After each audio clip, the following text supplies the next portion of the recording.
Something was happening in the atmosphere. Luxurious family boutiques rustled. A golden cloud passed by. Someone's soul descended below. Suddenly the boy heard his grandfather, the head of the family, shout that Chu Xuan was a disgrace to the family and was henceforth banished from his ancestral home.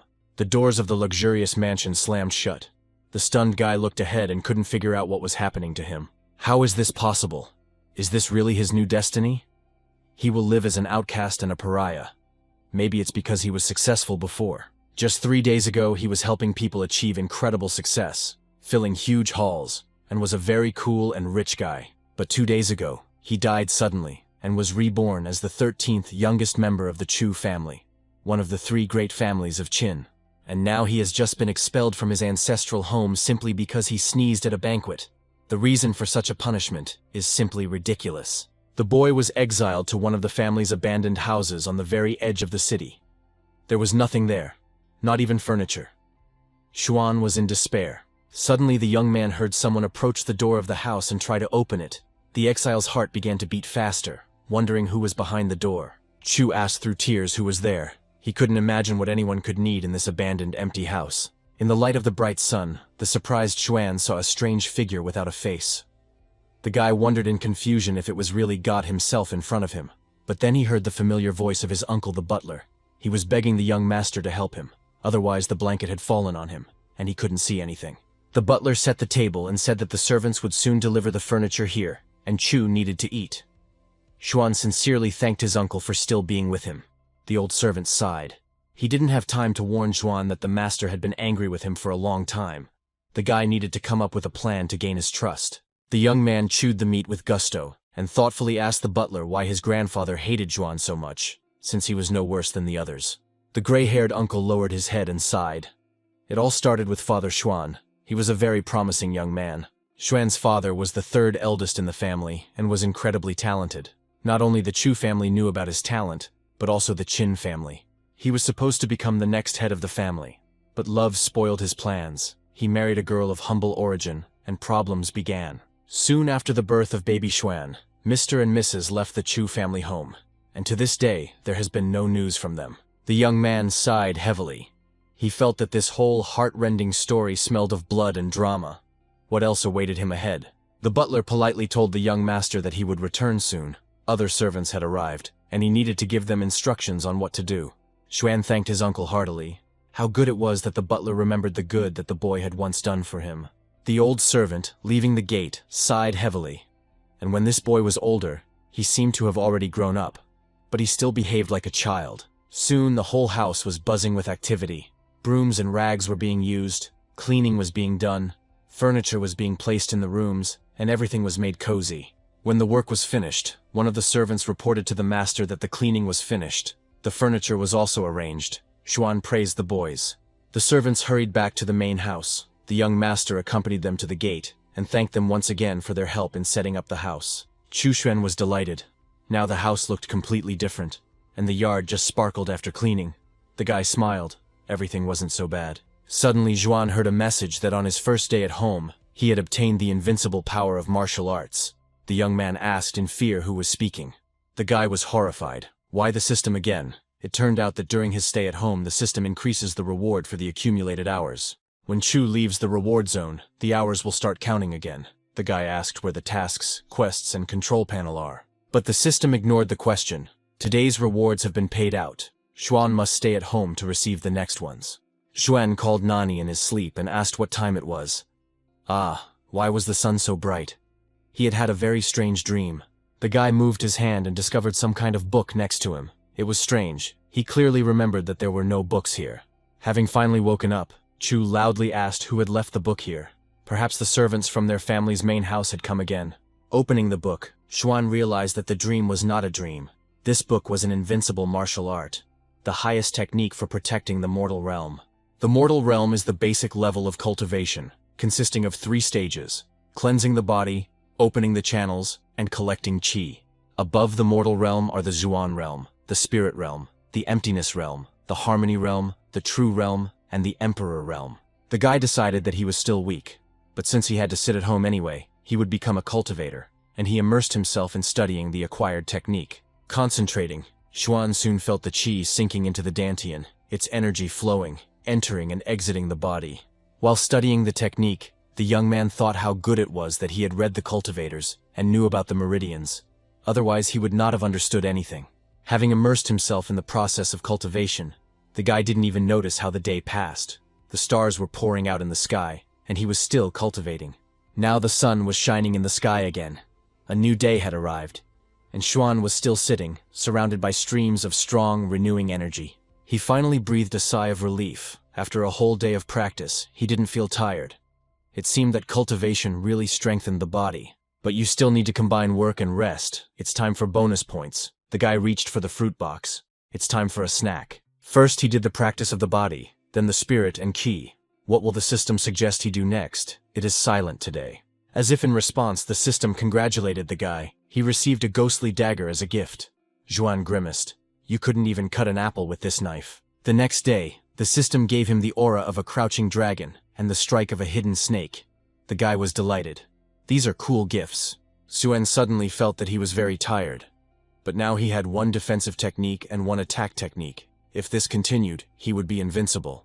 But he still had to master the general history textbook. The guy really didn't want to embarrass himself again by sneezing inappropriately in front of someone. The previous dynasty was overthrown by the four great families of Qin, Chu, He, and Zhao.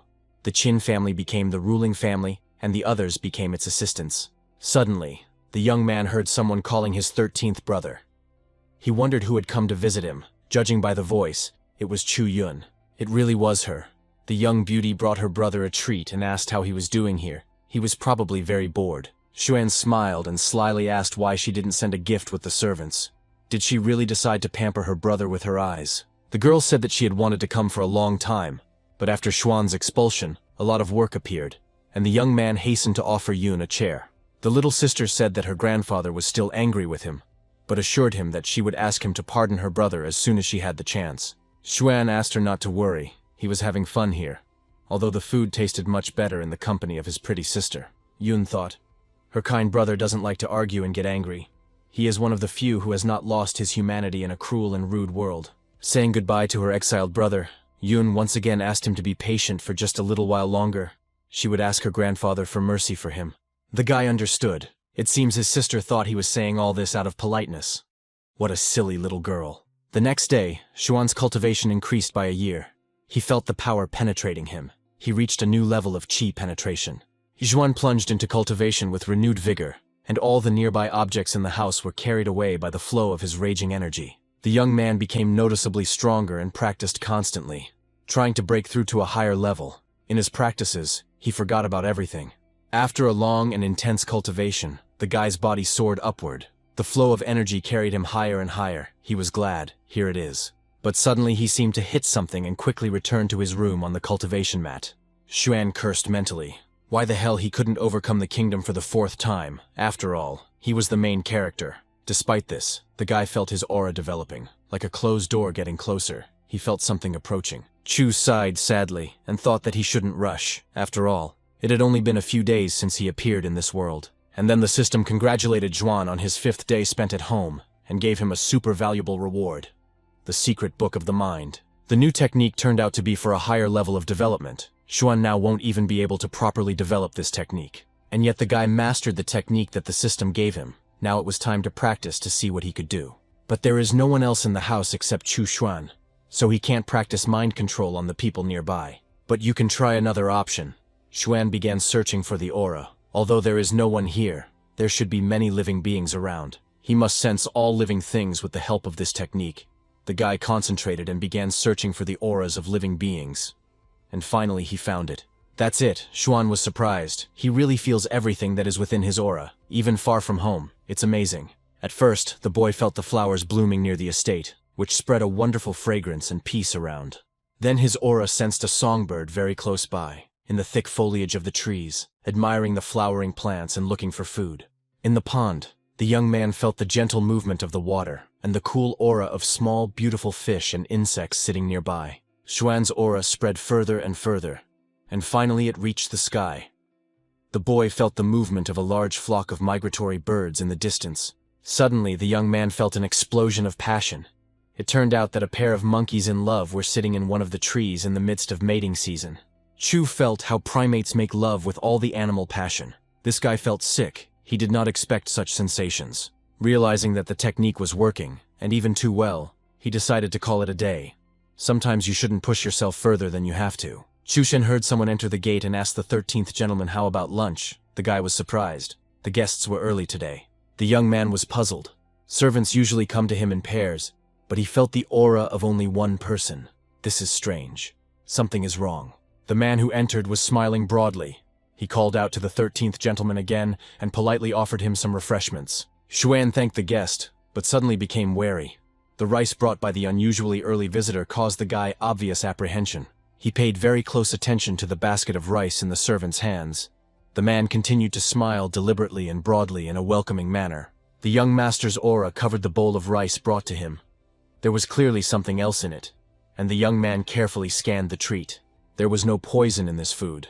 At first glance, it was ordinary rice, which is eaten here in huge quantities every day in every home. But Xuan noticed strange black spots in the rice, and his feelings were not deceiving him. This rice turned out to have a very dangerous surprise inside. Almost all the rice brought to the guy for lunch was infected with terrible larvae that can silently kill a person from the inside. Dark cultivators also used such parasites, planting them in the bodies of people whose minds they wanted to control. Chu frowned. This smiling villain brought the eggs of a dangerous parasite to his house, and really wanted to feed them to the young master. Gritting his teeth, the boy thought, this scoundrel asked for it himself. Now he will give himself to Chu, and the new cultivator will play with the mind of this servant. So, Chu Xuan's first experiment in secretly influencing another person's mind began. The boy's spiritual hand reached out to the victim. Xuan imperiously asked the servant who sent him here with this contaminated rice. If the scoundrel wanted to live, he had to answer. The man, blinking his eyes in confusion, replied to the 13th gentleman that the butler had sent him. He always sent food to Xuan. The guy angrily said that the villain had a chance to confess voluntarily. Now Xuan himself will get the truth directly from the villain's head. Chu immediately used a secret mind control technique on the strange servant, which he had only just managed to master the day before. Feeling that his brain was captured, guest Chu's face immediately changed. It was distorted with a grimace of anger. The man clenched his fists. Xuan repeated his question.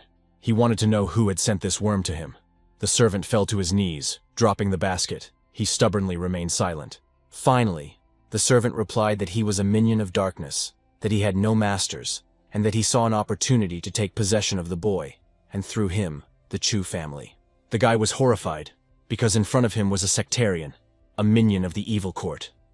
Evil not only exists in this world, but the sectarians have their own lands. They are located on the southern continent, an autonomous region called Mordor, where the minions of the dark forces gather. There are constant wars and minor skirmishes there, so there are not many people in those lands, but they are all very powerful. The minions of the evil court will stop at nothing to increase their power and advance further along the path of cultivation. Despite the disunity of the minions of the evil court, they still have their own king. He is stronger than all. One can only guess at his strength. Outside the king's court, evil cults are scattered throughout southern China. Difficult to spot and difficult to kill. There is only one villain, and he cannot harm the Chu family. But the fact that he belongs to the court of the evil king is already alarming. If the Chu family was under threat, it would also affect Xuan. The young man sternly asked the servant if he was really alone, and he obediently but reluctantly confirmed. The villain explained that if he could control Xuan, he would be able to control the entire family. He had been waiting for this opportunity for many years. Chu knew that a sectarian couldn't lie under the influence of technology. He would have to warn his grandfather. But how? The old man didn't even want to see him. Suddenly, Xuan felt the villain break free from the influence of his mind control technique, closing himself off from the impact. The guy was amazed. This man is able to resist. How strong is this minion of the evil court? Xuan caught the servant's thought that if he broke the mind control, he would be able to harm himself. Chu thought that the villain had gone crazy. Suddenly, the guy saw combat blades flashing in the hands of his strange guest. He activated the Wolverine claw weapon. The evil court's minion rushed at the young man. Xuan cursed mentally. This bastard didn't intend to harm himself. He wanted to kill Chu. Xuan assumed that if he had a dragon's aura, the villain wouldn't be able to harm him with Wolverine claws. But he didn't want to test it. The guy was tormented by the question of how he could tell his family that one of their servants was a sectarian. This freak clearly wanted to kill him to keep him silent. A snake fist would knock this man out in one go. but when they saw the corpse, they would immediately understand that Xuan was hiding his powers and would return him to his ancestral home. In this case, the system and secrets will no longer be accessible. Meanwhile, the villain rushed at Chu and screamed for him to finally die. Chu Xuan put up a defense. He couldn't solve the dilemma. If he left the villain, he would kill Chu. If he killed him, he would expose himself. The guy snorted in displeasure. Why should he even think about this? What kind of people are they? They can't even leave an exile alone. And then Xuan heard the voice of the servants from his grandfather's house. They shouted to the master that they had brought food. The guy sighed. How timely they were. The servants who approached the gates heard the cry of the sectarian. He was shouting, "Long live Mordor!" For the king. They realized that there was a servant of evil there. The servants immediately shouted that they would now protect the young master, and hurried to enter the gate of the house where the exile lived. Meanwhile, Xuan deflected the villain's attacks, and the servants ran to help the 13th young master of the Chu family. That's great. The servants will spread the word within the family, and the news will reach grandfather. That was the second part of Xuan's plan. The evil minion lunged, shouting, "Death to the enemies of the evil king!" The guy chuckled to himself. It was time to play a little. The servants grumbled, "These damn sectarians, but now they will help the young master deal with this damned evil spirit." Suddenly tears gushed from Xuan's eyes, and he ran away from the sectarian as fast as he could, who ran after him with a growl. The servants' faces lengthened. What a loser. They even lost the desire to save him. If they didn't have to bring him food, they would always pass by. Meanwhile, Xuan was running around the courtyard, feigning panic, and the evil courtyard's minion was running after him, threatening to kill the guy right then and there. The 13th young gentleman screamed for help and called for his mother. The sectarian ran after the young man with a growl. The servants restrained the growling scoundrel and told the 13th master that he was already safe, and they would take this one to the master. At this time, Chu demonstratively crashed into the wall of a brick fence, feigning terrible fear in front of the servants who came to him. Having hit the wall, the guy stretched out next to him and whispered in confusion where the wall came from, pretending that he had lost consciousness. The servants looked at the young master in surprise. Did he lose consciousness? What a talentless guy, a disgrace to the Chu family. The boys decided that they couldn't deal with the evil minion on their own. They needed to take him to the master and call a doctor for the young fool. Xuan opened one eye. Great. The servants will spread rumors and everyone will think he is a complete loser. That's what he needs. But just in case, he needed to be on the safe side. The guy understood that he couldn't let the unexpected guest go alive. He knew too much. While the servants and the captive were within the range of his aura, Xuan activated his secret mind control technique. The boy mentally apologized to the little villain for this. The cultivator's ghostly hand already reaching for the evil cultist's head. The fact that the sectarian attacked Xuan was not a reason to kill him, but the guy was afraid that this was not all the evil that this scoundrel had done here. Mind control failed to destroy the villain. It was time to kill his flesh. Chu plunged the ghostly crowbar into the aggressive guest's brain. It was all over, Xuan thought. This way the boy would keep the secrets of the sectarian's mind, and he would keep the secrets of young Chu. The system gave the guy another reward, a box of great Xuandan, an elixir that would help him break through the Xuan realm. Chu realized that if the system told him to do this, and even helped him, his struggle to break through to the next level would be over. Soon, two servants returned to the master's house and told about the unusual incident that they saw in the exile's estate. The grandfather who led the Chu family was in an indescribable rage. He shouted that all this was nonsense and some kind of delirium. This simply could not happen. Chu Tianming exclaimed. His son Chu Luo was incredibly strong. How could he give birth to such a spineless slug that couldn't even deal with a single sect member? The old man sighed. It was good that their family was full of talents. One of them was young Master Chu Qing, a promising young man. In the courtyard of the house where Xuan lived, Yun's voice was heard ringing. She called out to the 13th brother, saying that she had come to visit. The satisfied guy turned around at the sound of his sister's voice. He was glad that he could finally talk to someone, gossip and laugh. Yun reproachfully said that since Xuan did not want to return to his ancestral home, she had to come to him from time to time. The girl said that the weak younger brother should be careful, because he can't take care of himself at all, poor thing. The young man, munching on the treat, objected. Yun is too worried about him, it's not worth it. That guy from yesterday was just a little shit. The sister sadly reminded Xuan that he had hit the wall with fear, and what would have happened to him if the servants hadn't arrived.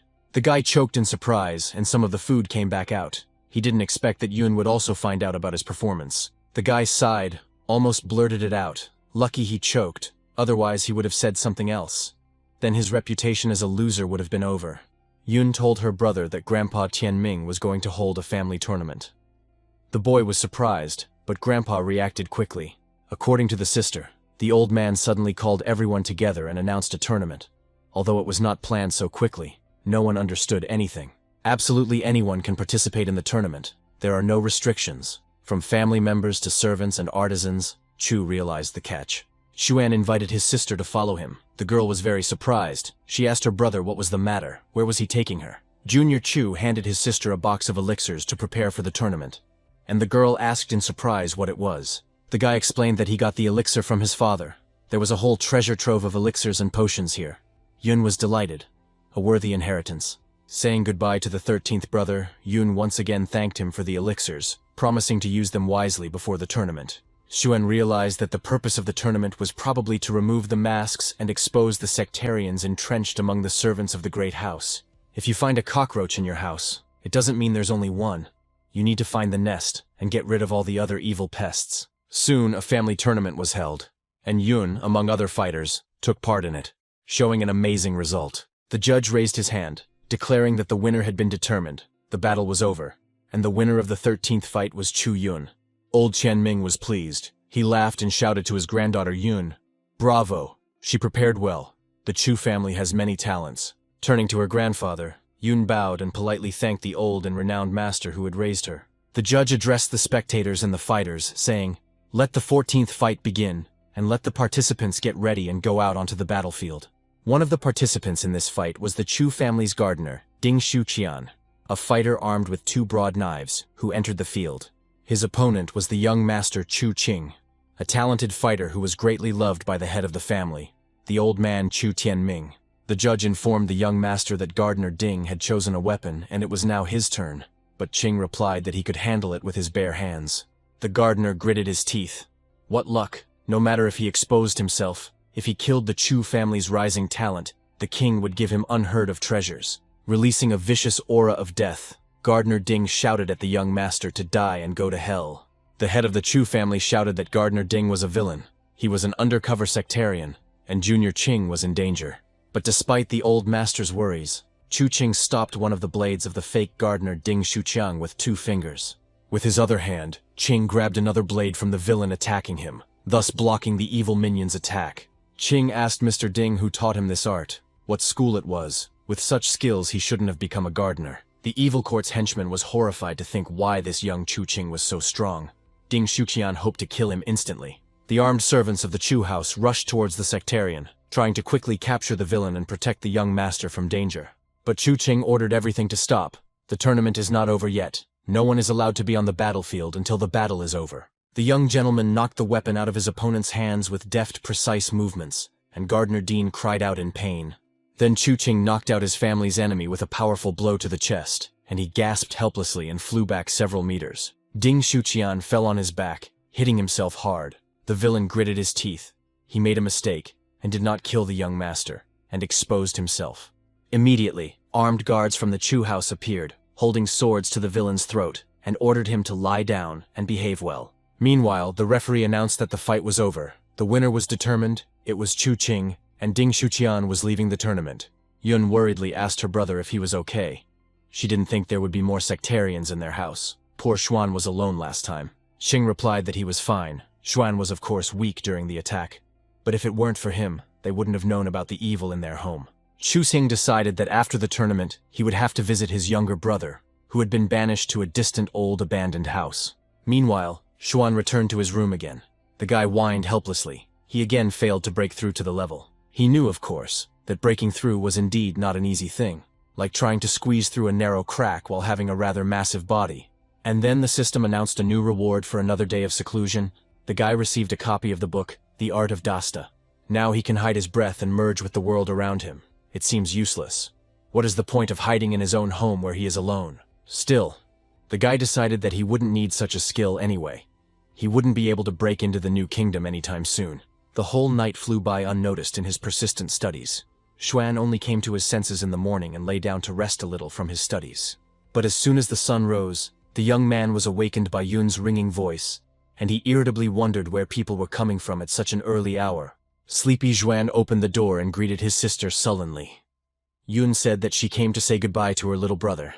This message instantly drove the guy out of sleep. His jaw dropped in surprise. That is, how to say goodbye. What happened? Over tea, Yun said that she had broken through to the Zhuan kingdom, and according to the rules of her ancestors, she could now go to the mountains for training.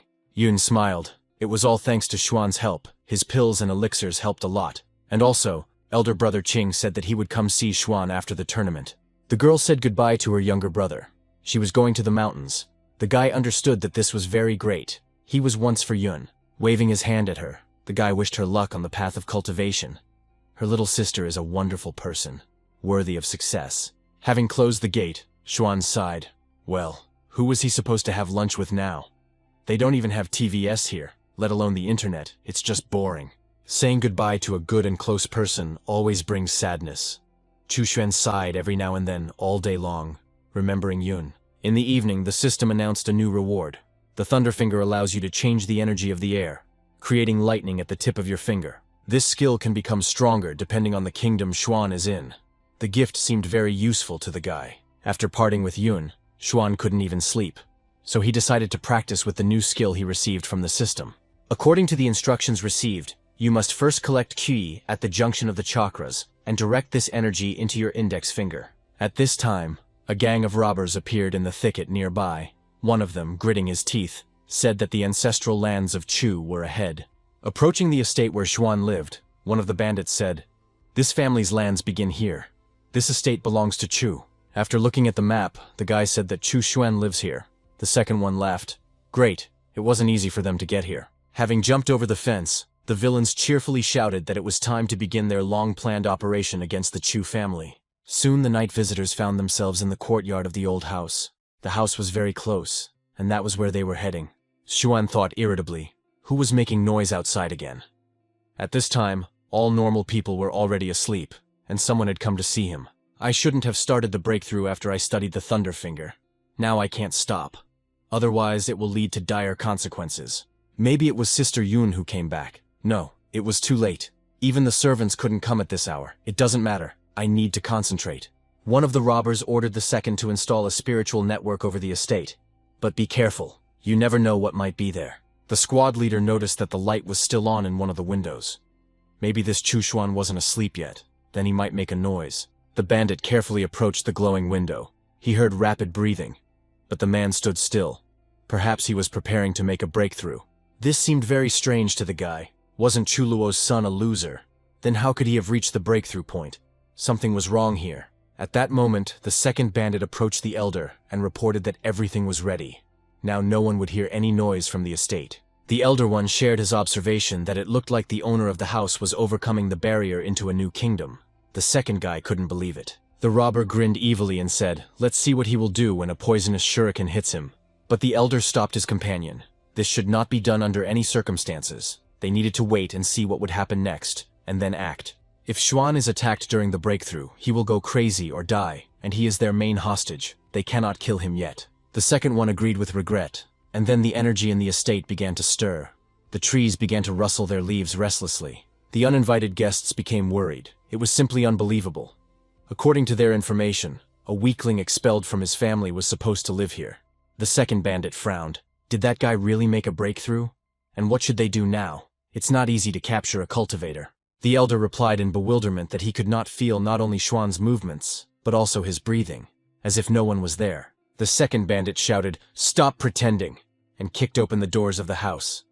The elder asked his companion if he had really gone crazy. Li Fan stood at the threshold of the house and demanded that the scum Xuan come out and greet his senior guests. In response to the insolent speech, a powerful bolt of lightning flew out from the depths of the house and hit the brazenly intruder straight.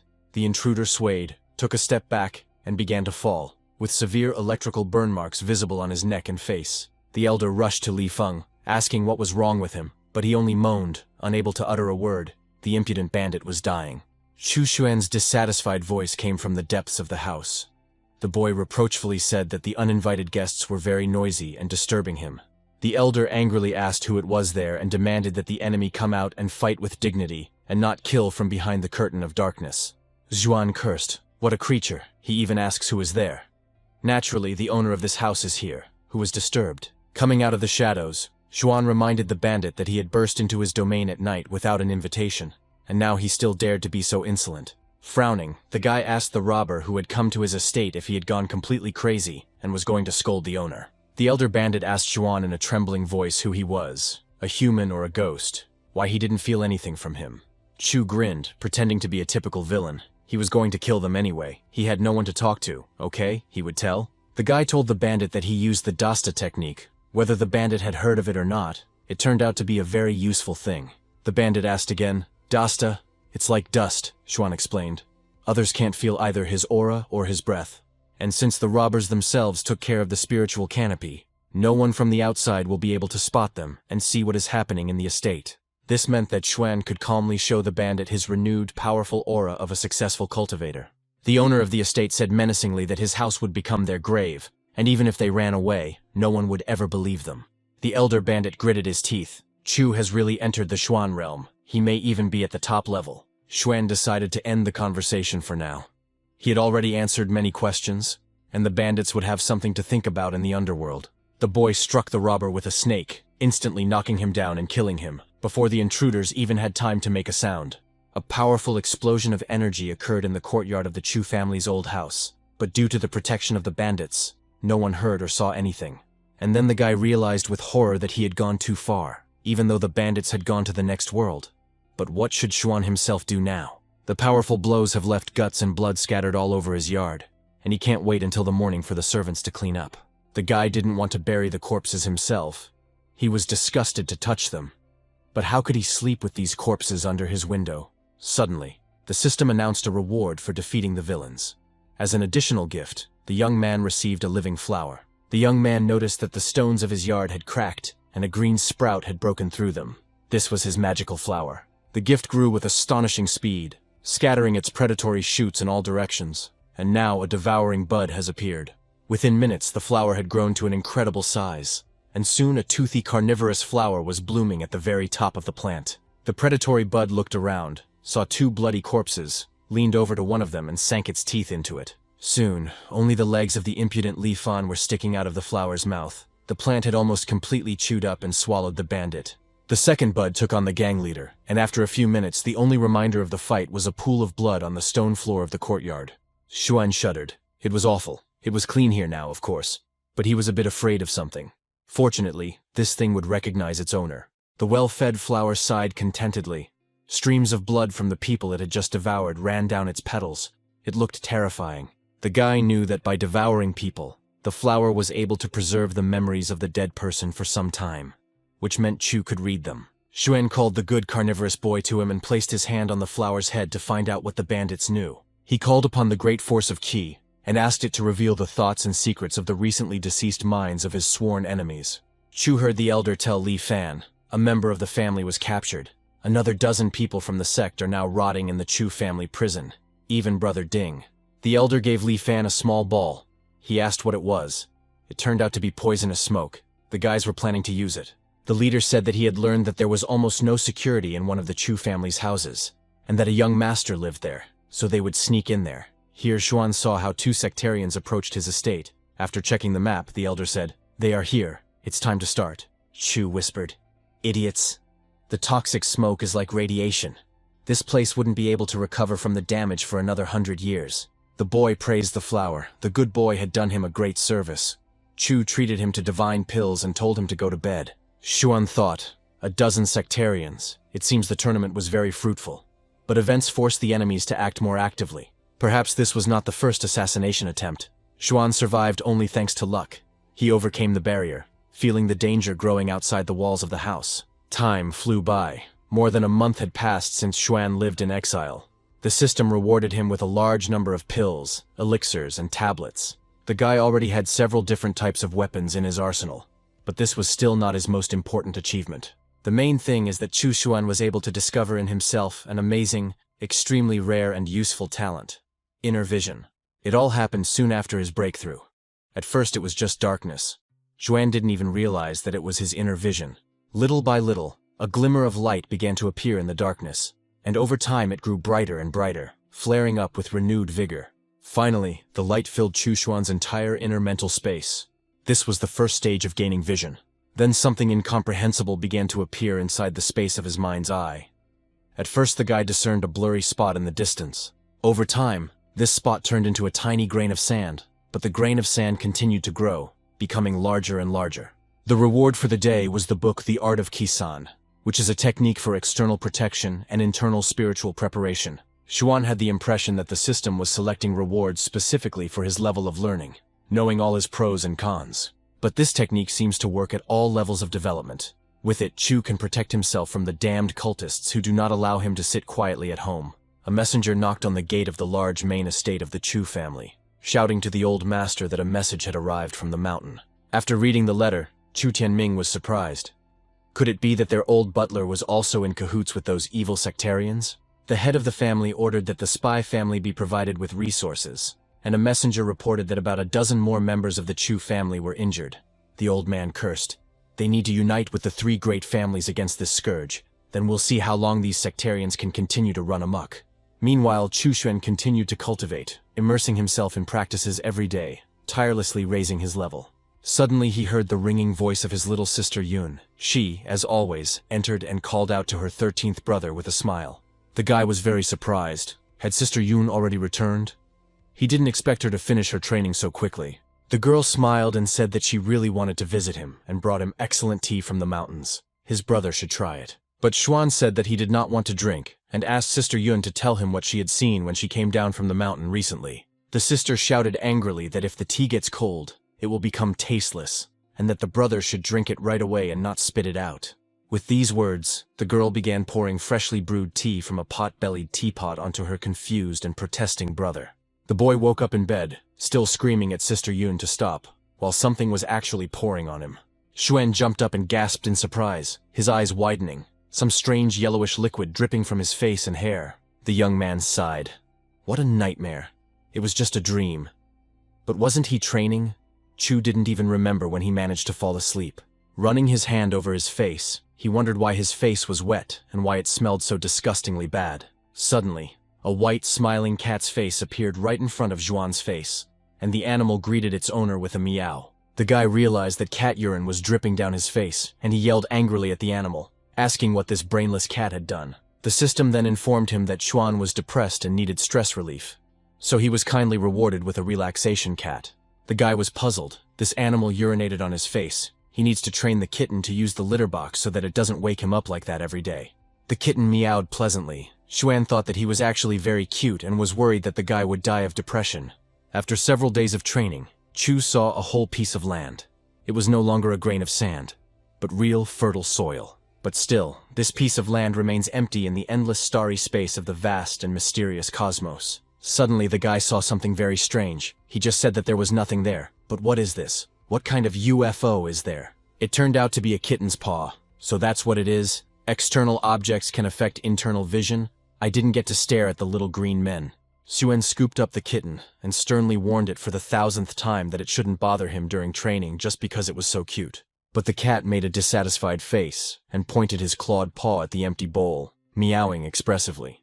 The guy frowned. It seemed he forgot to feed the pet. Xuan immediately apologized to the cat, saying that no one is perfect. In response, the little animal released its claws from its soft paw and ran them across the cheek of its hapless owner, meowing indignantly. Xuan poured some treats into the kitten's bowl, and it began to eat, smacking its lips with relish, no longer paying attention to Chu.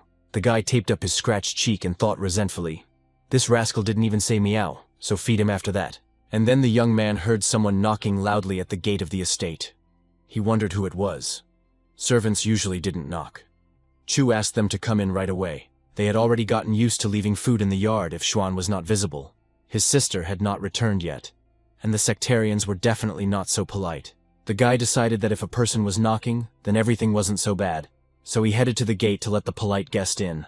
Xuan's elder brother Chu Qing stood at the threshold of the estate.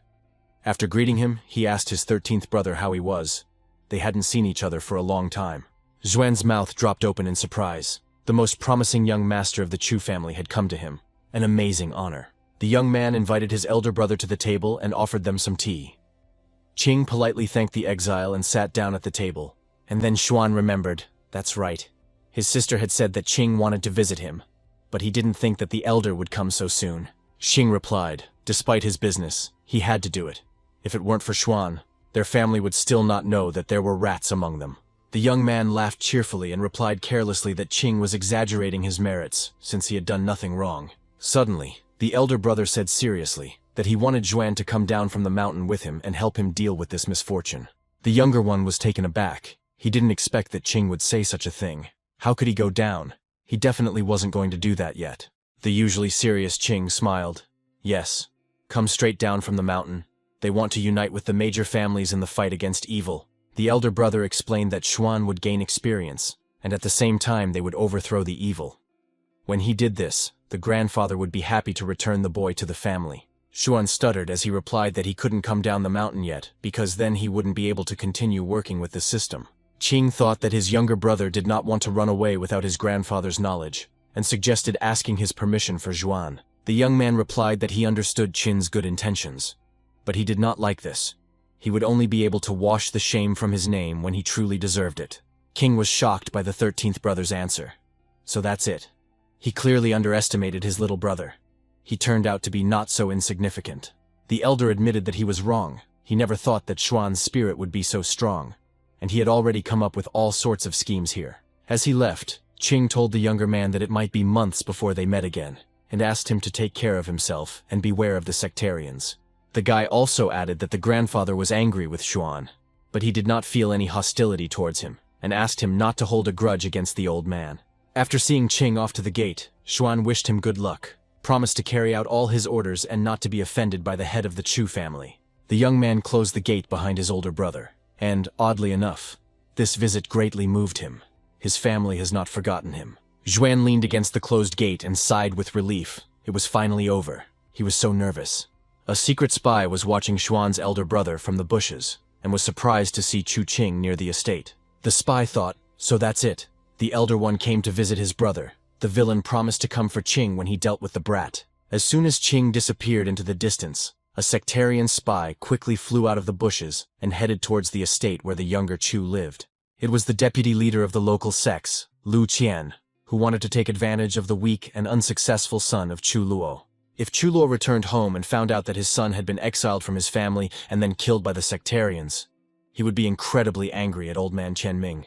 The villain was sure that if he could control this brat, the whole family would be under his control, and Xuan would return to the ancestral home with poisonous smoke. Even if the boy wasn't allowed back, the smoke from here could still conquer the entire Chu family, which was a great opportunity. Lu Qian jumped over the fence of the estate and quietly entered the outer courtyard of Chu Xuan's house, whom he considered a weakling. The sectarian even felt a bit shameful fighting with Xuan. Qian was confident that he had no equal in secret work and was impossible to detect. But Lu Qian was too self-confident, and his presence in the younger Chu's estate was discovered by the kitten the system had given the boy. Walking around the courtyard, Lu Qian saw that there weren't even any guards in this house, so why were they hiding at all? Junior Chu was no match for him. The deputy leader of the secret cult laughed. It was time to act. He activated the talent Great Breath, rope key. Opening the gate to the inner courtyard, the cultist launched his ghostly rope of ki into it in search of his victim. Soon, indignant shouts and swearing were heard from behind the gate. The guy asked in bewilderment what the hell was going on. On the stone slabs of the courtyard, the youngest master of the Chu family was writhing, bound with a ghostly rope, shedding tears. Lu Qian laughed contemptuously. He advised the boy not to even try to escape. He would not be able to get rid of these bonds. Suddenly, the cultist noticed with surprise that his captive's body was getting smaller, but he couldn't possibly possess such techniques. Suddenly, the guy's body exploded. Lu Qian covered himself with his hand in confusion. The sect member cursed. He didn't understand what was happening here. Qian was confused about what kind of ability this was. It couldn't be ki transformation.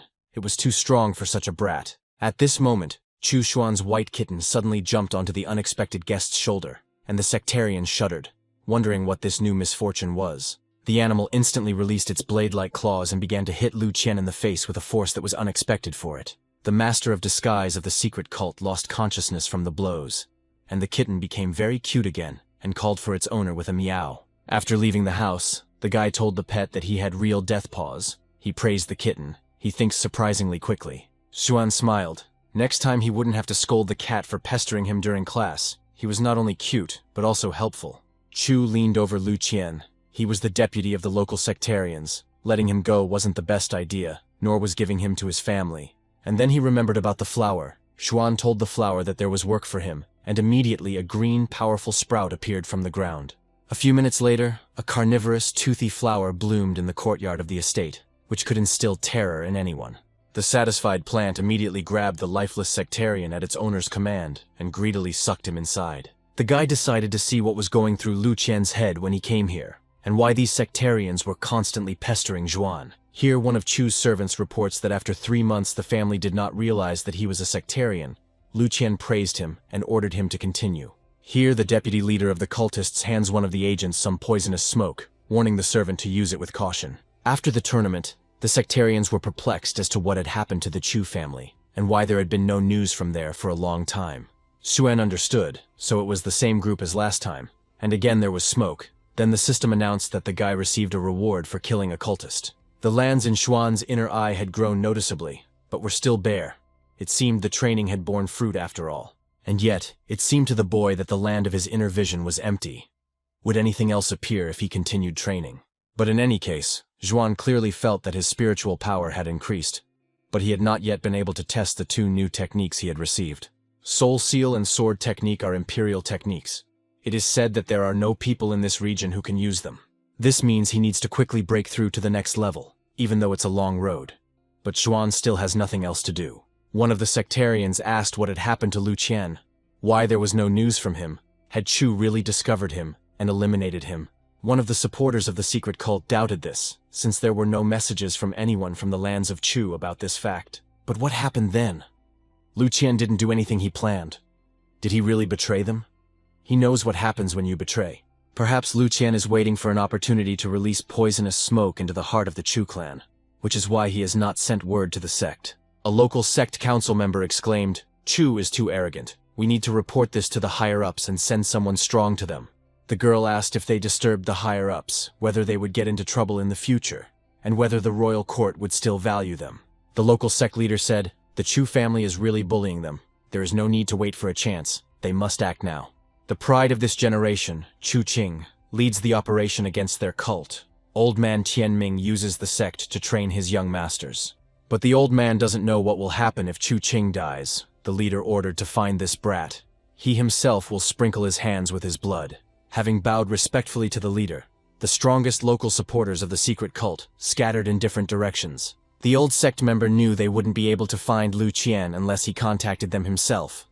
But what should they do? How could they find the deputy leader? All that remains is to use the pearl. With its help, it will be possible to find out whether Lu Qian is alive at all or has already been killed by enemies. The old man crushed the pearl in his fist and sent a mental message to Brother Lu to respond as soon as he received the message. Another sunny day arrived. Xuan was in a great mood. His level was rising, and the sectarians no longer showed up. Seeing a servant on the threshold of the estate, the boy exclaimed joyfully. As soon as he thought about food, the messenger immediately appeared. Xuan asked, "Apparently something happened in the big house." "Today the food is tastier than usual," the servant confirmed. "There is great joy there. The young master led the clan to fight the villains, and it was a great success. The master was so happy that a feast was held." Chu Xuan was surprised. Qing defeated the sectarians so quickly, among whom there were many strong masters. It looked very strange. The members of the local council of the secret cult gathered again in the cave. The mood of the sectarians was depressed, and they remained silent. Finally, the old man told his comrades that Lu Qian was most likely dead. He sent him a message through the pearl, but there was no answer. The seasoned warrior chuckled. "Well, at least he didn't betray them." The old man cut him off. "That's not the point at all. Who could have killed him?" The girl reminded them that they still hadn't heard of any battles on the Chu lands. So how could such a warrior simply disappear? The leader roared. This joint attack of the clans had dealt them a huge wound. They had lost the stronghold and 4 elders of the Void Realm. Half of these losses were caused by the Chu clan. It seems their strength cannot be underestimated. The sect will not act against the Chu clan for now. They would report the Chu family's actions to the king. Let the demon court take care of them, and the sect would direct its forces to other clans for now. Xuan almost choked on his food when he heard the servant's story, which brought the Recluse fresh news from the outside world. The guy was amazed that after such a thorough cleaning there were still sectarians in the house, and how strongly they had occupied the clans. The servant sighed. The land of the Huo family's ancestors was torn apart by poisonous smoke and fire. A third of the land was damaged. The grass in the fields was ruined by the devils. Hundreds of Ho's men were killed and wounded. Who would have thought that the cultists would begin to take revenge so quickly? Everyone relaxed after the victory. The servant reported to the head of Chu Tianming that the masters in the vicinity of the family lands had returned, and the rest were halfway home. The old man sighed. That's good. We must not forget to strengthen patrols and security. They must not repeat the mistakes of the Ho family. The servant bowed and informed his master that 15 new posts had been added to the ancestral territory, and patrols had also been strengthened. Tianming praised him and asked where Chu Qing was. It turned out that the guy had led the cleanup operation and was returning to Bohui County. It is far from the ancestral home, but the clan elders are with the young master, and he will return safe and sound. Old man Tianming was tormented by one question. After all, it was their family that started the campaign against the sectarians. So why did they start taking revenge on Huo? Perhaps this was a diversionary tactic to lull the Chu family's vigilance, and the cultists were already very close. Chu Shen thought the same thing. He was sure that the sectarians would not let this go, and would soon attack the Chu family again. The servant assured Zhuan that most of the enemies had retreated, and they had strengthened their guards. Not a fly would enter the Chu lands without permission. The Chu warriors destroyed more than half of the cultists. It was only a matter of time before the rest were found. A guard post was also set up near Xuan's house. The guy laughed. Now his skin was safe. It seemed that from now on, Xuan would live peacefully under the watchful protection of his family. It had been 6 months since Xuan had settled in his Chu family's secluded manor, and his level had risen significantly. The young man heard a frightened bird fly off the branch, shedding tears, and was almost caught by Xuan's gluttonous cat. The angry kitten cursed, missed again. The tasty tender lunch flew away. Now this bird can no longer be caught. Xuan said with a laugh that Blackie had screwed up again. Now the boy could perfectly understand animals and feel everything around him. The offended animal frowned and answered the owner that he had released the bird on purpose, and that he had no need of it at all. The guy asked if Blackie really didn't understand. He had already reached the kingdom of emptiness, although his inner eye hadn't opened completely. Xuan has learned to perceive a distance of more than 100 kilometers around with his aura, so there is no point in lying to his master. Suddenly, a strange wave of emotions washed over the young man. He clenched his teeth. Not far from his estate, someone's emotions were overflowing. The furious waves poured out almost from the very gates of the house. The sensitive Xuan could not help but feel this emotional explosion. He decided to check what was going on there and mentally followed the bright stream of energy that literally pierced his aura. The stream came from a nearby small forest, which began right behind the gates of the estate and tightly surrounded the dwelling. Plump lips appeared before Xuan. Yearning for a kiss, the guy said, "Darling, if love is poison, then she is its antidote." An ardent lover told his girlfriend that without her, he would have already died. And she, affectionately fighting back for appearances, called him a liar. The suitor pulled the beauty, who was blushing with embarrassment, towards him, and whispered that he was a lonely iceberg, and she was making him melt. The gentleman passionately exclaimed that he was a wild beast, and the beauty tamed him. She laughed merrily and called her friend a little animal. Xuan gritted his teeth and frowned, mentally calling the passionate gentleman a dog's brat. This Casanova Chu was already getting on his nerves. The lovers circled around the beauty and exclaimed that the girl was a rag, and he was dirty water, and begged her to wipe him off, to absorb him. He whispered that if something was destined to happen, then why resist? His girlfriend pushed him away and told him to stop. Xuan could hear the passionate sighs and gasps of the young people in love. It seemed the girl was almost ready to surrender to her boyfriend. Xuan angrily exclaimed that they should not dare to do this on his territory. The seventh brother knows that he is alone here, as if in a cell. The elder brother deliberately does this right under Xuan's nose, and the angry boy decides to be merciless with the seventh. Chu Shen sent his aura towards the lovers who were secluded in the woods, and loudly told them to quickly get out of there. But the lovers didn't pay any attention to the shout. Then the younger Chu realized that he needed to use physical force. After breaking the tree branch, Xuan's aura painfully slapped the Chu family's seventh son on the butt, causing the suitor to flinch. The amorous young gentleman clenched his teeth in pain. The girl giggled, calling him a little devil. He was already very close to success. Having received a blow from a branch on his soft spot, the seventh son turned his head around in fear, asking if there was really someone there. After making sure that they were alone, Xuan's elder brother approached his girlfriend again, whispering that it was because of his love for her that he was in so much pain. He persistently offered the beauty to give herself up to sweet love. The girl blushed with embarrassment, and the suitor pressed his lips to hers. Xuan's insides were boiling. He screamed, "What a nightmare! The seventh can't do this here. Xuan can't, and the seventh can't." Meanwhile, Brother Chu pulled at his beloved's clothes, asking for permission to merge with her into one whole. The girl moaned passionately. Xuan shouted angrily, "It's time to end this, enough of this bullying. Just a little more and they will make love here." Clenching his ghostly fist, the 13th son exclaimed that the 7th brother was to blame himself. He had driven the young man to this point with his groans and sighs. The guy, inflamed by the fire of love, suddenly felt that his clothes were being torn to pieces. His dress and pants were in tatters. The quiet forest around Xuan's estate suddenly echoed with the frightened cries of the failed lover, and the 7th one ran away. Having abandoned the girl, the guy ran and called for help, shouting, "There are ghosts here. These are the ghosts of the sectarians. The house of the Black Moon betrayed them." In response, the angry Xuan made an obscene gesture and sent his elder relative away from his home. Having made sure that it was all over, the guy fell into a chair, thinking that he would kick the bucket if they really got to that point. Blackie approached his owner and meowed that he was too sensitive. "You never know what happens in the area. It's part of life and nothing to worry about." The guy didn't understand whose side Blackie was on. After all, it wasn't easy for Xuan to go through this, since he couldn't find a girlfriend.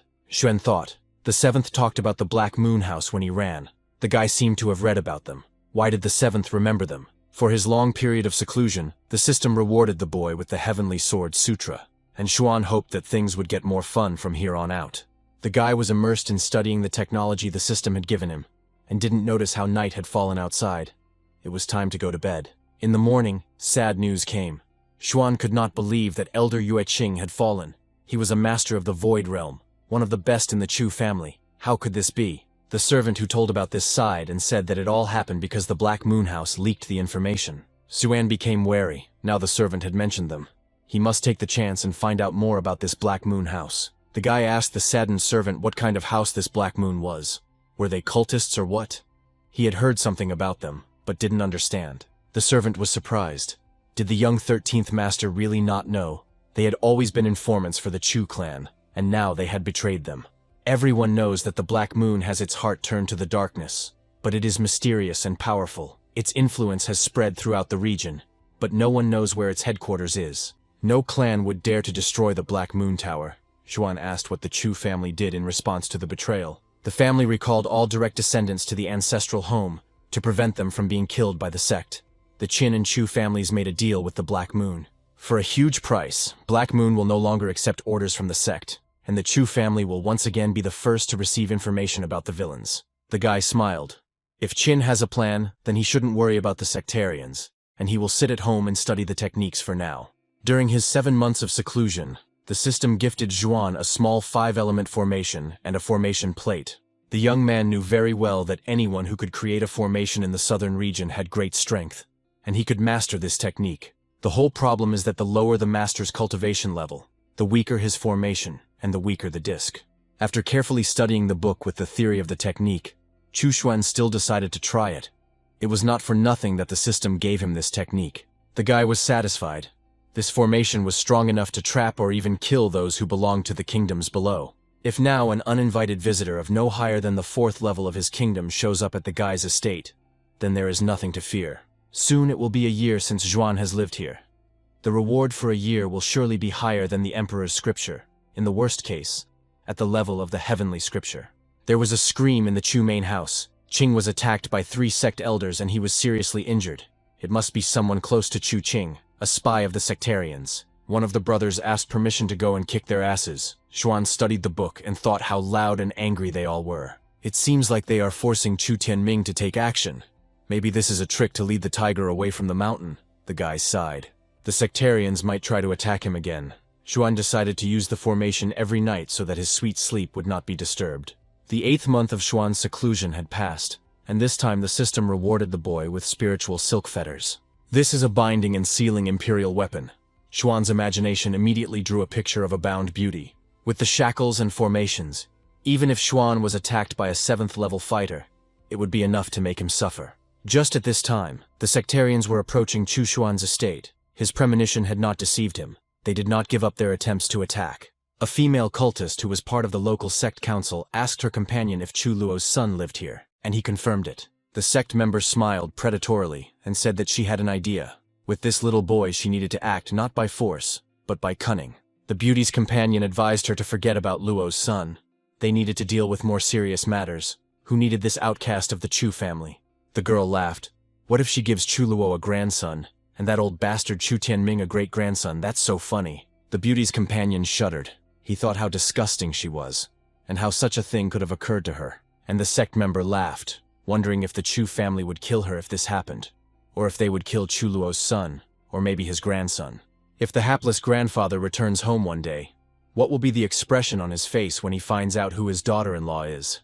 That's funny. The follower of the secret cult grinned wryly and thought that in his place he would have been very angry and would have definitely killed this bitch. The sectarian guy didn't like this idea at all and sadly asked his high-ranking companion, but his refusal was not accepted. The beauty snorted, telling her companion that he didn't understand, because they would make this brat their meek hostage. The guy asked if the Black Moon House would sell their actions to the Chu family as information, since they had made a deal with them again. The girl laughed. How could such honest people do such a thing? If the Chu family had suffered, they would have sold the information for more. Jumping over the fence of Xuan's estate, the sect member said that the Black Moon House was sowing discord in order to maximize profits. Xuan was resting peacefully in the courtyard. He felt that the followers of the secret cult had come for his soul again. How annoying they were. The guy didn't understand why they were interested in him. The two strongest in the Void Realm. It seemed like elite fighters were used. The owner of the house silently looked at the sectarians who burst in. The girl playfully told Xuan that he was so handsome. The young man was stunned by what she was saying. It seemed that this cute doll had had all her brains eaten away by dark cultivation. She had stopped thinking. Puffing out her chest, the cultist called the handsome man to her, saying that she really wanted to give birth to a sweet boy like him. The guy's face lengthened. The woman had really lost her mind. She had no brains left at all. She was attacking people with strange proposals. Xuan, not allowing the sect member to get closer to him, shot at the beauty, shouting for the old witch to be cursed. Looking at the dead beauty lying there, the guy sighed and said that he was sick to death of them always pestering him. The girl's companion looked at her body with horror. He didn't understand why Xuan had said that, how old he was, and why he was so strong. The sectarian was overcome by a fit of panic, and his head was pounding with the thought that he had to run away from here immediately while he was still alive. If the boy had killed that bitch with one blow, then there wouldn't be a wet spot left of him. Oh, he felt that this was a very bad idea. Suddenly the fugitive ran into a barrier, but asked in confusion where the formation came from, and whether the boy's father had really returned. Falling to his knees in the middle of the courtyard, the cultist realized that he was trapped, which meant he had to use the poisonous smoke while he was still alive. But he didn't have time to do this either. His body was bound by spiritual silken bonds, not allowing him to move. The sectarian was terrified. The flower was already finishing eating the cultist. Xuan asked how she tasted. The guy assumed that it was terrible, so he apologized to the flower. Chu Xuan exclaimed. How tired he was of these minions of the dark secret cult. How much longer would they continue to interfere here? And then an interesting idea came to his mind. He decided to try out the high-level Imperial Soul Seal technique. The captured sectarian felt a seal on his forehead, and he thought with horror what it was, what this monster was going to do to him. Suddenly the prisoner's expression changed dramatically, and his thoughts too. Previously he wanted to kill Xuan, but now there was only peace in his heart. Smiling, Xuan collected the bonds and explained that this was a soul seal. It changed his sensations. He could give the captive a piece of his soul. I wonder if it would be a violation of the system's requirements if the spirit left the courtyard, or if it was better not to take the risk. After all, Xuan had made great progress. The boy asked the prisoner why they came, and he replied that the sect asked him to bring a stream of magic smoke to harm the Chu family. This smoke will drive weak people crazy, and if the Chu family servants are seriously harmed, it will be a great loss for the clan. Xuan chuckled. This time the sect is really ruthless. They brought magic smoke, and it is very difficult to make. The boy ordered the prisoner to return to the cult's lair, release smoke, attack the strongest cultists, kill as many of them as possible, and not reveal anything about the Chu family. The elders of the local sect were outraged. They were moving for the third time already. What was the point? Is this really what villains should do? They were told that if they were discovered, the House of the Black Moon would immediately report their coordinates, and then their wolf heads could be cut open. The leader was shocked by these market squabbles of the high-ranking minions of the Court of Evil. They behaved like children. Jumping up, the leader yelled at those gathered to stop chattering in front of him about all sorts of trivialities, irritating him with their stupidity. Everyone suddenly fell silent and looked at the new leader in surprise, who raged that this Chu family was already getting on everyone's nerves. The gatekeeper announced that the second patriarch of Qin had arrived, and the judge of the Purple Moon Kingdom sect was also here. The leader of the local sect kindly exclaimed, What kind of people? What brought them here? Qin sarcastically replied. They came to celebrate a happy housewarming. The local sectarians were puzzled as to what Master Qin and Judge Wang Tu were doing here. After all, they were very big shots, so why did they show up? The sect elders were waiting for news from Zhu Chang and Zhu Yan, who had recently secretly gone to the Chu family with the magic smoke. The leader dismissed the chatterboxes, showing that they were talking too much, especially in front of such serious guests, and everyone obediently fell silent. Qin grimaced. The people here talk too much, Wang Tu smirked.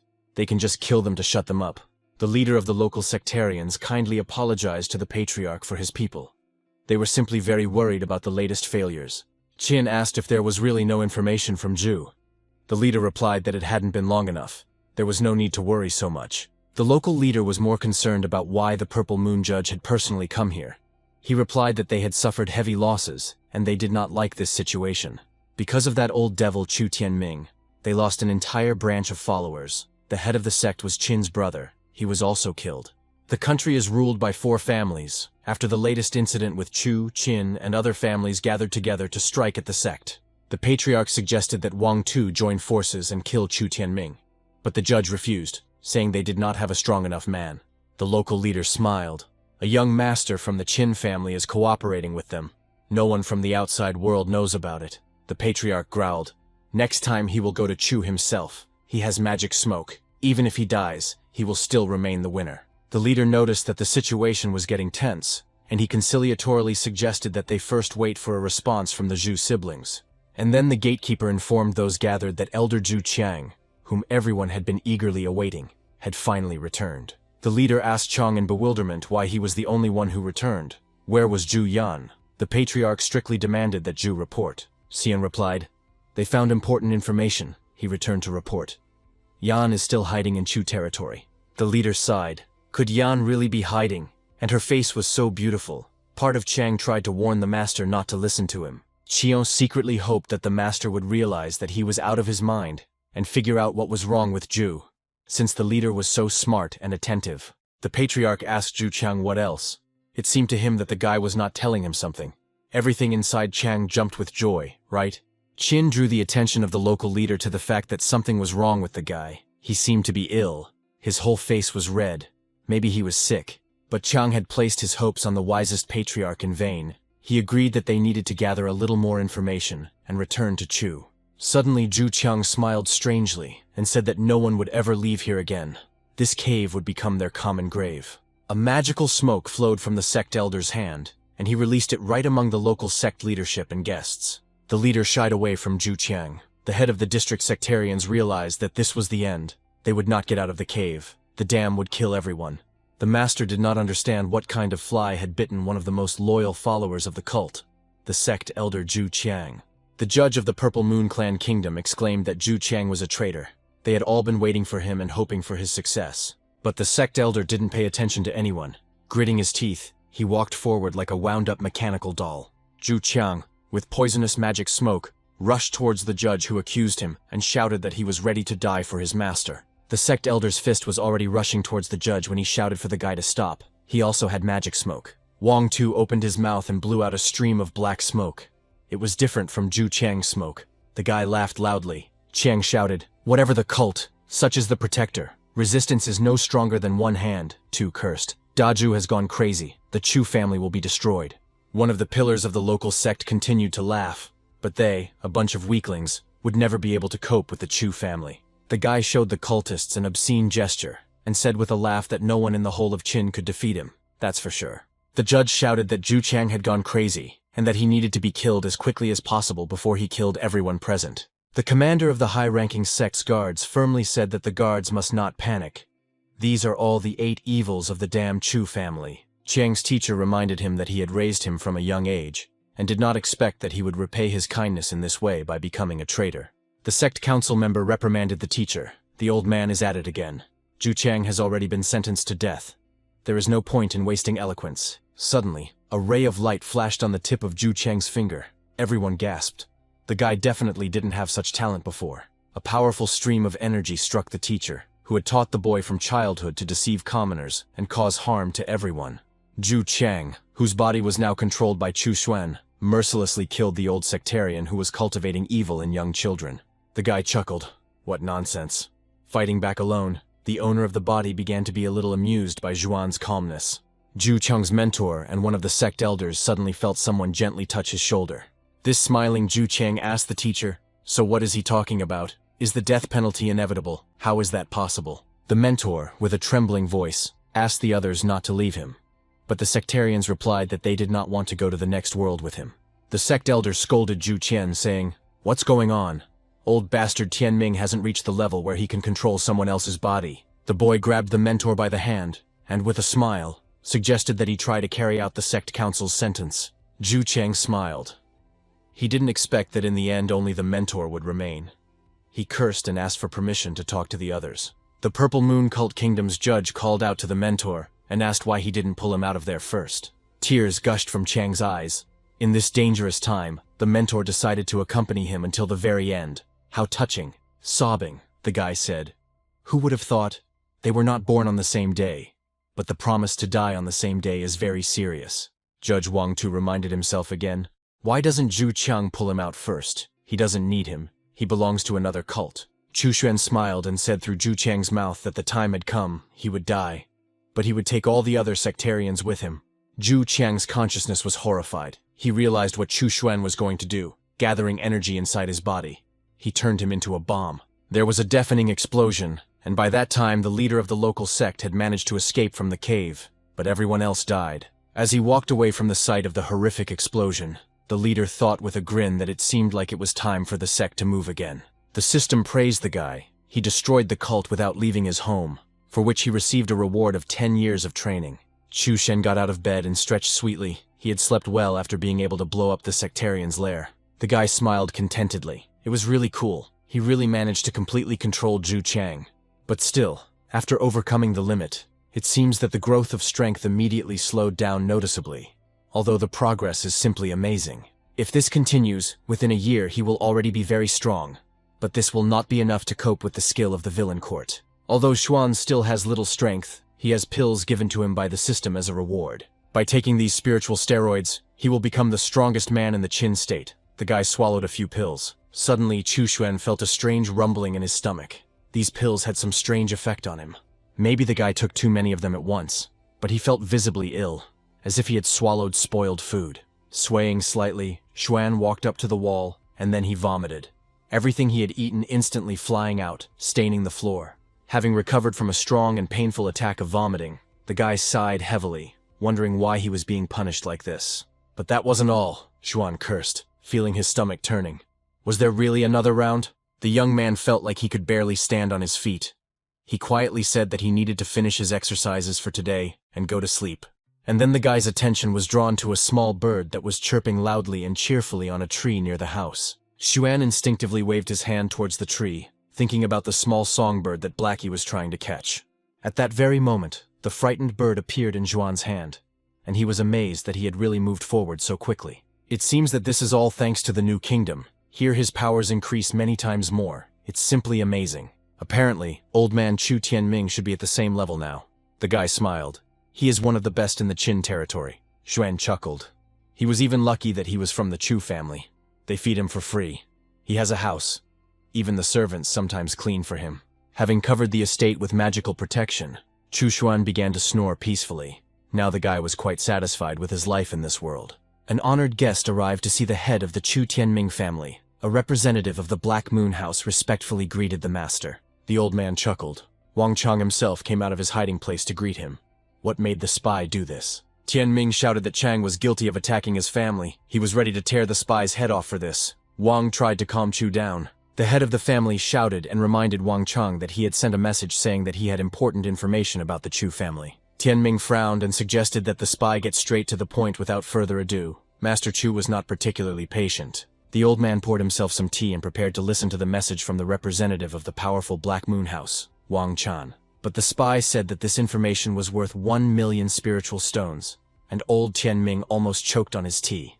Chu flared up, and since Wang didn't want to receive 1 million pieces of shit, the spy suggested that the old man listen to half of his information first, and then the boss can pay if he thinks it's worth it. Mr. Chu knows what magic smoke is. Tianming placed a bag containing 500,000 crystals on the table and demanded that Wang Chang speak. The spy reported that he heard that a cult judge from the Purple Moon sect had come to the local sectarians because of the Chu family. There was a tense pause. The old master became wary. The sectarians alone were not enough for them. Would more join them? Frowning, Chu asked the spy if he would continue speaking, and Wang smiled and suggested that the old man continue paying. Now 1,000,000 lay before Wang.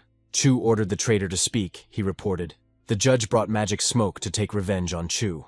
The old man frowned. Was that all? Such information wasn't worth 1,000,000. The spy said he wasn't finished yet, but he didn't have to continue. Wang added that the Chu family was well guarded, so along with the smoke, the cult received 2 pieces of underground void fabric. Tianming asked if Chan was sure of this information. He smiled. He is a businessman? How can he sell unverified information? If the information turned out to be incorrect, Wang Chang promised not only to return the stones, but also to pay 3 times the amount in compensation. In addition, Wang has a magic weapon to deal with the magic smoke, but the head of the Chu family coldly thanked Chang. The old master's eyes flashed. If he found out that Wang had sold this void cloth, then the spy would never be able to pay back the 3. Turning his back to the guest, Tianming said that he had business and casually said goodbye to the representative of the Black Moon House. The head of the Chu family cursed. That scoundrel Wang sold him essentially the same information, only at twice the price. Tianming gritted his teeth. It was too late to turn back now, but when he was freer, he would destroy the Black Moon House. Yun came to visit the 13th brother again. She reported that a powerful cultist had arrived in their lands to sow chaos. Xuan replied, "That's interesting. That's probably why he's been noticing Void Realm cultivators around his house lately." The girl added that she had heard that the sect had also acquired a magical weapon that could conceal their movements. Junior Chu asked in surprise if this was true, and thought that he would have to be more careful with his aura now, as it might be noticed. The guy thought, the head of the family patrol on the outskirts of the territory should use the sphere of emptiness and the camouflage device. Yun brought him out of his reverie. She asked her brother to return with her to the ancestral home. She would persistently beg her grandfather for mercy. But Xuan said that he was fine here, in his bed, and he had no intention of going back and seeing old man Chu Tianming's face. The girl's eyes grew sad. She said that their clan was now in great danger. The guy asked in surprise why this was. Yun explained that the cult wanted to act, and Xuan was so far from home, the representative of the Black Moon House himself told grandfather about it. The guy was surprised how they could act. The local headquarters of the sectarians was destroyed. What else could they do? It was strange. Yun heard that a great man from the sect came to the land of Chu with a magical smoke that was so poisonous that even just touching it would kill you. Xuan asked his sister when it was. She replied, "Master Wang of the Black Moon said that this person arrived today." It is not surprising then that the servants are on patrol. It seems the head of the family has tried to protect his possessions from the cult as much as possible. If it weren't for Zhu Qian's timely attack on the main local sectarians, the Chu clan would have long since been engulfed in hellfire. The girl asked her brother not to be angry with his grandfather, to go home right now, to say something good, and he would not leave Xuan alone. But the guy was categorically against it. Yun answered well and sat down on Xuan's lounger. He asked in surprise what she was doing. The little sister cheerfully replied that she would stay here with her 13th brother, and would not return home until he changed his mind. This came as a surprise to the young man, and he bewilderedly asked Yun to be smart and come back. The 13th brother would be fine. The girl asked, what if the cultists came and there was no one near Xuan? They could kill his little brother. The boy replied that it didn't matter. He could take care of himself.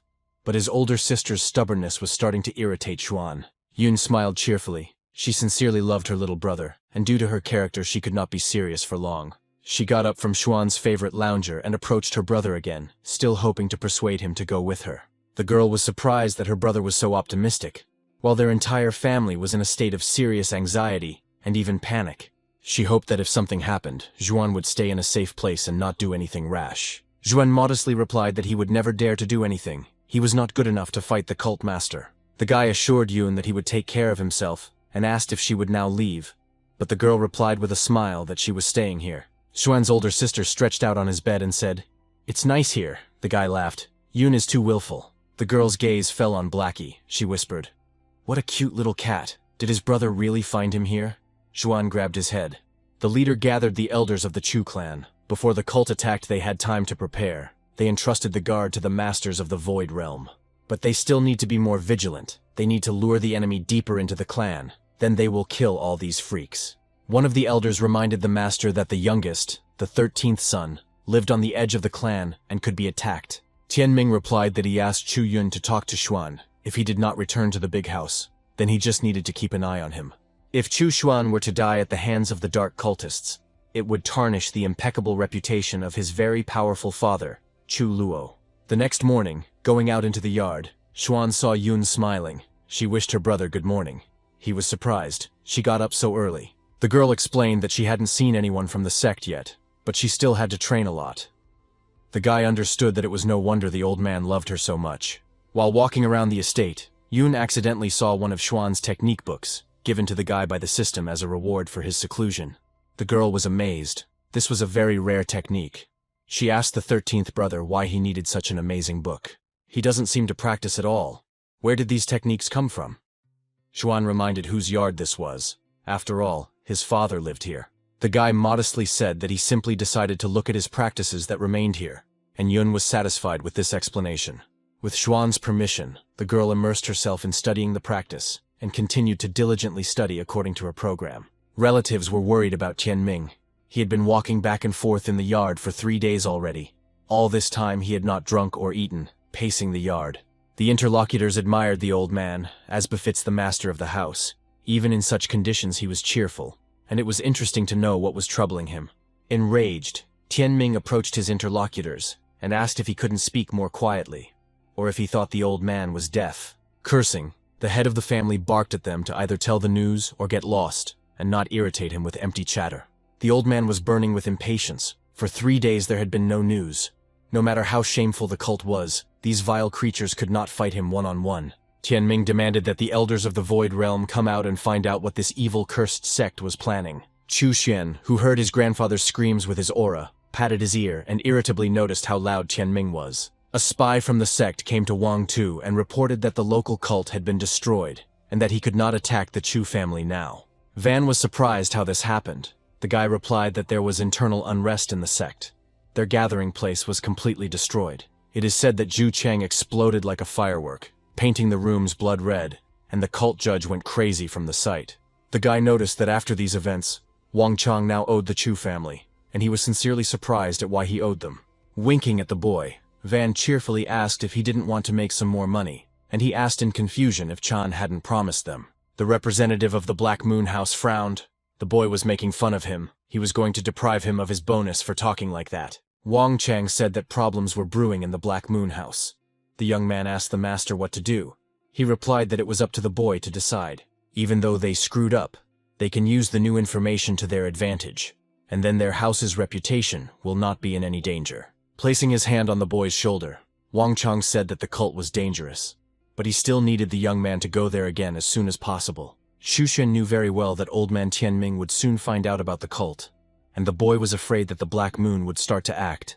The guy smiled. He was already 1 level higher. Chu Yun would soon also overcome a new threshold. The enemies of the Chu family would have a hard time. If Xuan could take over the Black Moon House, everything would be under control. But unfortunately, he doesn't have that opportunity now. A servant from the big house came in with a large basket in his hands and told the young master that he had brought him and Yun today's food. The boy thanked him and ordered that the food be left there and that he simply leave. The servant respectfully replied, "As the master wishes."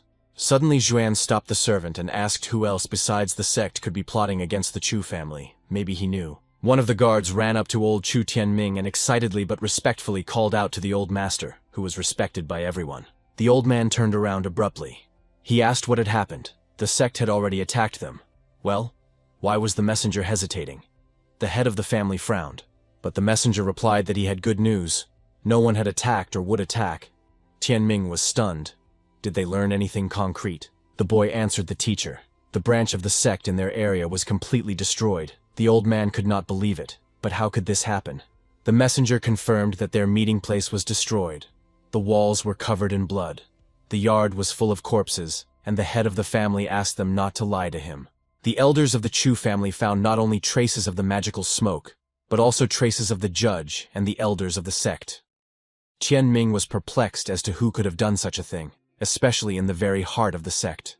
This person must be very strong, so the Chu family will no longer have to worry about the magic smoke. Chu Tianming's face twisted into a smile as he recalled Wang Chang's guarantee and his promise to pay compensation in case of inaccuracy. The old man laughed loudly, the famous Black Moon House and the greedy Wang Chang. How Tianming wanted to look at his face now. Turning to the messenger, the old master ordered him to go with him to the Black Moon House, so that Wang Chang could not escape the news. Chu Tianming was very eager to see how this supposedly all-powerful spy would pay him triple the compensation.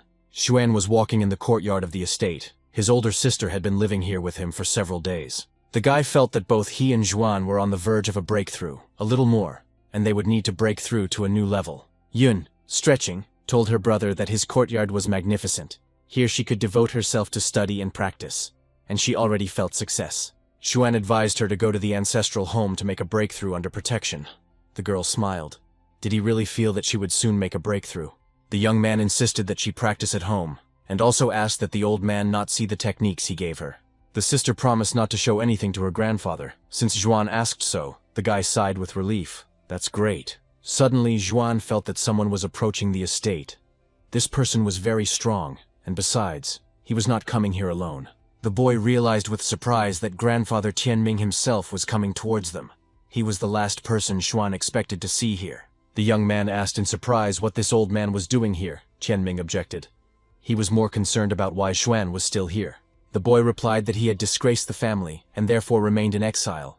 But the old man ordered him to quickly return to the home of his ancestors. Unexpectedly, Yun asked her grandfather to stay here too. She would soon make a breakthrough, and her brother was taking good care of her here. Tianming admired how wonderful Yun was. If he did go to his ancestors, the family would have to rely on her. Yun smiled sweetly in response. She has older brothers. All of them are worthy masters, so she definitely won't be alone. The old man chuckled. If all her relatives were like the 13th brother, then the family would come to an end. They would be crushed by others. Tianming looked at his grandson with disdain, and said that if Chuluo knew what Xuan was like now, he would regret becoming his father. For a second, the boy lost control, and angrily asked his grandfather what he was saying. At that moment, his aura flared brightly. Surprised, Tianming asked what kind of power flashed by. Xuan cursed mentally. Yun was surprised. What kind of power? Finally, the old man decided that it was just his imagination. In fact, Xuan's aura was very weak, weaker than all the other young masters. Tianming repeated that it was just his imagination. Xuan could not have become a master of the realm of harmony. He had not seen such a one for many years. Still, the old man began to have suspicions. But this was not something that needed to be discussed in front of his subordinates. Everything needed to be clarified later. The head of the family told his grandchildren that he had business at the Black Moon House, so it was time for him to go. Yun cheerfully wished her grandfather good luck. Tianming told Xuan that he would be punished with 50 lashes of the cane, then return to his ancestral home. The guy refused, saying that he was fine here and there was no need to worry. The old man snorted with displeasure as he left. Soon, the head of the Chu family, accompanied by a subordinate, arrived at the local Black Moon House to meet with Wang Chang. For the first time in his life, the information received from the Black Moon turned out to be wrong. Wang objected. The information was not wrong. It was just an accident with the cult. Van didn't like this conversation. How could the information be wrong? What else were those idiots from the sect planning? The old man remembered that this swindler had robbed him of his entire fortune. Now Van owed him 3 times as much. Let's see how he would try to get out of it. Chu Tianming told Wang, Black Moon has always been reliable, but this time they really made a mistake, it is confirmed. Wang Chang understood that the compensation was small, but the loss of Black Moon's reputation would be a more serious problem, and he would be punished for it. He told Chu that there was important information about the sect. It could be exchanged for 1,000,000 stones. The old man asked if the sect was worth it. The spy smiled kindly, and assured that if Mortar's court wanted to enter the lands of Chu or Qin, Tianming would be the first to know about it. The old man sternly told Wang to tell him everything he knew at once, and not test Chu's patience when he had already screwed up so badly. Wang Chang replied with a smile, absolutely not. The Black Moon House had always been respected and kept its promises. The spy said that the first vice-patriarch and 2 sect guardians had already arrived in Chu County. That was worth 1,000,000, wasn't it? Tianming clarified that the main one of those who arrived was at the peak of the 8th realm of emptiness, and the guardians were at the 7th realm of emptiness. The head of Chu asked if Wang knew the location of the visitors. The spy smiled. This is another piece of information, the old man snorted. This information is not worth 1,000,000. Their family would have received a report that intruders had arrived during the day anyway. Wang Chang pushed a piece of paper towards the old man, saying that this was the current refuge of the sectarians, and that high-ranking guests of the cult were also taking refuge there. Taking the paper, Chu Tianming thanked Brother Wang and said that he would now go about his business and wished the spy good luck. Now that the cultists' new secret hideout was known, the old man sought to catch the villains off guard and kill them. In fact, there were already messengers from the evil court at the remote estate, called upon to deal with what was happening in the area. Vice Patriarch Zhang Kui listened to the report that Zhu Qiang had suddenly gone crazy. No one knew why it happened. Master Dong Qian guessed that Zhu Qiang was connected to the Purple Moon, but no one understood how he could cross over to the other side. The Vice Patriarch asked what happened to Zhu Yan, whether she was alive or dead, and if she was dead, then who killed her. No one in the area knew. Dong said that the cult did not suffer serious damage this time, but the Chu family was responsible for the loss of a fifth of the Qin cult's entire strength. Zhang Kui inquired how the Chu family knew where the hideout was. Master Dong believed that the Black Moon House told them, but the Vice Patriarch doubted it. They were not omnipotent, and besides, it was not their style. They never sold information in the name of the common good. Zhang Kui ordered Qian to get ready. They would be heading to Chu tonight. Dong warned that there were many strong masters in the Chu clan, but Zhang wanted to find out what was going on there, and who was so strong. Since they were against the sect, they should be confident that they would win. The Vice Patriarch had already broken through to the 9th level of the Void Realm, and he threw a ball to Dong, saying that he would go with him today. Dong Qian recognized the ball. It was an escape weapon, a pearl of the void of invisibility, a very rare item. There are no such things in the area. Zhang confirmed that it was true. If Dong was attacked by the Chu clan elders, if he was not killed instantly, he would be able to escape. And when the Chu family warriors realized that they couldn't even wound Dong Qian, they would definitely be afraid of such power of the local master. Night fell on the Chu district, and the sectarians, embittered by their failures, secretly went to the lands of the clan they hated. Xuan was in the courtyard of the house studying the latest technique presented to him by the system. Despite the late hour, the guy was not yet asleep. Fluffy Blackie, having climbed onto his favorite roof, was peacefully snoring not far from his strong but secretive owner. The Vice Patriarch of the evil sect, accompanied by the local master, secretly approached the mansion where Chu Xuan lived. Zhang Kui said that their goal was to infiltrate the Chu family's ancestral home, not to enter it, but to infiltrate it, to become a part of it unnoticed. Dong guessed that there should be many masters there. Kui felt that the elders of the Chu family were somewhere very close. Dong Qian was surprised that the sectarians were not afraid to go against those whose power was almost as great as theirs, if not greater. After looking at the estate, the Vice Patriarch asked the local master if Chu Luo's son lived here, and Dong Qian confirmed that it was so. Even though the boy is useless in some ways, he is still his cheese, and the sect will benefit from taking him in. There are two options. They can help him break into the kingdom and put him at the head of the family, or send him to the king to learn the dark arts.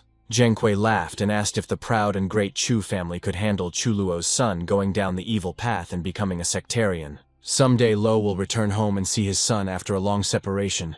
Let's see if he can kill his own child. Dong Qian cautiously asked, what if Chu Luo went crazy and destroyed the cult for plunging his son into the abyss of sin and evil? Kui asked his companion what he was afraid of. If anything, they could always run away, just like Lo could kill his own son and relatives. The Vice Patriarch headed towards the manor. It was time to go after Chu Luo's son. They might just kill him and then old man Chu Tianming. Xuan listened attentively to the speeches of his uninvited guests and said with a grin, what a pity. Are all the sectarians really such idiots? The young man sighed in disappointment. Why is it that before doing something, they don't think at all about the possible consequences? Xuan doesn't even have to leave home to defeat them. But these people are to blame for bringing about their own deaths. The guy smiled. The power of the 9th level of the Void Realm is nothing against him. He must try not to kill them, but to use the Soul Seal. Seeing a dark figure in the courtyard of the house, Dong Qian told his companion that this was the one the Vice Patriarch was looking for. The delighted Zhang Kui exclaimed that they must do what they had planned, and hurried to the son of the hated Chu Luo. But suddenly the Vice Patriarch of the sect felt that he could not move from the spot. He had fallen into the trap prepared by Zhuan. Zhang Kui's face stretched out in surprise. This was impossible. Who could have created a seal so powerful that it bound him? There were no such people here. The sect's envoy tried to free himself, but to no avail, and he realized with horror that he could not activate the Void Pearl. He realized with horror that this pressure was coming from a person from the realm of harmony. But how did Chu end up with such a master? Why did no one know about it? The Vice Patriarch saw Xuan in front of him. His aura was blazing. Zhang stuttered, and asked if he really belonged to the Kingdom of Harmony. Dong Qian also couldn't move. He asked the master in confusion what to do. He couldn't activate the escape weapon. Blackie, awakened by the noise, took charge of the local sectarian and rushed towards Dong Qian with a furious cat cry. Flying up to the guy, Blackie hit him with his clawed paw, knocking out the follower of the evil king's dark court with one blow. Approaching his immobilized and stunned captives, Xuan said that they, the sectarians, were all sick in the head. The guy asked why they kept coming into his estate. Did they really attack him because his father was Chu Chiu Luo? Old Chu Tianming came to the Black Moon House again, knocking on the door angrily and asking if anyone was there. Chu didn't understand what was happening to Wang Chong, another intelligence error. This time they should definitely return the stones to him. The head of the Chu clan was furious. He grumbled that this swindler Wang would get it from him. He slipped him fake information. Wang Chang exclaimed, "This is impossible. They couldn't have been mistaken. Chu should understand. Zhang Kui is a living person. He could have left from there. Sooner or later he will return to the shelter. Van cannot communicate anything in an instant, just as people do not act," heeding his words. Tianming growled. Wang had told Zhang that he wanted to kill him. The spy objected. He couldn't do it so quickly. The spy told the head of the Chu family. Zhang Kui suddenly left. He is not far from the clan lands. Nothing else is known. Tianming frowned. Could he go to Chu territory? If the information was wrong again, Wang would have to give an explanation. Wang said quietly, "How could his information be wrong? It was always true and reliable. He was never wrong. Never." Xu Xuan paced the courtyard, wondering what he should do with these two sect scoundrels who had broken into his home. Looking at Zhang Kui, the guy thoughtfully said, "That's interesting. That means this one is at the 9th level of the Void Realm. Not bad at all." The young man thought that if he killed this one now, the cultists would send an even stronger person here, and that could be a problem. The vice-patriarch glanced sideways at his lifeless companion. Even if this guy's cat was very strong, who would he be afraid of anyway? Zhang Kui bowed politely to Xuan and introduced himself. "He is the first deputy of the cult in Qin." The young man grinned. "And he is not bad. If Xuan can control him, he will interfere with the cult, and he will find out their plans." He said with a smile that he does not intend to kill him. But Zhang Kui didn't believe it. Chu Chiolo once said something similar, and in the blink of an eye, he dealt with dozens of cultists. Dong Xian woke up. He didn't want to see the death of the worthy vice-patriarch of the sect. It would be better if this guy killed him. Rising to his feet, the local sectarian shouted at Xuan that he too had value, offering his life in exchange for Zhang Kui's. Chu Xuan and Zhang Kui turned to look at the guy silently. His unexpected heroism surprised everyone. It was quite funny. But Xuan had already decided everything. He told the captives in a conciliatory manner that the two of them should not argue, and soul seals appeared in front of them. The guy ordered Zhang to stop bothering Chu.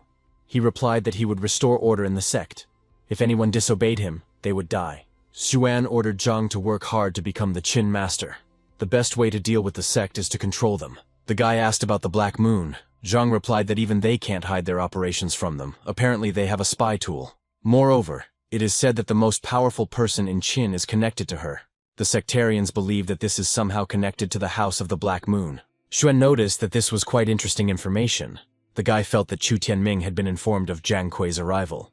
The guy told Zhang that he should go. He knew what to do. If he needed anything, he could contact Xuan. Xuan gave Zhang a plate that would hide them from detection. The boy wanted to check if the Black Moon House could really find out everything. After respectfully thanking the master, the two sectarians under Xuan's control jumped over the fence of his estate and disappeared into the darkness. The young man sighed with relief. Now he could simply rest for a while again. The system congratulated him on conquering the cultist. As a reward, Xuan received the ability to see through illusions, discern the laws of heaven and earth, and, with the help of golden pupils, see through the eyes of other people. Xuan's mouth opened in surprise and delight. He was already at the 8th level of the Realm of Harmony. How incredibly cool that was. The guy smiled. If any more cultists came to him, he would show them what he was capable of.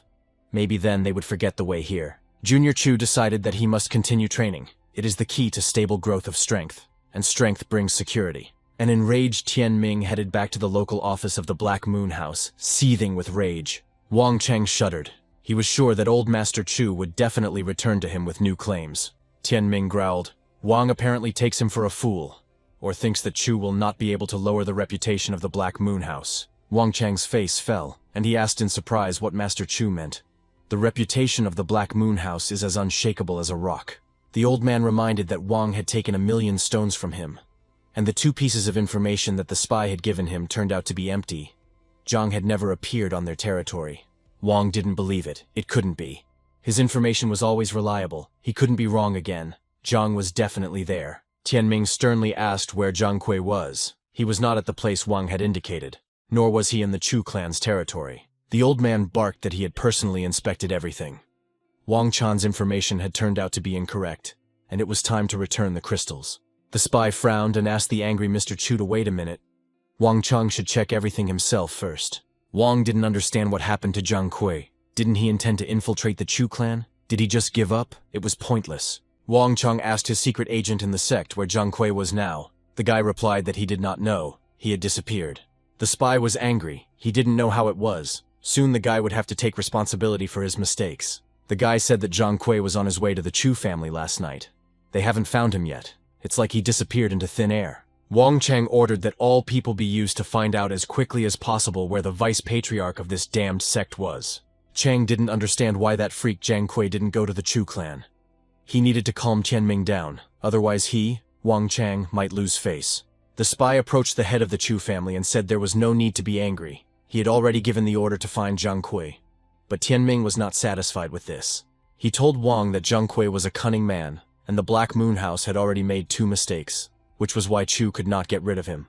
Wang reassured the head of Chu, assuring him that Zhang Kui would be dead, and since that was the case, they would help their family get rid of this scoundrel.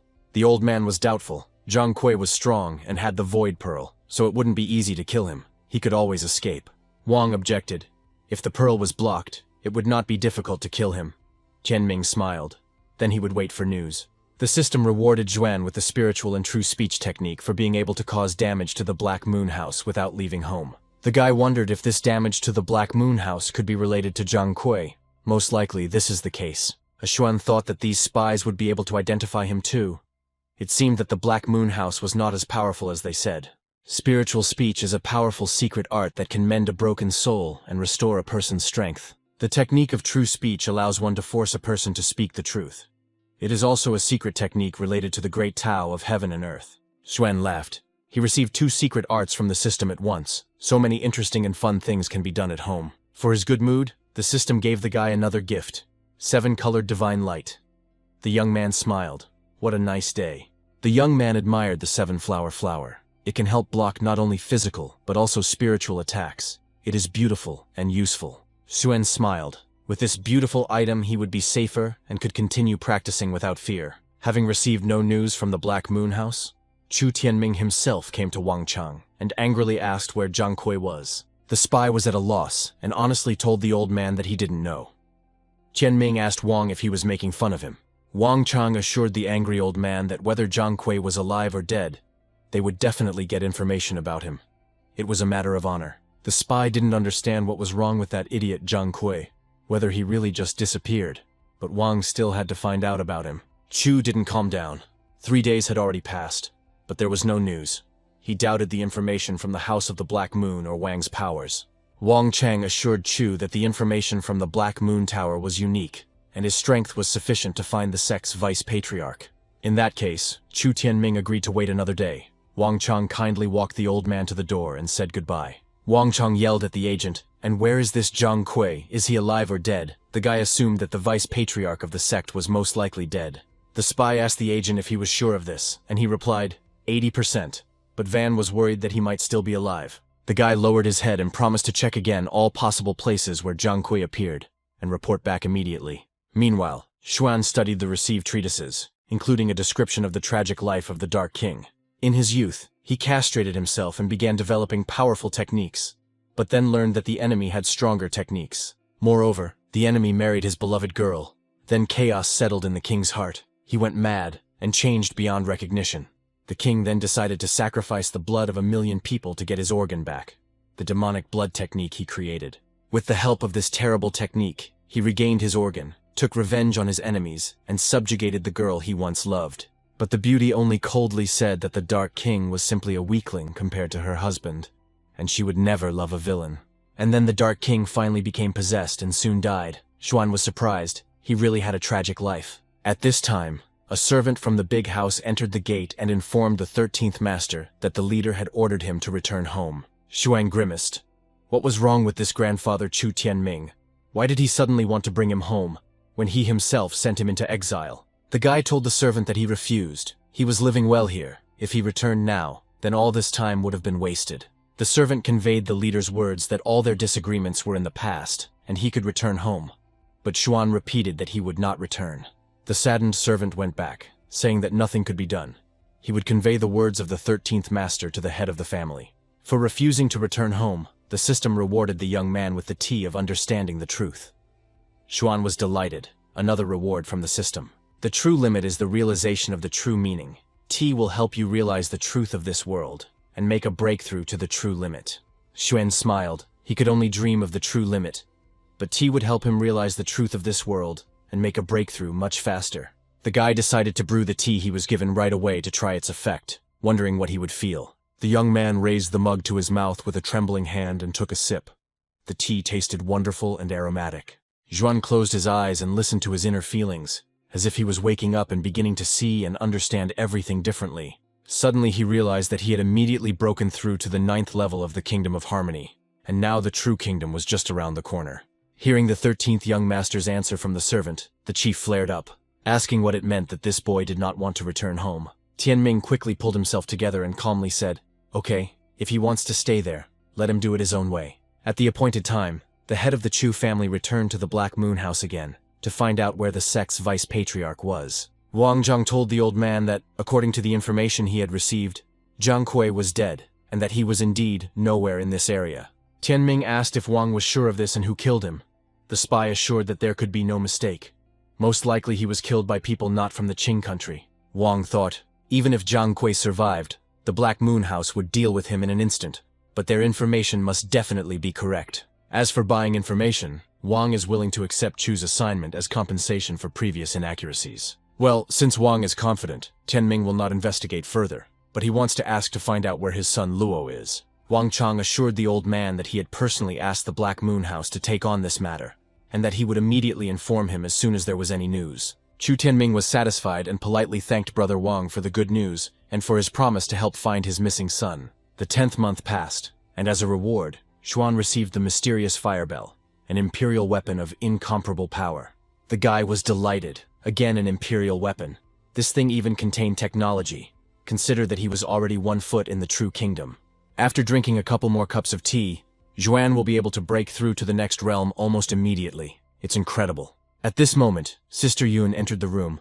The girl had been constantly studying and diligently practicing in the silence of the estate. She informed the 13th brother that she had broken through to the 3rd level, all thanks to the instructions of the 3rd uncle. The girl said that the 13th brother should work hard at cultivating and not slack off, otherwise he would disgrace the 3rd uncle. While pouring the tea of understanding the truth, Xuan said, "Yun doesn't understand. He has a good and calm life, but cultivation is nothing but boredom." Handing his little sister a cup, he offered her some tea. Since she had come so timely, the girl thanked Xuan. Tired from constant studies, Yun happily drank the aromatic, life-giving drink brewed by her younger brother. Suddenly her eyes opened wide and she felt strange changes inside, but these changes were very good. The girl exclaimed how delicious it was, as if this tea had some special effect. Yun felt her body filling with energy. Xuan explained that, of course, this was far from ordinary tea. His father had also left it for the boy, so he could drink it without any problem. The older sister smiled broadly, which meant it was a gift from the 3rd uncle, and then it was clear why the tea had such a magical effect.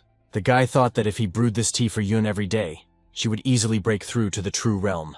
Yun asked the 13th brother if she thought he never left this place. Xuan replied that he was practicing. The girl was very surprised. She had never seen him cultivate, and he clearly hadn't become any stronger. Xuan said that she misunderstood. He was cultivating his heart. The higher the level of the heart, the higher the physical level. Yun was taken aback. Oh, so the 13th brother is so weak because his heart level is very low. Strange. The guy said that his father told him in secret about this practice. If a person is weak, he needs to see clearly, and then he will instantly raise his level. This practice is not suitable for everyone. That is why Xuan does not return home, but lives here. Yun must understand him. The girl smiled. Then she would no longer ask him to come back and would stop sending for him so that he would not be disturbed. Wang Chang's agent in the sect informed his boss that Zhang Kui was alive, although no one knew where he was or what he was doing. Wang asked how this was possible. The guy said that the vice-patriarch appeared for a moment, but they failed to kill him. He escaped. The spy smiled. It was good that no one knew that Zhang Kui was alive yet. Wang only told Chu Tianming. The representative of the Black Moon House ordered that information about him be continued. It was unlikely that he would simply disappear. Yun had been living in Xuan's estate for quite a long time. One morning she went to see the 13th brother. She needed to talk to him. The girl said that very soon she would be able to break through to the 4th level of the realm, so it was time for her to return. Xuan wished her luck and asked her to be careful on the way. Yun cheerfully said goodbye to her brother and went to the ancestral home. The boy hoped that once Yun made a breakthrough, old man Tianming would forget about trying to marry her off into the Qing family. After seeing his sister off, Xuan returned to the technicians, sorting through the books. He thought about what useful thing he could read today. Suddenly he felt a familiar feeling inside. He had been through this many times before. Now he would be able to make the long-awaited breakthrough. Xuan settled himself comfortably and withdrew into himself, his aura flaring, streams of energy rushing throughout the entire space. After some time, the young man opened his eyes. He was again in his room. The energy flows calmed. He made a breakthrough. He extended his hand, and a small rabbit appeared from the clot of energy. Xuan was able to transform the object into reality. This is the distinctive feature of the true kingdom. People below this kingdom cannot know this. It is something created by spiritual forces. For achieving the true kingdom, the system gave Xuan another pet, the golden bird Peng, which shook the heavens. The golden bird Peng is an ancient beast with high speed. It can split the 9 heavenly realms and the 9 underworlds. In terms of strength, this bird is already at the first rank of the true realm. Only it is still small, but Xuan did not know when they grow up. Seeing another pet in the owner's house, Blackie meowed indignantly. He did not understand why this bunch of feathers appeared there. The golden bird. Peng chirped angrily in response. She also did not understand why the owner needed this tailed, clawed monster. The Peng bird spread its wings, and its golden aura flared with fire. It was about to pounce. Blackie the kitten also released his strong blue aura. He was not going to back down and give up the lead to some pathetic bird. Xuan took the pets in his arms and demanded that they stop quarreling. It would be better if they all went for a walk in the courtyard together. After breaking through to the true realm, the guy doesn't need to worry about the sect and enemies. Perhaps after a year of seclusion, he can break through to the Emperor's realm. And when this happens, nothing in Nanzhou Xuan will be scary for him. Oh, how good it is to be a hermit. When he went out into the yard, the guy noticed that one plant needed trimming, as it had grown too much and become untidy. Xuan sighed. The only thing missing from such pleasant days was a beautiful and skilled young maid in the house. The system gave the guy another gift. He received a cannon of 10,000 souls and a book of recipes for many different pills. The cannon of 10,000 souls contains information about all the souls of this world, and about places with a wide variety of natural resources. By becoming familiar with the cannon, one can know everything that contains the soul, as well as learn about places with riches, even if they were long lost. The Book of Recipes for Many Pills is a collection that contains a huge number of recipes, including ancient ones, as well as methods for cultivating them. Xuan was delighted. The thick books would give him something to do, and he could share the recipes with Yun so she could learn. The boy began looking for a couple of pages that could be given to his elder sister Yun to study magical recipes. After she trains, she will be able to surpass even Chu Qing. When Tianming finds out about this, he will definitely want to keep Yun in the family. Yuanchong stated that Yu Hufa died in Chu County of the Qing state, and the Chu family had a direct connection to this. His interlocutor asked whether he had not died during an internal dispute among a follower of one of the teachings, and what did the Chu family have to do with it? Yan frowned. Even if that was the case, who knows about it?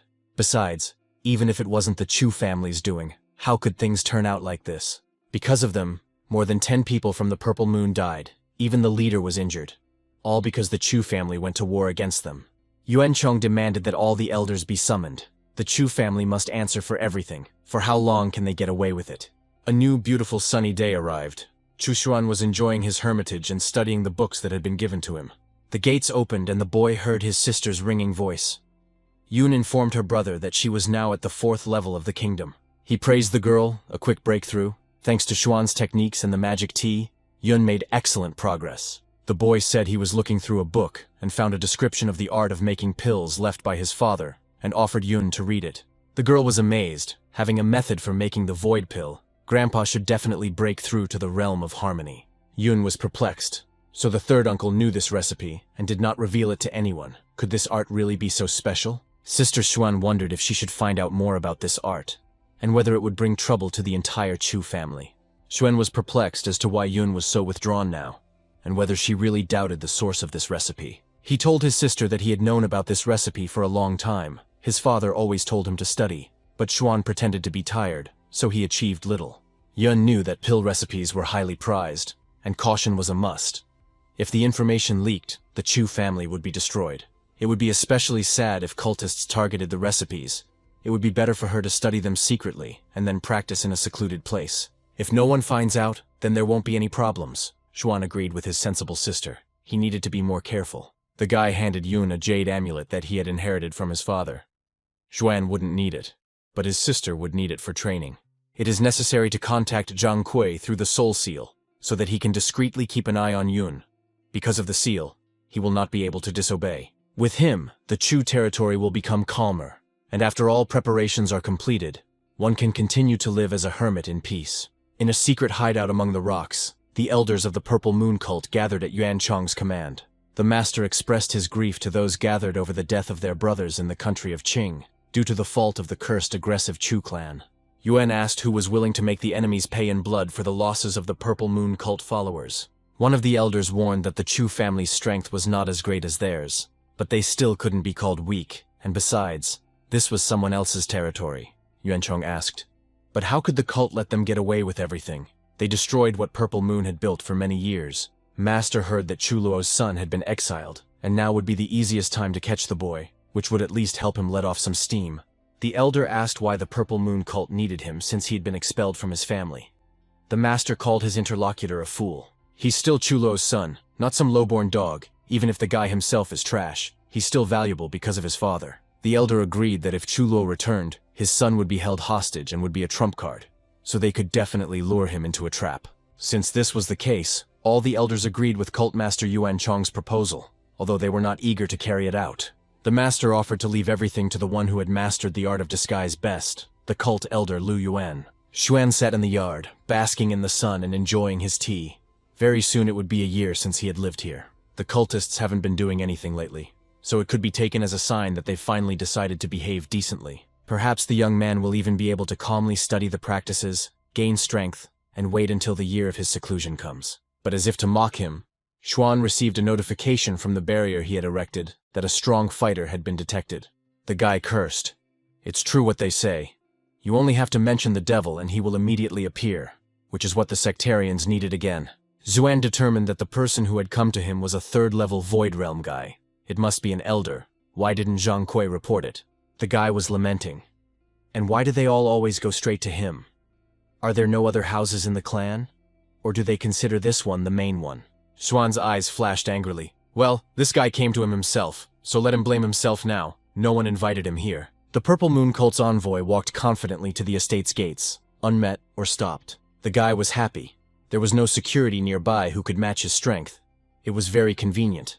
No interference. Upon seeing Xuan, the sect elder asked if he was Chu Luo's son, and the young man sighed and confirmed that it was indeed him. Xuan was already pretty fed up with this. Could it really be because of his father again? And why were they all picking on him? After all, he was not the father. Lu Wen exclaimed, "This is great!" and rushed forward, intending to quickly grab the boy and bring him to the cult's territory. Suddenly, the sectarian felt a giant ghostly beast behind him. The guy cursed. Did he really fall into a trap? The huge spiritual snake struck the intruder, knocking him away from Chu Xuan. The cult envoy frantically thought about what to do.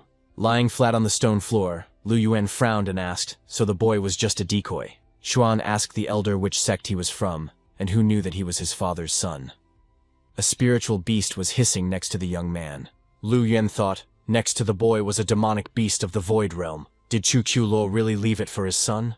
There's no one around. It can't be an ambush. Everyone knows that this guy is very weak, so we need to somehow grab him. Xuan replied sadly, Okay, the sectarian doesn't even need to talk. He already knows that they all hate and fear his father. At the boy's sign, a huge snake rushed at the elder who had come to the estate. Lu Yuan had already decided that the end had come for him. But suddenly the snake disappeared, just as unexpectedly as it had appeared, and the bright sun was shining again over the courtyard of Xuan's house. Lu Yuan exhaled. The Purple Moon cult envoy thought, this is a truly high-level technique. Where did such a master come from in this hole? Lu Yuan stuttered, so it was Chu Luo himself in front of him. So the rumors about his disappearance were all lies to hide his presence. The sectarian was sure that Lo had staged his disappearance so that he and his power would not be disturbed. He had even changed his appearance so that he would not be recognized. The young man said with a laugh that his name was Chu Xuan. He was just Chu Chulo's son. The boy didn't have to be afraid. He wasn't going to kill him. Xuan asked the guy again what sect he was from. Lu Yuan introduced himself, saying that he was the leader of one of the Purple Moon cult groups. The guy was very surprised. The leader of the group showed up in person to pick him up at the estate, which meant they were taking him seriously. Lu Yuan explained that the elders at the council thought it would be a good idea to take Chu Chulo's son as a hostage. So that's what happened. The last operation was so successful that they became even more angry at the Chu family, because the Purple Moon Judge died that time.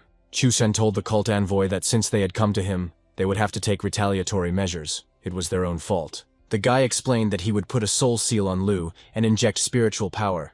This would help ensure that Yuan would not turn away from him. Lu Yuan obediently said that he would cause a rebellion in the cult and try to seize power, take advantage of the confusion and destroy the Purple Moon. Yuan decided that if Lu became powerful, he would be able to deal a strong blow to the cult. Then they would have no time for the Chu family. Watching the elder he controlled, Chu thought that if he could break into the Emperor's realm, he would have no need to fear anyone. After letting go of the Purple Moon cult elder, Xuan was lost in thought about what his father had done to make them so angry. Meanwhile, Lu Yuan returned to the secret hideout, where the elders of the most powerful cult in existence were waiting for him. The gray-haired Purple Moon Patriarch asked in surprise why Lu Yuan had returned alone. Had nothing worked out? Lu Yin declared that the elders had no right to ask him for anything. Their king was a nobody, so he, Lu, would take the throne. The elders looked at their brother in surprise. Lu Yuan seemed to have gone crazy. The old man asked him why he was so bold. Lu Yuan exclaimed that he had the opportunity to break through to the new kingdom. Was there anyone who was against him taking the throne? The elders began to chatter. Some asked if Lu was worthy. Some supported him. The old man shouted, "Nonsense! This will lead the cult to death." One of those present chuckled. As they say, they are all brothers. But some jokes are better not said out loud. Lu Yuan jumped up to the mocker and sternly told him that he, Zheng Tu, was a loser and should not dare to insult him. The offended Zheng Tu yelled back at Lu Yuan to stop. He himself was no better than a dog, a secret spy running errands for the master. Lu Yuan looked at everyone with a menacing gaze and asked who was against and who was for. He would kill every one of his opponents with his own hands. Zheng Tu smiled. None of them would dare to say such a thing. But how Lu Yuan was better than everyone else? One of the elders said that he was against it. Xuan Lu, under his control, frowned and rushed at the enemy who dared to speak out against his reign. Seeing the cold gleam of the weapon, everyone jumped to the sides. The elders realized that their brother was not joking. He had gone mad. Yuan swung his sword and cut off Zheng Tu's right arm. The elder howled in surprise and pain, and everyone was dumbfounded. Seeing Lu Yuan smiling under the mask, another member of the cult assembly shouted at him, saying what he was doing. He was killing his own people. Attacking the opponent of his ascension to the throne, Lu replied that this man had disobeyed his word. He warned that he would kill everyone. The elder who dared to speak out against Lu Yuan cursed. The guy was strong and intended to kill him. Most of the sectarians were at a loss, and the old man demanded that Lu Yuan stop. Otherwise they would all have to fight. But Lu Yuan shouted menacingly at the old man to shut up, saying that whoever obeyed him would live, and whoever opposed him would die at his hand. The old man frowned and took a step towards the guy. He asked Lu Yuan if he was crazy, if he really thought he was a king. Bleeding, Zheng Tu, with his last strength, called for Lu Yuan to be killed. He went mad and began to kill the cult elders. Turning to the wounded Zheng Tu, Lu Yuan shouted that he would die first and swung his sword, attacking the enemy. The sword's deadly energy rushed towards Zheng Tu, who was writhing in pain, and everyone's mouths opened in surprise. Could Lu really kill his own? The wounded elder fell down dead. Everyone gasped. It seems Lu Yuan has become much stronger than before. What happened? The old man said this seriously. This is no longer a joke. He is really serious. He has already completely lost his mind. Turning to the Purple Moon elders gathered in the cave, the old man called on everyone to come together and stop the maddened brother Lu. Suddenly, Lu Yuan knelt down and flashes of energy of different colors danced around him. He concentrated and froze. Then he jumped up and yelled for all his opponents to die at once and go straight to hell. The old man understood everything. He shouted for everyone to save themselves. Lu Yuan is gathering energy to blow up this place and kill everyone. A deafening explosion was heard over the dense forest in the mountainous area, and the secret meeting place of the cult elders was destroyed. At this time, the master of the Purple Moon cult approached the shelter. He saw the explosion with horror and hurried to the entrance of the secret shelter. Rock fragments and corpses were scattered around the entrance. and the master asked in surprise if the Purple Moon cult had really been attacked. He walked around the ruins of the shelter, but there was not a single living elder. All around were only the bodies of cultists mangled by the explosion. Finally, the master saw the old man. He was alive. The leader asked who did this. Where were the rest of the elders of their cult? The injured elder muttered, "It was Master Lu Yuan. He turned his body into a bomb and blew himself up along with the others." The master couldn't believe how his loyal Lu Yuan could do such a thing. And why he did it. It was just some kind of nonsense. The leader asked the weakened old man where the other elders were. He replied that they were all dead. Only he was left. The master was shocked. But this is almost 70% of the elders.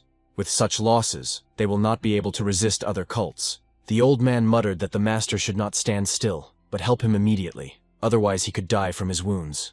The master came to his senses and took out a bottle of potion, handing it to the old man. He told him to get healed quickly and tell him everything. The system congratulated Zhuan on defeating the enemy thousands of miles away, and gifted him 10 years of cultivation and a chest of heavenly flashes. This will help him quickly get to the 3rd level of the true kingdom, because the higher the kingdom, the slower the accumulation of strength. Sky Flash is a one-time explosive weapon that contains the power of lightning and has an effect on cultivation. If activated, the explosive force will be enough to seriously injure an opponent in the 1st level of the true realm. Xuan hoped that after the destruction of the Purple Moon cult, no one would come to him anymore, and he would be able to live in peace. Suddenly the guy felt that the soul seal began to move. Could it be that another strong opponent had come to him? Indeed, a very powerful cult master was approaching the gates of Chu Xuan's estate, hurrying to the guy with an urgent message. Jiang Kui came to Xuan. He respectfully greeted Master Chu and politely bowed to his secret master. Xuan asked the vice patriarch what he wanted, and he said that the vice leader of the Purple Moon sect and the leader of Qin had secretly conspired. This was done with the aim of attacking the Chu lands and destroying the powerful family. Xuan did not understand why the Chu family was the target. The guy thought that if their plan worked, Chu would suffer serious losses. Chu Qing and Chu Yun could also come under attack. Xuan sighed heavily. If problems started in the family, it could have a very bad impact on his beautiful hermitage. He told Jiang Kui to find a way to inform Chu about this, and inform him of the planned time of the attack, so that the family could prepare. Jiang's mission is primarily to protect Chu Yun, the vice patriarch said with a bow that he understood his task. You also need to secretly pass elixirs and valuables to Chu Yun, so that she appears to have accidentally found or received them. Having given the elixirs to his sister, the boy promised that if Jiang Kui came up with a reliable method, he would receive spiritual medicine himself. The vessel contains 2 boa constrictors that possess true 5th level strength. Although their strength is short-lived, it will make Zhang one of the invincible ones in Qin. The boy ordered the vice patriarch of 1 boa constrictor to hand it over to his elder sister Chu Yun in case of danger to protect the girl. The 2nd boa constrictor will help Zhang save his life if something unexpected happens. Kui respectfully thanked his master. Throwing a magic pill to Jiang Kui, Xuan smiled and told him to always strive to break through to the next realm. The vice patriarch of the sect gratefully accepted the pill from Xuan's hands, saying that he was ready to obey his master in everything. Xuan knew that Chu Tianming already had 1 foot in the realm of harmony. He could cross over into it by taking just 1 Xuan pill. However, Xuan had no intention of giving his grandfather this pill. He had to wait until Yun created them herself. His old man had always hated him. The old man does not have any outstanding talent, otherwise why was his son able to move to the kingdom of harmony, and then to the true kingdom, unlike him? Perhaps Chulo's cultivation techniques were stronger. If he really possessed them, wouldn't father want to pass them on to the Chu family? According to the scrolls, in order to break into the realm of harmony, and then into the true realm, one must certainly possess abilities. 11 months of Zhuan's seclusion passed, and the system rewarded him with an improved spiritual exercise map. The young man was very happy. It just so happened that the effect of the previous card was weaker. It had already become practically useless. Zhuan's spiritual consciousness was no longer weaker than that of a 5th-level True Realm warrior. But the inner vision only lasted for 2 or 3 seconds. And with this new improved map, he will be able to successfully improve and finally reach the Emperor's kingdom. However, by that time a new card will be needed again. This one is still low level. We need to think about how to use it correctly. Chu Qing had already recovered from the injuries inflicted by the cultists and was studying in his ancestral home. He was incredibly angry at the cult. Last time when he was attacked by the cultists, if it weren't for the disappearance pill, this cult still needs to be wiped off the face of the earth. But the Black Moon is cruel, and the price for information is too high. One should rely only on one's own family's intelligence agents. Everything in this district is under Chu's control. They have enough of their own sentries, but internal intelligence alone is clearly not enough to fight the cult. It is necessary to know the key positions of the enemy cult. The servant entered and reported to the young master that a messenger had arrived with an intelligence report. The scout said that they had been given information, but the sender was unknown. He was not from the Chu family or the Black Moon House. Xing read Zheng Kui's message about the impending attack on their lands and family by the powerful Purple Moon cult. The young master ordered his servant to call his fourth uncle to him. The boy wanted to consult with the senior for information. Soon the footsteps of one of Tianming's sons were heard. The servant did not tell him why the young master wanted to see him. Chu Qiuhai, the fourth son of Chu Tianming and a master of the first level of the Void Realm, entered Qing's room and asked what was the matter. Qing handed his uncle the note and asked him who he thought might have sent it, and whether the information should be taken seriously. After reading it, Chu Hai said that it was interesting. He wanted to believe this letter, but he should be careful with it. You never know what might happen. Moreover, the matter concerns not only the Chu family. Hai hastened to immediately go to the Hui domain and warn. In one of the abandoned forest caves, Yun set up a secret laboratory for herself and practiced creating pills. Having loaded all the necessary ingredients into the cauldron, the girl began cultivation. She needed to process the pills with her energy. Having completed the ritual, Chu Yun commanded the magical pills to rise, leaving only the final decisive stage of creation. Glowing golden balls flew out of the cauldron and began to swirl around the ceiling of the cave. These were the magic pills that had been created. Yun's alchemical cauldron glowed with magical energy as it transformed the processed ingredients into pills. After looking at the results, the girl sighed. 4 pills went into the trash. 5 turned out to be ordinary. Only 3 remained. In Yun's palm, 3 blue Xuan pills shimmered in all shades. They were made correctly. It was immediately obvious. She poured the pills into a bag. She was making obvious progress. The girl was sure that next time she would definitely do better. Out of 10 attempts, only 3 were more or less successful. Even though the pills were of average quality, she began to succeed. Yun was confident that she could make high-quality pills, but she had used up her last elixir and needed to get more. The girl decided that after she learned how to create Xuan pills, she should try making spiritual ones. Zhang was watching her closely. Seeing the girl emerge from her magic laboratory, the vice patriarch sent the boa constrictor Xuan had given her to her towards her. Before Yun had time to gasp, the boa constrictor entered her body. The girl was confused about what it was and where this snake came from. This power was unfamiliar to Chu Yun. It was like a boa constrictor. But what was it? Was it just luck? And how could she use this power? Suddenly, on the straight path, the girl saw a bag with materials. Strangely, she did not feel anyone else's presence. After opening the find, Yun was surprised. There were so many pills in there, and the bag was also filled with spiritual stones, a real treasure. Yun was perplexed. If this bag was for her, then who left it? Maybe her grandfather, hardly. He had no need to do it secretly. The girl felt an unknown power inside her. Maybe one of her elders found out what she was doing, and decided to help her in this way. But since she had the ingredients, Yun decided to return to making pills. Zhang Kui and Dong Qian watched her from the thicket. The vice patriarch ordered Dong Qian to stay here and keep an eye on the girl so that no one would dare attack her.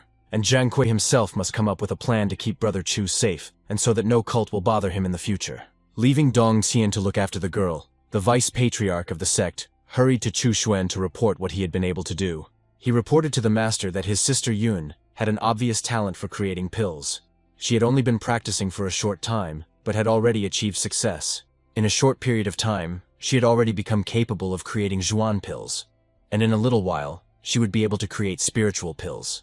Xuan ordered to continue to supply her with the necessary materials. Not killing Zhang was the right choice. He became a real faithful dog. The boy handed Zhang Kui a bottle of potion, saying that it would help him become stronger and complete assignments better. Even though Zhang is trying more for himself, he will never betray because of the soul seal, so let him gain strength.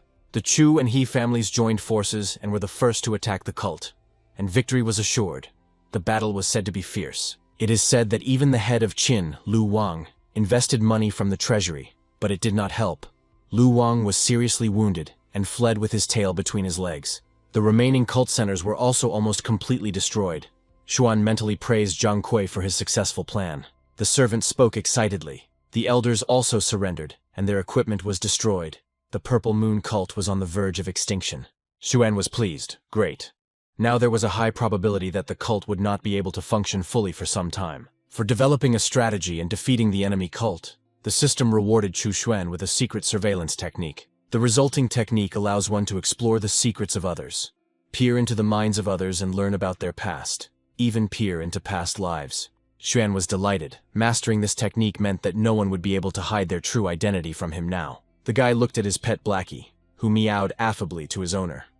It turns out that this is not just a cute animal. A spirit cat, a magical beast of heaven and earth, possessing great strength and a will of steel, ran around Xuan's estate. The guy even felt a little sick while examining the spirit cat. Its origin is very unusual. It is an amazing creature. Xuan needs to explore the sources of his power. It will be difficult to subjugate the cat's will because he possesses the power of the true kingdom. These animals are amazing creatures. They are too strong. Judging by what Xuan can discern, their strength is equal to his or slightly lower. The Chu family has won. The cult will not be able to cause problems for a while, and we can finally calmly wait for the arrival of the Year of Solitude. But Xuan was not destined to enjoy peace for long. Soon another guest from the large house of his ancestors came to visit him. Chu Yuan, the third young master, came to the estate to visit his youngest brother, who had been exiled. Seeing Xuan lying on the couch, Yuan reproachfully said to the 13th brother, "Was he worthy of being the son of the third uncle?" The young man thought bitterly that this grumbler had already returned from his practice in the mountains. The last thing he needed was a lecture. Yuan didn't lag behind. Third uncle and aunt were missing. Doesn't Xuan want to become stronger so he can quickly go and look for them? Xuan silently rolled over onto his other side. Yuan angrily exclaimed that he was hopeless, and yet his father was the strongest of all. Yuan admired his father, studied with him from childhood, and one could say that it was he who taught him everything he knows and can do. Rushing to his 13th brother, Yuan shouted at him to get up quickly. He couldn't just lie around on the bed. Xuan turned to his elder brother and suddenly asked him if he was trying so hard because he wanted to become Chu Chulo's heir. Yuan was confused. Did Xuan really think that he wanted to get his hands on his inheritance? But the young man did not want to be disturbed. Xuan told his brother that everyone lives differently. He chose this lifestyle. He is fine and everything suits him. There is no need to interfere with him. Moreover, when Xuan's father was around, he did not take care of his little son, and when he left the child at his grandfather's house. Xu Yuan's face fell. There was nothing to say to this. Everyone in the family knew that Xuan's parents really did leave him when he was very young. The third young gentleman sighed heavily. After all, everyone has the right to behave as they see fit. Yuan sat down next to his brother. Xuan realized that this guy had already guessed that something was wrong. Among his peers, Chu Yuan was the most talented and strong. His strength is equal to the first level of the spiritual realm. Although Chu Tianming was optimistic about Qing, he is behind Yuan. But Chu Yuan doesn't cultivate the Chu family's techniques. He found them outside the clan's territory. Or maybe Chu Luo told him about them. Xu Wen told the 13th brother that he wanted a calm and peaceful life. Perhaps this really was a good choice. Xuan thought it sounded like a farewell speech, but he was really worried about him. If there was an opportunity, he would need to help him. The young man turned out to be right. The third brother came to say goodbye to him, because he was soon going to leave the home of his ancestors. He said that in a few days, he would have to set off on a journey, and it was unknown when he would return, or whether he would be able to return at all. Yuan promised that he would keep an eye on the news about third uncle, and if anything came up, he would definitely pass on the message to Xuan. The guy took out a book from his bosom in order to continue living as a hermit. Xuan still needed to properly cultivate his powers. He advised Xuan to read this, and then talk to his grandfather. Then his position in the family would improve significantly. As he left, Yuan told the young man to quickly move from the mortal realm to others, higher and more interesting ones. Xuan looked at the back of his brother as he left, and couldn't understand what was on his mind. Had he really lost his beloved? That was probably the case. This animal skin material is often used to record cultivation techniques and writings. Not only does it preserve the text longer, but it also leaves a spiritual mark. The guy gasped. This is an imperial scripture, although not a complete collection, but somewhere around half. Nevertheless, it is a very valuable thing. Relying on this book, the Chu family could have established itself in Qin for thousands of years. It would not have been possible to break into the emperor's realm, but it would have been easy to break into the true realm. According to ancient records, the reason why there is no one with the power of an emperor in Nanzhou is because of the great war that engulfed the place. However, while the scriptures are useless for Xuan, and the pills are of little use, using these techniques to attract Grandpa's attention is not a bad idea. It seems that Yuan wants to remain in the shadows. Maybe he has made enemies for himself and wants to lie low.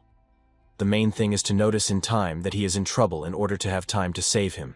The next morning, a loud scandal erupted in the Chu family's large house, and Chu Tianming's screams echoed throughout the area. Zhuan opened his eyes and sighed, which meant he hadn't dreamed it. His grandfather was really throwing thunder and lightning. The guy knew very well that it was really hard to earn Tianming's good word, but getting a scolding for some misbehavior was easy. I wonder what's going on in that big house. Why is there such a commotion so early in the morning? Blackie meowed philosophically in response. Xuan smiled. He could hear those screams even from here. He wasn't going to kill Chu Yuan. The old man wasn't that cruel. The cat moved to the roof of a large house. Grandfather asked how Yuan breaks off the engagement. His bride is Princess Qin Keiyun herself. The third son, Chu Luo, broke off his marriage with Qin Keiyun's mother.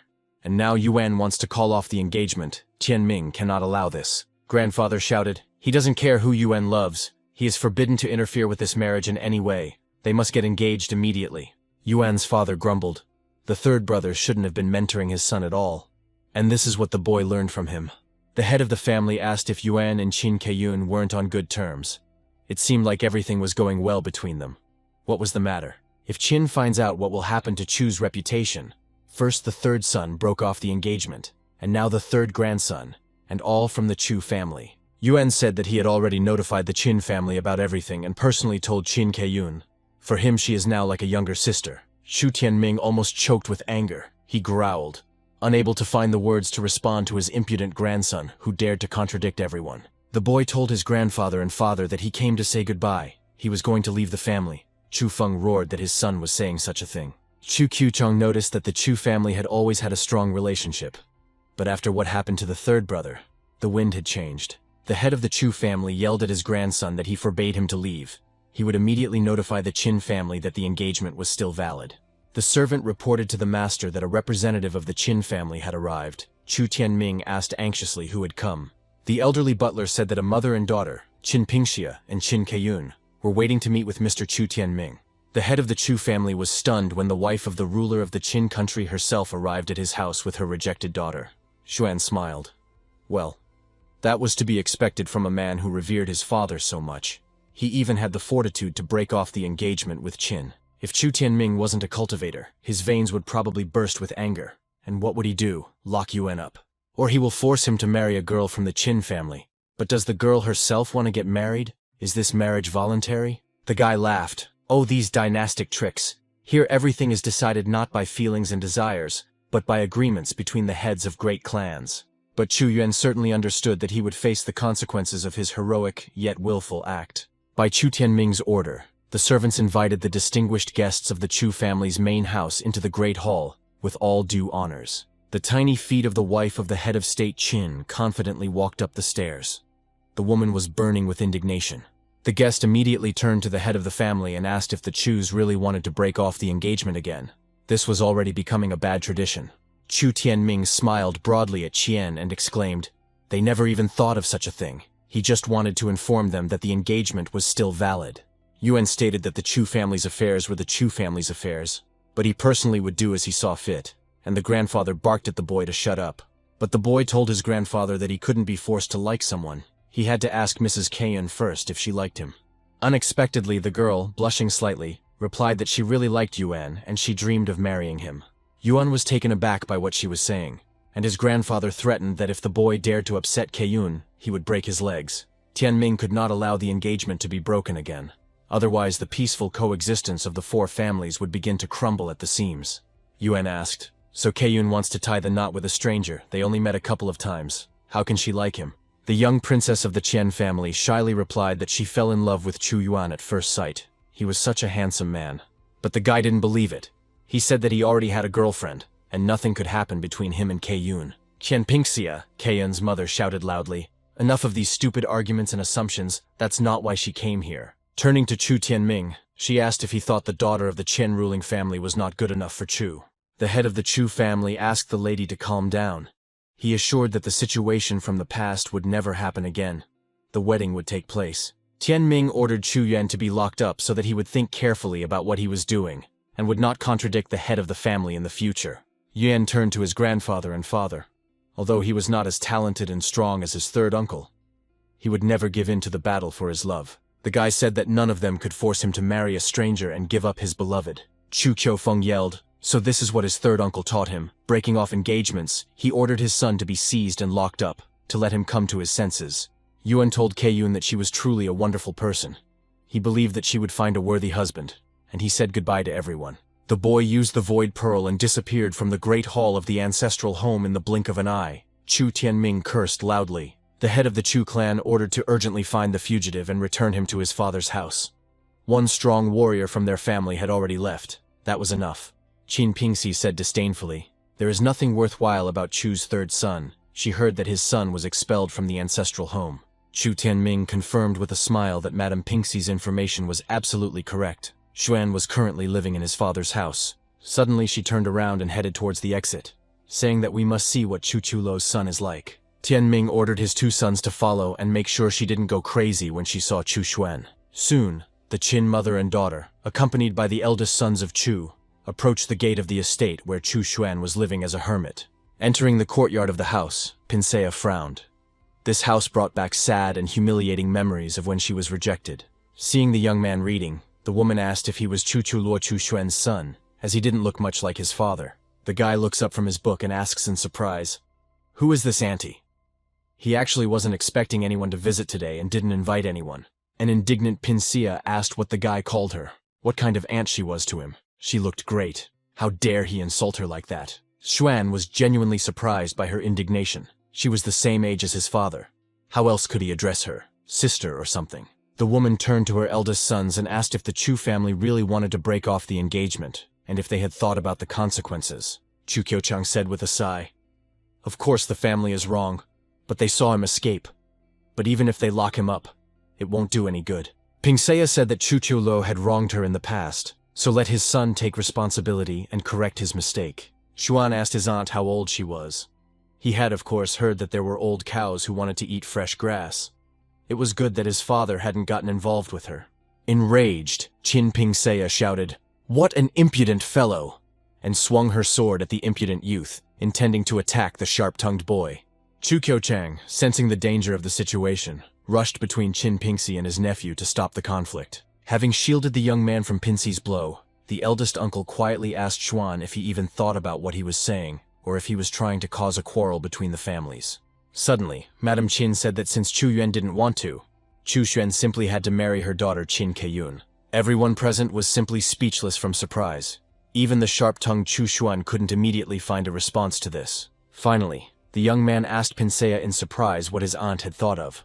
Why should he suddenly marry this girl? Chu Qiuchang asked the woman in confusion. What about Keiyun's feelings, since the bride's opinion should also be taken into account? The girl blushed slightly and quietly said that she didn't mind. This young man was handsome. He would probably be a good husband. The elder sons of Chu opened their mouths in surprise. This girl changed her mind so quickly. She said that she loved Yuan, and then Xuan intervened in the conversation. The guy decisively stated that he did not agree. He was not going to marry someone unknown.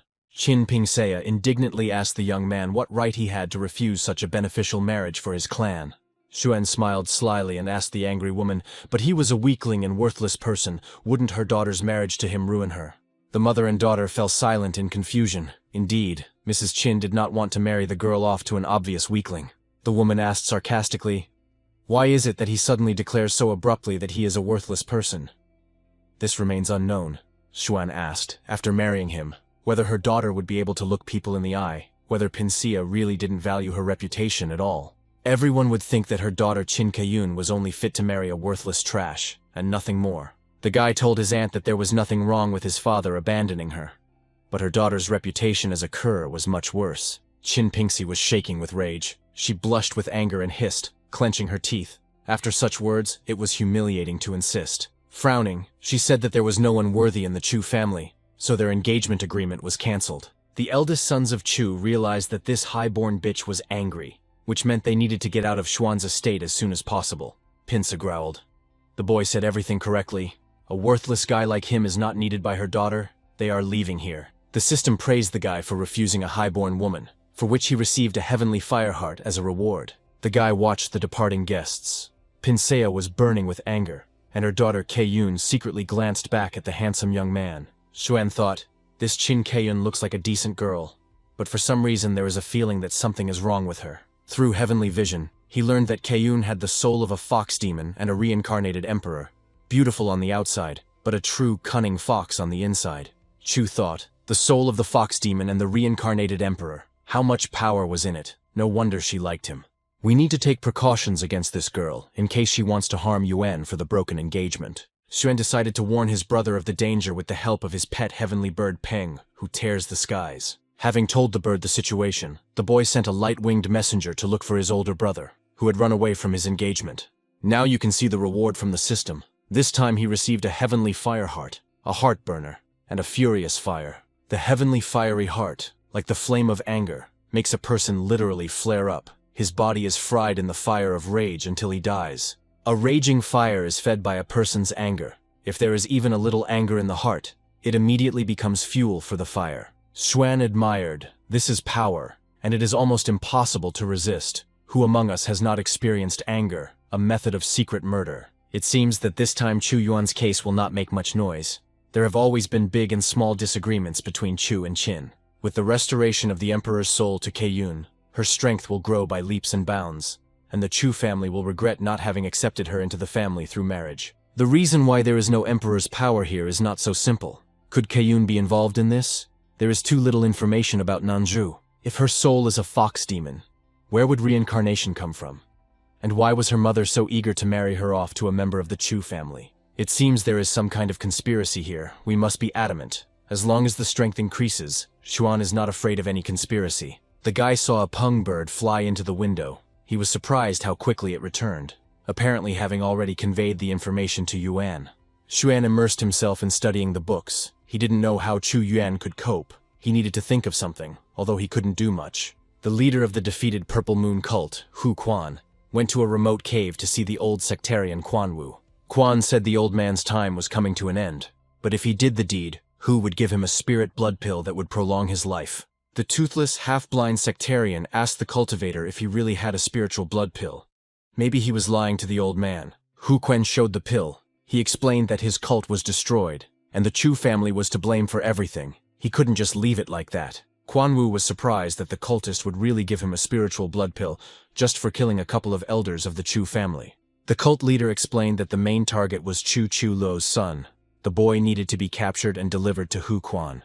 As long as he had it in his hands, he would have leverage over the Chu family, meaning he could take revenge on them for destroying the cult. Moreover, he is the son of Chu Lo himself, so in order to revive his cult, Hu Quan needs to witness the Chu family killing themselves. Quan Wu calmly listened to the excited speech of the head of the recently very powerful and influential Purple Moon cult. Finally, the old man replied that he agreed to sort this matter out, but he had very little strength. He was already with one foot in the grave. The cultist threw Quan Wu a treasured pill that could revive his decrepit body and prolong his dying life. Hu Quan said that half of the pill would be enough for him to complete the job, and once he finished, he would receive the other half. The old man extended his decrepit hand towards the life-giving magical remedy, and as soon as the pill touched him, he began to come to life. Quan Wu has stepped outside the gate. He has been at the very top of the Void Realm for too long, but his life is coming to an end.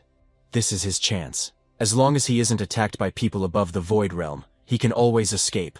All he needs is a boy and to kill a few elders. By the time the strong family members arrive to help, he would already have returned to Purple Moon territory and obtained the spiritual blood pill. Xuan was busy cultivating. It would soon be a year since he settled here in his father's house. Time flies so quickly. The guy learned so many new things, broke through from the mortal realm to the true one. Who would have thought? It's been just 7 days, and it'll be exactly 1 year since Xuan has been sitting here like a real hermit, although someone is constantly pestering him. It is necessary to stay at home at all costs and do everything so that no one interferes with him living peacefully these 7 days before the year. Xuan sighed heavily. Some old stump, another supporter of the evil king's court, had come to see him again. The guy didn't understand what was wrong with the sectarians, why they immediately went to him as soon as they entered the Chu clan's territory. The old man asked the young man gloomily if he was Chu Lo's son. Quan Wu looked at the young man with his half-blind old eyes. Xuan replied that he was his son, but he couldn't understand why all the cults were coming to him. Did his father cause them so much trouble? The old man's toothless mouth stretched into a nasty smile. He laughed and said that he was not a member of the cult. He was just their mercenary. The old sectarian shouted at the boy to behave quietly and obediently. He must go with him immediately and not resist. The boy calmly watched the old man approaching him, pretending to be a formidable mercenary warrior. Chu Xuan commanded the old man to kneel down and freeze. Stop waving his hooked fingers around here. Surprised, Quan Wu fell to his knees and froze on the stone slabs of the courtyard. He felt that he couldn't even escape from here. The old man broke out in a cold sweat. Was this kid really that strong? Why didn't the head of the Purple Moon cult warn him? The guy told the old cultist to stay on his knees and not even think about running away. He wouldn't be able to anyway. Quan Wu was puzzled by this power. It was similar to the Emperor's realm. Could it really be Chu Luo's son? The Chu family was terrifying. Zhuan demanded that the old man tell him about the purpose of his visit to him. As far as the boy remembered, he did not invite him to visit. So who was he? Quan Wu looked at the young man silently. He didn't want to talk about the Purple Moon cult, afraid of losing the spiritual blood pill. The old man was surprised how this boy at such a young age could possess such incredible strength, what his secret was. Looking at the old man, Zhuan thought, the cultists have gone completely crazy.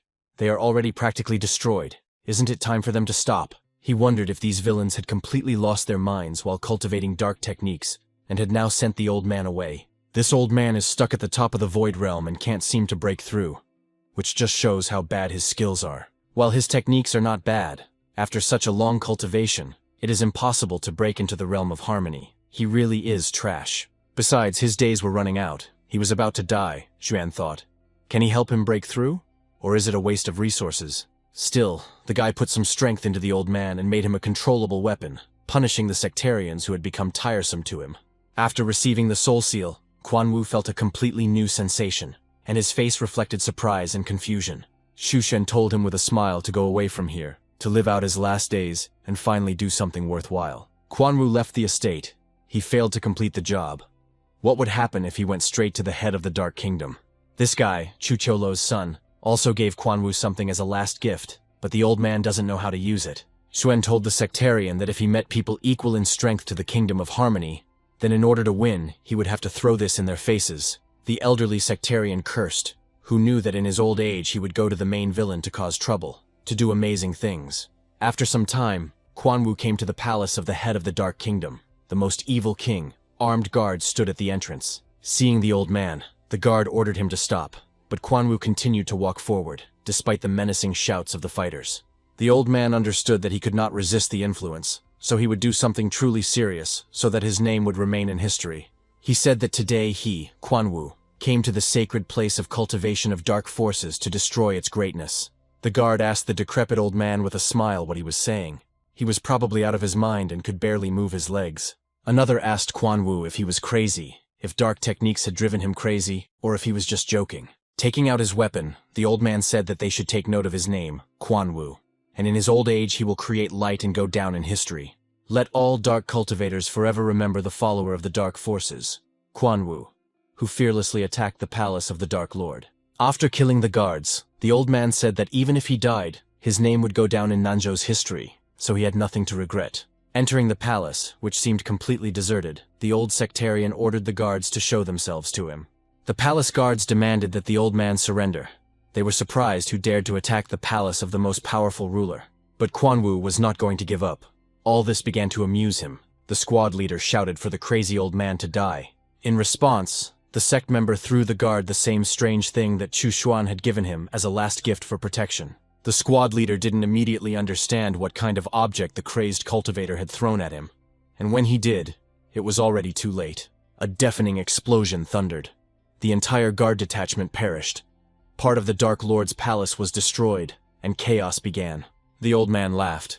He was going to die as a great and powerful dark cultivator of Quan Wu, because no one would dare to break into the palace. The Dark King, hearing the noise, called the head of the palace security and asked what had happened there, whether someone had attacked them. The guard replied, it was the old cultivator at the top of the void, who had not much time left, who suddenly burst into the palace, killed the guards, and seriously wounded 2 elders.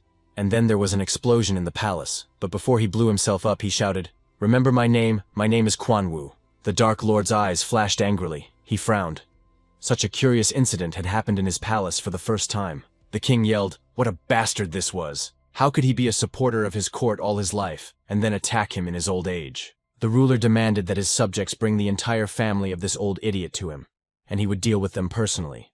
But the head of security said that this Quanwu is so ancient that he most likely doesn't even have any living relatives left. Everywhere the sectarians were actively discussing the latest events. They were asking each other if they had heard what had happened. An old man from the Void Realm, a dark cultivator, invaded one of the palaces of the dark sovereign Shou Yuan and cut off the heads of several from the Harmony Realm. Such an old brazen fellow will definitely be remembered for a long time. Many were delighted when they heard about this. Maybe Shou Yuan will want to resign. Hu Quan, hearing this news, was stunned. He did not understand what had bitten old man Quanwu that he had decided to take such a step. Quan thought, Quanwu, a sick old man. What came over him? He hired him. So why the hell did he attack the palace of the Dark Lord? What happened that made him run to the palace? Was he suffering from senile dementia? Or was this the work of the Chu family? If anyone finds out that it was who ordered him to go to Chu territory, and that he ended up breaking into the palace, then Quan is a dead man. The head of the cult was afraid that the Black Moon would find out about this, but only the two of them knew about it. No one else was in the know. The cultist decided that this had nothing to do with him at all. He had never even met this Quanwu. He didn't know him. Hu felt that there was something wrong with the Chu family. Every accident was somehow connected to them. If it weren't for them, he wouldn't be in this situation. The Purple Moon cult is practically exterminated. Would Hu be considered incompetent in the court of the Dark Lord if this became known? The cultist clenched his teeth in anger. This Chu family must pay for everything one day. How many sectarians have already died at their hands? Hu was thirsty for blood. The head of the cult returned to his house, and on a special stand lay a scarlet sphere, which was to become the instrument of his revenge. While in the Xuan Kingdom, Hu Quan accidentally discovered this blood bead among the ancient relics and brought it home. Inside is the blood of an evil spirit. If the bead is broken, the spirit will take possession of everyone below the true kingdom, and they will become its slaves forever. Evil spirits are the main enemies of humanity. No matter whether light or dark cults obey them, they must be destroyed. Hu Ken decided to be cautious and wait until things calmed down after the previous uproar with Old Man Quanwu's attack. Xuan chuckled, disturbing the Dark Lord's court and shocking the evil cultivators, and Old Man Quanwu did a great job. The system gave Chu the ability to create his own secret kingdom, secret territories where he could leave artifacts for posterity. If Chu Xuan wanted, he could control the successor's cultivation and decide whether he lived or died. The guy smiled. The successor will not be able to betray his master. If he decides to disobey, then his cultivation will be cancelled. Without leaving home, Xuan can spread information to people all over the world and be a secret cultivator. It's interesting. If the successor deceives the master, he will instantly return to the mortal realm. Chu can even reward the successors with cultivation techniques. But Xuanya doesn't have enough strength for that yet, so there's no point in creating a secret kingdom now. We need to wait until the year is up. There were only 2 days left. The guy wondered what reward he would receive from the system for his patience in not leaving the house. And finally, the cherished day arrived. The system rewarded Xuan with the immortal scripture Yu Shu and 100 years of cultivation. Chu was dumbfounded. In addition to the scriptures and techniques, and also 100 years of cultivation to boot, then the reign of the emperor is just around the corner. The boy felt his strength begin to increase. He was receiving the 100-year cultivation gifted by the system.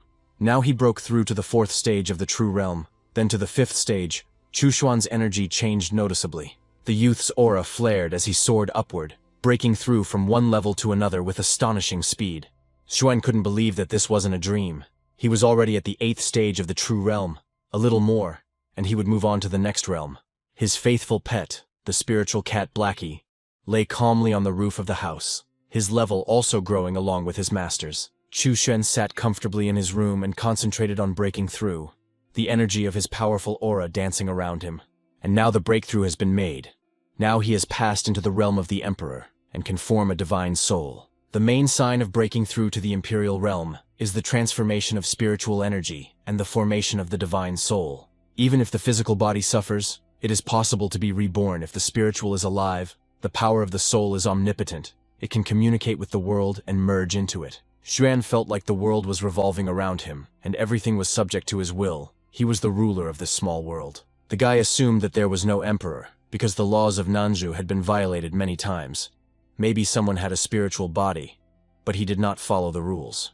It is impossible to build your own little world. It can only be seen as half your own and half ordinary. Chu created his spiritual body to follow the rules of Nanzhu.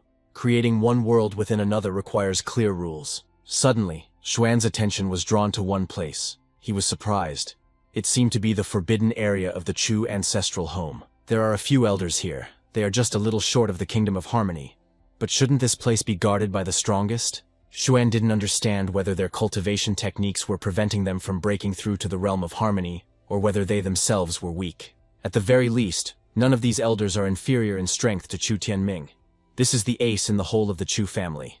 This is their power. The construction of the small world is complete. Within a radius of 12 miles are the Xuan domains, which exactly encompass the lands of the Chu family. Cultivators believe that in the Emperor's realm, the ruler has no laws. This is the true power of the Emperor's realm. In the secret place of the Chu clan, everything was as calm as always. The strongest elders guarded this place and the family artifact. The two elderly cultivators of the family hovered calmly in the air, engaging in spiritual practice and guarding the sacred place. Suddenly, one of the elders interrupted his meditation and became alert. He felt a powerful surge of energy very close by. The old man asked the second elder. It seemed like someone had made a sharp breakthrough. The second one confirmed. It seemed that way to him too. However, none of them felt the energy of the master who made the breakthrough, so it seems they can continue to stay there. Chushen was surprised. Those elders actually broke through so abruptly. It must be all the influence of the divine soul. Since Zhuan's forces now cover the entire Chu territory, it seems that he accidentally influenced them and helped them break through. The boy knew that in the very center of the Chu clan residence, there should be an artifact that absorbs the breath of elders. This artifact works as a conductor, receiving the breath of a strong cultivator in the environment. It transmits it to a specific location. There is no one in the Chu family who is equal in strength to the Harmony realm. It seems that this thing suppresses advancement or forces those who break through to leave this place. However, Xuan is a hermit, so this does not concern him. The young man decided to first turn off the artifact's breath collection function. For reaching the Emperor's realm, the system rewarded the boy with the great immortal scriptures of Luo and the great techniques of Luo. These writings turned out to be a continuation of the writings left to the young man by Yuan, and the boy felt that he had risen to the second level of the Emperor's kingdom. Xuan sighed. So 100 years of cultivation has ended. But now he has enough confidence in his strength. Now he is the only one who has reached the Imperial realm in Nanzhou. Even if there is someone equal in strength outside, the guy here has nothing to fear. And there's no point in worrying about the evil overlord's court for now. Let the cult members kill each other, and then you can kill the rest. Satisfied, Blackie rubbed himself against his owner with a purr. Xuan asked the kitten, and he too moved forward, already in the realm of harmony. The young man told him to quickly move to the true kingdom. With his abilities, he would quickly reach the Emperor's kingdom.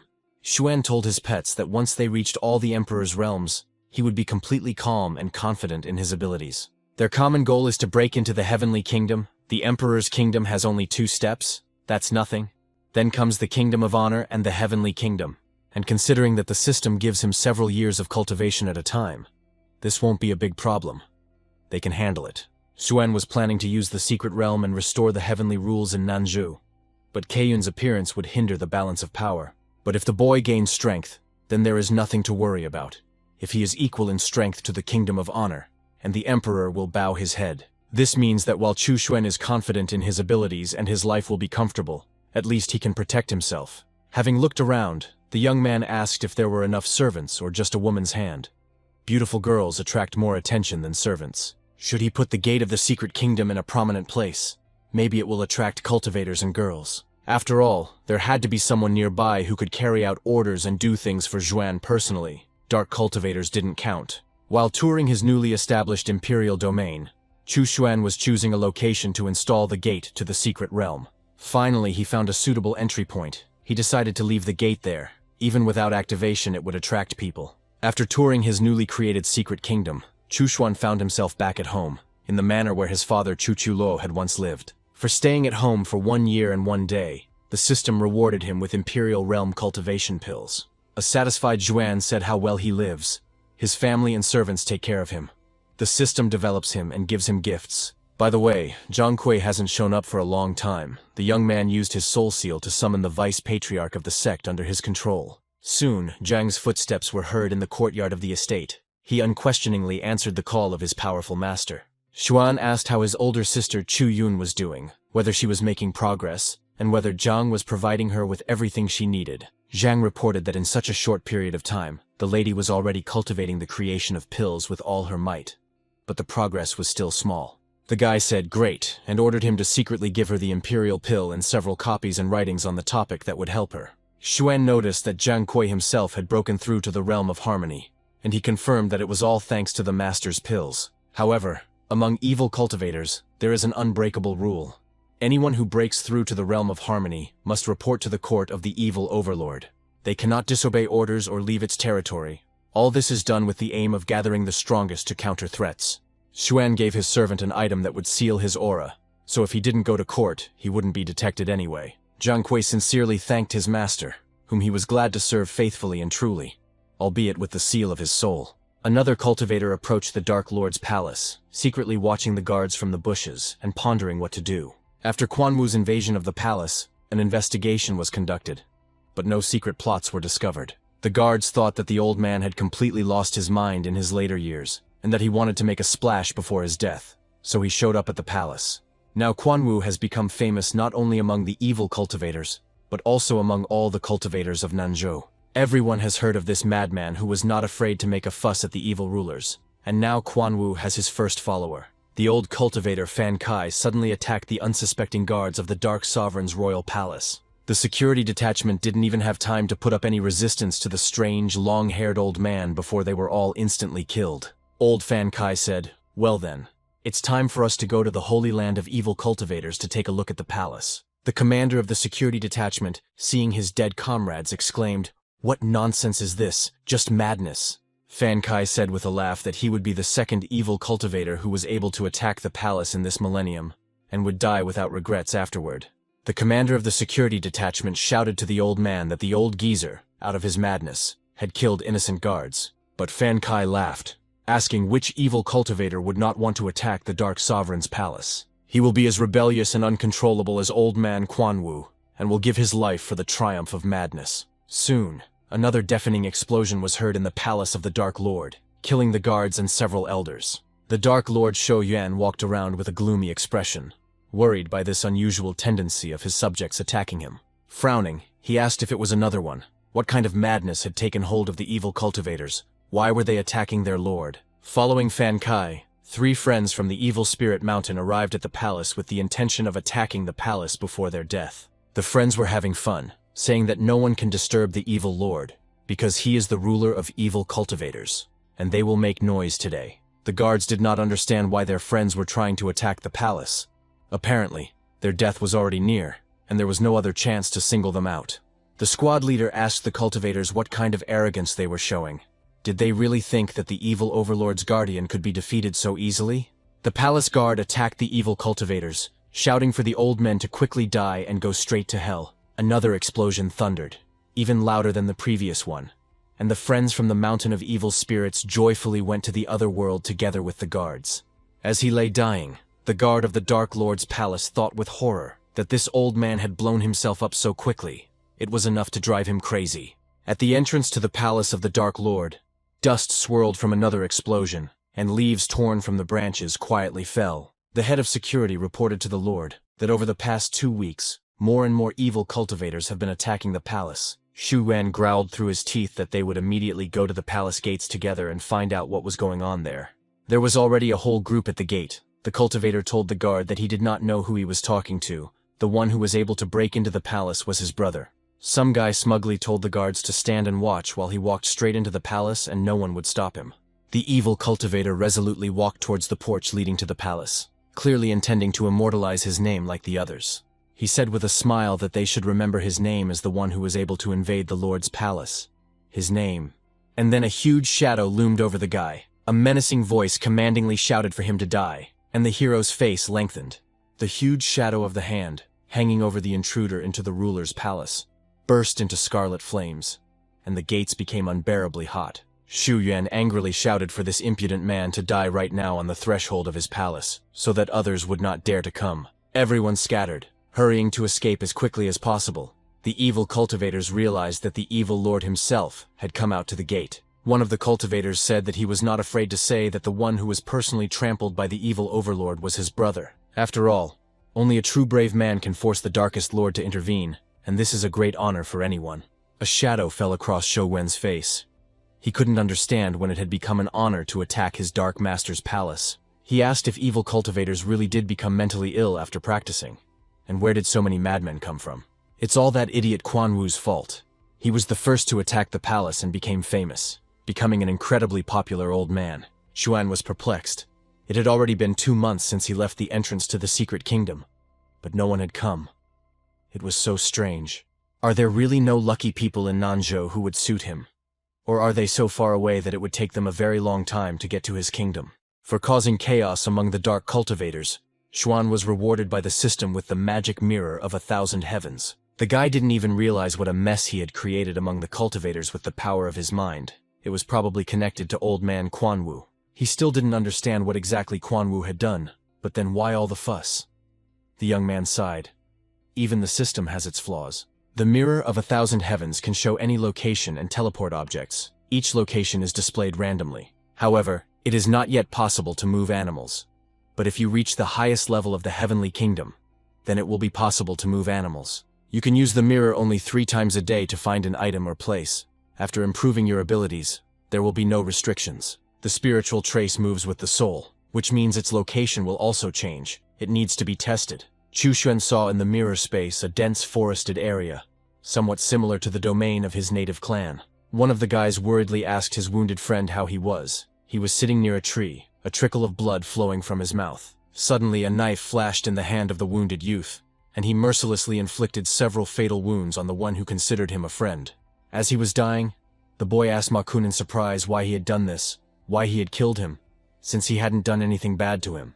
Ma Kun was surprised, and his friend even asked him if he had always wanted to get rid of him, and now such a convenient opportunity had presented itself. The guy killed his friend because he was the sole owner of the treasure. Although he had great potential, Ma Kun did not want to put up with this. Taking the dead friend's travel bag, the guy said that he would probably take his bag too, as there was a lot of valuable and useful stuff in it. Turning around at the noise, Ma Kun cursed. A heavenly tiger was heading straight towards him, a monster that was clearly beyond the boy's strength. The guy doesn't even reach the 9th level of the Zuan realm, but the tiger's strength surpasses the 7th level of the spirit realm. Suddenly the killer saw Chu Xuan's figure. His dark silhouette was golden in the rays of the sun. Ma Kun did not understand who it was in front of him. He prayed for the strongest to save him from the monster that was inexorably approaching him and could easily destroy him. Xuan didn't think that his first experience using the mirror would involve betrayal and killing a friend for the sake of treasure. He told Ma Kun not to be afraid. He would show him how to break through further and defeat this heavenly evil tiger. The boy happily thanked the strongest, hoping that he would be able to take advantage of the protection and survive, keeping the stolen treasure. Xuan said that when the tiger pounced, Kun should take the knife with both hands and bend down to get underneath it, then stab it into its stomach. The stomach is one of the most vulnerable spots of any monster, the guy asked the strongest one. Maybe he would do it himself. Chu reassured the guy that if he caught the enemy by surprise, he would kill him in an instant. He was looking after him. Nothing would happen. Ma Kun frowned. Apparently the strongest patron was testing his abilities. That's right.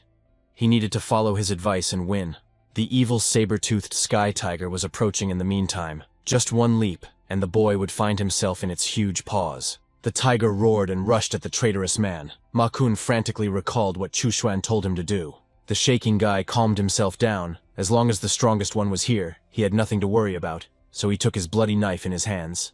Ma Kun thought that this was his chance to show himself. He couldn't panic and lose face. He rushed at the tiger with a knife. But in a panic, the boy did everything differently than Xuan told him to, and as a result, he received a hefty slap from the tiger's clawed paw. He stretched out in a clearing not far from the beast, and begged the strongest to save him from the clutches of the enraged sky tiger. Xuan said Ma Kun couldn't do it. His hand was shaking, the blow was weak, and over time he miscalculated. The guy begged for help. Chu replied that it was already late. He was too far from Ma Kun, and would hardly be able to get there that quickly. But all was not lost. Xuan promised to tell the boy the sure way to escape, and he was ready to do anything to survive the fight with the beast. Chu told the boy to bow before the tiger and call him father. He would not touch his child, so the boy could survive. Xuan doubted that the beast would eat Ma Kun if he called him that. The guy was very surprised, and it would definitely work. Strong people have suffered humiliation since time immemorial while they were weak. Once upon a time there lived such a man, and he endured bullying, accumulating strength. So now this is Ma Kun's only chance for salvation. He must believe that the strongest knows a lot about tigers. Following Xuan's advice, the boy fell to his knees before the heavenly tiger, and calling him father, said that he was his son. The beast stopped and stared at the guy in surprise. He, noticing the reaction, was delighted. It was working. The strongest had not deceived him. Smiling slyly, the boy turned to the heavenly evil tiger again, saying that he was his child, little Mahu. Ma-kun closed his eyes, he thought with horror. This tiger is not completely stupid. If he calls him daddy, he will understand and will not touch him. The sky tiger extended its paw towards the boy's head, its claws frozen right above the top of his head. Ma-kun was shaking and sweating from fear. But then the tiger removed his paw, turned around and quietly walked away, leaving the guy behind. Ma-kun carefully raised his head. This trick had worked. Streams of tears flowed from the eyes of the frightened traitor. What a blessing that he still survived, even though he was on the brink of death. The delighted boy waved his hand to the tiger and wished his daddy a good journey. His son would pray for his health. The sky tiger turned its head towards the impudent fellow, frowned and growled menacingly. The beast realized that this pathetic little man was mocking it. He lashed Ma-kun across the face with his powerful tail so hard that the boy's teeth snapped.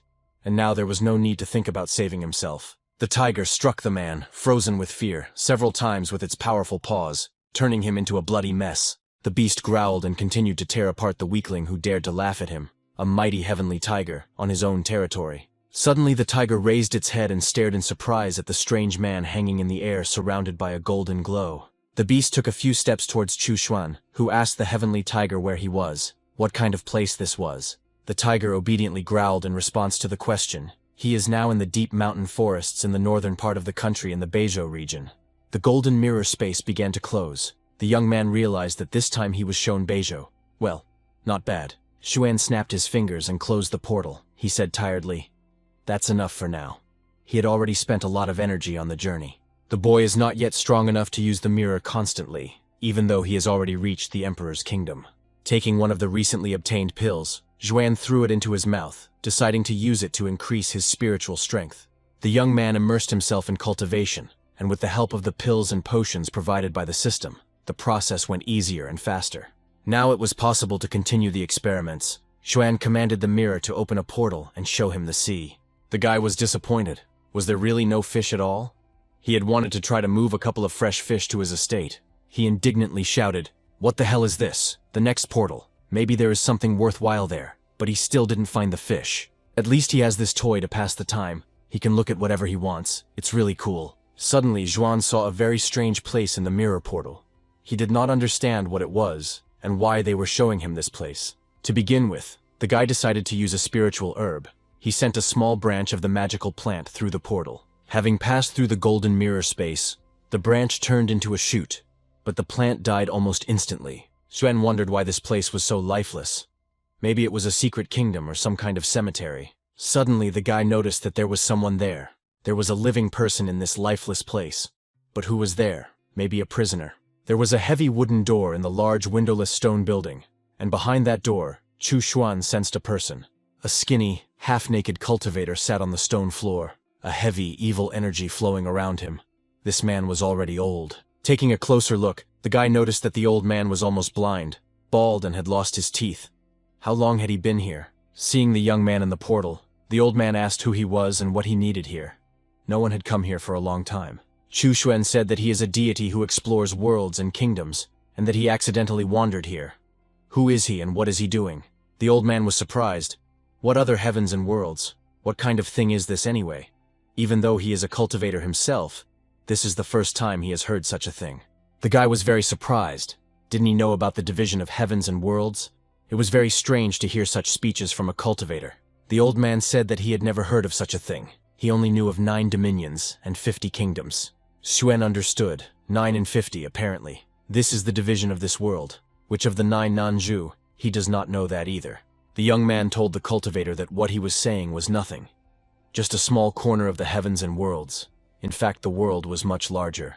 The old cultivator frowned, thinking, I wonder how powerful and rich the land of heaven and world is. The man, bathed in divine light, seemed dangerous and powerful to the old man. In all the places he had been, everyone was afraid to encounter a representative of the heavenly kingdom. Xuan felt that this old man was extremely strong and dangerous. However, perhaps he was stuck here and couldn't get out. The prisoner asked the young man how to get into these heavens and worlds of his. Xuan replied that he was too weak to know. The old cultivator's jaw dropped. But that can't be true. If he is weak, then who is strong? He said that although the young man could not know, he had long been stuck at the top of the heavenly kingdom. He was the strongest among the 9 realms. Chu was amazed. The pinnacle of the heavenly realm, how insidious the traps here are that even a person of such a level cannot escape.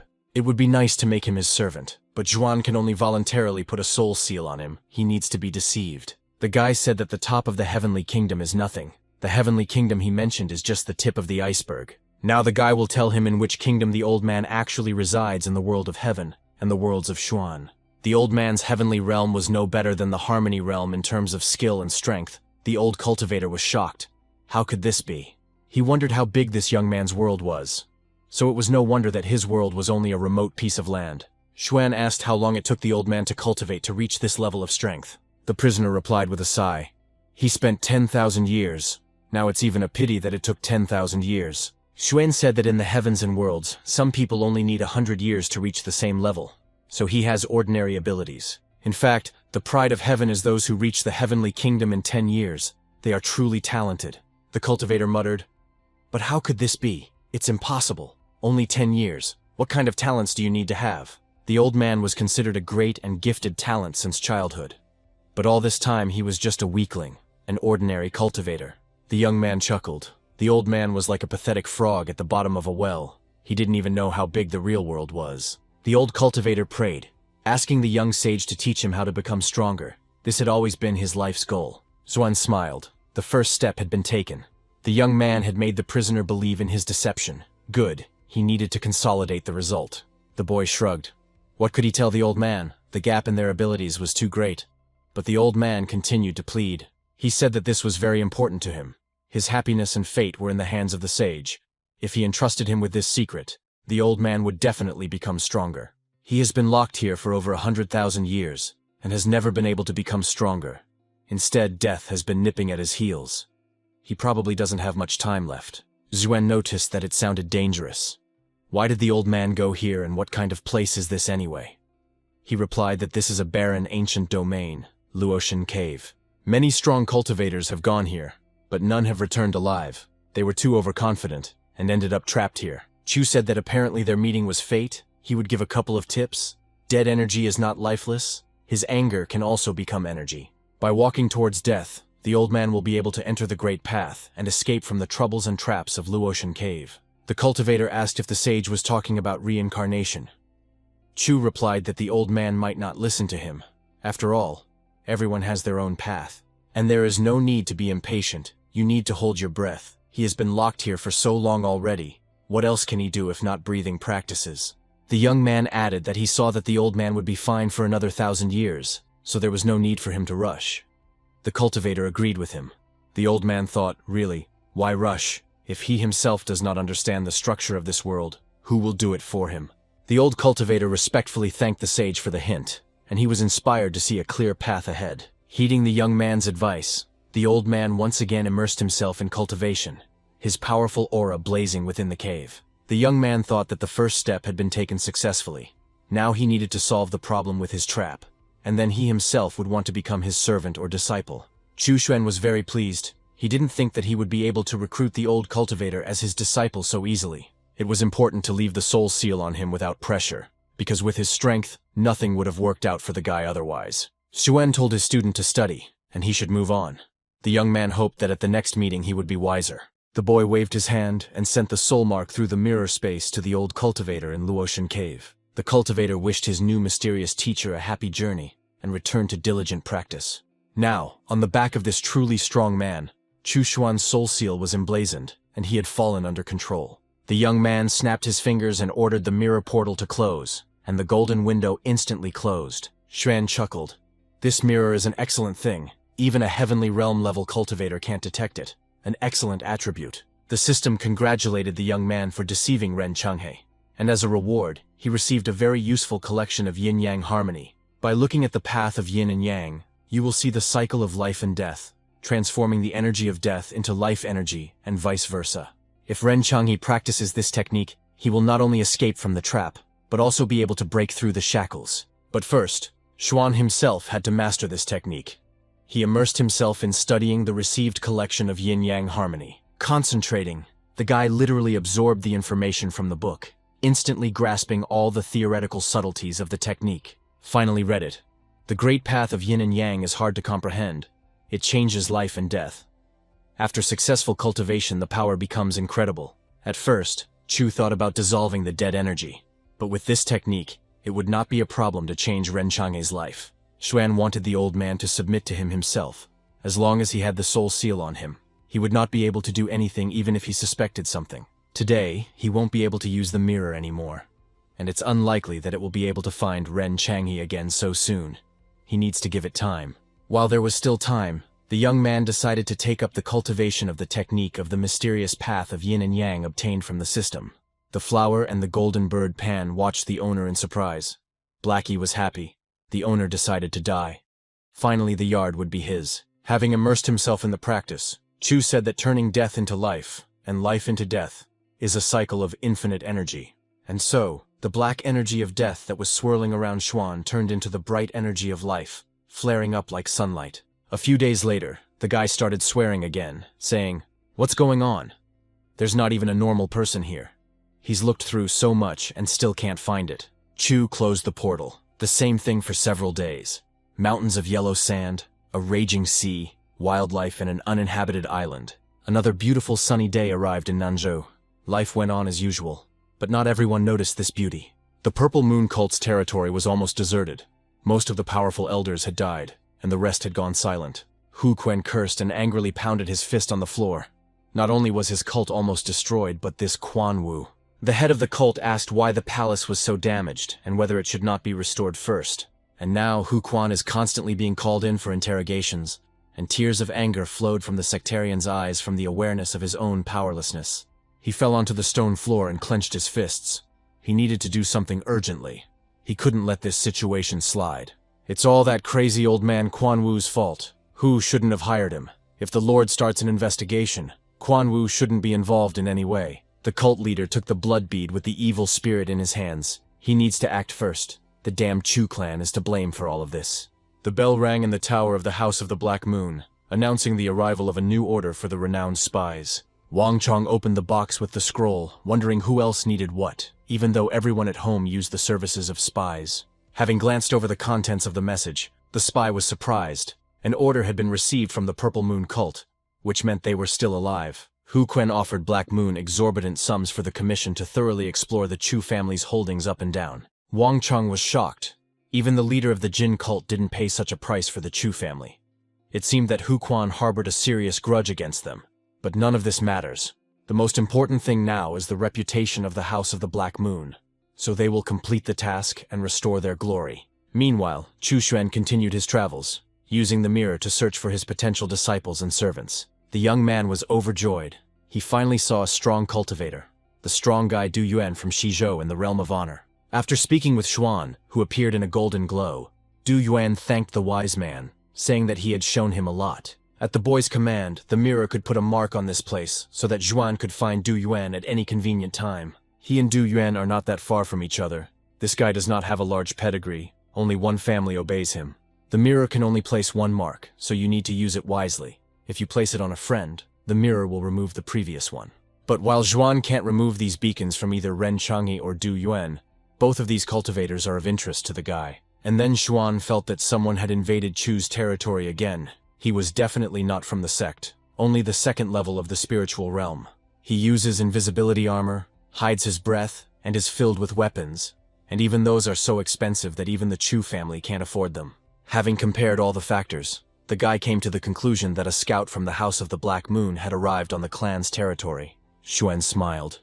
It was a pity that he didn't have a spy in the sect to destroy the Black Moon. But since this guy came himself, the guy wouldn't stand on ceremony. Junior Chu focused. The spy is on the cult's mission to investigate the family's territory. Why are they continuing to dig under the Chu family? The Black Moon House's envoy carefully examined the clan's territories, recording all the features and details of the layout. The spy was confident that as soon as he completed this mission, he would receive a promotion and become an elite intelligence officer, and then he could get married.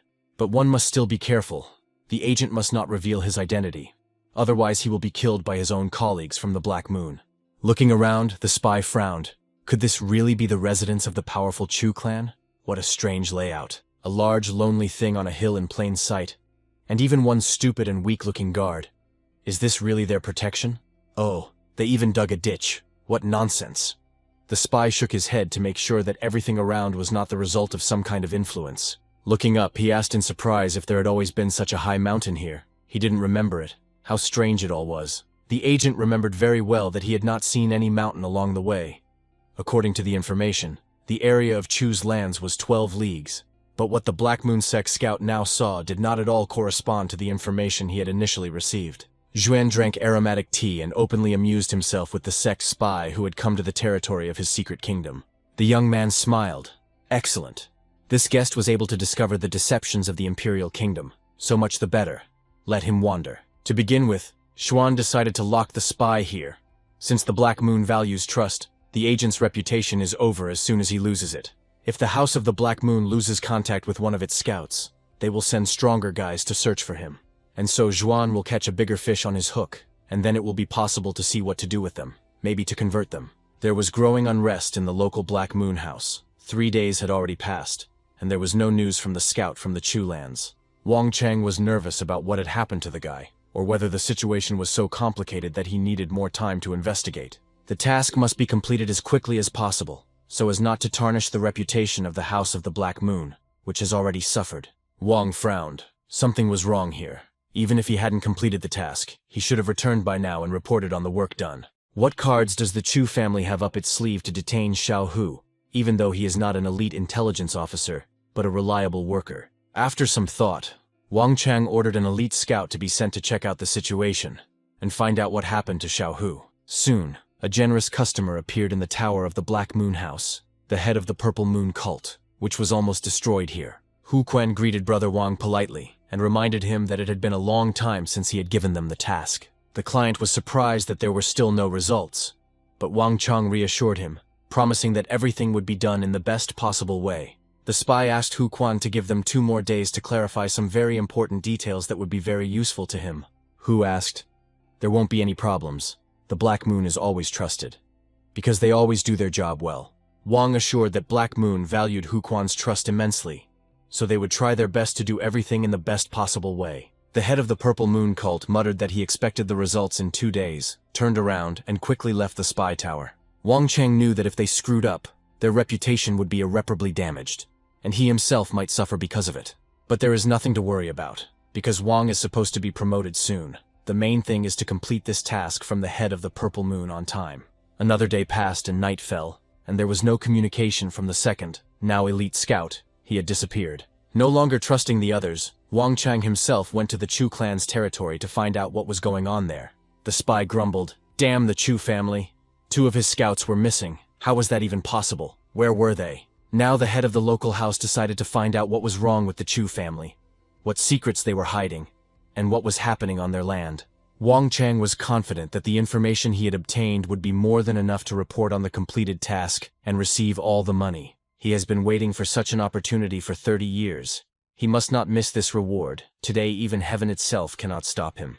Easily jumping over the fence of the clan's territory, Wang exclaimed that it would be so. He would still show everyone what he was capable of. The Black Moon House elite scout, completely beaten, muttered that he had told everything and begged them to stop beating him. Xuan sternly asked, "Is it true that the Black Moon leader arrived in the Chu clan's territory?" The scout confirmed that it was true. The boy menacingly demanded to know who ordered the Black Moon scouts to infiltrate their family's territory and why. The beaten spy replied that the order came from Hu Quan, who spent a lot of money to get a detailed map of the Chu family's territory. Xuan was surprised. The customer was Hu Quan, the leader of the Purple Moon cult. What did their family do that made such a person so angry? The guy asked if there was any news about the cult. Wang Chang replied that recently a man named Quan Wu caused a lot of trouble. Because of his antics, a group of madmen attacked the sect, and they were proud of the fact that they had broken into the palace of the evil ruler and exploded. Chu Shen cursed, trying to break into the palace of the Dark Lord. This is truly crazy. The Lord is clearly not happy about this. The young man also demanded that Wang Chang tell him about the Black Moon House, what was happening there now, and its structure. It turned out that the spy cult has many levels. Wang is an ordinary landowner with a bronze medal. His boss is an important landowner. The prisoner didn't know who the head of the cult was. They don't communicate directly with higher-ups, only through their superiors. This means that when Wang is promoted, he will be responsible for the state of Qin. And the spy explained the conditions for this. You need to work hard, have outstanding skills or great strength. Xuan chuckled. quite harsh conditions. Chu offered Van to take the tincture. It would help him break through to the realm of harmony. The spy thanked the master with tears in his eyes. But Zhuan knew that with the soul seal, Wang was now his. The young man ordered that if he found out anything important, he should definitely tell him. Wang Chong asked the master what to do with Hu Quan, whether he should find someone to punish him, but Chu forbade him to do this for now. He ordered not to interfere with him, to give him a map and all the necessary information. It is necessary to find out what this cultist was planning. And for this they must pretend that they do not suspect anything. Wang laughed. His master is so wise, so be it. After receiving detailed instructions and a magical tincture from Xuan, Wang Chong headed back to the Black Moon Tower. Immediately after he left, the guy heard a familiar sound. The system praised him for introducing a spy into the Black Moon sect. As a reward, Xuan received an incredibly useful magical item from the system. A talisman for communication between fathers and children. Thanks to the communication talisman, not only relatives, but also mentors and students can exchange information with each other. All messages from the derivative talismans are transmitted to the main one, who can control the communication and movement of each derivative talisman. The main talisman can make hundreds of derivatives. The higher the level, the more derivative talismans can be created. Chu smiled. Not bad. It can be used to exchange information about the Black Moon. He has the main talisman. He can receive all the information. Xuan heard that the Black Moon House's spies still use demonic birds as a means of communication. To begin with, the guy decided to create derivative talismans and test them. The young man's aura flared with golden light. Creating derivatives is not a problem, but it is a hassle to do a lot at once. If only he had an assistant to make his work easier. Once the talismans begin to work properly, Xuan will be able to stay at home, cultivate, and learn all the secrets of the sects. It's surprising that the Secret Kingdom hasn't attracted anyone for so long. Xuan is already noticeably short of manpower. After finishing creating the derivative talismans, Chu Xuan called the Black Moon Scout Xiao Hu, whom he had captured, to the estate. The spy bowed to Xuan and asked if the master was looking for him. He was ready to carry out any of his tasks, not sparing his life. The derivative talismans appeared in front of Xuan and Xiao Hu. Chu told the guy to take them with him to the Black Moon House. Xiao Hu smiled. These were excellent talismans for transmitting information. He had already seen such ones in their sect. This means that the Black Moon's top leadership knows about such talismans. They will certainly attract attention, so one must be careful. But few people know how to use these things. The Black Moon is in turmoil now, but Xuan has nothing to worry about. Having driven all the Black Moon spies out of the house, the guy decided to return to the mirror. Now he needed to talk to Du Yuan. Young Chu thought with a grin. He should enjoy his superiority. This boy considered him almost a deity. Du Yin told the wise man that he was tormented by a question to which he could find the answer, so he wanted to turn to him for advice. There is a family living in Shizhou. Among the younger generation there is a genius, but 3 years ago his abilities suddenly disappeared, and the engagement with him was broken. Xuan thought, it seems like this is the beginning of a sad story about one hero. And what happened to him? Apparently, he became the object of ridicule. His father went to get medicine for his wounds and disappeared, and his relatives began to mock him. But 3 days ago, the boy suddenly changed.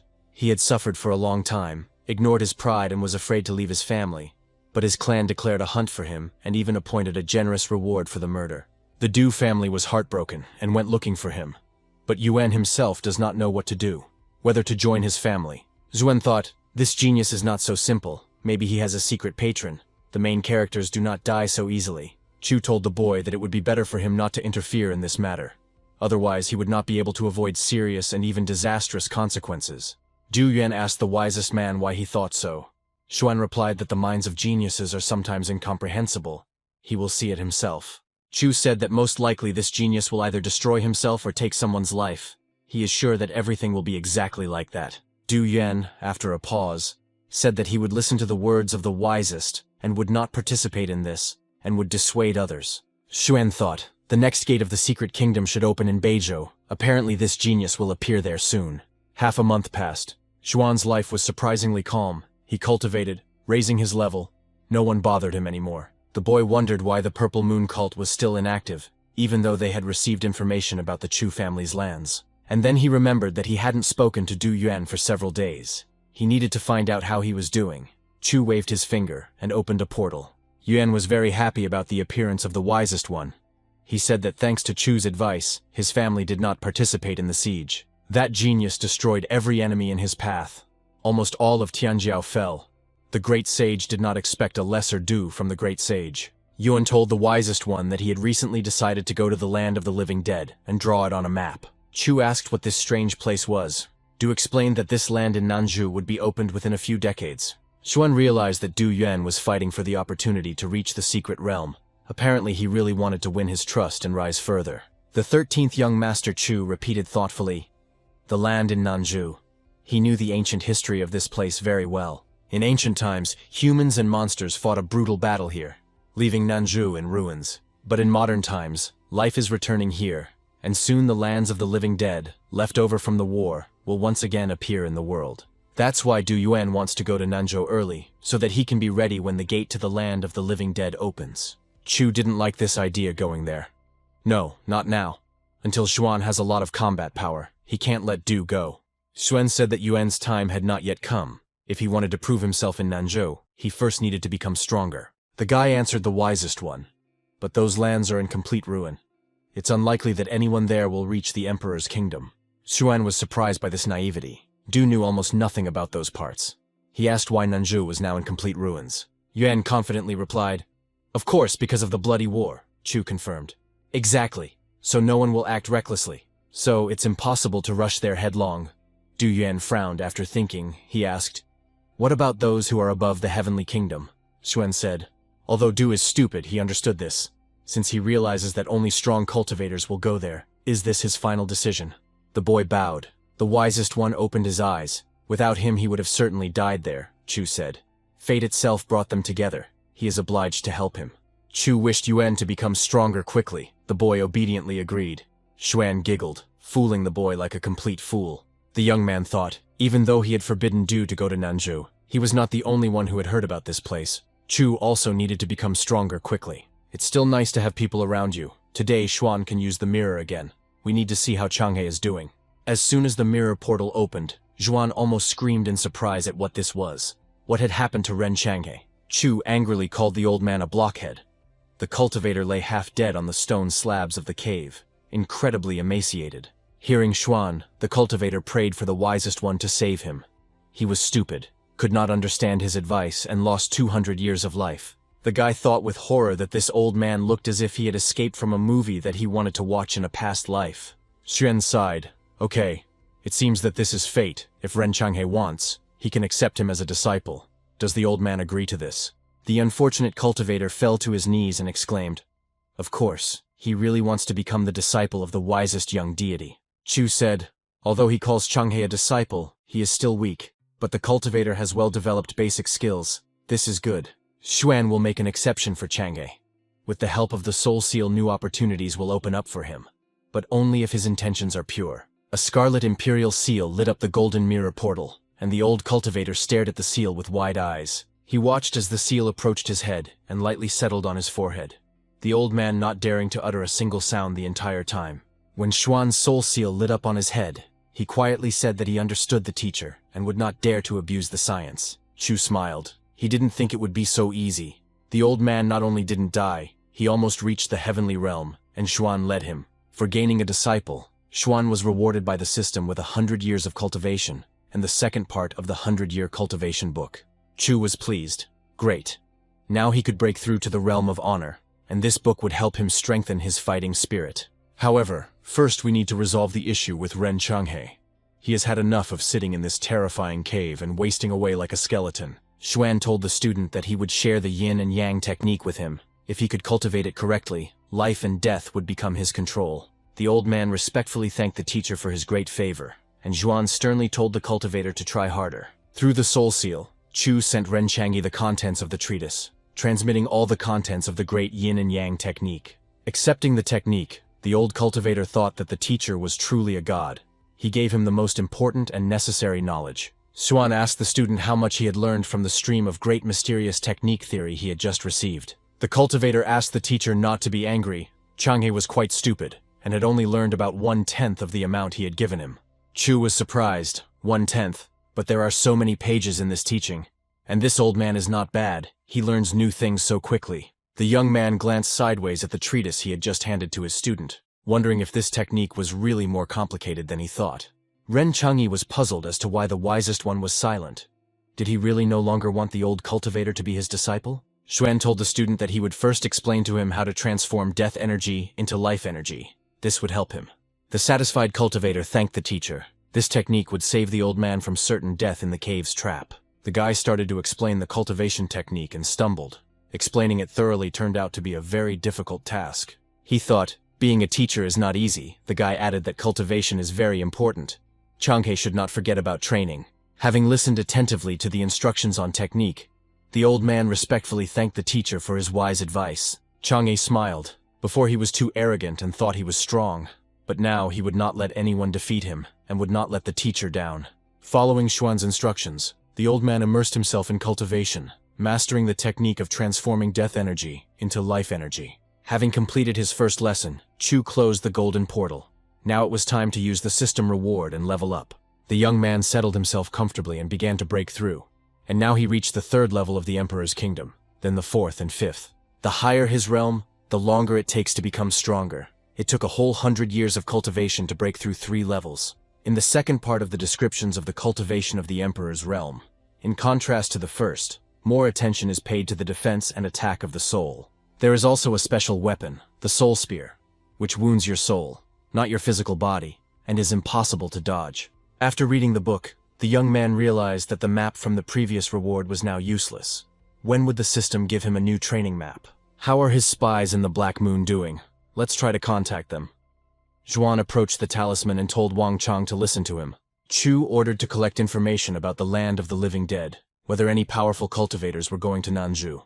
Currently, only the weak members of the Black Moon have connections with Zhuan, so they need to expand their influence in this spy sect. If he takes control of the powerful lords and officials at the level of the Qin state, that's when the real fun will begin. The satisfied young man exclaimed that soon, the entire house of the Black Moon would be under his control, and then he would learn all the secrets of the country. While the boy was lost in his dreams, the talisman vibrated. Wang Chang hurried to report on the completion of the task to his master. Wang apologized, but with his current powers, he would not be able to obtain the information the master needed. Xuan thought so. He ordered Wang to quickly advance in his career, and Xuan would also give him a soul seal, which he must place on a sect member with a bronze token. Fortunately, there is still time. Strong cultivators are not yet visible on the horizon, but Chu has the opportunity to expand its influence. Well, there's no point in wasting time. Now we need to distribute tasks to the others, and talk to the stronger members of the Black Moon. A high-ranking spy, on whom Wang was able to place a soul seal, obediently came to the gate of Chu Xuan's estate. Yao Xiong, the holder of the Black Moon House's bronze token, obediently asked Xuan what the Lord wished to know from him. Xiong cursed because of the soul seal that was placed on him. He could not resist. The sectarian mentally promised to remind Wang of this. Xuan asked him what he knew about the land of the living dead in Nanzhou. Yao Xiong apologized. Unfortunately, he didn't know anything. Even one of the deputies is not aware of this situation. Apparently the matter is more complicated than Chu thought. But as soon as something becomes known, they will tell him. Xuan gave Yao a soul seal, and ordered him to place it on one of the people with a silver token of the sect, but not stronger than the Emperor's realm. Despite his inner resistance, Yao Xiong obeyed. But he felt that the Black Moon House would soon fall into disarray. Soon, Fan Chao, the holder of the Black Moon House's silver token, stood in front of Xuan and mentally cursed Yao with all his might. Despite his high position, Fang Chao also couldn't tell Chu Xuan anything about the land of the living dead. Chao's anger was blazing inside him. He couldn't believe that Yao Xiong could set him up like that and turn him into a puppet in the hands of young Chu. Xuan was disappointed. This is unbelievable. Even he doesn't know anything about this place. What's wrong with this famous Black Moon House? Chao explained that the sect consists of an owner, logistics and maintenance teams, and they provide alchemical components and artifacts. There is also a military detachment that provides security.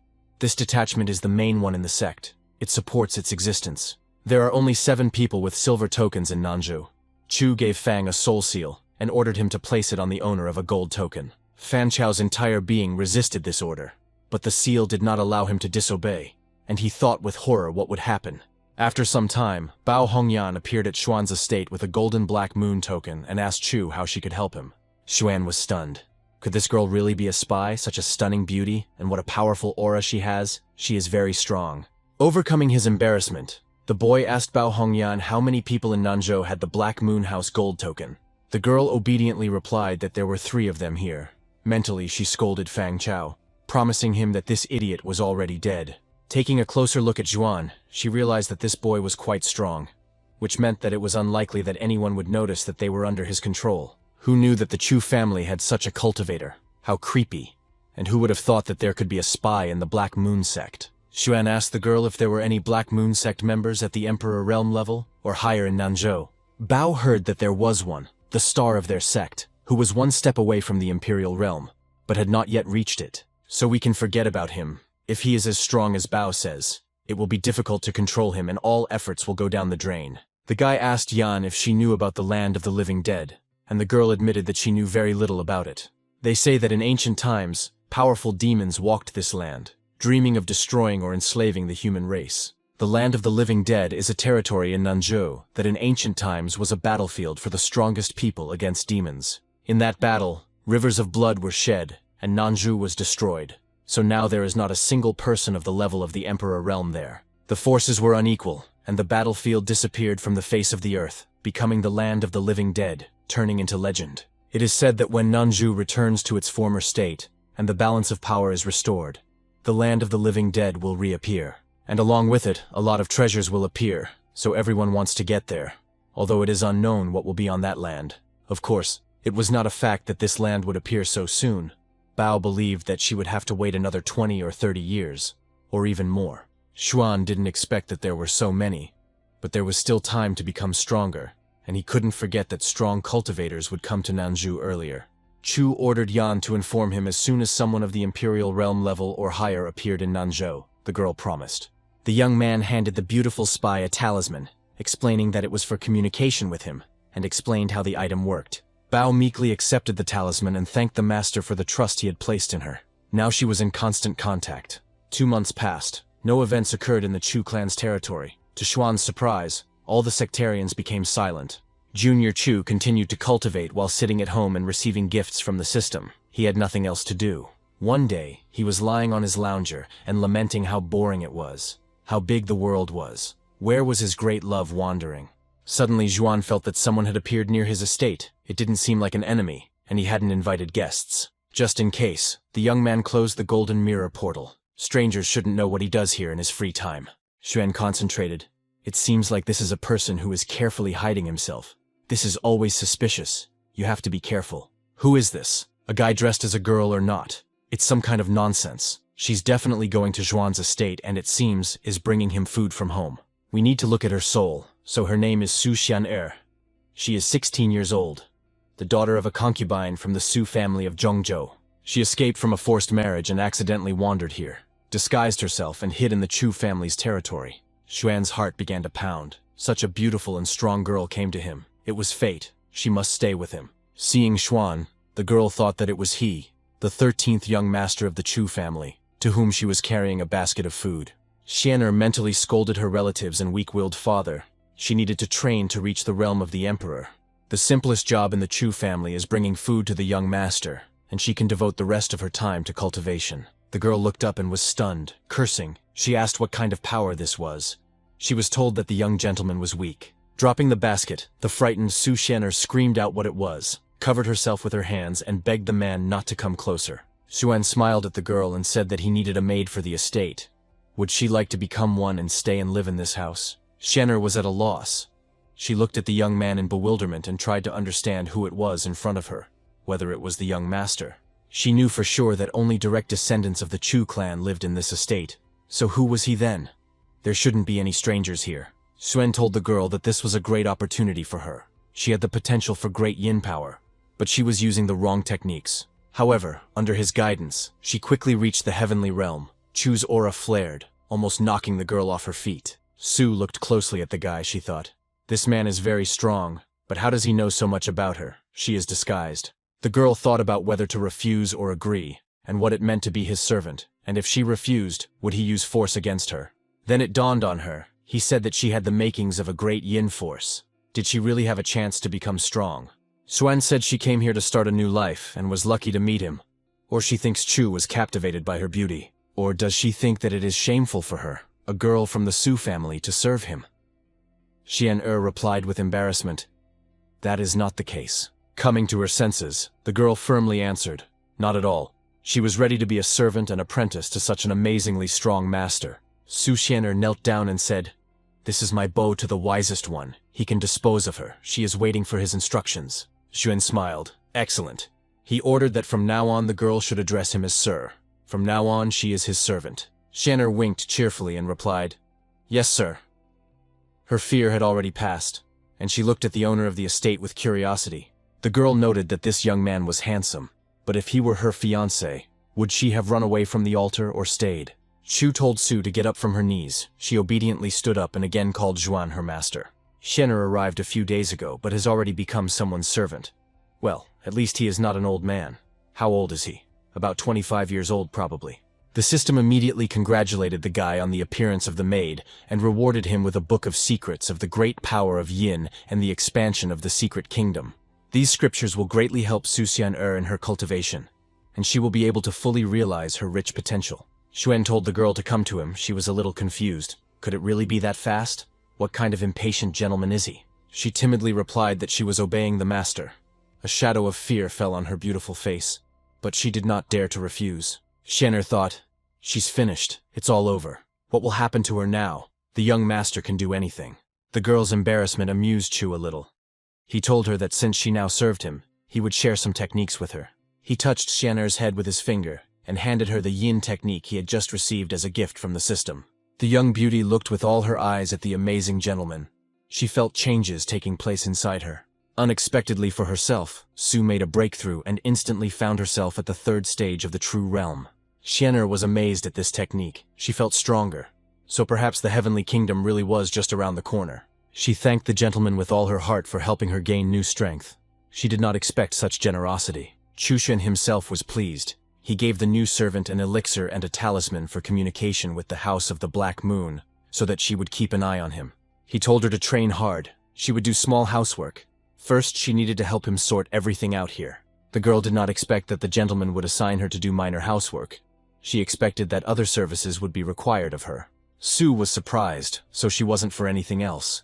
Although the gentleman was so handsome, she, in principle, wasn't against it at all. Xuan, leaving, told her that he would later teach her breathing techniques so that she could reach the Kingdom of Honor more easily. Chu was pleased. She was a perfect fit. She had a cute face. She was capable, and she was willing to carry out small tasks. Then he could hand over the responsibility of taking care of the Black Moon. True, she is still too weak, but no matter. With her innate talents and the writings about the power of Yin, she will rise higher very soon.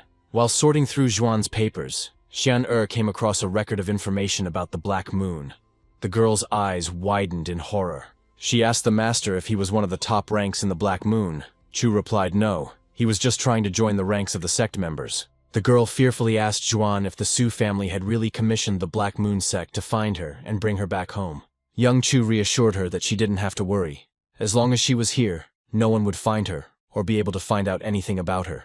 The young man suggested that she stay in this clothes. It looked cute.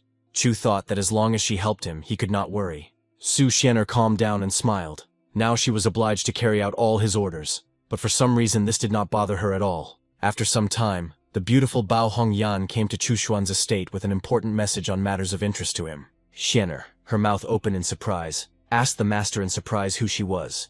This strong and very beautiful girl. Xuan explained that this was one of the holders of the gold token in the Black Moon sect. Her name was Bao Hongyan. Hearing that the guest had a gold token, the maid dropped the teapot and screamed in panic that this girl should not see her. The guy snorted in displeasure, spilled tea dripping from his hair and clothes. He asked Xian'er what she was doing and why she was so worried. Having handed the talisman to the maid, he declared that she was now responsible for communication with Hun Yan, so she needed to pull herself together. Su should listen to all the information from Bao and convey the most important to Xuan. The rest can be written down just in case. The girl looked at the talisman in surprise. The master entrusts her with such a responsible role. But why did he choose her?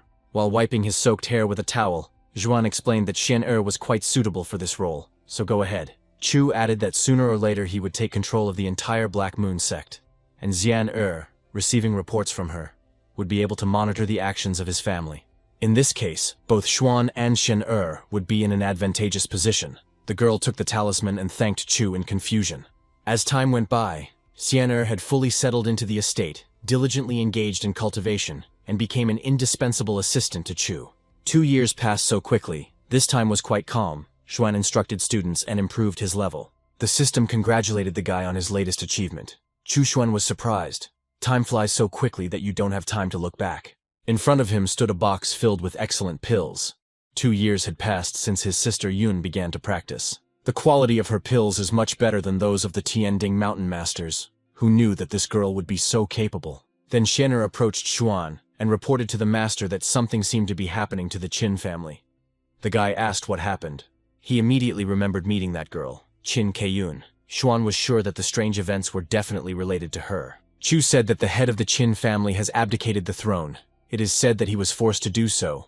The new head has not yet been determined. Looking up at his assistant, he asked if everything was correct, that he had not missed anything significant, and that nothing more was known. Xian'er said that the Black Moon sect is still investigating what happened, but for now the ruling families of Chu, Zhao, and He are not aware of this situation. Everything is about to change in Qin, and most likely this will affect all of Nanzhou. Apparently the fox demon will soon be reborn, but will she remain in human form? A crowd of people gathered near the royal palace of the rulers of the Qin state, expecting the announcement of a new leader. Qin Keiyun loudly declared that from today on, she would be the head of the Qin dynasty and their empress. "Is there anyone who is against this?" the girl exclaimed. "The land of the living dead will reveal itself to the world. For Qin, this is an excellent opportunity to increase its influence. As long as people are on her side, they will be able to advance in their careers, and will also be in good standing with the entire Qin state." Everyone was silent. Keiyun's eyes flashed. Since everyone was supporting her, it meant that from now on, the final word of the Qin family was hers, and the head of the Qin family was also hers.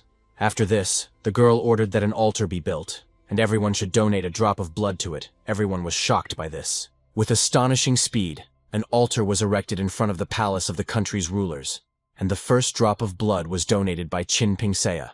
The new empress's mother looked commandingly at her subjects, silently calling on everyone to follow her example. Frightened people rushed to the altar, hurrying to carry out the orders of the young heiress and the new head of state. Drop after drop of blood trickled down, and soon the eerie bowl on the newly built altar was almost filled to the brim with blood. Qin Keiyun held the sacrificial bowl over her and began the summoning ritual, and everyone around froze, holding their breath in surprise and horror. The new empress of the Qin country directed a stream of blood at a pillar that resembled the blood bead of the evil spirit Hu Quan. The pillar flared with bloody energy. Everyone around closed their eyes and covered themselves with their hands. No one understood what Keiyun was doing. Suddenly a giant figure appeared near the bloody pillar, radiating incredible power, and people fell silent. Qin Keiyun knelt down and respectfully greeted her ancestor, thanking him for coming to her call. The giant leaned towards the girl and graciously said that she had finally come to him. He had been waiting for her for so long. Now everything would be as it should be. The people in the square were in shock. They whispered to each other.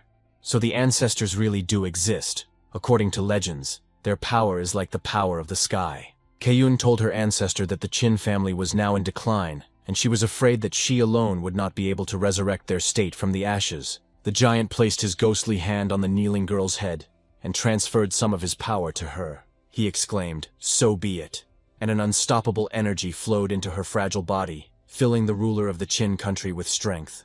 Keiyun's aura flared up, becoming larger, denser, and brighter, and people silently watched this extraordinary scene. Suddenly, a bright flash and a deafening explosion occurred. The great ancestor of the Qin family returned to his ghostly world again. Where the altar with the sacrificial bowl had just stood, there was a huge pit gaping, and only Qin Keiyuno was still kneeling. Finally, the new empress stood up to her full height. After meeting with the ancestor Keiyun, she had changed greatly. She ordered everyone to stand up. The subjects, with their mouths open in surprise, looked at the young heiress of Qin. The girl had become twice as tall as an ordinary person. She declared that she had received the inheritance of her ancestors to restore Qin to its former glory, so they too should work hard. Pointing to Qin Pingxi, Keiyun said that she would teach her mother everything necessary, and then she would pass on the techniques to the others. The girl added happily that although the Chu, Daqian, Zhao, and Su families had previously been vassals of Qin, now Qin would not rule over them. Qin Pingsea leaned towards her daughter and quietly said that she was afraid that the other families would not allow them to restore their former power. But Keiyun calmly replied, they simply wouldn't have a choice once she awakened her full power. They wouldn't be able to resist her. 2 hours later, Qin's mother and daughter arrived at a secret ancient shrine that almost no one here knew about except the family. Keyun walked down into the dungeon with confident steps. This girl became stronger and more confident, as if someone was leading her. The girl stopped near the stone cache and pulled out a special technique for reviving the demon soul that was dormant within her. The new head of the Qin state settled comfortably in the cave and prepared to cultivate the awakening of the fox demon soul. The demon's secret sanctuary was filled with death energy. The insidious fox was reborn, giving Keyun his strengths and weaknesses. She understood that the balance in Nanzhou had been disrupted, and until it was restored, the land of the living dead would not return to this world. Keyun saw only one way to become stronger and break through to the Emperor's realm, and that was to rely on the demon fox's powers. As events rapidly unfolded, Chu Xuan received reports from his secret agents in the Black Moon House. He couldn't understand what the Qin family had planned. Da Qian wouldn't allow it. They were one of the strongest in Nanzhou. If the families unite, they will be a serious opponent. But Qin is challenging them so openly, it will be a spectacular show. The system reported that Chu's maid had broken through to the realm of harmony thanks to his instructions, and for this, he received 10 years of cultivation.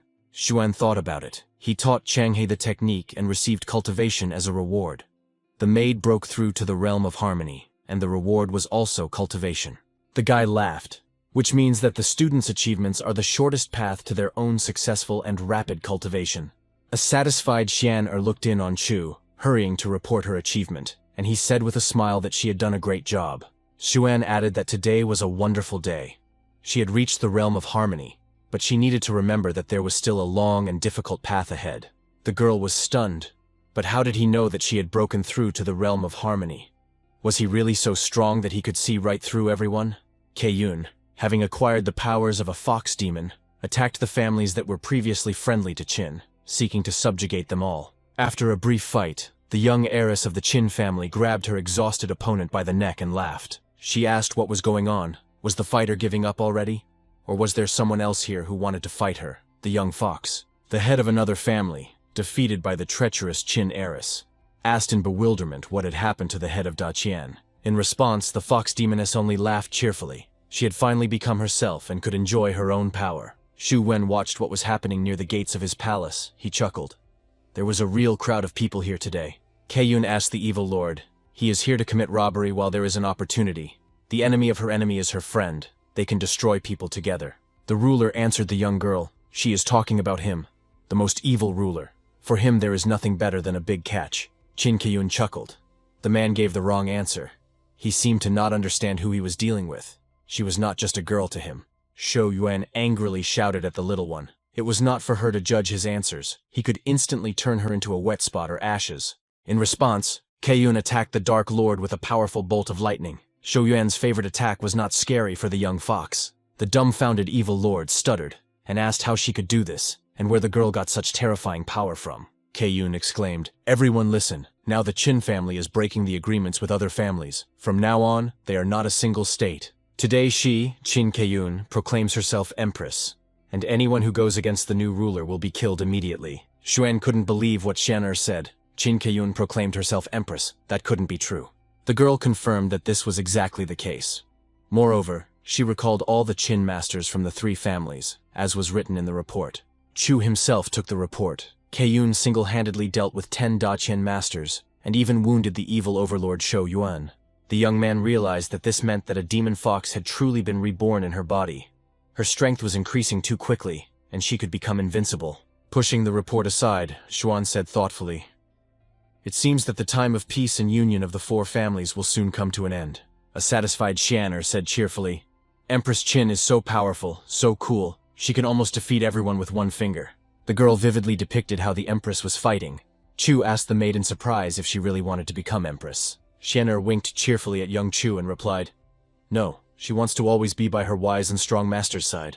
Zhuan said, "Su must remember, whether it is emperor or empress, these are just false titles. The most important thing is strength. What kind of Empress Qin is she if she can be crushed with one hand?"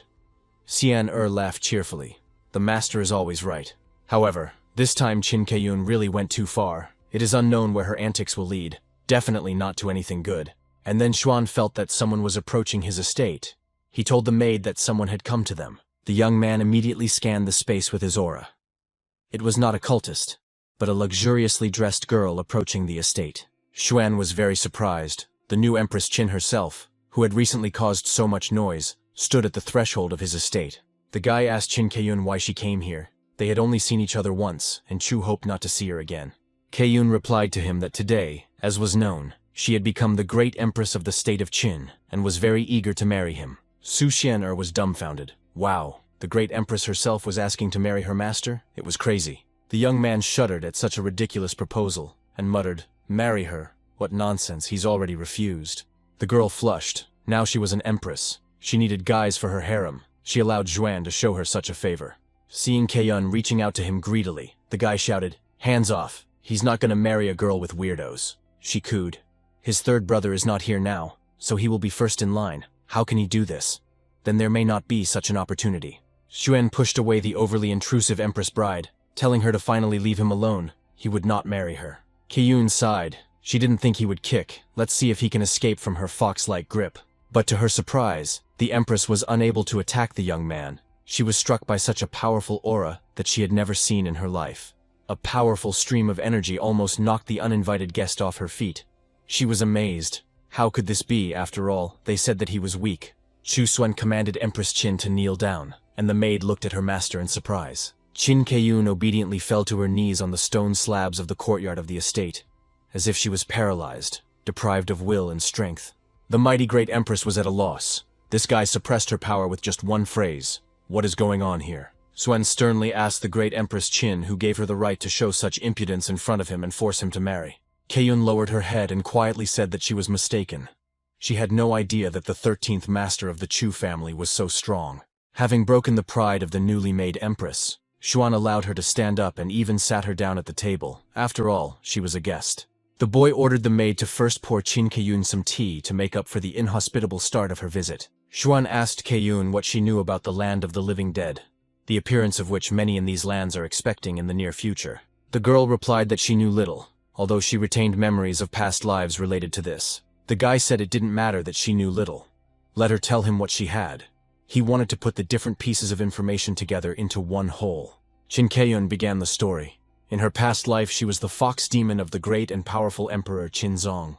Although she was just a pet, her cultivation power reached the Emperor realm, and her master was even stronger. Emperor Qin adored her. They were never apart for a moment, until that very bloody war began. Even before the war began, the Emperor hid it along with artifacts and writings, and after some time bad news arrived. After all, it was then that a great war between humans and demons broke out in Nanzhou, and nothing was heard from the Emperor. Soon the land of Qin was also captured by demons, and they, along with several elders, rushed to take the people away. She, as Emperor Zun's faithful pet, helped the elders in everything, but their enemies were too strong and there were many of them. In the end, the fox demon died in a fierce battle with a powerful demon, as did most of Emperor Qin's generals. Fortunately, the Emperor left her a shard with spiritual power that allowed her to be reborn again in a new body. Her current reincarnation is her daughter Qin Pingse, and her parents did not suspect anything until very recently. The Empress lowered her head. Xuan himself knows the rest. She grew and became stronger until the time came to lead the family. The young man realized that she was not lying. This information coincided with what he had learned himself, but she did not say anything new. He needed to dig further. He asked Keiyun whether Emperor Zun had placed any notes along with the treasure before leaving for battle. The girl answered, no. When he left, he was very angry, by the way. He said something about traitors specifically among people. Chu was surprised. Could there really be a rebellion among the people? This war is completely shrouded in mystery, and there is only one figure who can shed light on it. That is Emperor Qinzong. After giving Qin Keiyun some tea, he suggested that she return to her domain and not tell anyone about their conversation today. The saddened great Empress Qin left Zhuan's estate, agreeing not to tell anyone about their meeting today. Junior Chu felt that he had no time to hesitate. Surely many cultivators would want to go to the land of the living dead. Once Keiyun was far enough away from home, Zhuan summoned the amulet to contact his agents in the Black Moon sect. Bao Hongyan, the owner of the gold token, immediately responded, respectfully saying that she was listening to her master's instructions. Chu Xuan explained to the spy that he needed all the information about Emperor Qinzong, who died during the war with the monsters. The girl bowed and replied that she would immediately begin searching for information about this emperor, and would report the results immediately. The young man hissed irritably. He must not miss the opportunity of the land of the living dead. but everything there seemed to be very complicated. 3 days later, Xuan received Bao Yan's first report on the results of her search. There was very little information about this emperor. The great emperor Qinzong was the only one in history who managed to unite Nanzhou. Apparently, his power was at least in the heavenly kingdom. Xuan wondered, wasn't the war between humans and demons directed against Qin? The human traitor was someone from Qin? Apparently there is more to this than it seemed. Since Qinzong himself fell in battle, Xuan must reach the heavenly kingdom before the land of the living dead opens up. At this time, the young man heard the voice of a servant from the big house. He informed the 13th young master that it was time for dinner. A pleased Xuan went out into the yard and asked with a smile what delicious food they would eat today, thanks to the kindness of their relatives. But the servant who came was sad. Suxianer told the master that something was wrong, and asked the servant to tell the latest news himself. The servant told Xuan that just today, the great Empress Chen Keiyun had arrived directly at the main house of the Chu clan leader. The young man was taken aback by what Qin Keiyun had in mind. He had thought that after their conversation she would return to her palace, so why did she go to Chu? But after thinking for a bit, Xuan decided that maybe it wasn't so bad. Negotiations between the strongest families would lead to order. The upset servant did not share Xuan's optimism, and reminded his master that Empress Qin had treated them with disdain. The young man was having dinner and listening to the messenger's story. He said that Qianming was furious, and now regretted the failed marriage. At this time, the old head of the Chu family, cursing, demanded that the runaway third grandson of Chu Yuan be brought to him immediately. Qianming shouted, not a grandson but a punishment. What will happen to the Chu family now? They need to get him back quickly. They cannot fall under the Empress's wrath. If this continues, the He and Zhao families will soon be ridiculed by Chu. And if the enemy attacks, they will be left without allies. Old Qianming once again remembered the ubiquitous spies of the House of the Black Moon. Despairing of finding his grandson on his own, he turned to them. A scroll with another order fell onto Wang Chang's desk. This time it was from the head of the Chu Tianming clan. The task was very urgent. Wang was very surprised. Did the Chu family really want to seize their own grandson Chu Yuan? I really wonder what is going on there. The elders reported to the leader that the influence of the He and Zhao families had grown significantly recently, but the Chu lands were within the borders of Qin. At this time, a messenger came in and conveyed a message from the Qin family. They would not worry about the problems at the border. The Chu family would kindly take care of it themselves. Tianming's eyes flashed. It means they will have to defend the borders for themselves and the ruling Qin family. But they don't have enough strength for it. The old man realized that the Empress was probably still angry at the Chu family for failing to marry his third grandson. Damn him. Xuan felt the waves of his grandfather's furious anger. Apparently the old man was more angry than usual today. Qin Keiyun really offended him. The Black Moon agent sent another report. Xuan picked up the paper and glanced at it. This was already getting interesting. In the current situation, the Qin situation is unsettled. Many are rebelling on the border. Many Qin family soldiers have been injured or killed. The previously friendly families have fallen out, and their warriors are now fighting each other, with the subjects of the Qin family getting the worst of it. However, the unrest did not last long. Soon most of the rebels were killed by the masters of the Nine Swords Mountain. Upon seeing the elders of Nine Swords Mountain, especially Hong Fei, the dissatisfied ones scattered in all directions, not wanting to die at the hands of a powerful master. Qin Keiyun, with the help of the Fox Demon's power, had almost reached the Emperor's realm. But if it weren't for the deep past connections between the families, she would have been overthrown long ago. There is also a strong master of the true realm, Hong Fei. He is Qin Keiyun's father. He came down from the mountain to help his daughter. However, at Hong Fei's age, Qin Pingsei's father was already rich and powerful. Could this really be the true power of love? But it doesn't seem like it would be like that for Pingsei. It was as if this whole situation around Qin Keiyun was deliberately orchestrated. And was it somehow connected with the great Emperor Qinzong? Moreover, the Nine Swords Mountain was on this land even before the great war between humans and demons, and the masters of this mountain were Qinzong's comrades. Xuan smiled. With each report, everything becomes more mysterious and interesting. Events begin to unfold with astonishing speed. Du Yan and Chang'e must come to Nanzhou. No matter how murky the situation here is, they must act carefully and prudently. Xuan laughed softly, wanting to show everyone how he could take control of this complicated game by staying at home. And then, having completed the task, he will also receive a system reward for it. Yes, it really is a lot of fun, sitting in his own estate. By the way, it's time to explore the hidden space beneath the Chu family estate, the one that is constantly guarded by the clan's most powerful elders. The guy immersed himself in practice. He tuned into the secret place of the clan. as he assumed, most of the family's heritage is located there. The power of some magical items exceeds the third level of the Kingdom of Harmony, and some are about to reach the true kingdom.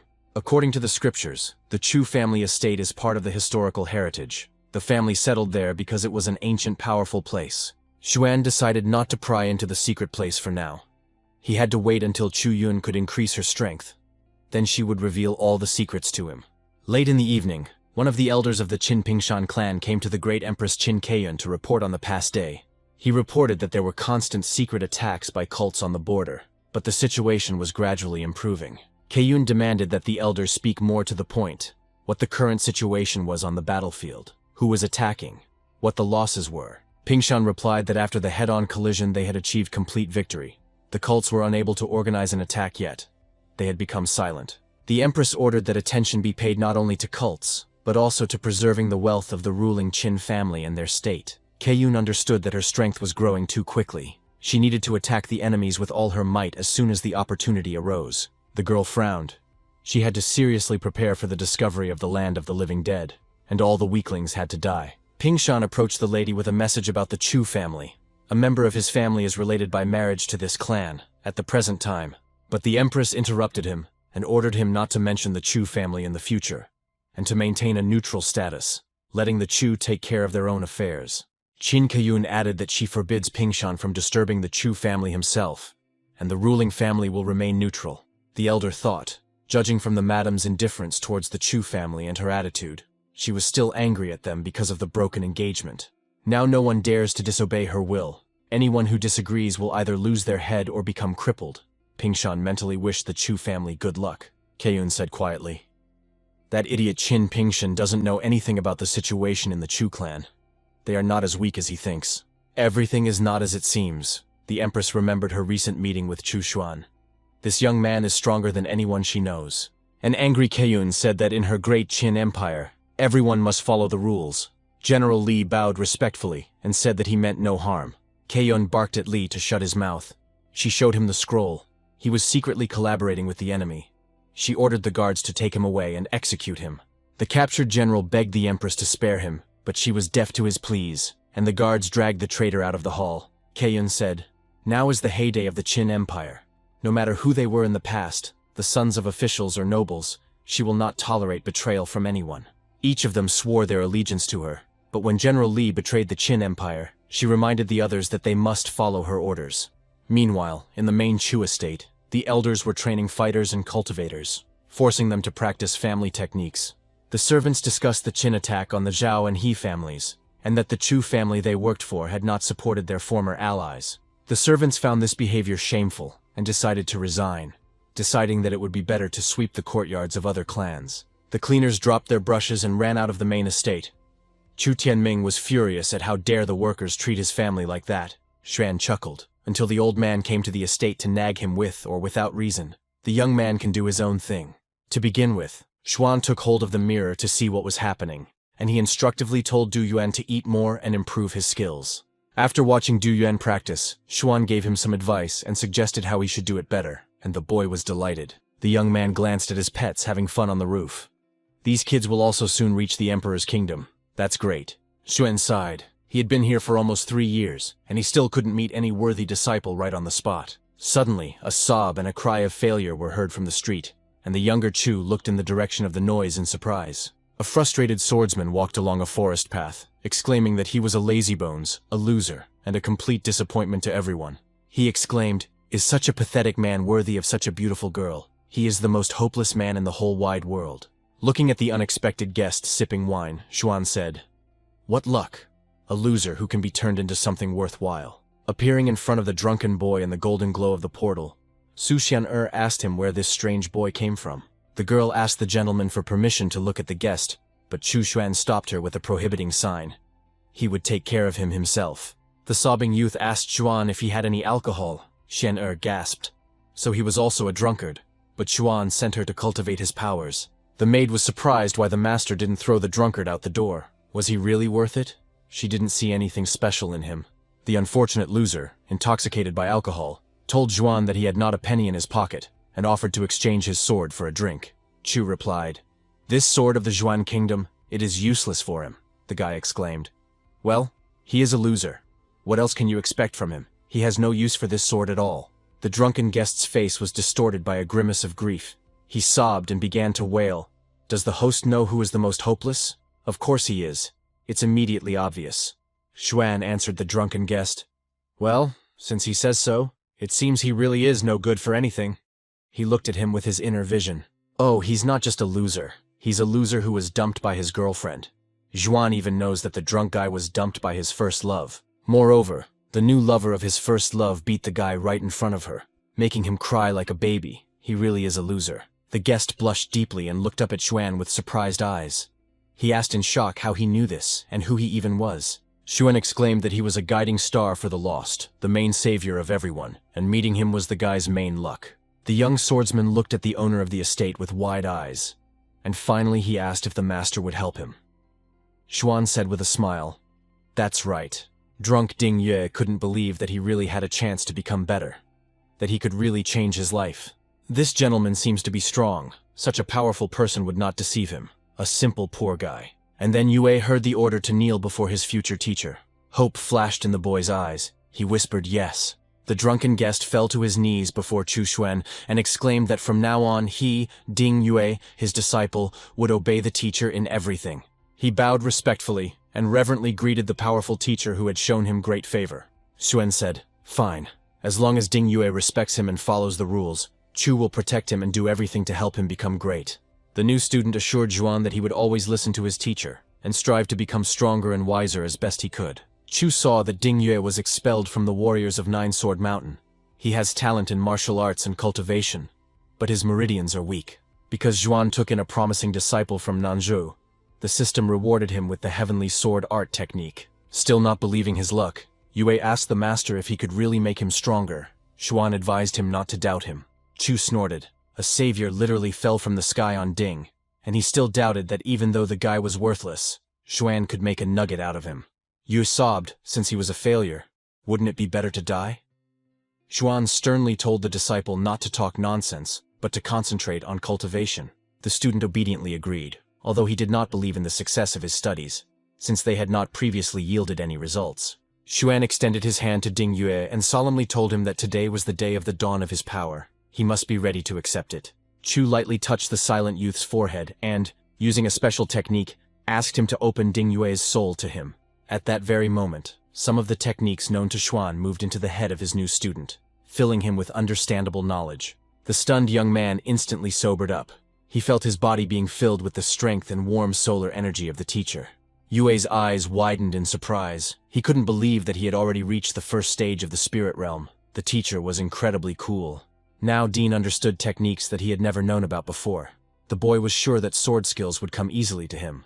Chu Shen told the student that he had passed on some sword techniques to him, and now he needed to practice them conscientiously. Su Xianer walked out into the courtyard and was surprised that this was still the same pathetic and worthless guy.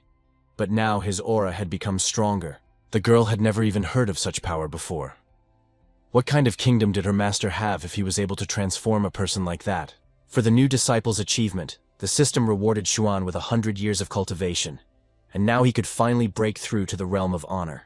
When Xuan reached the realm of honor, his inner world finally took on a new form, and a tree and other objects appeared on the earth. When someone from the Emperor's realm meets an opponent from a weaker realm, he can trample the villain in the blink of an eye. But the power of the Kingdom of Honor allows one to change the physical structure of the world around one. Therefore, the Kingdom of Honor stands above the Emperor. It is capable of trampling all the kingdoms below with its power. Having broken through into the new realm, Xuan quietly said, "Well, I need to see what his strength is now, in the realm of honor." Young Chu soared into the sky. He could move easily like a light-winged bird. The boy was delighted with his new powers. The power obtained is simply astounding. Xuan's soul can move freely within a radius of 50 li, and no one can detect it. Chu clenched his fists joyfully. Now he was the strongest person in Nanzhou and could change the world as he pleased. How cool was that? Now Xuan's inner vision and inner world surpasses everything in the area. The Kingdom of Honor is not invincible, but now few are afraid of him. Powerful techniques, a strong soul, various sutras, all this is collected in Xuan. The guy grinned. He is worthy of keeping Nanzhou under his control. The system congratulated the boy on reaching the Kingdom of Honor, for which he received as a reward the halo of a saint and the sutra of the god's regret. The guy was stunned. Why did he need a saint's halo? The system explained that a halo allows people to cultivate and increase their strength. Xuan was delighted. This is what is needed. He will help his students become stronger and reach new levels and realms. Now he needed to take a look at the Sutra of God's Regret that he had just received. The guy hoped that it was something worthwhile. And so it turned out. The Sutra of God's Regret is a powerful technique that can increase strength and grant the owner techniques. After all, the system had never given him a useless reward. Each one made him stronger and moved him up a level. Having absorbed the technique, Xuan exclaimed with delight, "This sutra is so powerful, simply miraculous." The young man felt like a giant. He said with a smile how good it was that no one felt his power, otherwise everyone would be terrified and would shy away from him. But now Xuan was confident that with such skills he could overcome any enemy. And yet he couldn't stop. He needed to grow further. The boy began to think that if he combined the Sutra of the God's Regret with others, it could literally become a doomsday weapon. Chu Xuan laughed cheerfully. He needed old Ren Chang'e to try out all his new skills and ideas. Having opened the mirror portal, Xuan asked Ren how he was. He replied that under the guidance of the teacher he was able to strengthen his body, and he would be able to get out of here any minute. Chu praised his student for making great progress and asked if there was anything else. Chang'e said that there was still a lot he didn't understand. Xuan reassured him that he shouldn't be upset. As a teacher, he would fill in the gaps in his students' knowledge. Chang'e thanked him. Chang'e sighed. The teacher was truly a genius. Compared to him, Ren was as dumb as a tree. Only thanks to the teacher he wouldn't die prematurely in the cave. Xuan told Chang'e not to despair and to listen carefully. In order to become stronger, one must open one's mind and return to one's roots. The old man was so moved by the power and wisdom of his teacher that he burst into tears from the overwhelming feeling of gratitude and respect. Xuan was delighted. What a wonderful day. He gets everything he wants. Just a couple more students so that he can become stronger with them. However, students are not vegetables. They won't grow in a garden or appear out of thin air. They still need to be found somewhere in the big world. Although you can use the wonderful all-seeing golden mirror to wander here and there and look for suitable people. Looking in the mirror, Xuan saw that the soldiers had attacked his disciple Du Yuan, who claimed that there had been a misunderstanding and that he had nothing to do with Xiaoliang's escape. Young Chu wondered which Xiaoliang he was talking about. Whether he was the abandoned and persecuted genius, the son of the Shizhou family. Xuan knew that Du Yuan couldn't lie, so he was accidentally involved in this. But judging by the excitement, the young man was really in trouble. The fighters growled at the guy. How dare he interfere in the affairs of the Xiao family? They will arrest him. And if this is really a misunderstanding, then after the investigation, they will release him. But Du Yuan knew that if he went with them, he would definitely die. Fighting with these warriors was also not an option. He needed to find a way to escape from them. Shu wondered why his disciple was so worried, since his strength was higher than those two. How could they intimidate him like that? And then Xuan realized, so that's what it was. The weapons of these warriors are much stronger. Du Yuan alone really can't handle it. The young man asked why he was so angry. He knew very well that the Cao family was the main one in Shizhou. The warriors replied that they did not want a pathetic cultivator to cause them trouble. Despite Du Yuan's assurances, his pursuers were certain that this cunning boy was definitely connected to Xiaoliang's escape, and he must die. Yuan decided it was time to act. He appeared in a mirror portal sparkling with golden light and called out to his student. The soldiers of the Xiao family were at a loss. What kind of giant was this? Where did he come from? And what kind of unknown and powerful power did he possess?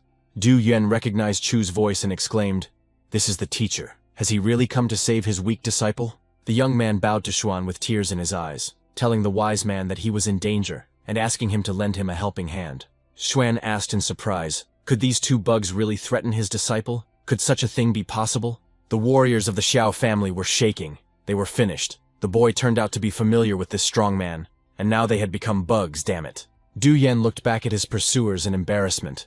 But if he couldn't defeat these bugs, then what kind of weakling was he? Chu Xuan, surrounded by a golden glow, asked menacingly why those two bugs were chasing his disciple Du Yuan. The trembling warriors fell to their knees and bowed to the wisest one, telling him that they were mistaken and that they did not wish Du Yuan any harm. Xuan's huge figure's eyes flashed as he sternly asked the Xiao family fighters whether they were telling him the truth or whether they were lying. The frightened warriors began to vie with each other to convince the giant that they would never dare to lie to such a great master. Shu told the shaking fighters that he hoped they were telling the truth. Turning to his disciple, he asked if their words were true. The cautious young man was afraid of revenge from the Xiao family, so he told the wise man that there must have been a misunderstanding. Xuan chuckled to himself. If the soldiers let Du Yuan go, they would then tell the Xiao family about Chu, so everything was going according to plan. Chu said casually that crushing 2 bugs would be a waste of effort, and they nodded in agreement that it was not worth getting their hands dirty. Xuan found all this funny. Now the arrogant warriors recognized themselves as bugs, and the soft-hearted Chu didn't even want to touch them. Du Yuan sighed sadly. He was still too weak. If Master hadn't intervened today, he would have definitely died at the hands of Xiao's soldiers. Xuan asked the student what he should do with these bugs. The young man asked him to spare them, because they realized their mistake. But the young man added that he only needed a small compensation from these bugs for the moral damage caused by the harassment and threats. The Xiao family's envoys thought that this boy only looked kind, but in reality he was a real sly one and wouldn't let them go so easily. Xuan said with a smile. Let them give Du all their things as compensation. The warriors unanimously agreed and asked if they could leave. Chu waved his hand, indicating that the fighters could go their separate ways. They were free for now. The warriors ran away as fast as they could, thanking the master. They were scared to death. None of them understood who it was. No one could be that strong. Having run to a safe distance, they stopped. They needed to quickly report everything that had happened to the head of the Xiao family. Falling to his knees, Du Yuan thanked the teacher for saving him from trouble. The young man was still too weak, just like a pitiful bug. The disciple exclaimed, in order to repay for the salvation, he was ready to do anything for the master, to be his slave and servant forever. Xian knew that Du Yuan was sincere and capable, and he would be useful to him. Chu reassured the young man, saying that their meeting was destined. Disappearing into the golden mirror portal, Xuan told his student that they would see each other again. But the confused youth continued to kneel. Because Xuan from home protected his disciple, the system rewarded him with the purple flame technique and the flame spirit treatise. Xuan lamented that there were too few people he needed. If only they could all gather together in one place, that would be great. He could use the mirror one more time today, so he decided to try his luck and look for potential students. And then Xuan saw a young man in the cave.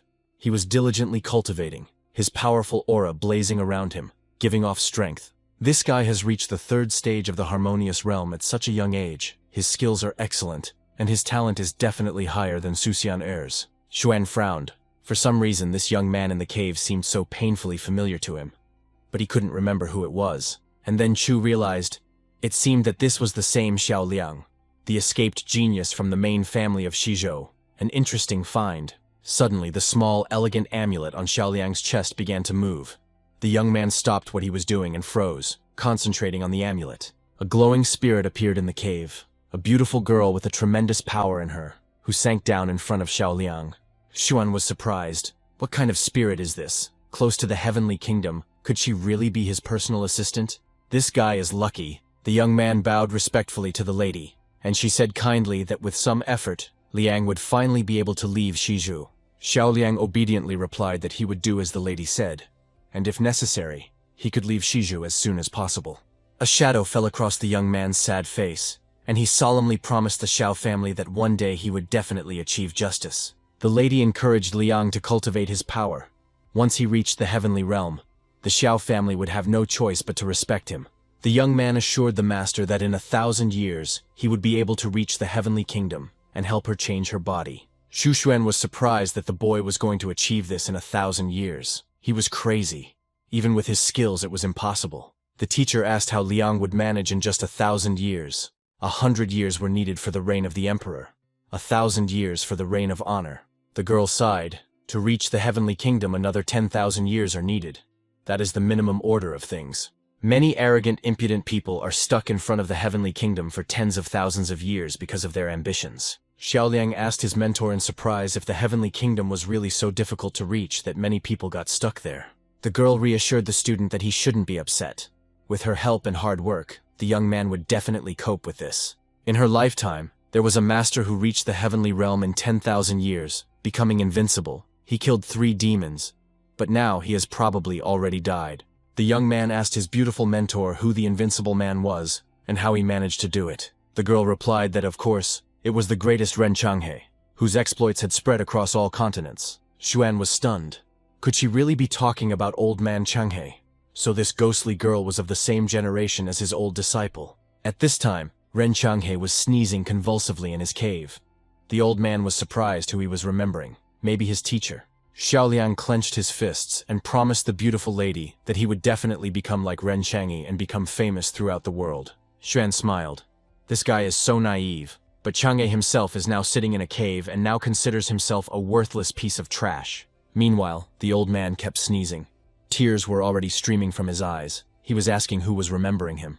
The guy decided to talk some sense into the boy and help him, since he had no idea how the real world worked. Xuan thought about maybe using the mirror to communicate with Xiao Liang tomorrow, but whatever, that's not important now.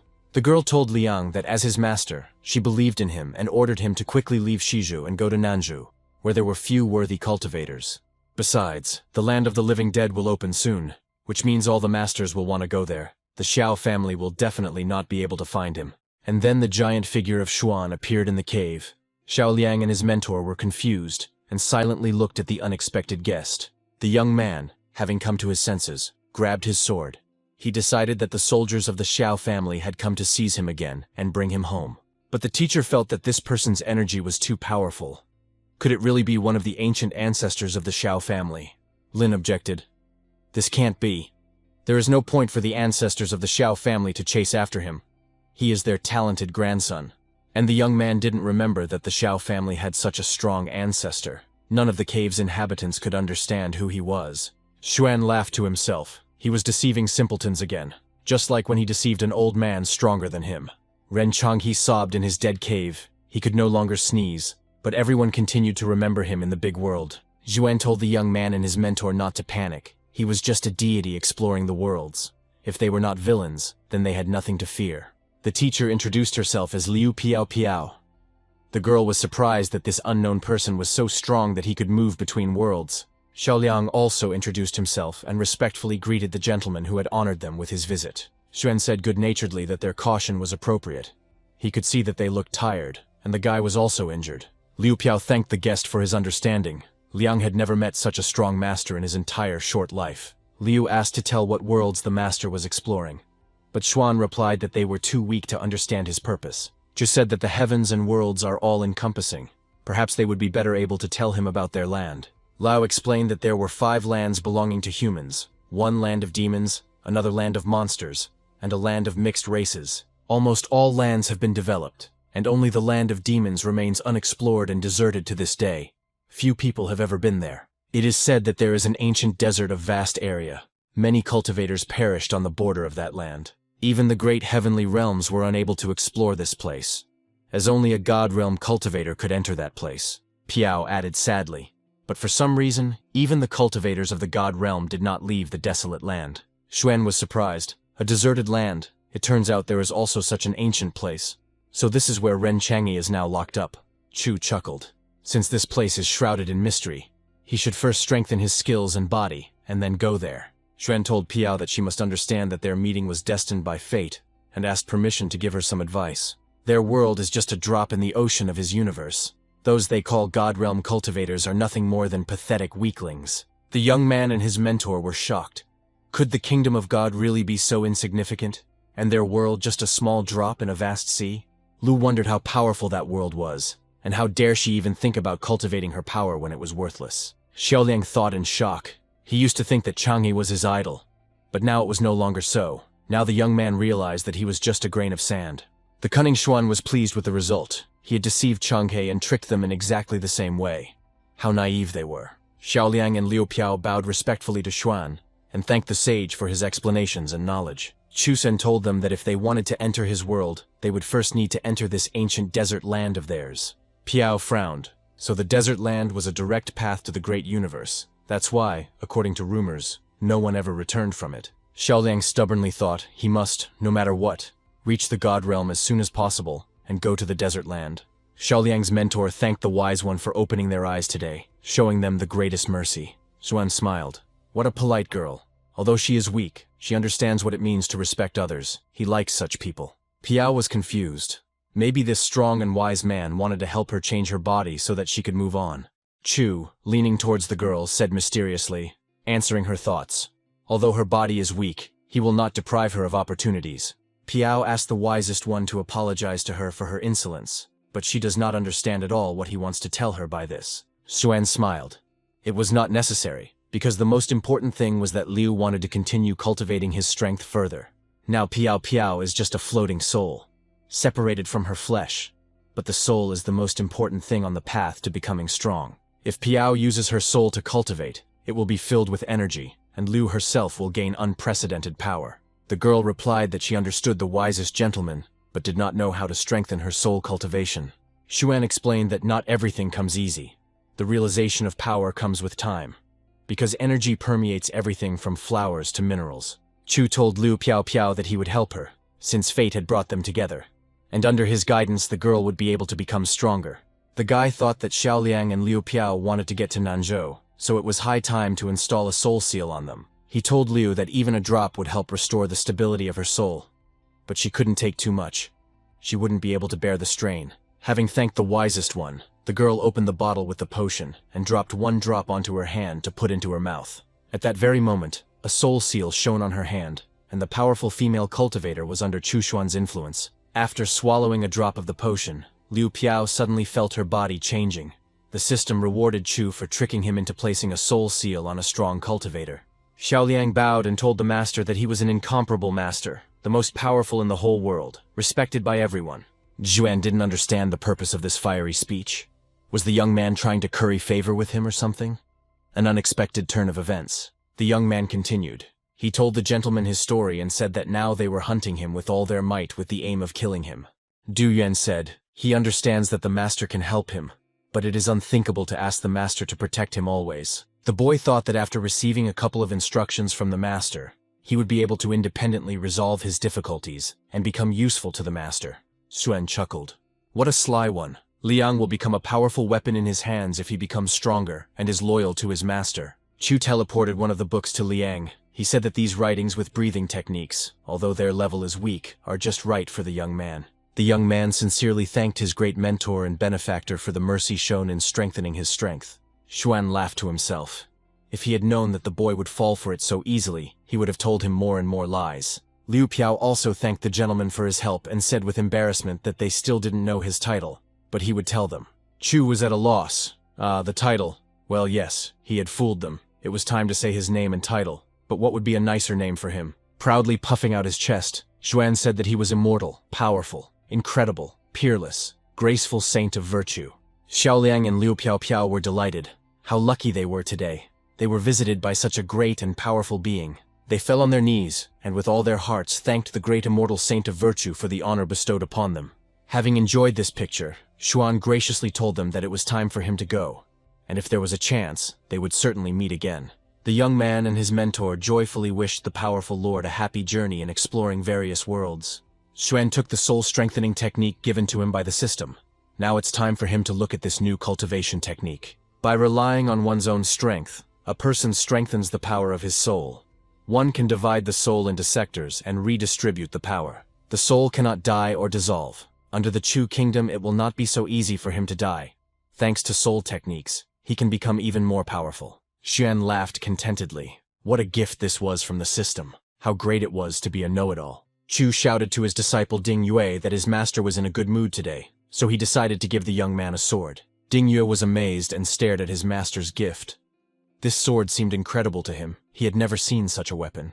This sword seems to contain a martial spirit. It is sharp, and its power literally flows over the edge. It is so unusual. Su Xianer snorted. This is a spiritual weapon. It's just that this fool Yue doesn't understand anything, but he's still singing and dancing with joy. The girl was indignant. It was so unfair. Why did this talentless boy receive such a powerful weapon? But she didn't. Hearing Xianer's words, the young man was stunned. Could it really be that he had a spiritual weapon in his hands? He had never even dared to dream of such a thing. Falling to his knees before the master, Ding Yue burst into tears of joy. The master valued him so much, he was so kind. The young man promised to never forget it. Xuan kindly replied to his faithful assistant that she should not be offended. Of course, she would also receive her gift. He told Xianer that he was giving her this whip, and that after training with it, she would be able to improve her skills and become much stronger. The satisfied students unanimously thanked their master and lord for such generous and unprecedentedly expensive spiritual gifts. Xuan looked thoughtfully at the moon. It was almost 3 years since he had been here. It was time to meet the head of the Black Moon sect. The next day, Xuan used the communication talisman and told the agent that he wanted to meet with the head of the Black Moon sect. Bao Hongyan replied to the master that it was not so easy to meet with the head of their sect unless it was an extremely urgent matter. Xuan passed her the Emperor Realm pill through the portal, telling her to offer it to the sect leader in exchange for a meeting. Under Xuan Yu's control, Bao obediently replied to her master that she would do exactly as he ordered her. Half an hour later, a messenger arrived at the head of the Black Moon sect, informing the master that a very strong man wished to meet him. And a satisfied Xuan thought, it's good that he got rid of this stupid pill. Its expiration date was almost over anyway. But this time too, Xuan failed to reach the head of the sect. Only the leader Bao Hongyan, the elder of the sect, came to him. He told Chu that people of his status could not know such details as the location of the main palace or the name of the leader. However, he knows for sure that the Black Moon sect holds many secrets that most people are not aware of. His immediate superior is a third-level cultivator of the Emperor Realm, and he cannot communicate with higher ranks. The elder of the Black Moon sect, kneeling in front of Xuan's door, said that he had recently discovered a strange record in the archives. Most likely, the great all-powerful lord would not have considered such a trifle important, but he still paid attention to it. Recently, an elder discovered a strange recording in one of their sect's residences.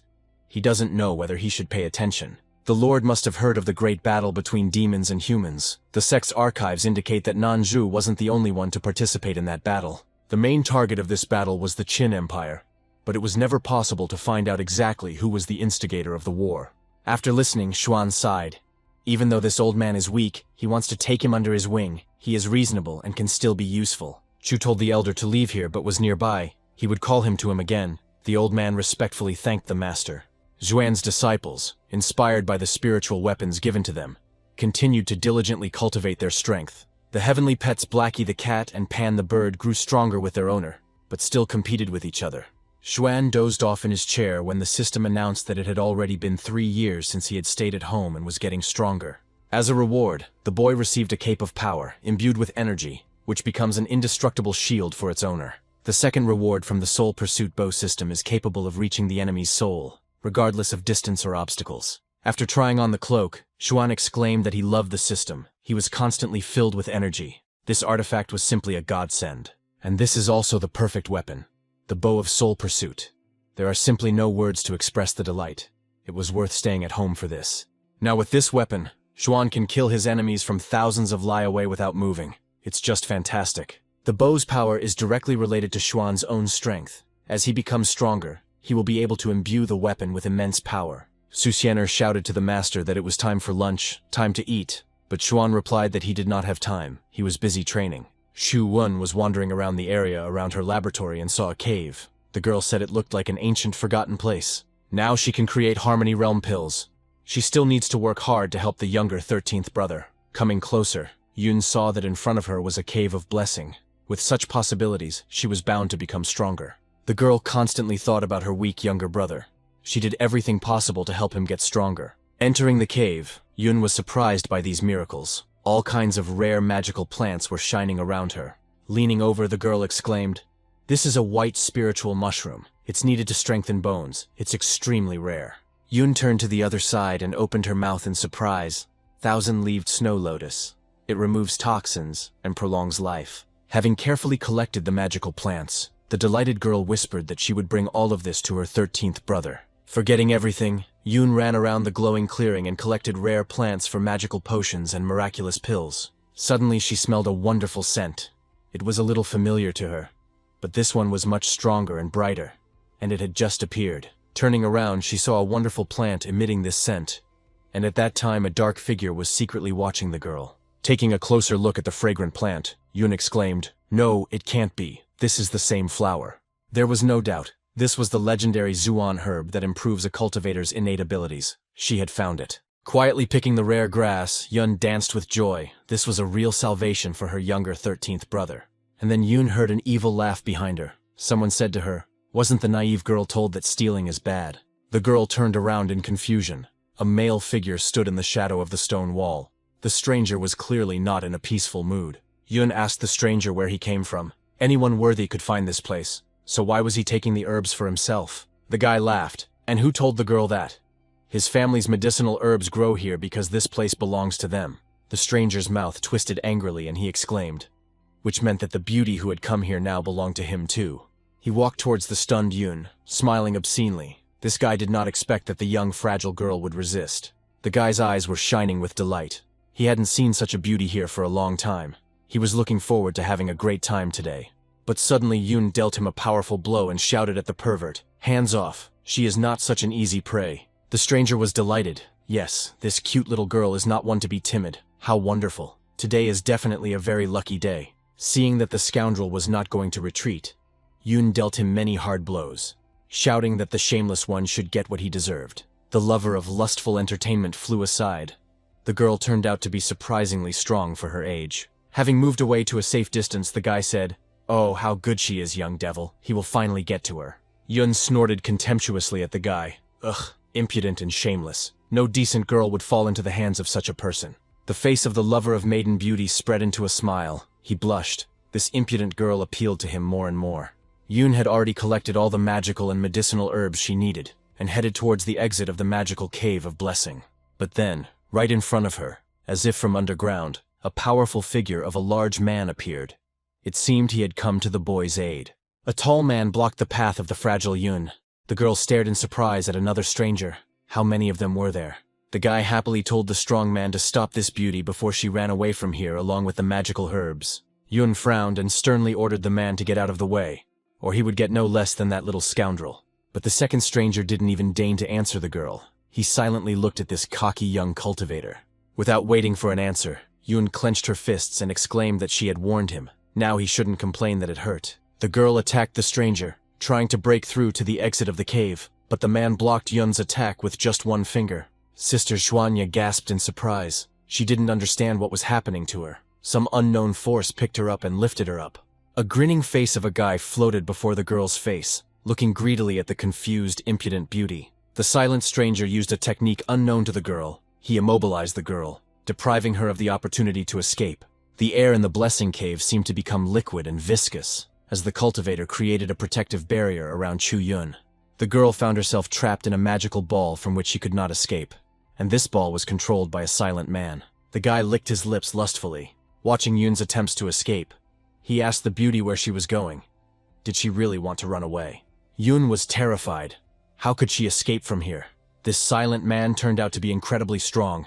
She definitely couldn't cope with him on her own. The guy demanded that she give him everything she'd collected. Then so be it. He would be kind to Yun, although everyone dreams of being next to him. The girl brazenly replied that the bastard shouldn't even dream about it. She wouldn't give anything back, and his disgusting face made her sick. The guy grimaced with displeasure. It couldn't be that she hadn't heard of him. He was the young master from the Nine Swords Mountain. Shu Wen exclaimed that this was nonsense. She didn't believe him. A noble swordsman couldn't possibly be such a vile person. The stranger barked. The beauty, of course, can swear for now, but later there is no need to beg him for mercy towards her. Seeing Yun's constant attempts to escape, the impatient young master from Nine Swords Mountain shouted at his companion to hold her. Yun warned that if the guy dared to touch her, she would kill him on the spot. He could finish her off, but he wouldn't get what he wanted. A wave of lust washed over the young swordsman, Yun's words further fueling his interest in her, and he moved towards the girl. Suddenly, Yun noticed that another person had appeared in the cave. She silently looked at the mysterious master, her eyes sparkling. The young master from the Nine Swords Mountain extended his hand towards Yun, who was trapped in magical captivity, and the girl jumped to the side. But at that moment, the mysterious master dealt the young master a crushing blow, sending him flying far away. The guy indignantly asked the stranger who he was and how he dared to enter his lands, and even raise his hand against his master. The masked master remained silent. The boy raged, shouting that the Mountain of Nine Swords was no joke to him, and that the impudent fellow would be in trouble. Yun smiled happily. It was the master in the mask. He came here to save her from those terrible young people. Last time, it was this master who helped the girl escape from a wild boar that was chasing her in the mountains near the cave. Then this master appeared literally out of nowhere and killed the monster without even touching it. Yun was saved. The huge fanged monster only grunted and fell right at the feet of the girl, who was scared half to death and bathed in tears. It was then in the forest that she first saw her secret guardian, who, remaining unnoticed, protected her peace and safety. Shu Yun then sincerely thanked the strong master for his help. She was so happy that the stranger saved her from death. But the master only bowed to the girl and replied, "No need for thanks. It was his duty to protect Lady Chu Yun." And this time, Sister Xuan bowed again and thanked the mysterious stranger, her enigmatic, faithful savior. Zhang Kui, hidden behind a mask, replied to the girl that he was glad to help Lady Chu Yun, to save her from unworthy men. He told the girl that first he had to help her solve her problems and free her from this magical captivity. He extended his hand and destroyed the technique of the young master's silent servant. The boy stared at the strong master with all his eyes. The cultivator from Nine Swords Mountain was shocked. One move from this master destroyed his technique. He is incredibly strong. Yun was free again and could move freely, and she informed her masked savior that she was okay. The girl was perplexed. This master in a mask was so terrifyingly strong. Who did he obey, and who assigned him to keep an eye on her? The guy turned to Zhang Kui and asked what other tricks he would show them, who he was to appear on their lands. The young master clenched his teeth and growled, "How dare this impudent fellow attack him, the young master of these places?" Zhang Kui replied that if they met again, the boy and his entire family would be punished. But for now they could get out of here. The boy bowed and said that he hoped that they would never see each other again. But he would definitely tell the master about them. An impatient Zhang Kui shouted at the men who had attacked Yun to get lost and never show their face to him again. Su Xianer called the master to look at her progress, but he asked her to wait. He had not yet finished reading Zhang Kui's report today. This is how the little sister had adventures. Given the size and strength of the Nine Swords Mountain, Chu Yun's identity will be revealed very soon. Xuan found this story funny and laughed heartily. It would be interesting to see what the swordsmen would do when they found out everything. Ding Yue approached his master and said that the more he cultivated his strength, the more he wanted to prove himself in action. Xuan reassured his student, assuring him that he would still have plenty of opportunities to prove himself and show his strength. Chu said that he understood the young man perfectly. But before he went out into the world, Ding Yue needed to become even stronger. The guy was stunned. Could he really become even stronger? But he was already strong enough. Thanks to the master, his level had increased greatly. Xuan sternly asked the student whether he still thought about his unhappy love, and whether that was why he was so eager to prove himself. An angry Chu advanced on the confused youth and angrily asked his student if he had already decided to leave his master. Frowning, Xuan asked menacingly if Yilding Yue had ever thought about the responsibility he bore for his swordsmanship. The young man blinked his eyes in confusion. The master had correctly grasped the train of his thoughts. He was indeed haunted by thoughts of his beloved. Xuan asked his silent and frightened student if he knew why there were so few true swordmasters in the world. Sweat streamed down Ding Yue's face from excitement. He silently looked at the teacher. This was the first time he had seen his master so stern and formidable. As Xuan continued to advance on the youth, he asked if Yue knew why many swordmasters had wasted their lives. The young man asked the teacher with a trembling voice if this was probably because they had no aptitude for the sword. Chu exclaimed sharply, "No, that's not the right answer. There were many talented people among the fighters. However, they did not become masters. Since ancient times, many talented cultivators have been born in the world, some of them much stronger than Ding Yue. But all of them at a certain stage of cultivating strength suffered defeat, and all because they do not understand the most important thing. They do not understand the true meaning of being a sword master. They do not understand the great responsibility that lies upon them." Ding Yue asked the master to forgive him for his recklessness, and begged the teacher to tell him about the true meaning of being a sword master, to open the mysterious veil. Xuan said that this was a skill that could only be mastered by going through a path of unbearable suffering. Was Ding Yue sure that he was ready for this? The young man assured the teacher that even if he had to go through hellish torment, he was ready. He really wanted to become a sword master. Chu agreed to tell the student about the 3 main obstacles he would face on his difficult path. Xuan's face became serious, even solemn. He looked at Ding Yue. So he talks about the 3 main commandments. The naive young man, holding his breath, repeated after the master, "Swordsmanship, 3 commandments." He is ready to listen to the first commandment. Xuan sternly told his student that firstly, in order to become a true swordmaster, Ding Yue must forget his love forever. The young man's face lengthened. Genuine pain was visible on it. He asked in confusion, was he really supposed to forget love? How could this be? Xuan explained in a moralistic and firm manner that there should be no other people in Yue's heart. Only feelings for the sword should remain there. Dean almost cried. Maybe there was a way to avoid this. Could they really not get along together in his heart? Chu asked the swordsman seriously, meaning that swordsmanship was not that important to him. Yue sighed heavily and sadly lowered his head. Xuan asked the sobbing youth if he would think about his skill when his beloved suddenly got into trouble. Chu continued sternly, asking what would happen to Yue if his beloved wanted to trample him. What would his power turn into then? Or maybe the girl's parents want to finish off Yue for some reason, in which case his student will be busy. Xuan asked the young man if he would consider cultivating true swordsmanship in situations like these. Tears streamed down Ding Yue's eyes. He sobbed, unable to speak. The master's words deeply touched him, stirring up memories. Before his mind's eye, pictures of bright days appeared, when he and his beloved girl were serenely happy. Then Yue remembered their quarrel, how his beloved left him, calling him a worthless loser. He remembered how crushed he was then. And finally, the scene of terrible humiliation came to mind, when his beloved's new friend beat Yue right in front of her. The tears in the young man's eyes dried up. His gaze became a little distant. He once again experienced the storm of emotions that almost destroyed him. Ding Yu exclaimed that he understood the master's words and the meaning of this first commandment of the true path of a true swordmaster. Chu Xuan smiled. This is good.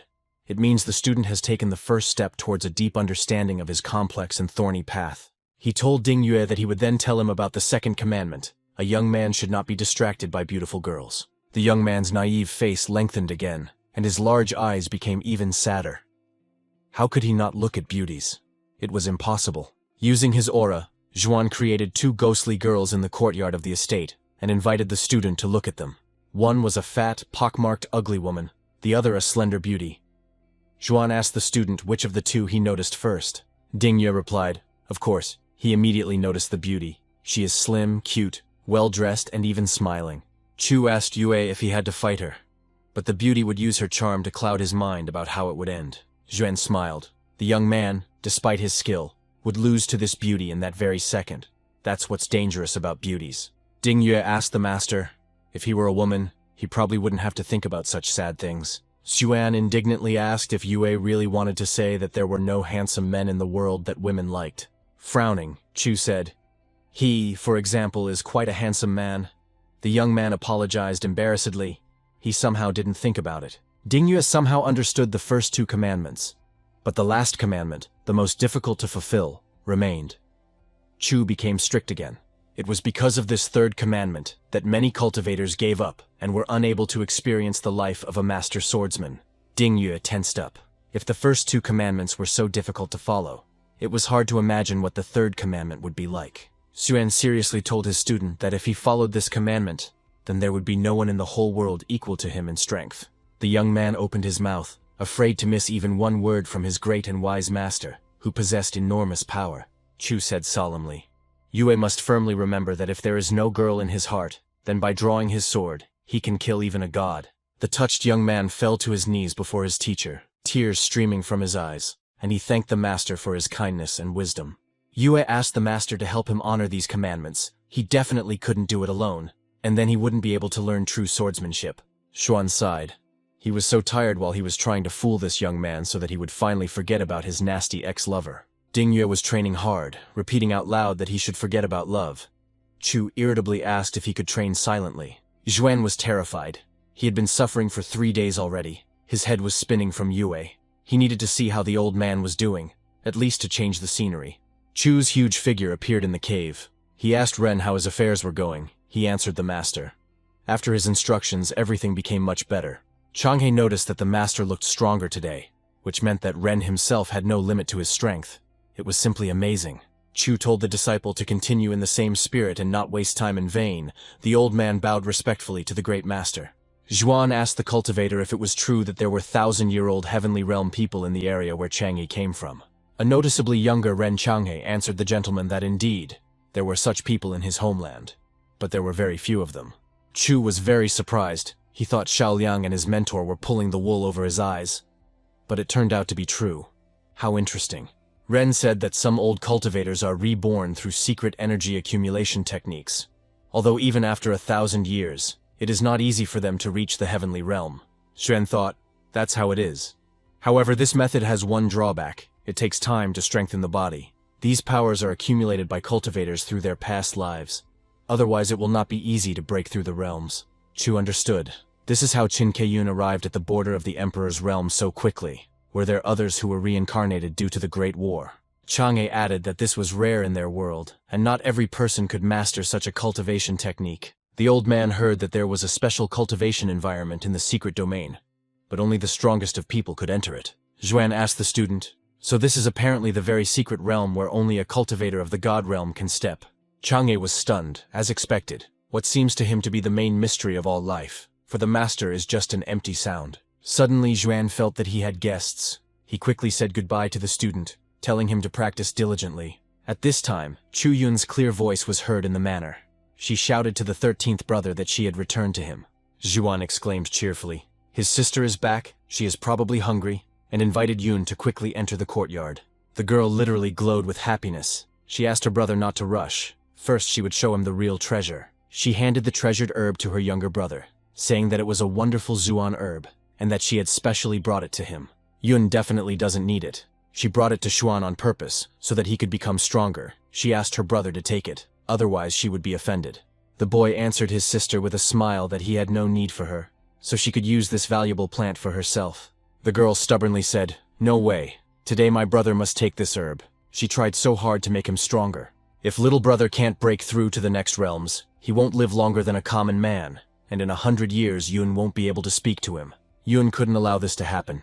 She handed Zhuan the herb and commandingly told him to take it right away. Then the girl noticed that her brother was hiding his hands behind his back, and she cheerfully asked what the guy had behind his back.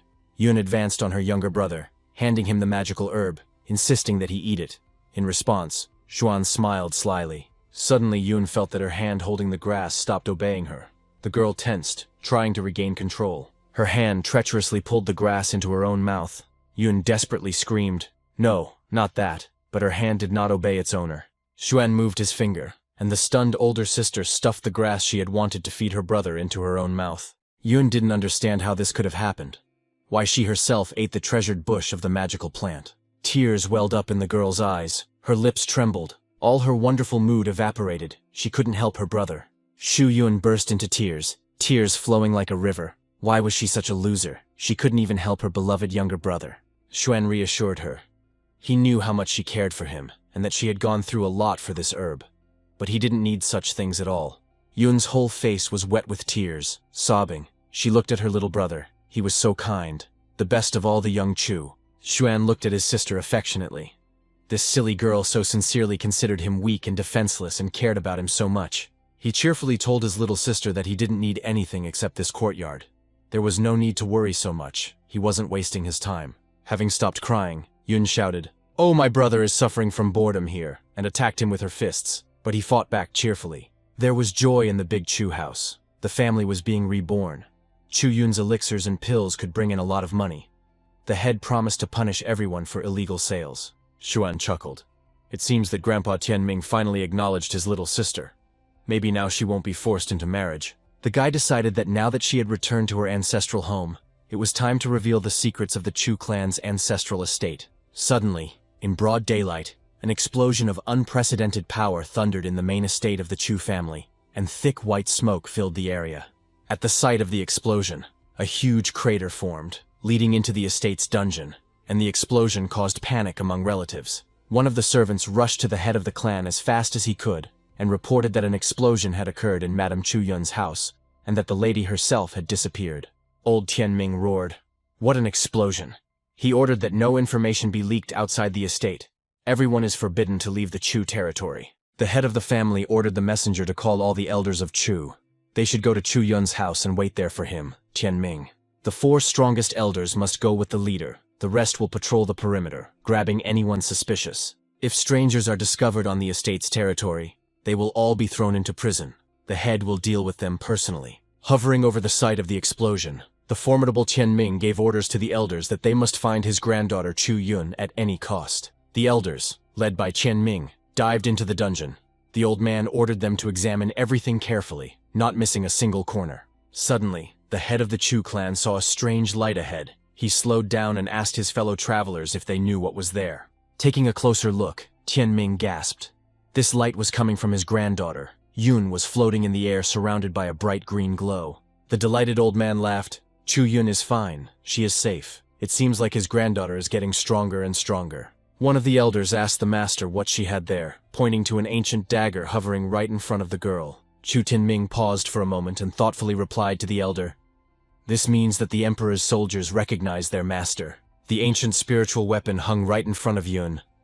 The girl seemed to be in a trance and did not see anything or anyone around her. Suddenly the dagger disappeared, as if it had dissolved into Chu Yun's body, endowing the young lady with ancient strength and imperial power.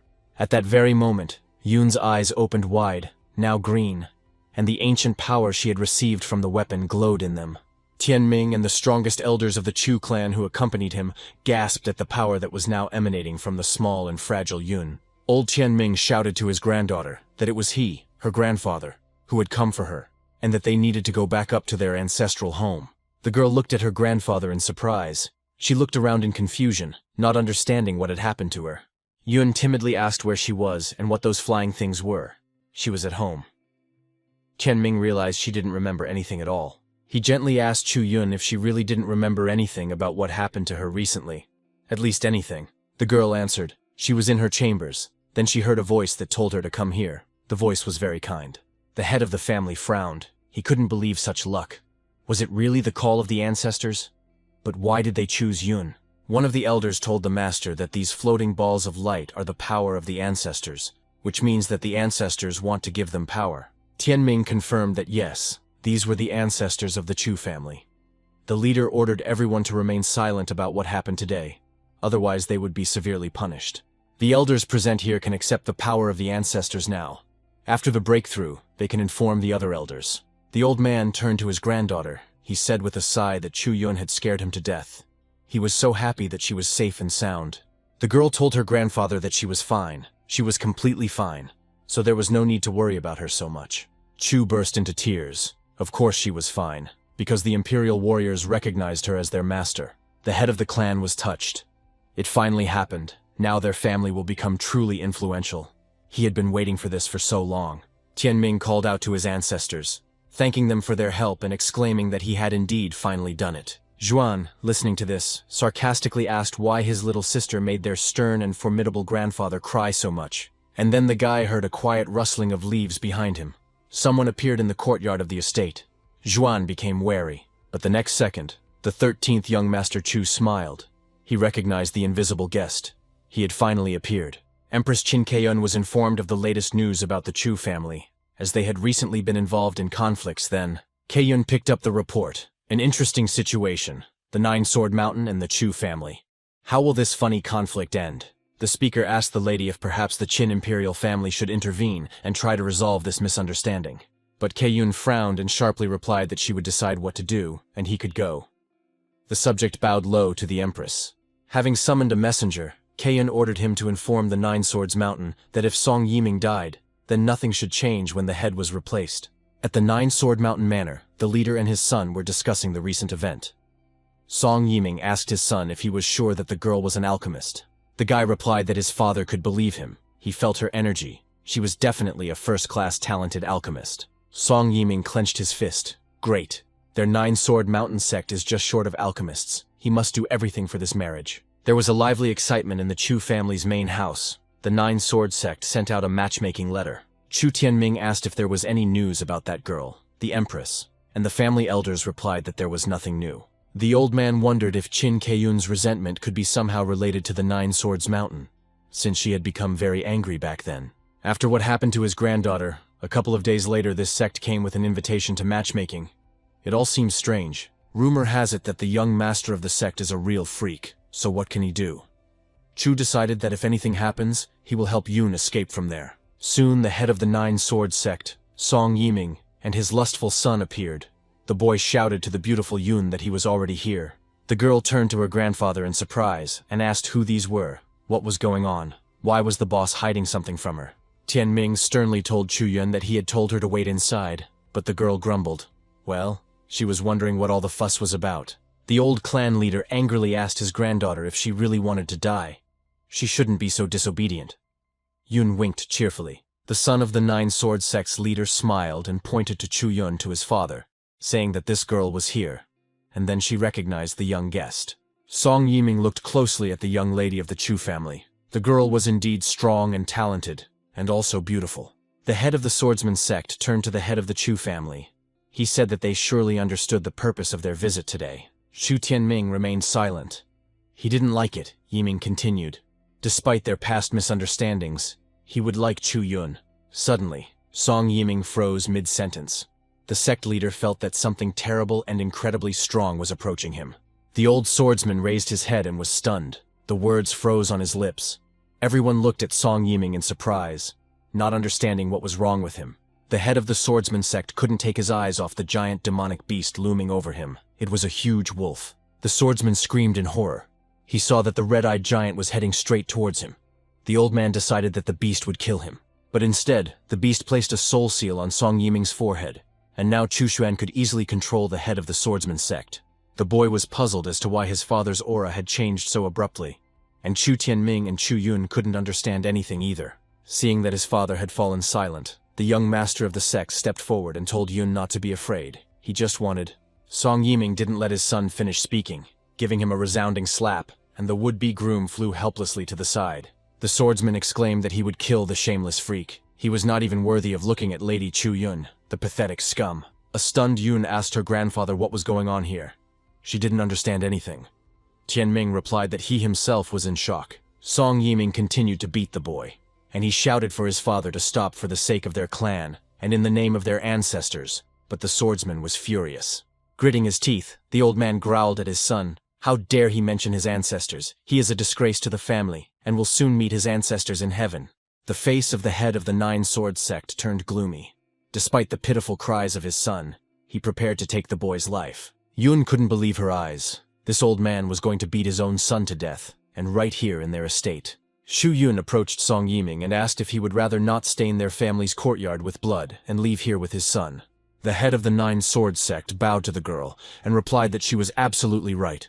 He would finish punishing the scoundrel at home. Lifting the barely alive guy by the collar, the old man demanded that the rascal pay homage to the lady and forced him to bow to Yun. Qin Keyun was informed that Song Yiming had returned home with his son, but for some reason the young master had been beaten to death. The empress smiled cheerfully and thought what an elegant punishment for insulting her sister. She understood whose doing this was. Keyun's face flushed as she remembered meeting the handsome and strong Chu Xuan. Yes, this guy was no slouch. Tianming was puzzled by the reason for Song Yiming's sudden madness, and what exactly had happened to him needed to be found out in more detail. Chu Tianming's longtime ally asked him. So he said that this empress cannot be restrained in any way, but what is so unique about her? Tianming replied, she is too strong. Even if they unite, it is still questionable whether they can withstand her madness. Moreover, Qin's relationship with the Nine-Sword Mountain is too strong, and the Chu family alone cannot break their alliance. Tianming's guest said, who knows? The situation is too complicated, because they have never seen the power of this empress in person. The Chu clan chief asked what her weakness was. Did she still harbor feelings for Chu Yuan? It seemed like her love had not yet faded. The old man clenched his fist tightly, remembering how his third grandson had ruined the engagement with the future empress. Tianming grumbled, idiot Yuan. Yun watched her grandfather. The third brother had long since left home. But even when he returned, the atmosphere here would be tense. The cultists were discussing the news. The new leader of the Purple Moon attacked the elders and attacked the previous leader right in his chambers. One of the sectarians said that he was there. The old leader was removed for incompetence. He was unworthy of being at the court of the evil ruler. Another Purple Moon cultist confirmed that yes, he was kicked out immediately after that. The worst leader of them all. The gates of the evil lord's palace slammed shut behind Hu Quan, and he left his apartments in the Purple Moon sect's palace. The exiled leader was angry. If it weren't for the Chu family, he wouldn't have been thrown out into the street. It was all because of them, the damned clan. Hu was confident that he had always been the one and only leader of the Purple Moon cult. He was the best leader. The sect member exclaimed that he must take revenge and clear his name in Nanzhou, and the bead containing the blood of the evil demon would help him in this. After releasing the demon from the realm, Hu Quan wanted to attack the Chu family. The sectarian was confident that no one would act in front of the demonic creature. The former cult leader dreamed that the Chu family would be destroyed by his demon, and that he, Hu Quan, would once again rise to the top where he deserved to be. Hu Quan coughed painfully.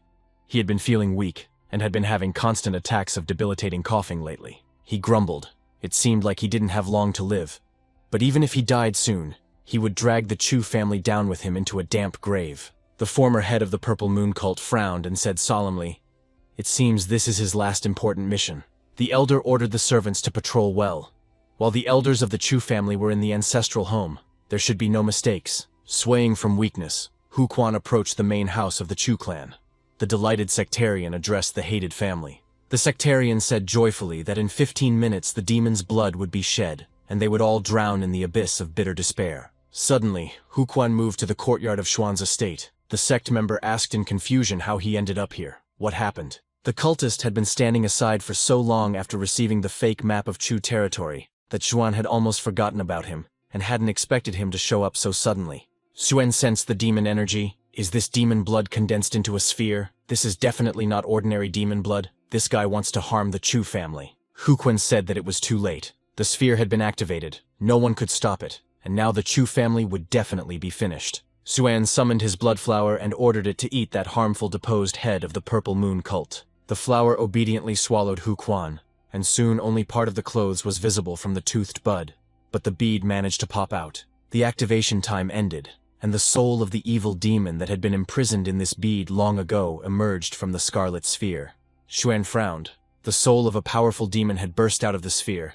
He needed to be quickly confined back before he gained strength. Chu Xuan's disciples opened their mouths in surprise. Su Xianer quietly said, "It's a demon. It's been a long time since they've seen them here." The demon laughed. He was back in this world, and demanded that the pathetic humans kneel before him. He would allow them to live as long as they served him. Xianer was scared. This demon was too strong. Such a powerful aura. Would their master be able to deal with it? Seeing the cute Xuan, the demon shouted that this little one had such smooth and beautiful skin, he would probably take it for himself. But Xuan calmly chuckled and answered the demon that he could, of course, take the risk, if he was so brave or just stupid. Chu looked at the freed demon soul and thought, if he was from the heavenly kingdom, then what did he have to fear from this demon soul? Xuan exclaimed. Forbidden law. The demon was confused. What was happening? He was losing control of his power, and his consciousness was leaving. As the demon was being taken captive by the capsule, he shouted, "How is this possible? Who is this anyway, and why is he so strong? Isn't this Nanju?" A cry came from the capsule that the demon would not accept this. He had survived great battles. He could not die so easily. Xianer was delighted. Just by raising his hand, the master was able to suppress the demon soul. The master's strength was simply beyond imagination. The demon soul has a connection with the demon race that fought in the land of the living dead. And it seems he is not one of the weakest demons. This soul is definitely from a strong clan that fought in Nanzhou back then. He should know all the secrets of those times, especially about the traitors among the people. Chu looked at the prisoner. Such a strong demon. It's a pity to just kill him. But for interrogation, his strong will must be suppressed. For suppressing the will of the demon of the heavenly kingdom, the system rewarded Chu with 3 generations of Buddhist scriptures and a glass pagoda of the pure world. Xuan was puzzled. The system recognized the power of this demonic soul, which meant he definitely needed this strong demon. The 3 generations of Buddhist scriptures are divided into the Sutra of the Past Burning Lamp, the Sutra of the Present Tathagata, and the Sutra of the Future Maitreya. These 3 works contain many Buddhist stories and practices, and Xuan first decided to study 3 generations of Buddhist scriptures. The student watched the master study the scriptures, she whispered. This golden light seems to contain some kind of power. The glass pagoda of pure world is the highest treasure of Buddhism. It has the ability to purify spiritual energy and suppress the evil energy of demons. Xuan decided it was time to begin. He threw the demon's soul into the pagoda. After cleansing the demon, Chu would have another loyal servant. If Xuan can spread Buddhism, it will be easier to contain the demons, but they are crazy and will always resist. The guy smiled happily, staying at home. He will be able to spread Buddhism. The system does not give rewards for nothing. Seeing the students' fear, Xuan told them not to fuss. It was just a small demonic soul, nothing to worry about. Xianer asked the master how he could suppress even such a powerful demonic soul so easily. This was unheard of. Ding Yue sighed. Their master is really strong. He needs to work hard and cultivate his strength to quickly become a sword master. Yue added that he would soon be able to completely let go of his love, get rid of his suffering, and focus on the art of swordsmanship. Xuan's pet sky cat Blackie calmly watched everything happening from the roof of the house. It seemed as if he was sleeping in the sun. The demon, captured and imprisoned in a Buddhist pagoda, cursed like crazy, demanding that these vile freaks let him out. The prisoner was incredibly angry. He is a demonic soul of the heavenly realm. How could this kid even suppress his power? When such a strong cultivator appeared among the people, the demon felt that if this continued, he would completely lose his will. The demon screamed for the pathetic humans to let him out, or they wanted war. Once the war started, the demon race would grind them into dust. The pagoda purified the demon and he became worse and worse. He already called Xuan his master and was ready to become his servant. Chu Shen smiled, feeling very good knowing that he was turning the powerful demon Mo Tuo into the first Buddhist in this world. What would happen if Xuan converted the entire demon race like this? This thought was running through Chu's mind, because then there would be no demons left in the world. After Mo Tuo's transformation, His entire race needs to be analyzed, and the next step planned, and Motuo will now be the first Buddha. The heavenly golden bird. Peng watched with curiosity as its owner re-educated the evil demon that was screaming throughout the yard. Moto begged Xuan to spare him. The demon could not withstand the cleansing effect of the Buddhist pagoda on his energy. The guy chuckled. It seemed that acceptance into Buddhism was achieved through constant grumbling, which gradually cleansed the demon's soul. The demon imprisoned in the pagoda grew weaker and weaker. He was no longer able to scream. Tears were rolling down his face. He was muttering something. The minions of the evil king's court arrived at the palace of the local leader, with a report on the work done, and with news. The Dark Lord Shouyuan was furious. He angrily asked who allowed them to act arbitrarily. Why didn't they carry out the order? The hot-tempered ruler glared at his guilty subject, who, shaking, prepared for imminent death. Everyone knew that Shouyuan was quick to punish, and his deadly beam of energy instantly pierced the guilty sectarian. His companion thought with horror that if this continued, tomorrow would be the end for him, just as it had been for his commander today. Looking at the Dark Lord, the boy wondered if anyone would ever be able to defeat him, or if there were no such warriors here. The Lord asked his subject if it was true that the Chu family was no longer under the protection of Qin. The boy confirmed that it was the pure truth. Shouyuan knew that Chu was in a good position to spy on Qin internally, and if he could control them, he could join the party with Kei Qin. The Lord asked the boy how strong he was compared to Song Yiming, and he replied that the difference in strength between them was small. Shouyuan thought about it. Chu refused the Empress's offer. They must have strong people, so he decided to go there in person. He was perplexed. Chu had not given any explanation for their refusal, but he had not seen any people there who were stronger than the Empress could have put at stake. In this case, you first need to use the courtyard of the main Chu estate as a stronghold and observation point. The Dark Lord entered one of the clan's courtyards and looked around cautiously, deciding that this place would suit him perfectly. Meanwhile, the guy stretched sweetly. After an eventful day, he was already thinking about going to bed. But suddenly Xuan felt the aura of a powerful villain with the Emperor's realm on the family's territory. Who had come here? Chu smiled cheerfully. This was just what was needed for the evening. To end this wonderful day, he moved the uninvited guest to himself. The stunned Shouyuan instantly found himself in Xuan's manor and stared wide-eyed at the guy who had transported him. The Dark Lord's jaw dropped in surprise. He couldn't understand what had happened to him, where he had ended up, and who this guy was. Xuan sternly asked Shouyuan if he was the Dark Emperor and why he had come here, and in person at that. The Dark Lord was horrified at how this boy dared to speak to him so brazenly, and most importantly, how he was able to move him here. Xuan rudely asked Shouyuan if he was deaf and didn't hear the question. Was he the Dark Emperor or something? What was he doing here? The Lord fell to his knees and confirmed that yes, it was he deserved to die, and was completely speechless upon seeing the respected gentleman. The guy barked that he wanted to hear the truth about why the villain had entered the Chu clan's territory, and that there was no point in evading it. Frightened and depressed, Lord Shouyuan confessed that he wanted to stab the Qin Empire in the back through the Chu family. Xuan warned the Dark Emperor not to lie to him anymore, otherwise a very painful death could await him here. Shouyuan bowed and replied to the elder that the younger understood everything and would not dare to say another word other than the truth. The guy asked if Shouyuan knew Emperor Qinzong, what he knew about this ruler, what he was famous for, and how he died. Shu replied, the great emperor once unified Nanzhou and founded the largest country in the northern territory, the great Qin Empire. The second thing that interested Xuan was what the Lord knew about demons. He replied that they said they came in the midst of a war on their own lands. Rumor has it that the land of the living dead will reopen when the strongest one capable of ending the war appears in the human world. The guy was very surprised. It seemed that even the Dark Emperor himself knew little about the past. He had not yet told Xuan anything new. Xuan asked the Dark Lord if there were any strong people at his court. He replied that of course his uncle was very strong, but he was a recluse. Chu's eyes flashed. Old man, that's what we need. We need to use the soul seal on him. Speaking of which, it's time to use this technique. He told Shouyuan that he was satisfied with his answers and would not kill him, and would let him go. Moreover, he would leave him a small gift. The soul seal sparkled before the stunned Dark Emperor. Xuan added that Yuan should not forget to give his uncle a gift. The Lord felt the seal touch him. He looked questioningly ahead, trying to understand what had happened. After letting go of the confused Shouyuan, Chu blessed his new powerful subservient, the Darkest Lord. The Dark Lord, who had been changed by the soul seal, went home in a great mood, exclaiming what a wonderful evening it was. The Lord was very kind to him. Shouyuan still felt the care for him. The Lord smiled blissfully. The evil emperor was sure that he had to continue in the same spirit.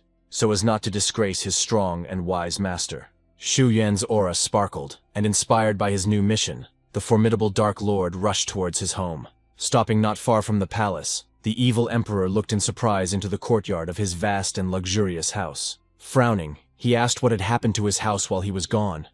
Who had dared to make a mess here again? What kind of crowd was this?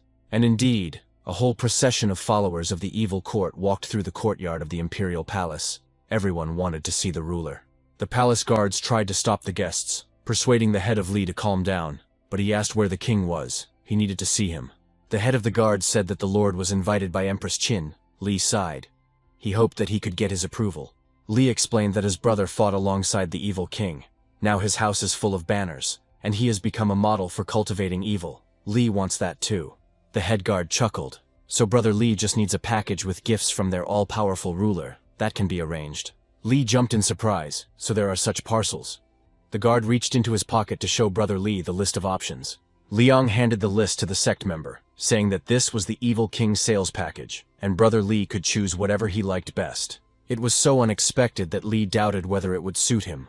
He hoped to prove himself, show his strength, and gain favor. The guard pointed out to Li the A package, a half-day trip to the evil king's palace with free snacks and 2,000 spirit crystals. For 8,000, Li can go to the palace for the whole day, receive the status of close associate of the king, and plus new lands. Li was very pleased and was ready to pay. The head of security said there was one more package, but this was a serious matter. Li exclaimed, "If A and B are so cool, he is ready to hear about package C," the guard said. The third package costs 500,000 crystals. The brother will be able to watch the king wash his feet, and as a gift, he will receive a chopstick that the evil king used. Li was delighted with the third package. He exclaimed, "This is definitely for him. He takes it." The satisfied security chief laughed. The guard and the potential client discussed the details of the deal, agreeing on when he would arrive with the money and enter the palace. Suddenly the ground beneath the feet of the palace visitors shook. Some lost their footing and fell, and everyone became wary. And then everyone felt the powerful aura of the Dark Lord, and both the guests and the guards, knowing Shou Yuan's character, were terrified. An explosion was heard in the middle of the palace square. The evil king announced his appearance, and his frightened subjects recoiled. As soon as the clouds of smoke cleared, everyone saw the ruler himself flying towards the palace, surrounded by the light of a powerful aura. The guards realized that the evil king had returned home, and it was unknown what to expect. Everything depended on the ruler's current mood. Soon everyone saw a powerful ruler, surrounded by radiance, standing on a pile of stones and looking at his subjects. Shu Wen frowned and shouted, "How dare they, worms and ignorant rats, sabotage here? He will show them who he is." The king clenched his fists. The energy of anger and death flared around him. It seemed that the ruler was incredibly angry at the whole world.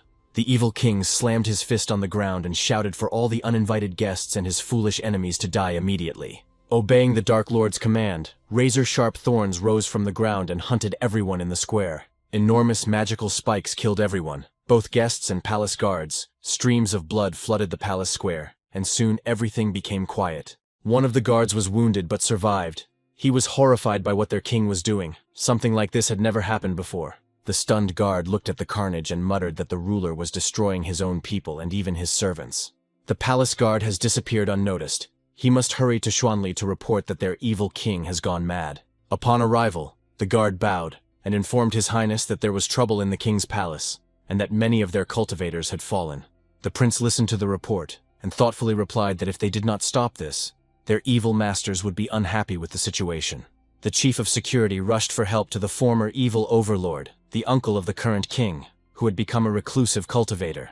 The guard shouted to the master that the evil king had gone mad, and if he did nothing, they would be left without a single person at court. The envoy begged the old master to do something. Uncle Shu Yuan grumbled angrily. "Things are getting worse and worse." The old king thought irritably. He knew that he had been wrong to hand over the throne to his nephew, and now he would have to deal with the consequences.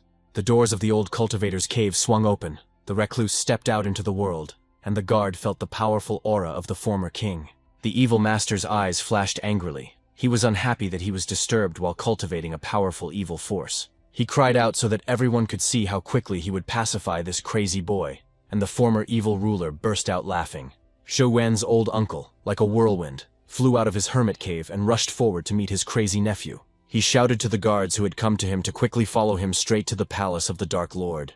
The The recluse instantly moved to his former royal palace and hovered over the square strewn with corpses. His nephew, the king, was strangling another palace guard. Dozens of dead palace servants were already lying around the square. The old man shouted to his nephew to stop and look at what he had done. He had killed half of his own palace guards. Throwing away the half-dead guard, Shou Yuan answered his uncle that he was cleaning the courtyard. As the master said, the old man was taken aback. What master? The evil king smiled and told his stunned uncle that he had a gift from his master. He would show it to him now, on his forehead. The old man stared in surprise at his distraught successor. He couldn't understand what he was saying. Was he really under control? That's right, Shou Yuan smiled. And his uncle saw Chu Xuan's soul seal burning on his forehead. The sovereign's will was being controlled. Suddenly, the former king felt an incredible pressure from the soul seal, covering himself with his hands. The old man asked what it was. Carrying out Xuan's instructions, Shou Yuan installed the Chu soul seal on his reclusive uncle. And now the uncle and nephew thought alike. Smiling, the evil ruler asked his uncle if he now understood what he was doing. The former king exclaimed that he understood everything. Shou Yuan told the old man that he wanted to change the place beyond recognition, and the uncle responded by blessing his nephew to do so. The palace guards, their mouths open in surprise, watched this scene in shock. The old man did not intercede, which meant they were finished. Xu Yuan watched his new protege through his aura. He did everything his new master told him to do, even putting a seal on the old man. The guy was disappointed. He thought that after the trial of the evil king, something interesting would begin.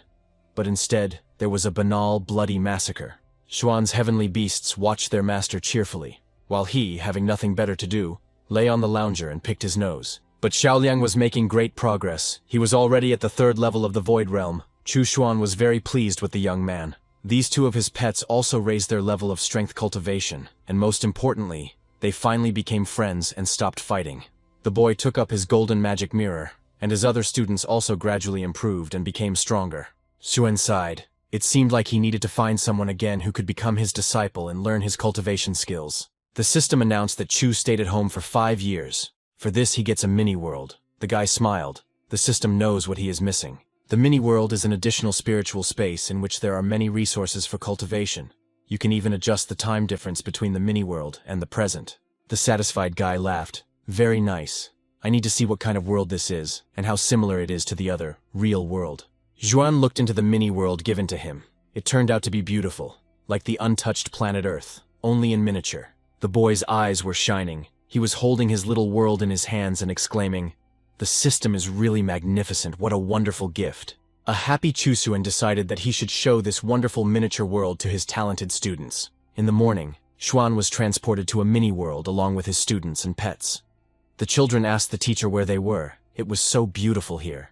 Ding Yue said with admiration, "This is what their master is capable of. It is truly amazing." The girl completely agreed. Xuan pointed to a huge tree in the distance and asked his admiring companions if they knew what it was. Everyone looked at the giant tree that grew alone on the top of a high mountain. No one knew what kind of plant it was. The disciples guessed that it was a holy tree. Xian was so excited that she didn't even notice it at first, although it was so tall and beautiful. Ding Yue and Su Xian asked the teacher to tell them about this wonderful tree. Perhaps it had magical powers hidden in it. Chu smiled. Although this tree does not emit spiritual energy, it is indeed the most valuable treasure in the mini-world. It cannot be destroyed. Now this tree is still a small sapling, but when it really grows up, its branches will touch the sky. If you take the wood of this tree and make a weapon out of it, no Taoist weapon of any level will be able to destroy it. Shenner was delighted, Xuan added. And yet a tree is just a tree. A mini-world. That's what's really important. This world has more spiritual energy than the southern territories. The lands are self-sufficient, and heavenly materials are everywhere. Ding Yue thought, this is, according to rumors, the secret kingdom of time. Xian was perplexed. The master is so cool. What kingdom is he from? Yue decided that he should practice the supreme Tao of creation here. Then he would go to the Nine Swords Mountain and repay them for all the humiliation. After the breakthrough, Xianer planned to find the scum from the Su family who forced her to run away from home and make sure to settle the score with them. Chuxian told his disciples that their souls were not pure, and that before cultivating strength, they needed to purify their thoughts. Confused, Ding Yue muttered that the master had found out his secret thoughts, but he had suffered a lot of humiliation in the sect. Su Xianer blinked her eyes in surprise and made confused excuses. The master guessed her thoughts about revenge on her offenders. Xuan told the boys that they must understand that it is good to be motivated, but they cannot be obsessed only with revenge. They, like this tree, had only grown a little, but they still had a long way to go, and then Yue noticed that the little ones seemed to have disappeared. Shanner looked around in surprise, wondering where they had disappeared to, since they had just been there, sitting on their heads and looking around the new world. Xuan smiled. The little rascals probably went down to play. They got bored with people. They need to look for them in the clearing. Meanwhile, Xuan's pets rushed to hunt the unsuspecting, peaceful little creatures of the mini-world. The little animals played and frolicked in the clearing, not expecting any aggression. This world was still young and completely calm. The pangbird took aim at a small snake that was wriggling between the beautiful flowering bushes and was not causing harm to anyone. And Blackie, his eyes flashing, rushed after the frightened mouse, who, seeing the mustachioed monster, tried to escape. Xuan and his students saw what their usually quiet and obedient little pets were doing in the clearing.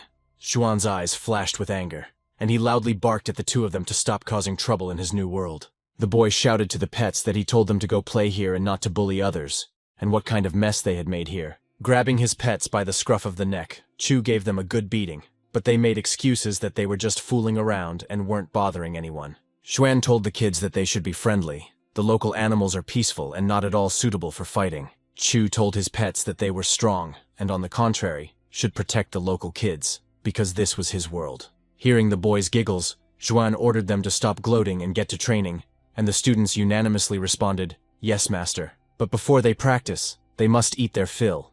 The sheep here are quite fat, and the fish in the river is also very good." The students rushed to get food, and Xuan hurried them. He was already very hungry and eager to enjoy a delicious lunch. After some time, all three were lying in the clearing and, like boa constrictors, digesting the delicious food prepared in the mini-world. The system cheerfully told Chu that he could now enjoy time spent not only indoors, but also outdoors. Chu Xuan tensed up. Come on, it should work. He was practicing a new secret technique that he had recently received as a gift from the system. And then a huge snow tiger appeared in the courtyard of the estate. The guy tensed up and shouted for it to become even bigger. The little bird Peng rushed towards the monster, growing to gigantic proportions, its entire body ablaze with golden flames. Xuan conducted this training, making the pets fight the demonic beasts and defeat them. The boy strained his strength and shouted to his pets to rush into battle. They needed to train so that they wouldn't get confused in a real fight. The training was in full swing, but the kids were already tired. Blackie helplessly stretched out on the yard tiles, pretending to be dead. Xuan was amazed. The illusion was truly amazing. She alone was able to seriously exhaust his two little ones in a short time. But this requires too much strength. If Xuan had reached the heavenly realm, it would have been much easier for him. Su Xianer called the master for lunch, but the guy did not want to be distracted. He told the maid that he was currently busy training. The creation of illusions is the art of the great Tao of time. It is no different from a real person or animal. But the advantage of creating illusions is that this technique is secret. Few masters know about its existence. Currently, Xuan's cultivation level is still too low for him to fully utilize the capabilities of this technique. The guy smiled. If he had enough strength, he would create his own eternal illusion of time. That would be really cool. Shu Yun continued to improve her skill in creating potions and pills, but she needed magical ingredients again. She had heard that Yan County was rich in medicinal herbs, but she hadn't found anything, so she'd have to start with something simpler. Suddenly she heard someone calling her. A young man appeared out of nowhere and asked the girl where she was going. The guy told Yun not to be afraid of him. He only wanted to be friends with her and had no plans to harm her. The young man's companion sarcastically remarked that even he didn't believe it, but he suggested that Yun ignore this idiot. But the girl was no longer afraid of anything. She felt herself under the constant protection of a mysterious and powerful warrior. Yun chuckled to herself. What an idiot. He couldn't wait for her to be afraid. The masked master could always protect her. She walked forward boldly and brazenly demanded that the strangers quickly let her pass. She was not afraid of them at all. The young man who had spoken to Yun politely let the girl pass, who snorted, coldly thanked him, and walked further into the forest. The guy followed Yun with an admiring gaze, noticing what a daring girl she was. He really liked such beauties. The young man's companion thought with regret. Junior Xiao Wang is known for his cruelty. What a pity for this beautiful girl. But this was the first time he had seen Xiao Wang behave so politely. Usually he dealt brutally with his victims almost immediately. One can only hope that this is not another trick to have fun with a young and defenseless pretty girl. After letting Chu Yun go ahead, Xiao Wang asked the girl to stop. He didn't want to let this beauty go just like that. Approaching Yun, the young man introduced himself. His name was Xiao Wang. but he still didn't know the name of such a beautiful and strict girl. Yun replied that she had no desire to chat here in vain, so it would be better for the guys to leave her alone. Wang apologized. He didn't mean to seem so rude. The girl frowned and explained that she came here for herbs. On business, wasn't that clear? She had no time to chat. The young man smiled. Oh, so the alchemist is beautiful. Very interesting. In that case, he likes her even more than before. Yun immediately warned that she would not create anything for Van. He smiled. He didn't need it. He only asked for permission to protect her. It's dangerous for such a beauty to be alone in the forest, and Van can also help her find what she's looking for here. It's not that easy. But Xuan's sister firmly assured the admirer that she would not get lost in the forest, and that Xiao Wang could be more trouble than he was worth. But the guy insisted. She was all alone here. The forest was dangerous, but Chu Yun answered again that she didn't need his protection. Xie Wang told his companion that he would go and see the girl off, and he was surprised. It seemed that the gentleman really wanted to appear good. Or maybe this brutal killer really fell in love. Maybe it was love at first sight. An unhappy, unrequited love. There was a poor alchemist standing near the gate of the Chu clan's main house. He had heard that the Chu family was on the outskirts of the empire and was looking for talent. The young man was sure that this was where his ascent to the heights of power and glory would begin, and this was where he would find strength. The guard, seeing the stranger, asked who was coming. Not everyone could enter the estate, especially at such a time. The young man introduced himself. He was Wang Luo, an alchemist. He had come to join the great and powerful Chu family. The guards were surprised. So this poorly dressed guy is an alchemist, and how can he prove it? Wang Luo suggested that the soldiers look at the pills. He had 2 pills that he had made before coming here, especially to present to Chu, spinning in his hands. The guards opened the doors of the estate and invited the boy to enter the courtyard, sending a messenger to the head with a report. Wang Luo politely thanked the masters for the warm welcome and the opportunity to show their art to the head of an influential family. The soldiers were discussing whether the Chu family would hire this newcomer. One of the guards was sure that the guy would be rejected. He looked like a loser. Walking out onto the porch, Chu Tianming asked the guy if he was Wang Luo, the alchemist who wanted to join their family. The young man confirmed that he had heard that their clan was looking for new talents, so he decided to take a risk and offer his services as an alchemist to the clan.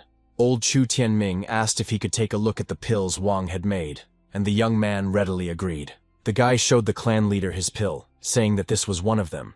The success rate of its creation was only 1.5%. Wang Luo came from a poor village called Dandao, where he would not have been able to fully realize his innate potential. Tianming thought, they have enough pills of this kind. The family alchemists can easily handle its creation, so the guy is useless to them. The old man decided to give the young man some crystals for the journey and send him away. Upon hearing this, Wang Luo was shocked. How could this be? Why wouldn't they take him? But Chu Tianming coldly cut off the young alchemist, saying that this was all he could do for him. They didn't need experts of that level. The guy exclaimed, so they decided to look down on him. He will not leave it like that. He will prove to all of them that he is very talented. In response, a bag of spiritual crystals, given to him by old man Chen Ming for his return journey home, fell in front of Wang Luo. The young man cried out in despair to be allowed to show what he was capable of, as the Chu family was his last hope. His magical pill-making cauldron appeared in front of Wang Luo, and the young man immediately began heating up his instrument. Golden flames danced around the young alchemist as he began to create a rare, unique magic pill. The cauldron heated up, and one after another, medicinal herbs and magic mushrooms flew into its golden womb as the basis for the pill. Having thrown in all the ingredients, the young man began the ritual of processing the contents and creating the magic pill itself. Wang Luo closed his eyes and concentrated.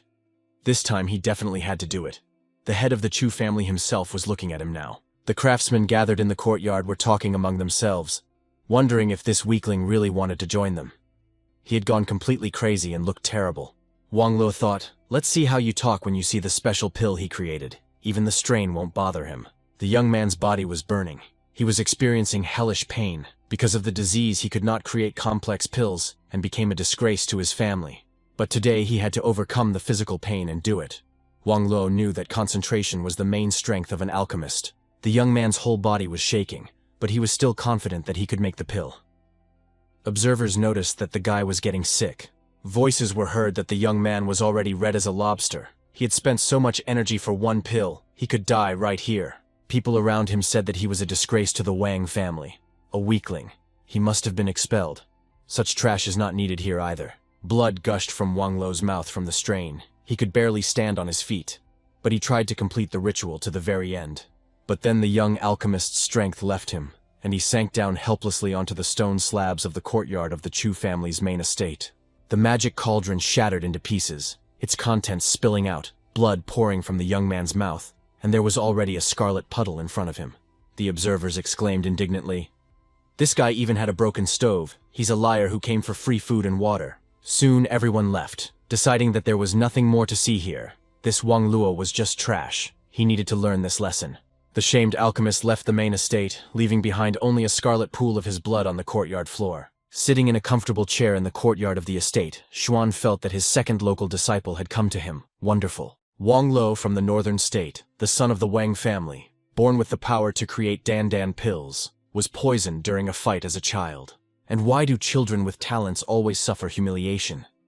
Most likely, his family was unable to properly guide him to reveal his power. If the Wang family had known about Wang Luo's natural Dao, they would have done everything possible to help him.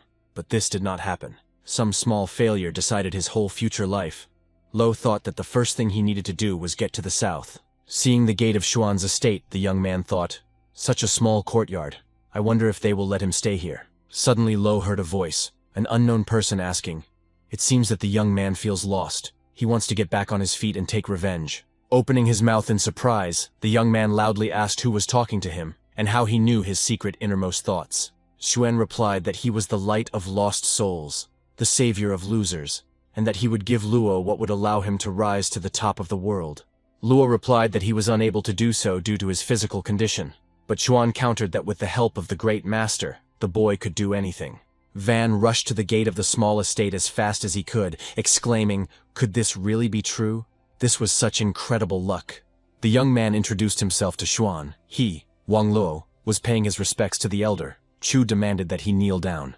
The delighted alchemist looked at the amazing master with eyes wide with surprise, and did not stop expressing respect. Obeying Xuan's order, the young man fell to his knees before him, and, in addition, hit his forehead on the floor as a sign of complete obedience. The system, as always, did not stand aside and added a new necessary technique, Heavenly Flame of the Void, to Chu Xuan. The owner of the estate allowed Wang Luo to stand up and solemnly said that from today on, he would name him his second disciple. Pointing to Ding Yue, Xuan said that this was his senior disciple, and that he would assist the young man in every way in cultivating his strength. Su Shen'er cheerfully told the newcomer that although he was only in the Xuan realm, with a master he would quickly develop his talent. Xuan told Luo that he was born with the power to create pills, but due to an injury, he can no longer fully use it. Wang Luo confirmed that, unfortunately, this was true. Xuan explained that he had a technique that could restore the flow of qi in Luo's veins. Xuan could have done it himself, but it wouldn't have revealed Luo in the future. His talents were too rare to be extinguished by such manipulations. Listening to his new master, Wang Luo gritted his teeth, which meant he really could have achieved everything. But it was all ruined by that damn poisoning. Chu said he has the heavenly flame of emptiness. Luo is waiting for 40 days of agony. If he can't withstand it, he will die. If he can withstand it, he will recover. The young man quietly replied that he was ready. Xuan suggested that he think carefully, because he could die without achieving anything. Wang Luo told the teacher that he would either become a bird or a worm, but he was not prepared to live among the despicable little cockroaches. Ding Yue exclaimed, "This is an excellent decision. He is all for the new brave disciple of their all-powerful master." Suddenly, Xuan said that since his new disciple was ready, they would begin right away, and flames danced around the stunned Wang Luo. The young man was very surprised. This fire was too powerful. What kind of technique was this? But he would not run away, but would take advantage of this chance. Handing the flame to the disciple, Chu explained that if Luo was strong, he would be able to refine the flame, but he must not forget why he needed it. Shen'er said, "One breath of heavenly void flame could burn away all spiritual powers." Wang Luo was too weak to use it on his own, but the young man replied that he had already made his choice, and if he ran away, he would never be able to prove to anyone that he was worth anything. Xuan instructed his student to use the flame. He could do anything. The main thing was to concentrate and not forget why he was doing it. Before handing over the flame to the young man, Xuan warned him not to make a mistake.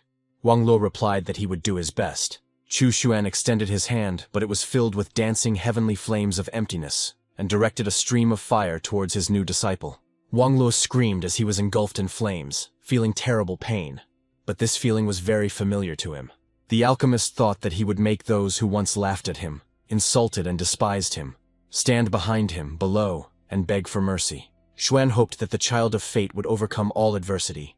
Perfect the flame, his strength would increase, and Chu would receive a bonus from the system. Chu transferred Wang Luo to a mini-world, and he himself watched him from the real world. Days passed by, the young man coped well. The guy saw that the power of Qi Luo was growing. The flow of energy was being restored. As expected, he was able to conquer the flame of emptiness. Not only did the young alchemist recover, he also broke through to the next realms. This young man is definitely very talented. For the disciples' wise guidance, the system rewarded Chu with 100 years of cultivation, allowing him to break through to the 6th level of the realm. He also received a powerful technique of the divine soul of 100 threads. With its help, one can weave carpets of eternity and live forever. Now he will be able to resurrect, restore his physical body, return to the peak of his strength. This is a combination of attack and defense, a very subtle art of the soul. Although Xuan is only at the 6th level of the realm, his soul power is no weaker than that of a 9th level practitioner. Wang Luo's recovery was complete, and Xuan brought his new, transformed disciple back from the miniature world to the real one. The young man bowed respectfully to the master and thanked him for his kindness. Xuan smiled. He was glad that he was not mistaken about Luo. But now Luo is in danger. People will hunt for such power, especially cruel seductresses. It is necessary to give him advice. Chu said that the path of an alchemist is full of endless sensations, passion, flattery, and the temptation of exotic treasures, among which beauty is the most difficult to overcome. Luo must remember that if there is a girl in his heart, then the path of the incomparable alchemist is closed to him. If his heart is driven by beauty, his mind is not focused on the path of creation. Wang Luo smiled and promised to remember this instruction. His heart would be closed to the beauty of the female body. Chu explained that Luo had to concentrate on the flames of emptiness.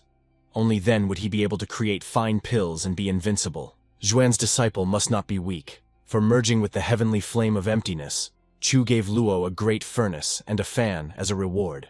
Wang Luo thanked the master. These are real divine relics, unlike what he was given in the Wang family. Chu Xuan handed the book to the disciple and said, "This is the scripture of 10,000 pills, and the canon of 10,000 spirits. He must study it."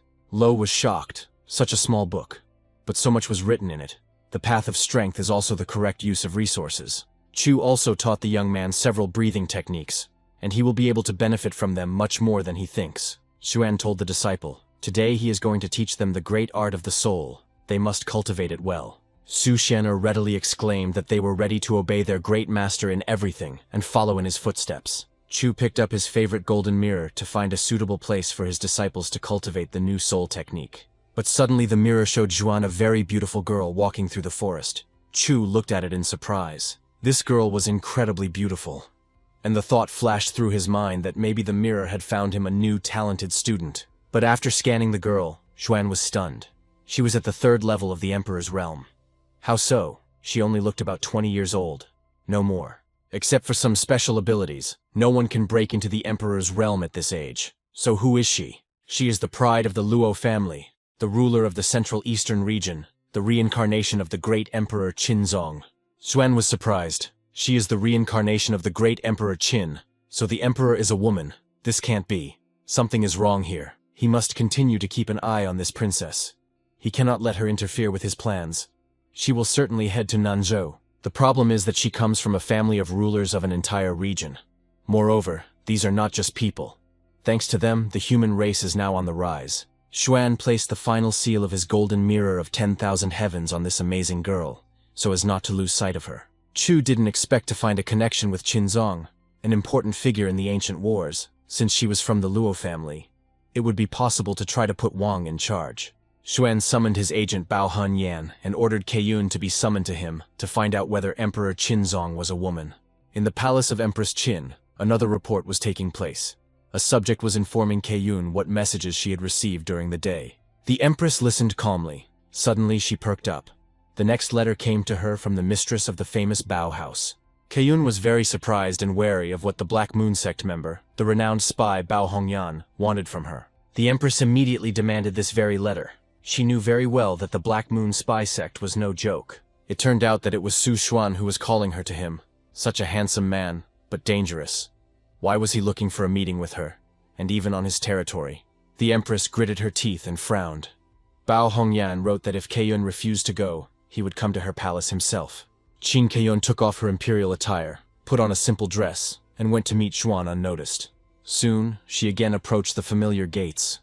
The owner of this house had twice refused to marry her, and even humiliated her.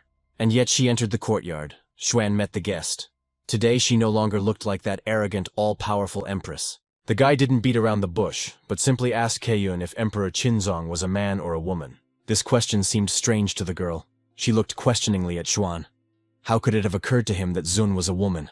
Keiyun exclaimed. Of course Zun was a man.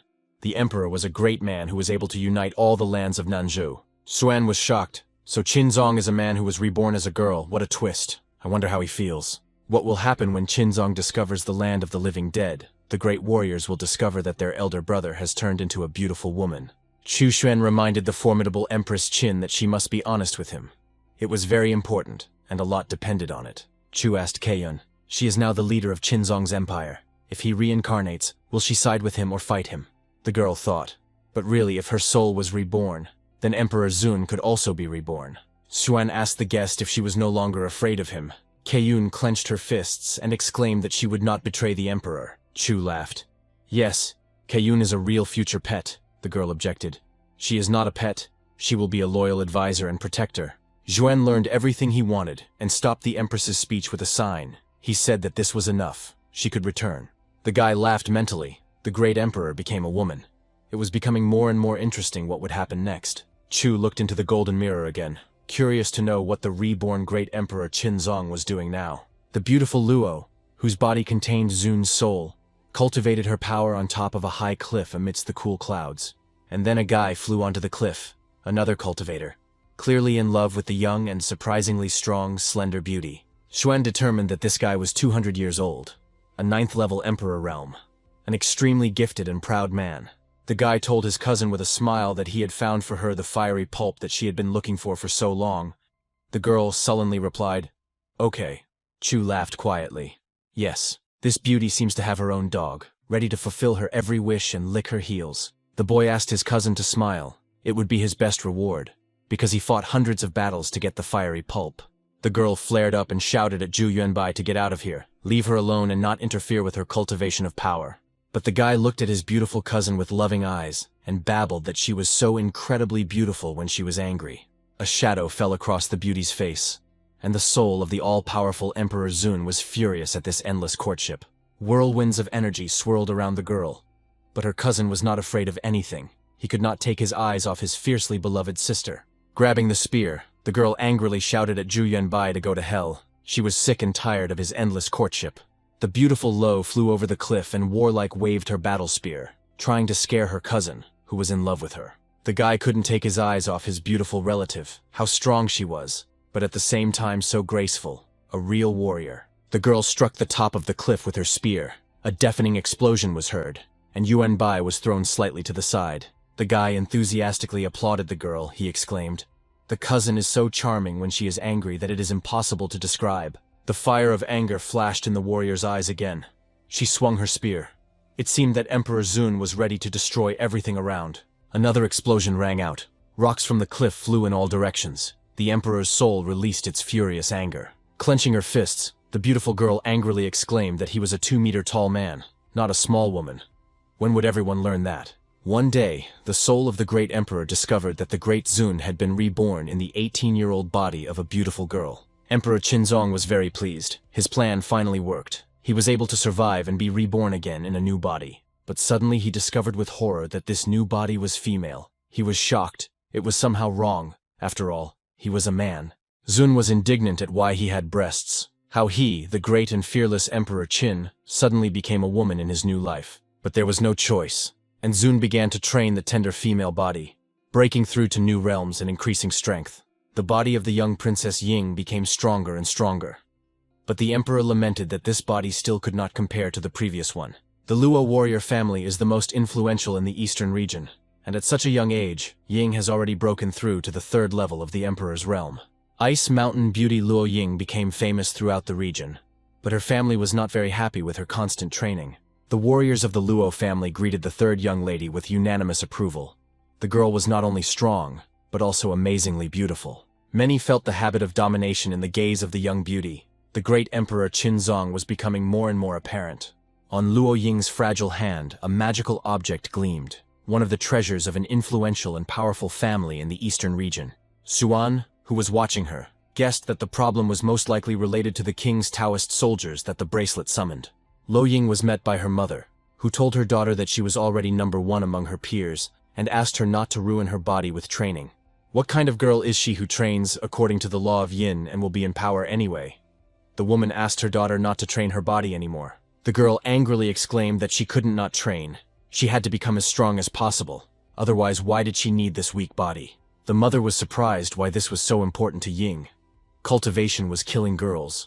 What she had done to her skin, to her tender body. Emperor Zunu wanted to scream that he didn't want this soft white skin and thin waist. He wanted to be a fierce man. But instead, the beautiful Luo Ying asked her mother, who was worried about her training, if there was a way to turn a girl into a guy. The woman was scared. How could Ying think about this? She was a beautiful girl. What need did she have to become a guy? Mrs. Lo exclaimed that her daughter had gone crazy. This was the end. The woman urgently called someone close to her. The two masters immediately knelt before the lady. The woman ordered that the great master be called immediately. Perhaps Ying had gone crazy. The stunned girl exclaimed that she was in her right mind. The reborn emperor was indignant at how complicated everything turned out to be. The Grand Master ordered the other masters not to tell anyone about the third lady's wishes. It must remain a secret. Xuan asked why not just have a sex change operation, but cultivation is the path of yin and yang. They are determined by heaven. Going against it is a curse. Chu closed the portal. He had been watching Qinzong for so long that he had no energy left. He needed to take a couple of energy pills. Xuan was so fascinated by the life of the former emperor that he spent the rest of the day doing it. Chu smiled. It was like a great TV series. Meanwhile, Luo Ying went to the Luo family workshop. In this tower, all sorts of treatises and artifacts were collected. After rummaging through the library, the reborn emperor found a couple of necessary techniques for further cultivating the power in this body. The reincarnated Qin emperor needed to understand what was happening in the world and the current state of his empire. After leaving the workshop, the girl headed to her chambers. In the courtyard, she again ran into her cousin, who was in love with her. Zhu Yuanbai smiled happily and told the girl that he had brought her some special ice cream for her skin. Zun was furious and yelled at the guy to leave him alone, but the guy kept saying that Luo Ying was so charming when she was angry. Suddenly he asked his cousin if she would marry him. He dreams of marrying her. They will have a baby, beautiful and strong, like In. This was beyond Qinzong's strength. He drew his spear and shouted that the guy be damned. He must die for his words. Seeing the beauty's anger, Yuanbai ran away, and Zun thought, they are both men. How dare this bastard talk about this? Xuan turned off the portal of the golden mirror of 1,000 heavens. All this seemed incredibly funny to him, a new home entertainment. The guy said that they should train too. They should show Ding Yue and Wang Luo how they can train their bodies. Xuan invited the young men and told them that today he would impart to them a technique for refining the body for more successful cultivation of powers. Su Shen'er asked the master, what about her? She also needed to cultivate her powers and become stronger. Chu smiled. She doesn't need it. She has a good flow of qi. Besides, this technique changes the body. Does Jian really want muscles for herself? The girl imagined herself with huge muscles and said with a smile, no, she definitely doesn't need that. Her body is quite happy. Xuan imparted the heavenly sword curved body technique to Ding Yue, and now the youth's body was like a huge creative force. He gave the alchemist Wang Luo's second disciple the technique of the body of 9 changes, so that every attack would only make him stronger. The young men respectfully thanked their master for the priceless gifts, and now they must go off to train new techniques. Lying in the fresh air, Xuan was thinking about whether he could pass on the body purification technique to Luo Ying so that she would become like a man. Chu imagined with horror the beautiful girl with the muscles of a bodybuilder. Or maybe he should just not interfere for now and continue to observe. But what Xuan definitely needs to know is what really happened in the land of the living dead, why it suddenly disappeared. The demon Mo Tuo has almost been completely purified, and will soon be ready to be interrogated to see if Qinzong can tell Xuan more. Yuanbai asked Ying to beg him and stop hitting him. He was wrong. If his cousin wanted, he would find a body purification technique for her. The boy exclaimed that he would immediately go in search of something that would suit his beloved cousin and would not return empty-handed. Luo Ying frowned and replied to her brother that he had persuaded her, then she would wait for his return. Yuanbai smiled. Great, she would be happy. The great Emperor Qinzong thought, this is the end, a shame. He uses the beauty of the female body, not strength, to threaten people. He didn't want to go back home. It was better to find a place to practice. He was still too weak to fight demons. Suddenly, the revived emperor saw two secret assassins flying towards him. They clearly wanted to kill the young daughter of the Luo family. Where did these bandits come from, and how dare they attack the young lady from the ruling family? Did someone hire them? Emperor Zun in Luo Ying's body frowned. He wasn't afraid of an ambush. It was unlikely that these slackers were that strong, but someone was hunting Ying. The two assassins put up their shields. It seemed they knew that this beauty would not be so easy to kill, and they got ready. The assassins rushed to attack, trying to catch the girl off guard with a lightning-fast attack. Luo Ying calmly looked at the bandits. A combat spear flashed in the girl's hands. She repelled the assassin's attack with a precise blow and prepared for a counterattack. Zun reasoned that the attackers knew exactly which family Ying was from, but no one knew about his reincarnation yet, which meant that the Luo family had enemies. The battle in the forest continued. Two swordsmen attacked Luo Ying, who skillfully repelled all attacks, wielding a huge combat spear. Xuan admired. Luo Ying's skills are far above the realm of the emperor. It is obvious to the naked eye. The body purification technique will suit her perfectly. She can split the aura, directing one part to defense and the other to attack, abilities that are beyond the control of the emperor's realm. In just a couple of seconds, she was able to suppress two attackers, and the enemies were not the weakest in strength, but Ying dealt with it quickly. Qinzun was puzzled. Where were the strong guardians of this family? Why weren't they protecting the young lady? This had to be put an end to. The girl with the spear flew above the forest, her aura blazing. The bandits looked in confusion at the fragile daughter of a wealthy family. The spear swung, and a blast of murderous lethal energy from the battle spear flew towards the bandits who had attacked Luo Ying. The mercenaries put up a shield and prepared to repel a powerful attack from the beauty and warrior famous throughout the area. The soldiers were sweating with fear. They never expected that this 20-year-old girl was capable of fighting so bravely. Emperor Zun let out a battle cry, preparing to attack the enemies. It was very strange to hear from the lips of a fragile girl. The killers stared intently at the formidable warrior approaching them, looking more like a seasoned warrior. The mercenaries' magic shield shattered under the impact of Luo Ying's spear, and they suffered significant damage from third young Miss Luo's attack. Emperor Qinzong looked at the wounded enemies and thought that now he would finish them off and the battle would be over. They could not be left alive. Suddenly Zun noticed a flash of light very close. The emperor cursed. This is not a good sign. It seems more enemies have appeared. The warrior's experienced eye immediately noticed a secret attack. It seemed that these two were sent as a decoy, and more fighters were waiting in ambush. The blade flying at his back was instantly blocked by the fragile but strong fist of the warlike girl Luo Ying. The emperor looked around. Several blades were flying towards him at once. It would be difficult for the girl to fight off such an attack. An imperial aura flared across the forest clearing.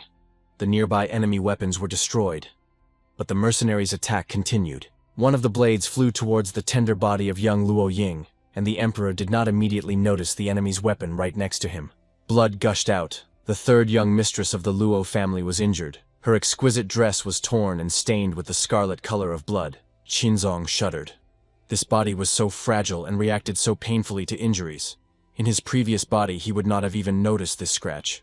Zun decided to use the mad tyrant technique, but he caught himself in time, because now he is just the daughter of the Luo family. He needs to take care of his clothes so that no one notices the traces of the battles. And if he uses the technique of the mad tyrant, he can be left without clothes at all. The girl was surrounded by assassins in a forest clearing. Zunu wouldn't have been afraid of them if she hadn't had to maintain her status as a princess. The wounded bandits hurried to escape, while the rest prepared to attack the fragile beauty with a huge spear. The emperor realized that these were assassins. They had mastered the techniques of secret assassinations to perfection. Maybe Yuan Bai had set it all up, and in the end, the hero will come to save the beauty. If this is so, then sooner or later Qinzong will cut this lover into pieces. Suddenly, the emperor noticed that his enemies had used the technique of invisibility to attack the warlike beauty secretly. One by one, the mercenaries became translucent, and then completely disappeared from sight, as if melting in the warm air. Zun waved his sharp spear, and the assassins stepped back. It seemed that this strange girl could see them even in transparent form. Qinzong shouted angrily. The idiots decided to use invisibility. Anyone can do that, but it definitely won't help them in battle. The emperor rushed into the attack with fury, cutting through the veil of invisibility with his spear, energy and stones swirling around the warrior. When the clouds of dust settled, Luo Ying's body also became invisible. Emperor Zun had mastered this technique to perfection. Now, all the participants in the battle became invisible. Xuan noted that this was a little unfair. but how could he follow the progress of the battle? But no matter how well Zun or the assassins mastered stealth, nothing would escape Xuan's eye. The assassins were puzzled as to whether Luo Ying had decided not to hide, but to use a secret technique, or whether the assassination plan had failed. Having become invisible, Emperor Qinzong rushed towards the confused assassins with a spear, the sharp, wide blade approaching them. Now a deadly spear pierced one of the mercenaries. The rest recoiled in fear. The attack was unexpected. Luo Ying, having become invisible, dealt blow after blow, each of which was fatal. The secret assassins were terrified. Several souls flew to their forefathers, and now none of the mercenaries thought about a new attack on the beauty of the ice mountain. The two assassins escaped. Chu chuckled. Even such monsters value their lives. The technique of the beauty Luo Ying is merciless. Although at first glance it seemed that the two assassins had escaped, Qinzong had already obtained their souls using a secret technique. Then Yuan Bai appeared in the forest clearing and exclaimed that whoever dared to kill his sister would definitely be destroyed. A war broke out between the powers that be on the Dongyu Plain, and the ruler of the people executed one of the ringleaders. But the identity of the second remained unknown and could not be captured. The ruler of the people is very powerful. Although Chu is at the threshold of the 6th stage of the honorable realm, he is still too weak. After a month of practicing in the mini-world, Wang Luo broke through to the true realm, and Ding Yue had already reached the 9th level in this realm. Su Xianer's powers have also reached their peak, and she is preparing to break through to the next realm stage. The mini-world of Chu was no longer enough, but if we created a special Qiankun space, we could avoid some of the conventions of cultivation. This space is ideal for cultivation, allowing one to quickly break through to the next realms. Xuan received another report from his secret agents, and surprising news about Mount Baisheng reached the Black Moon Tower. Mount Baisheng was once the most powerful sect, but after being defeated in an ancient battle, it ceased to exist. After reading the report from his spies from the Black Moon, Xuan exclaimed, meaning that the relics of Mount Baisheng would soon be revealed. The mountain was once ruled by a powerful cultivator of the heavenly realm, but the sect fell after the war with the demons. There is definitely something worthwhile there. The 3 kingdoms and 3 sects of Nanzhou sent their strongest warriors to the last battlefield of the ancient battle near Mount Baisheng, Xuan said thoughtfully. It seems like the waters of Nanzhou have boiled. The cultivators are ready to grapple with each other for the treasures. Chu decided it was time for him to step in and get a systemic reward for solving the problem. The boy called his student Ding Yue from the mini-world and asked him to do something for his teacher. The young man immediately responded. Yue emerged from the portal and respectfully asked the master how he could help him. Zhuan explained that he had his first task. The ancient relics of Mount Baisheng will soon be revealed. Zhuan wants the young man to go there and bring back some valuable items. The young man happily agreed. Chu added that this time the 9 Swords Mountain would also send its people there. Wasn't Yue afraid? The student firmly replied that he was not at all afraid of encountering this sect. On the contrary, he believed that it was even for the best. Xuan said, "You must put an end to everything that happened in the past, become famous or be killed. Now it all depends on him." Ding Yue bowed and replied to the teacher that he would definitely prove himself and would not disgrace the name of his great wise master. Treasure hunters from all over Nanzhou gathered around the famous Baisheng Mountain, where the strongest cultivators were located. One of them noticed that Mount Baisheng was currently surrounded by several large forces, the weakest of which were at the true realm level. The Piaohua Pavilion has not yet arrived. Although it is all women, it is one of the strongest sects in Nanzhou. This is recognized by everyone. So, all the strongest are standing at the top of the mountain. Only the people from Piaohua were not there. But there is a place for them at the top. The game has already begun. Almost unnoticed by those present, the surroundings of Mount Baisheng began to move, steam rose, and stones fell here and there. Among the 3 kingdoms and 3 sects, there is one whose title does not correspond to reality. They do not even have a single 9th stage true realm cultivator. One of the people present asked Lu Pingfeng in surprise if he didn't worship his mistress Qin Keiyun. Pingfeng was puzzled. There was another kingdom in the region now, and couldn't they do something about all this? Dark Lord Shouwen replied to the renowned swordsman that their sect despised bullying the minority. It was unworthy. Those gathered indignantly wondered how he could still keep up appearances, or whether he was trying to humiliate them. A handsome man without brains. One of the Qin elders was confused, wondering if he was seriously planning to accuse anyone. And then the confused elder heard a greeting. A very strong cultivator shouted to her how many years and winters. She sighed with relief. Great. Finally the reinforcements of the Mountain of 9 Swords are here. Otherwise there were too many people. The evil emperor looked at the new arrivals. Yes, it was Ying Jiankong from the 9 Swords Mountain. The the strongest swordsman of Nanzhou. Liu Pingfeng frowned. So it means that Mrs. Qin Keiyun is now relying on the support and strength of the Nine-Sword Mountain. Reckless. A murmur ran through the ranks of those gathered. Ying Jiankong himself was here. At 50 years old, he was already at the pinnacle of the realm of truth, a true swordsman. The arrivals greeted Liu Pifeng, the elder of Qin, who suggested that they drop the ceremony and sit down nearby. The girl watched Jiankong leave. He finally arrived. She said with a sigh that the relics of Mount Baisheng would definitely go to him. Her grandfather replied that perhaps that would be the case, and after they finished with the relics, they should marry Ying Jiankong. The girl's eyes sparkled with joy, her cheeks flushed, and she quietly said that she completely relied on her grandfather for this. Grandfather heard that Jiankun was close with his girlfriend from the Nine Swords Mountain. His granddaughter replied that she knew. He didn't hide it, that's true. His girlfriend will become a concubine. He is a handsome man, and it is logical that girls will throw themselves at him. But only she will be his only one. The grandfather admired his granddaughter. Despite her beauty, she grew up with such a big and kind heart. Suddenly everyone heard a roar. The entire area around Baisheng Mountain trembled, and a thick, dense fog covered the entire area. The girl excitedly asked her grandfather what this was, and whether the discovery of the ancient sect's relics had already begun.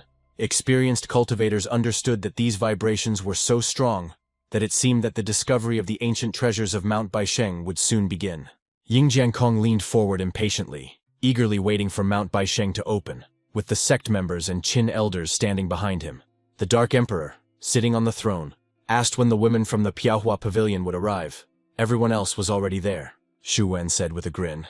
Let's all admit that these girls need guys. They definitely can't handle it on their own. Everyone was stunned. The Dark Lord really said that. It seems the rumors that he has problems with his head are true. A special place was left on the mountain for these women. If the Piahua heard this statement, a real war would begin. One of those present grumbled. Everyone has been waiting for them for so long, and they still haven't arrived. Maybe they won't come for the relics at all. And then everyone was stunned. In the place left for the Piahua sect, among the flowering trees, a young man was sitting calmly. Everyone started making noise, asking who he was that he dared to take the place of the strongest. If the boy wasn't so stupid, he would quickly get out of there. The old man exclaimed, "The boy doesn't know how high the sky is and how huge the earth is.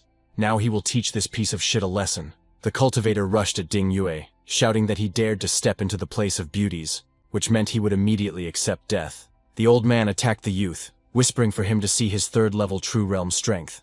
But Ding Yue did not move. The boy looked at the old man and wondered why these old cultivators were so self-confident despite their weakness. Ding Yue swung his sword, and in that same second, the noisy old man was defeated. A stream of scarlet blood gushed out, and everyone recoiled in horror.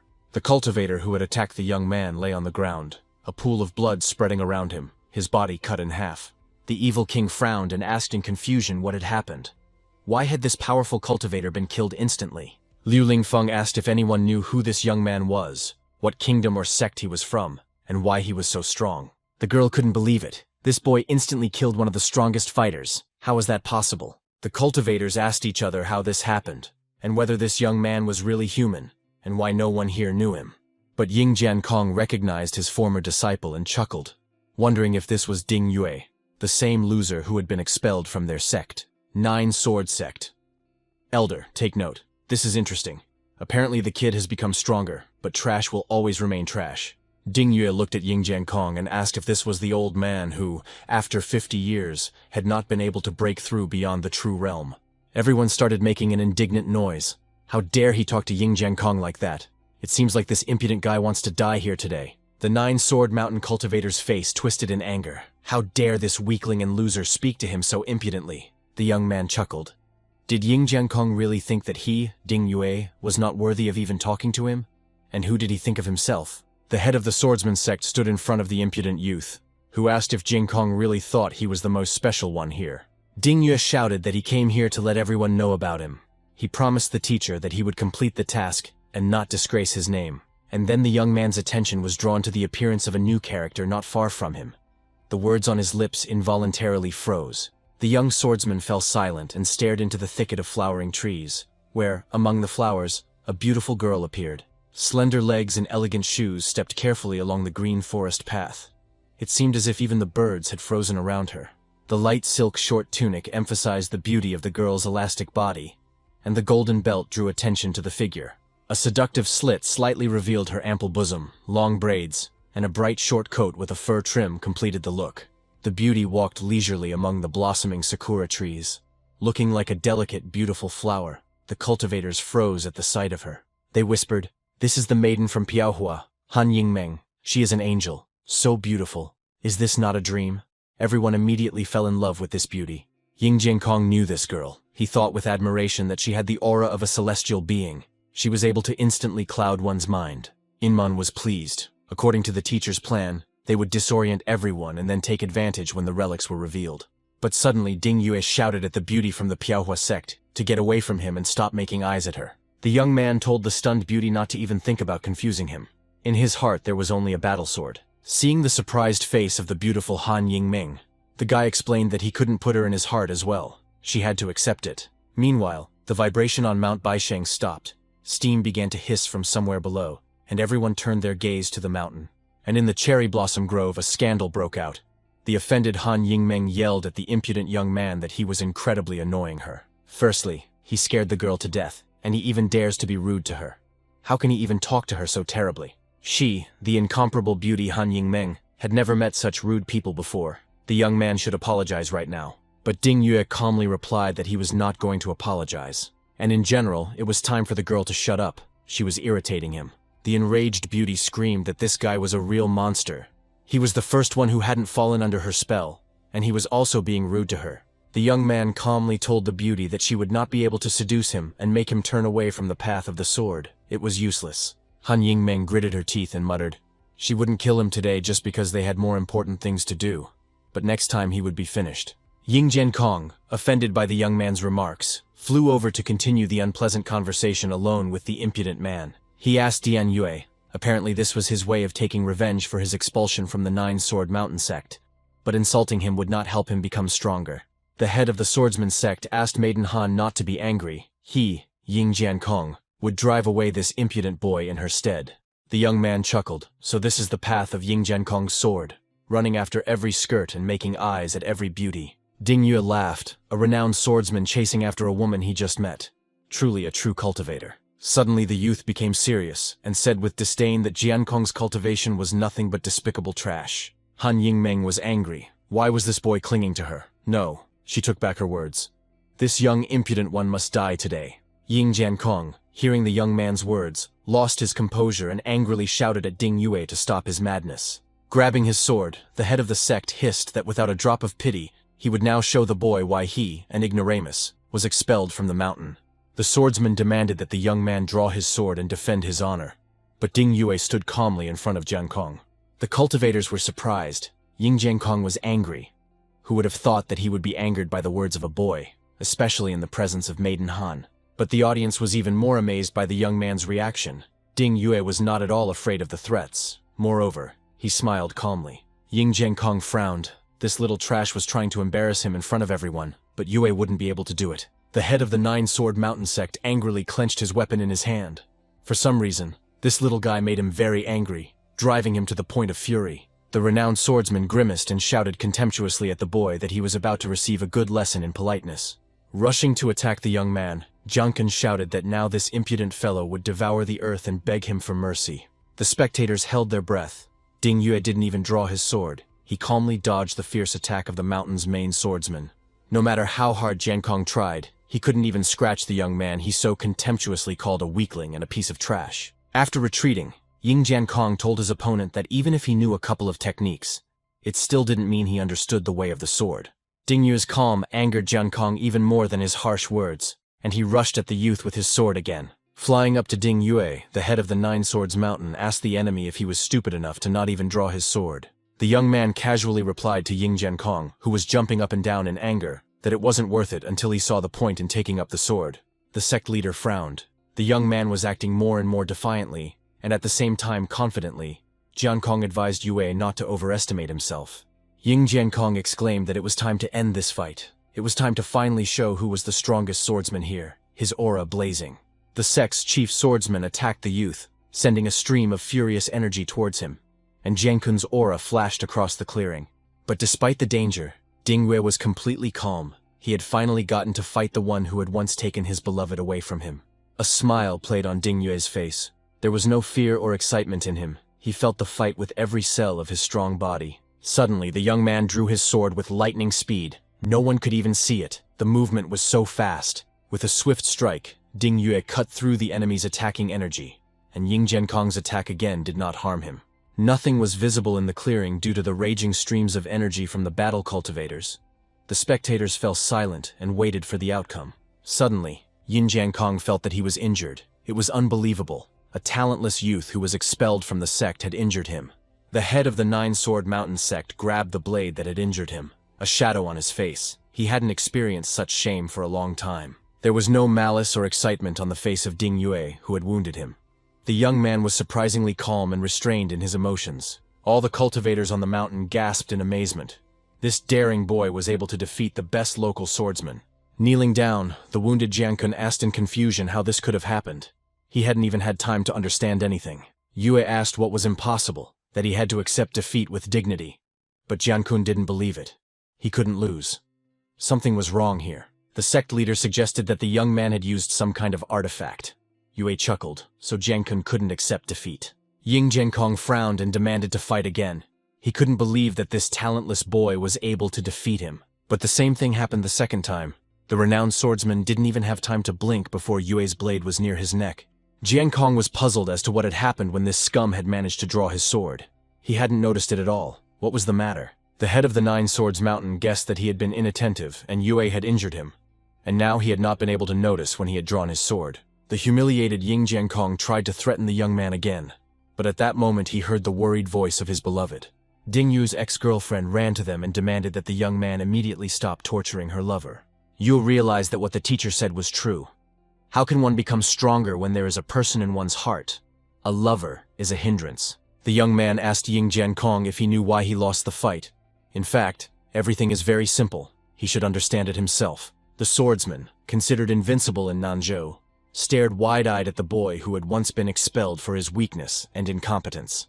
The girl who had abandoned this young man for another, stronger one, now looked at her former friend with surprise. Unexpectedly for everyone, Ding Yue pointed his finger at the girl and said that Ying Jiankong lost the fight because of her. The girl was stunned. The young man explained that the problem with the sect leader is that there is a woman in his heart, and she is preventing him from becoming truly strong. Ying Jiankong was shocked. Could it really be because of the girl? But how could she stop him from being an invincible swordsman? Jiankong's lover exclaimed, "What nonsense is Ding Yue talking about? He's just taking revenge on her for leaving him in the past." But the young man didn't pay any attention to her. He explained that a woman influences the speed with which you draw your sword from its sheath. If there is a woman in your heart, you hesitate, which means you react longer.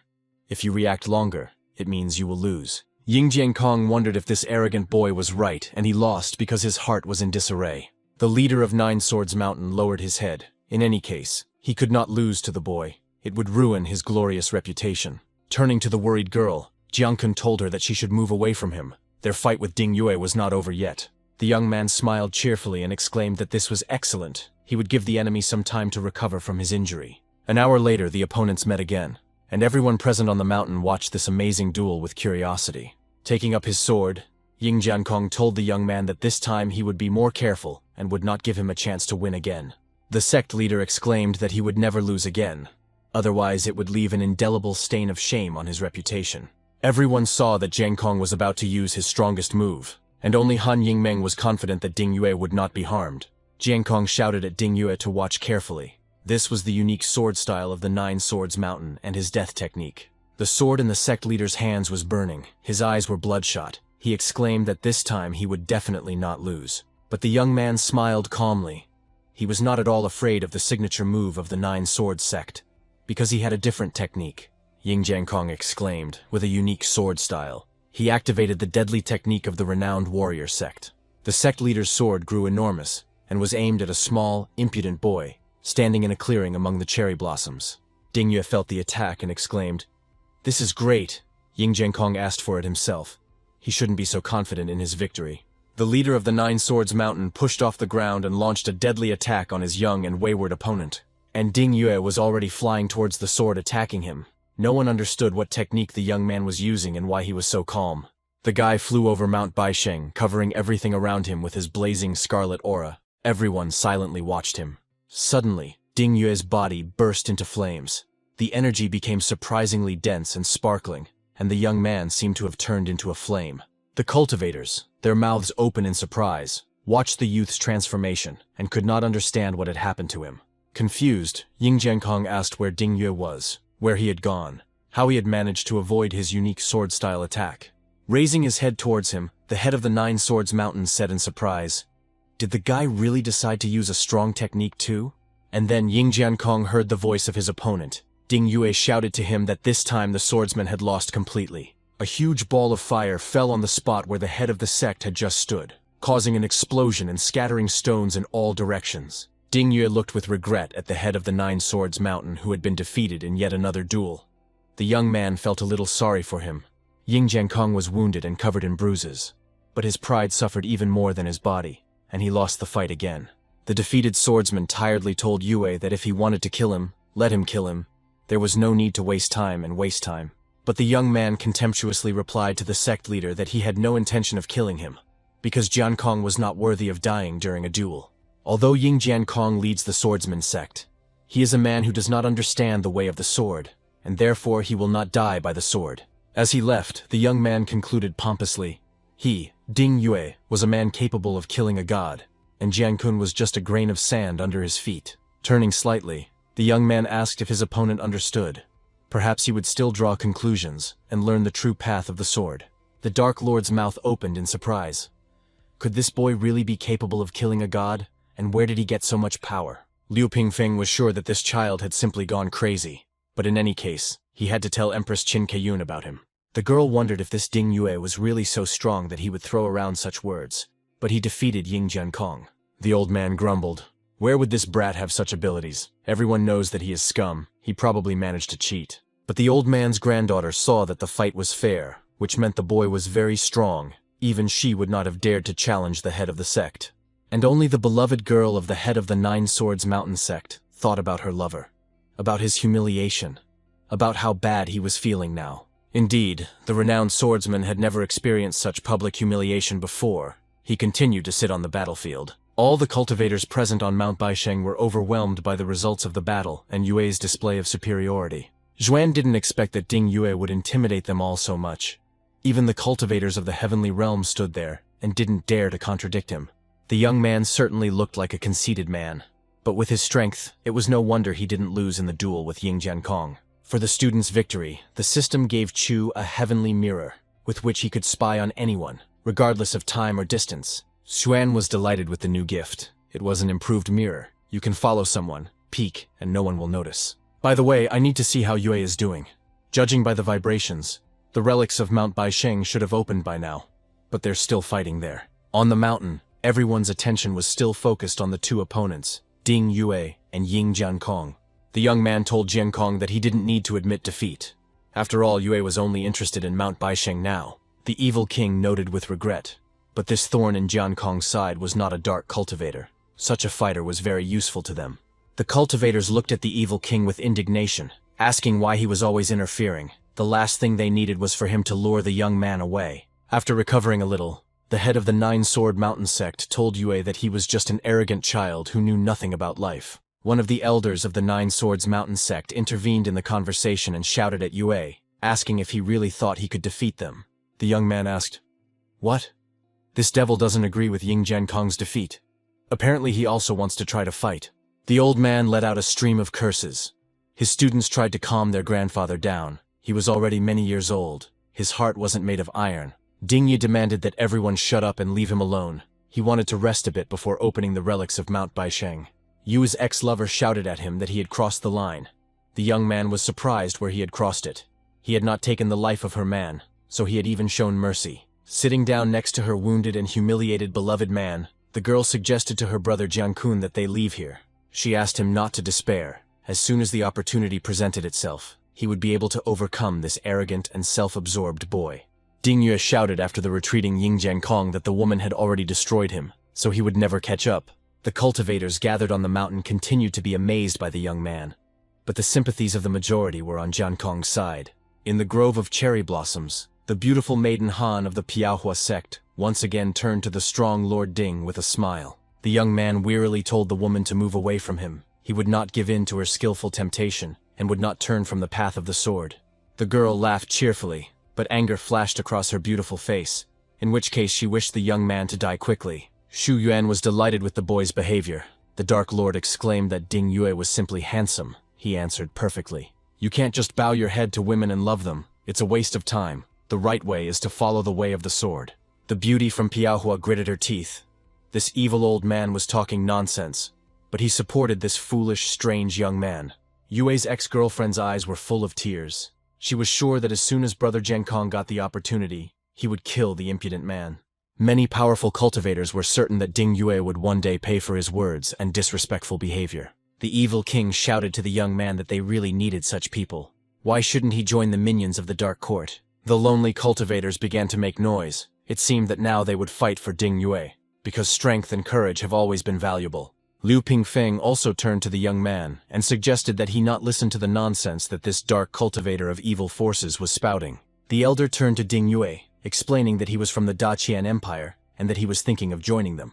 The little lady of the Daqian Empire has just reached marriageable age. She is very beautiful and can even compete with Han Yingmeng. In addition, there is another wonderful girl at the imperial court. She is quite beautiful and very smart. The cunning Liu Pingfeng was confident that after seeing these beautiful maidens, young Ding Yue would not be able to refuse service in their empire. In addition, the elder promised Yue to provide him with the necessary pills and artifacts. They are ready to fulfill any of his conditions. The people from the other empire were surprised. Liu Pingfeng, this old fox, he can even sell his daughters to get Yue. Han Yingmeng thought that if Ding Yue joined Liu Pingfeng now, her sect would be in serious danger. The young man knew that Liu Pingfeng was cunning, and was going to use beauties to lead him astray from the true path of the sword. But Yue remembered the teacher's instructions. It was in vain that he practiced the sword style and mastery of qi. He would become so strong that he would crush the gods. Ding Yue frowned. Anyone who dared to hinder him from ascending to the pinnacle of strength would be mercilessly crushed. Outraged by Elder Pingfeng's flattery and cunning, the young man shouted for the old, treacherous robber to die immediately. But Liu Pingfeng bowed politely and apologized to Brother Yue for being reckless in asking him to join. The enraged Pingfeng decided that this boy didn't know what was right and what was wrong, and once Baisheng opened up, he would definitely be able to kill Yue. Han Yingmeng silently watched Ding Yue. This guy seemed to be truly true to his beliefs.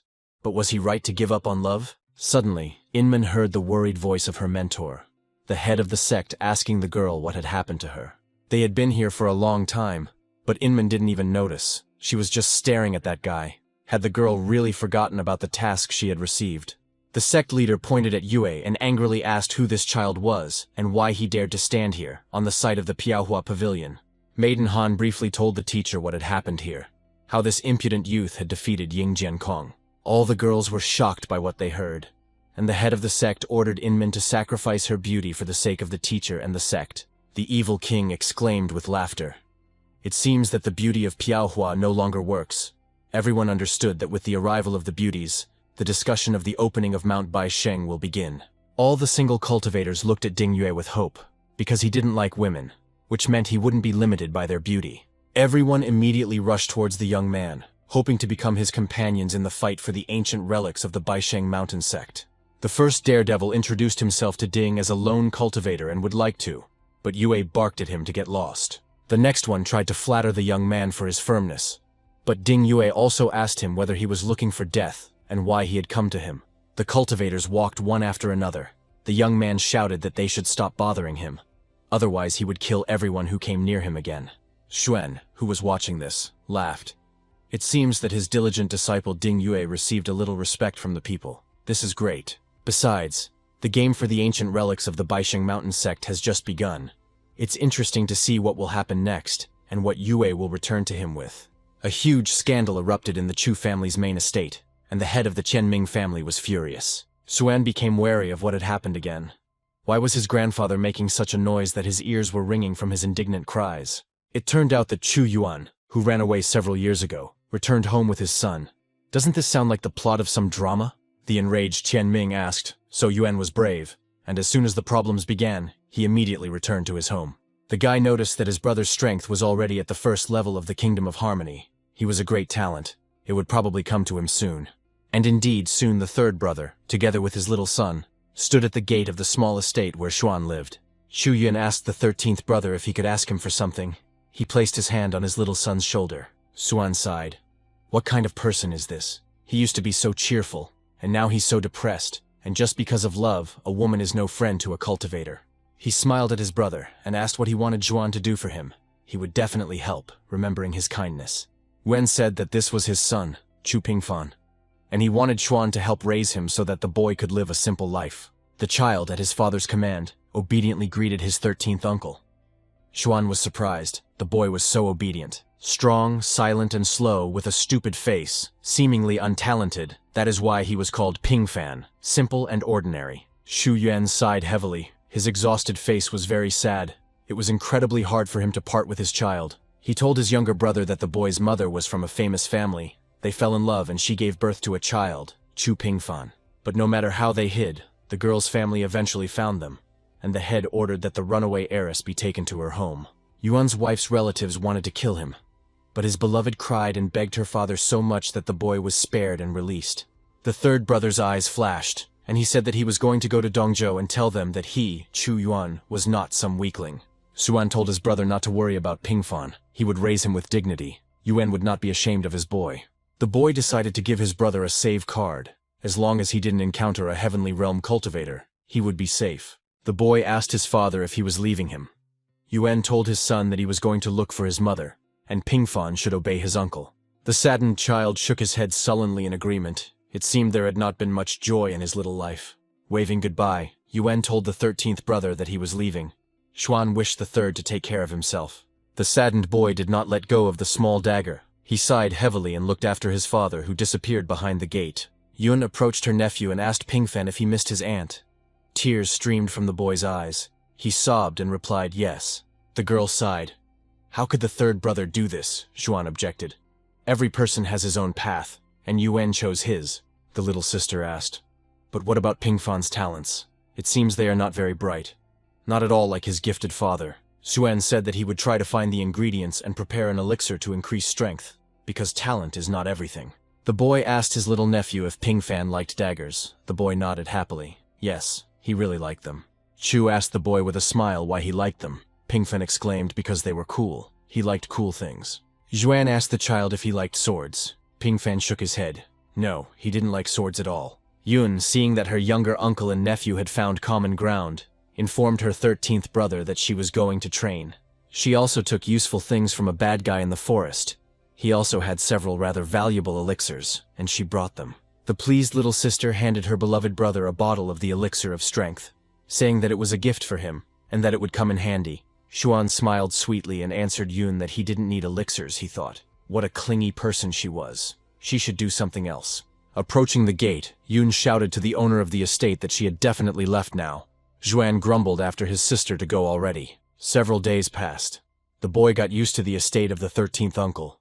Xuan watched the child closely. Pingfan was inquisitive, but Chu couldn't let him enter the mini-world yet. It was too dangerous, and he was still just a child. Xuan called out to Pingfan, who was playing in the courtyard, asking him to come to him, and the boy obediently approached the 13th uncle. The boy offered to show his nephew how to properly use a dagger. The child was delighted and thanked his uncle. Seeing the boy's talent, Xuan gave him a dagger created from the materials of the mini-world. It was already a real victorious weapon.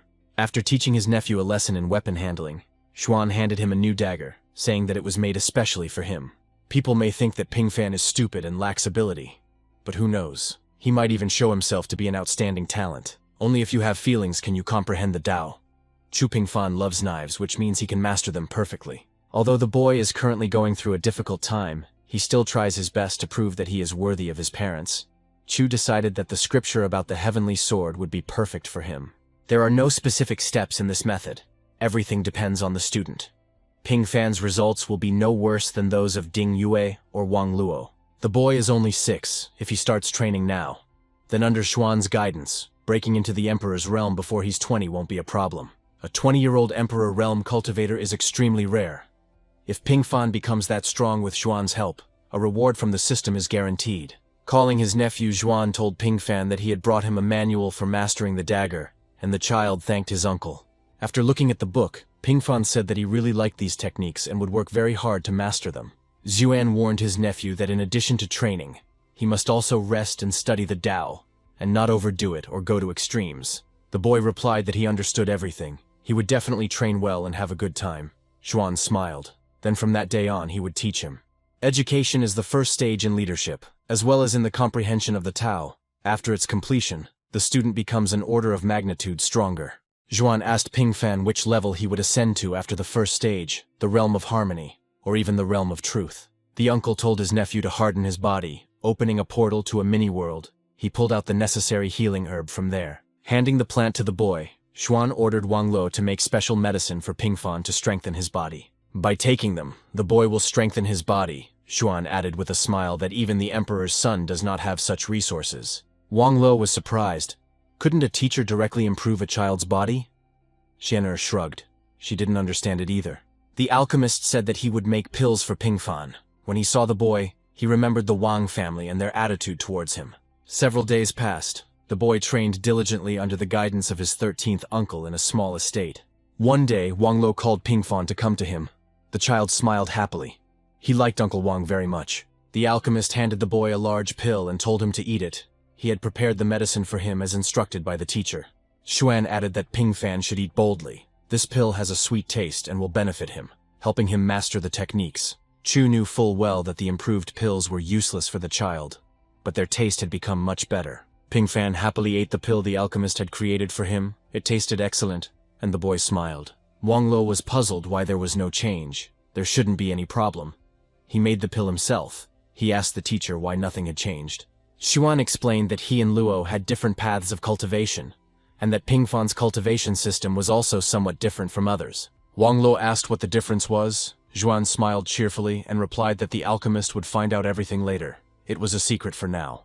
The young man looked questioningly at the master, wondering how much he still needed to learn to achieve perfection. Xuan kept an eye on what was happening to Ding Yue. It was clear that in another 3 or 4 days, Mount Baisheng would open. It wasn't without reason that these old men decided to kill Ding Yue later. However, for him it's not a problem. With his strength he can stand up for himself. Suddenly the entire courtyard was illuminated with golden light. Xuan turned to the Buddhist pagoda. The light came from it. She finished the work. This meant that the demon's purification was complete. Now Motuo had become enlightened, and Xuan would be able to ask him about the war. Looking into the pagoda, the guy saw that not only the energy, but also the appearance of the former demon had changed beyond recognition. But just in case, Xuan decided to install a soul seal on him. You never know how even an enlightened demon would behave. Having put the seal, the guy released the prisoner from the pagoda. The first thing Motuo did was call on everyone to be compassionate. He bowed obediently to Xuan and greeted his master. He was ready to carry out any order of the ruler. A pleased Chu Xuan ordered the renewed demon Motuo to rise, and the system rewarded the youth for enlightening the first Buddha. As expected, the reward for enlightening the first Buddha was very rich, but all of it would go to the first Buddhist of this world. The boy told the former demon that now that he had entered his Buddhist gate, Chu would give him the golden body of the Buddha, the staff, and the robe of the 7 treasures. The first Buddhist fell prostrate before the generous master, and thanked him for the incredibly valuable reward of his servant. Chu reminded the servant that his real name was Mo Tuo, but since he had taken refuge, his karma had been purified, so Xuan bestowed upon him the name Namo Buddha. The initiate again thanked his generous master for his new name, saying that the master's kindness knew no bounds. Now Namo must strengthen his body and practice dharmas. For this Xuan moved his new servant to a mini-world. Wang Lo, who was training in the mini-world, felt a flash of extremely strong golden energy near him. Looking closely, the alchemist saw a strange but strong man in unusual clothes. He was calm and friendly. Lo was surprised who it was. Unusual clothes, a magic staff in his hands. Most likely all these were magical artifacts. Namo Buddha respectfully greeted the unfamiliar youth and said Amitabha, which means boundless light and wisdom. After greeting Wang Lo, Namo Buddha flew away to practice and strengthen his body as instructed by his master. The young man asked the teacher who it was. He was from the heavenly kingdom. His power was strange but powerful. Wang Luo had never seen such a thing before. Xuan explained to the student that this was Namo Buddha. He was a high-ranking Buddhist. He had recently become the first Buddhist in this world. The young man asked, then this man was Shixiong, the senior disciple of the Lord and great master Chu Xuan and their comrade. Xuan smiled and answered the young man. Yes and no. They both study under him, but their paths are very different from each other. Once Namo has strengthened his body, He will need to be asked first about the Nanzhou demon invasion, and then about the great battle of ancient times. The guy was very pleased with the result. He received 100 years of cultivation as a reward, and reached the 8th level of the honorable realm. By the way, Mount Baisheng is about to open. We need to see what's going on there. Xuan looked into his new mirror. And indeed, the skies above the mountain lit up, and the ancient seal that had been closing the secret entrance to the sect began to open. Ding Yue, like all the other cultivators, stood on the mountain and calmly waited for the passage to the ancient powerful sect to open. And finally, the passage opened completely, and the gates of the sect destroyed in ancient times appeared among the clouds. One of the elders of Nine Swords Mountain exclaimed that the passage had opened, and they could go and explore the relics of Baisheng Mountain. Everyone, as if on command, jumped up from their seats and flew towards the narrow passage, hurrying to find the precious relics of the ancient cultivators. The first to rush into the sect were the cultivators of the Nine Swords Mountain, planning to try to kill the impudent Ding Yue in the confusion. The followers of the evil king's dark court did not lag behind the swordsmen. A group of villains immediately slipped into the open passage. Following them quickly but elegantly were the beauties from the Piaohua Pavilion. But because of Ding Yue, the beauties' plans were thwarted. Han Yingmei fell a little behind her master and her friends, and, as if by accident, flew up to the impudent young man who had angered everyone. She warned him to be careful. The Nine Sword Mountain and other sects were going to kill him, although she didn't understand why she was warning this idiot. The young man's cheeks flushed, wondering if this woman had good intentions, or if she wanted to lull his vigilance with a good attitude and get closer to him. Ding Yue shook his head. He would not deviate from his path. The young man grinned. Well, let them try to kill him. It's not easy. He flew into the passage last, so as not to push with elbows. The young man was confident in his strength. He would definitely obtain the mountain's relics. Having flown into the sect's territory, the young man found himself in front of a giant stone statue. Ding Yue looked at it with curiosity. He read the inscription. It was a statue of the founder of the Mount Baisheng sect. Although it was partially destroyed, it was still majestic. The sect was named after its founder. In front of the young cultivator sat a stone giant, the once all-powerful Baisheng. He is still the most famous cultivator in Nanzhou history. No one expected his sect to be destroyed. While the young man stood near the statue, several cultivators flew towards him, eager to take revenge for Ying Jiankong's humiliation. Ding Yue looked back. Around him stood 4 powerful cultivators from various sects, ready to engage him in battle. Spectators gathered at the gates of the ancient sect. Everyone saw that 4 cultivators who had almost reached the emperor's realm came out against the young man. Headmistress Piaohua asked Han if she was involved in this, but she replied that she was not, saying they didn't hate each other that much. The evil king said with disdain how disgusting the cultivators were, mocking those who clearly did not deserve it. One of the avengers approached Shou Yuan, saying that since he was standing up for the boy, he might want to help him in the fight against them. Ding Yue asked the opponents, they have almost reached the emperor's realm. That is, they are just scum who cannot advance further. The elderly cultivator, offended by the youth's careless remark, angrily shouted that he was a crazy brat who deserved to die. The young man drew his sword from its sheath and replied with a smile that only his techniques were crazy, but his mind was completely fine. Ding Yue said to the enemy who was jumping up and down in anger, "This level of cultivation is difficult for just anyone to achieve, but he is still so stupid." The elder shouted in rage at the young rascal not to go crazy. He had already insulted worthy and respected people. The young man frowned. If the old man was looking for death, then he, Ding Yue, would kill him, even though they had not met before and had not quarreled. The angry old man gritted his teeth. The boy's calm was terrifying. But couldn't 4 cultivators kill him? The old man understood that Yue was at the 9th stage of the Truth Realm, and he had almost reached the Emperor Realm, and besides, there were 4 of them. The young man asked why Mount Tianding was here. He was just curious about how he could have offended them. They had never encountered anything like that before. One of the elders surrounding Ding Yue explained that Ying Jiankong was this old man's son-in-law, and had come to avenge his relative. The guy laughed. Now it was clear why Ying Jiankong was so useless. All his thoughts were occupied with women and not cultivation. The enraged old man, having completely lost his patience due to the insults, yelled at the young man to make this idiot die quickly. The elderly cultivator's hand began to glow, and he frowned, intending to finish off the young impudent fellow once and for all. A stream of icy deadly fire flew towards Ding Yue. Everyone froze, watching to see if the guy could handle this technique. But the young man was surprisingly calm, moreover. All these attempts at murder seemed to genuinely amuse and entertain the young warrior. Ding Yue lunged and blocked the attack, telling the old man that his fire was even worse than the small, talkative Mushu dragon.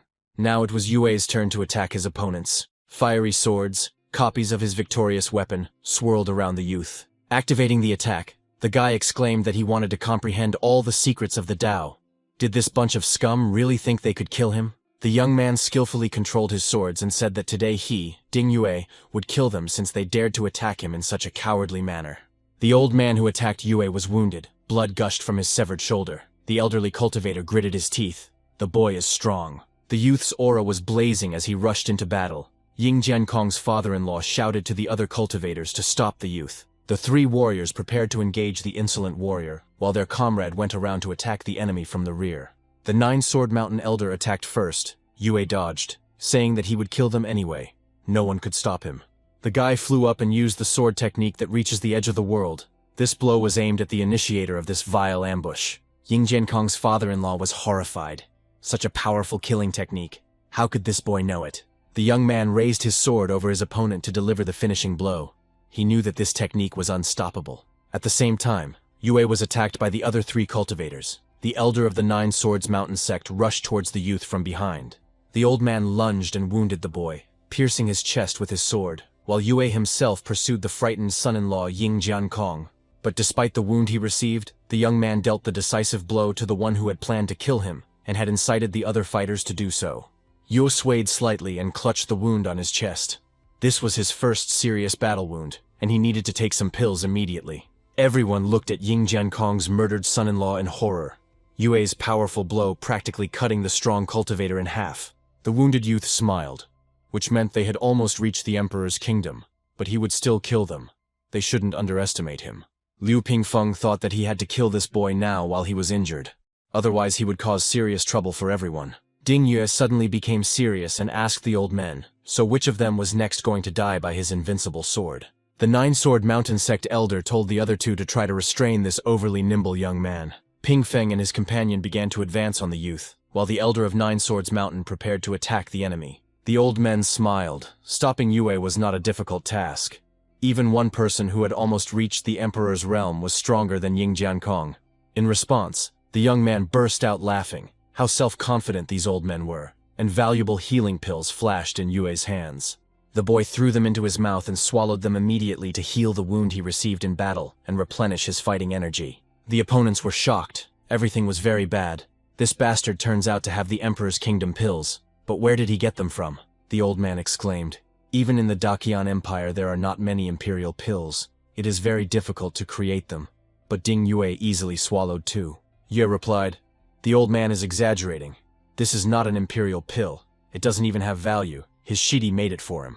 The old cultivator was stunned. This is an imperial pill of average quality, but even so, it is very rare. Yu chuckled. They really are trash. Such a small thing can make such a fuss. But where is the old man from the Nine Swords Mountain? Pingfeng thought. Ding Yue ate the pill. His injuries healed. There was no need to interfere with this, since the pill was made by his shidi. Then, how strong was their teacher? But the Nine Sword Mountain Sect elder was confident that all they could do was kill Ding Yue. If he was so strong now, what would happen next? Suddenly, everyone heard a loud, ringing laugh, and the Piaohua beauties took advantage of the noise to explore the treasures of Mount Baisheng. Han Yingmi told her friends to hurry up and explore everything here while the men watched the battle closely. Ding Yue smiled. What nimble girls, taking advantage of the situation. But how could he let them take all the treasures of the mountain?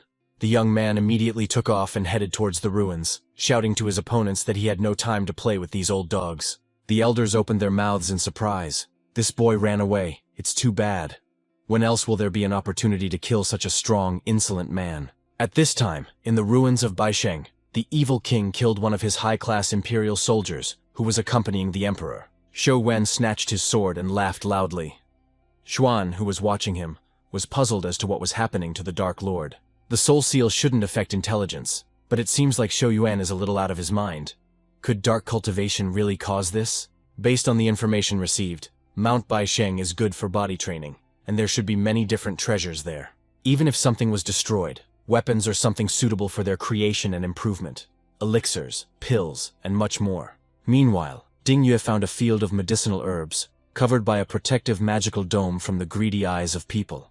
The young man's sword destroyed the magical protection, and Yue saw many valuable plants needed for potions and pills. The guy decided to take some supplies for his Shidiwang Luo. Let him do alchemy. Yue knew his friend would be happy with such a gift. The young man stood in the middle of the field, sorting through his supplies, choosing what he wanted to take with him as trophies from Mount Baisheng.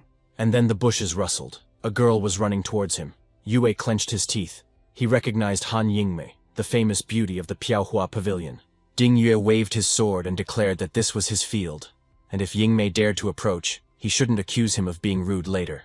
The girl objected that this wasn't Yue's house, and that whoever saw what would take it, and that the territory of this sect didn't belong to anyone now. Instead of answering, the guy ordered his sword to split. He was ready to strike the uninvited guest with his sharp sword. At that very moment, numerous copies of the Ding Yue sword flashed in the air, ready to strike the beauty from the powerful sect. The young man threateningly extended his sword forward. The copies were ready to pierce Han if she moved forward. The girl took a step back. The Piaohua Pavilion maiden frowned and tried to neutralize Ding Yue's attack. A rose flew towards his weapon, but it was not possible to destroy the copies of the young man's sword. Piaohua's combat flowers bounced off the blade without causing him any harm. Han Yingmei was shocked. She was unable to break the young man's sword. Here it is, Ding Yue's strength. It turns out she cannot defeat him. The guy warned the beauty that if she continued her tricks, he would be forced to kill her. So it was better for her to leave. Han told Yue that she just wanted a flower that would give her eternal beauty. Did he really not find her attractive at all? A magic flower appeared in the young man's hand, he asked Inmi. Apparently she was looking for this flower. Many women are ready to give their souls for it. Han Yingmei handed Yue a pill, offering it for exchange. This pill is considered very rare. It can increase strength. The young man grinned and asked if she really thought he needed it. He showed the girl his pills, saying that she could throw away hers. Inmi was shocked. There were imperial pills of average quality shimmering on Yue's hand, several of them at once. It was such a rarity. She sighed sadly. This guy has everything. What could she offer him in exchange for this incredibly needed flower? Ding Yue wondered if there was a shortage of herbs in the Piaohua Pavilion. He handed her a flower, saying that if he liked something, they would exchange. The young man was sure that he would not lose anything anyway. Han Yingmei was beside herself with happiness. Yue was so kind that he gave her the flower. After taking everything he needed, Ding Yue walked on, and as he left, he casually said that they, the Piaohua Pavilion, were really poor things. Meanwhile, in the mini-world, Namo was practicing diligently. Suddenly he lit up like the sun. The creation of the golden body of Buddha was completed. Having completed the practice of creating the golden body, the first Buddhist of this world returned from the mini-world and greeted his master. Xuan asked Namo what he thought of the magical Buddhist relics of the first Buddha he had received as a gift.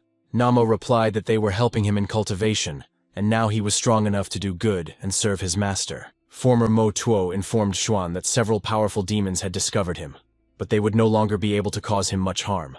Demons is a general name, but there are many types. Mo Tuo is an elder of one of them, a cultivator of the 8th stage of the heavenly realm. One day, a strong man entered the demon kingdom to help them conquer the northern territories, and the demons agreed. Later, the demons discovered a conspiracy. It was not only against the people of the north, but also against the demons. Chu asked what the conspiracy was. Namo explained to his master that there was no ruler in the north, and that man dreamed of deceiving everyone and becoming the ruler of the entire north. Chu Shen was surprised. Wasn't there a ruler there? And what about Qinzong, as far as was known? It was he who ruled the Northern Empire at that time. Namo objected. Qinzong owned only part of the vast northern territory. Xuan asked who owned the other part. The first Buddha replied that he was a powerful cultivator of the divine realm, and he had plotted against all races. The boy wondered if Qinzun was also that strong if his opponent was a divine realm cultivator. Namo confirmed that at the time of the war, Qinzong was at the peak of the heavenly realm, almost reaching the divine realm. But he was a little short of strength. That strong man told the demons to invade northern Nanzhou and quickly destroy all the people living there. His goal was to endanger the people of the north, and later appear to save them and become king. And after the divine kingdom, rise even higher. Qinzong discovered his plan, and took measures to prevent this, by allying with the powerful cultivators of the north to defeat the enemies. Together they destroyed that man's plan. The war between demons and humans ended, but as a result, both races fell on the battlefield. Chu said that in the demon country in the north there are 5 treasures. Does Namo plan to find them? Because whoever gets at least one can become the king of the northern territories. Namo said that the demons have a plan. After the defeat the elder was reincarnated. He is going to enter the game for the lands. This message puzzled Xuan.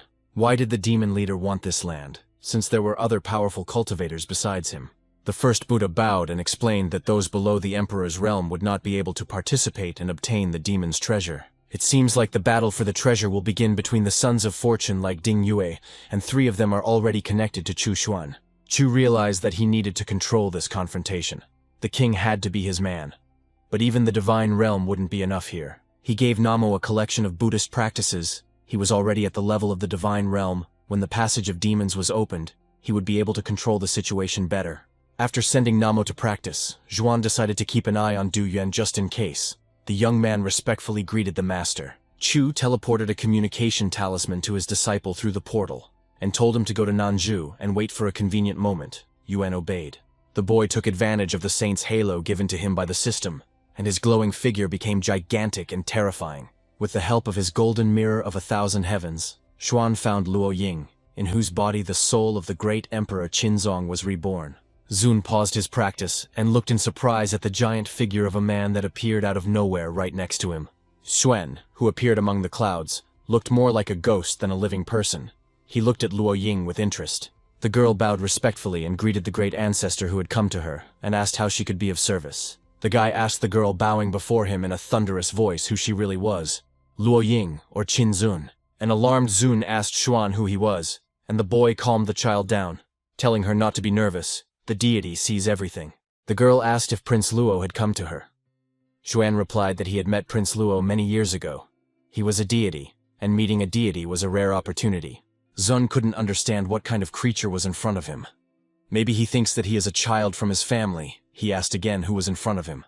Zhuan replied that he was a deity and had many names, and Qinzong, despite his wisdom, was unable to comprehend him. Zun opened his mouth in surprise, which meant this creature knew about his reincarnation. But why did he come? Was he a friend or an enemy of the emperor? Proudly puffing out his chest, Zhuan loudly declared that he was immortal, eternal, incomparable, the supreme first Taoist in the world. The reborn emperor Qinzong fell to his knees and greeted the one and only elder. Chu said that the deity had just awakened from sleep, and since Zun welcomed him, he accepted him as his named disciple. Zun was stunned. His talent was enormous. The blood of a king flowed through him, and this creature accepted him only as a named disciple. Xuan noticed that he felt offended by the reborn great emperor, who hastened to assure him that this was not the case. Touching his forehead to the stone, Qinzong exclaimed that he humbly and obediently greeted his great immortal teacher. Xuan asked if his student had any requests. Zun replied that he lacked spiritual and physical practices. The guy asked if there was really anything else, for example for his upcoming fight with demons and people for the northern lands. Qinzong was stunned. His new teacher was so scary, he even knew about it. But he, Zong, had never relied on others in his entire life. All his achievements are his alone, so he himself will take back what is rightfully his, and take revenge for all the evil done. Xuan replied, Zun is very courageous even in a woman's body. Chu will protect him, but whether he wins or loses depends on him. The girl needs body training practices. He has many practices, but they are too strong for Luo Ying, even if she is now in the emperor's realm. Xuan said there are 3 more or less suitable ones. They are weak, but Luo Ying will do. Buddha body training, demon body, and dragon warrior body. The disciple must choose one of these 3 practices. Luo Ying exclaimed that she wanted to obtain the dragon warrior body practice. The guy passed on the practice to the student and explained that after training, her strength and defense would become like a dragon's, but this strength was considered average. Xuan added that his disciple should understand that the 9 regions were only a small part of the universe, and the king of the north was nothing. She must train hard to get to heaven. Her journey will only begin when she steps into heaven. As he disappeared, Xuan said that if she could step into heaven, then he would accept her as one of his official disciples. Qinzong clenched his fist and swore he would step into heaven and become the teacher's disciple. He would become the first king of the northern human race. And then Luo Ying realized that she had forgotten to ask the teacher if there was a way to turn a female body back into a male one without being rejected by the Tao. Everything went well. The future king should be Xuan's disciple. Xian is near the emperor's realm. Next is Ding Yue, and then Wang Luo. We need to send Chu Yun to the mini-world to train. It's time for someone from the emperor's realm to appear in the Chu family. Then Zhuan noticed that his talisman for contacting secret agents from the Black Moon sect was vibrating. Something had happened. Bao Hongyan reported to the master that a bloody battle was taking place on Mount Baisheng, and the soul of the ancient emperor would soon awaken. Xuan wondered who it could be, whether it was the remnant of the soul of the founder of the Baishan sect himself, or someone else. An awakened soul circled over the ruins of the newly opened sect.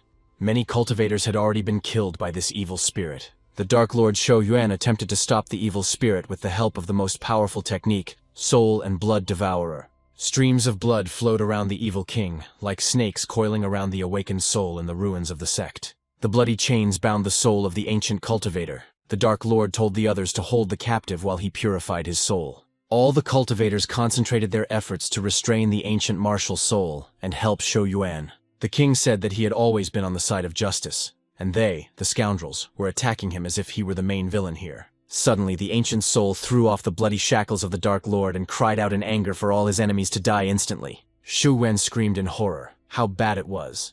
Not only his shackles, but also the techniques of the other cultivators were unable to contain this spirit. The evil king looked around. Dozens of cultivators were lying in pools of their own blood. Most of them were dead. The spirit, enraged by the resistance, killed everyone who did not manage to hide from his terrifying revenge, and streams of scarlet blood gushed out.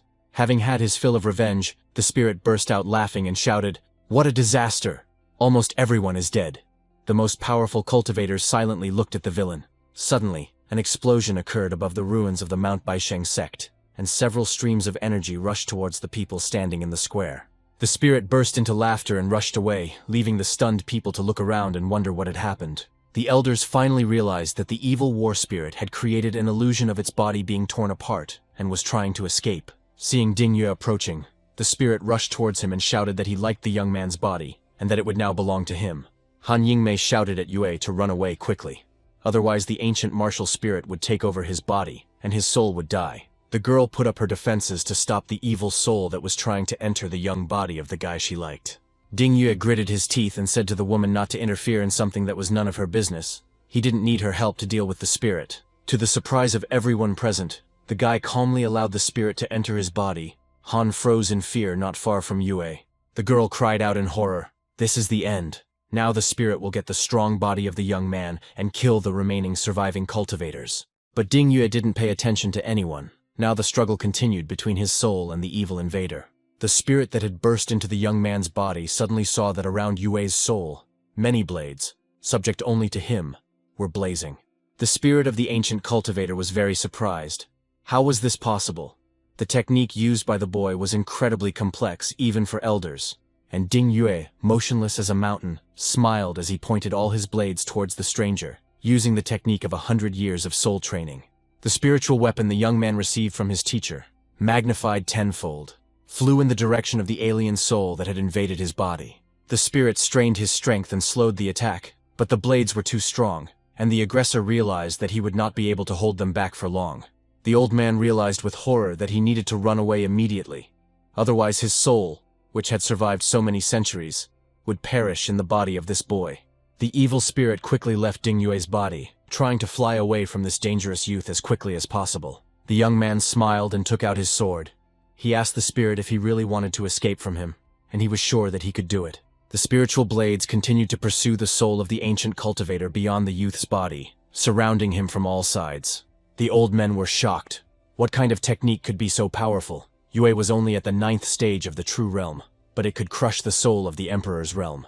Ding Yue launched a powerful blow with a spiritual weapon that could destroy even a very strong soul, and a scarlet aura strike flashed. The warlike spirit froze and began to quietly disintegrate into two halves, which in turn began to collapse. There was a powerful explosion, and the young man kept a weapon close to the spirit just in case it was another trick. After confirming that the hostile spirit had been destroyed, Ding Yue once again summoned his soul weapon, the blades turning into streams of aura.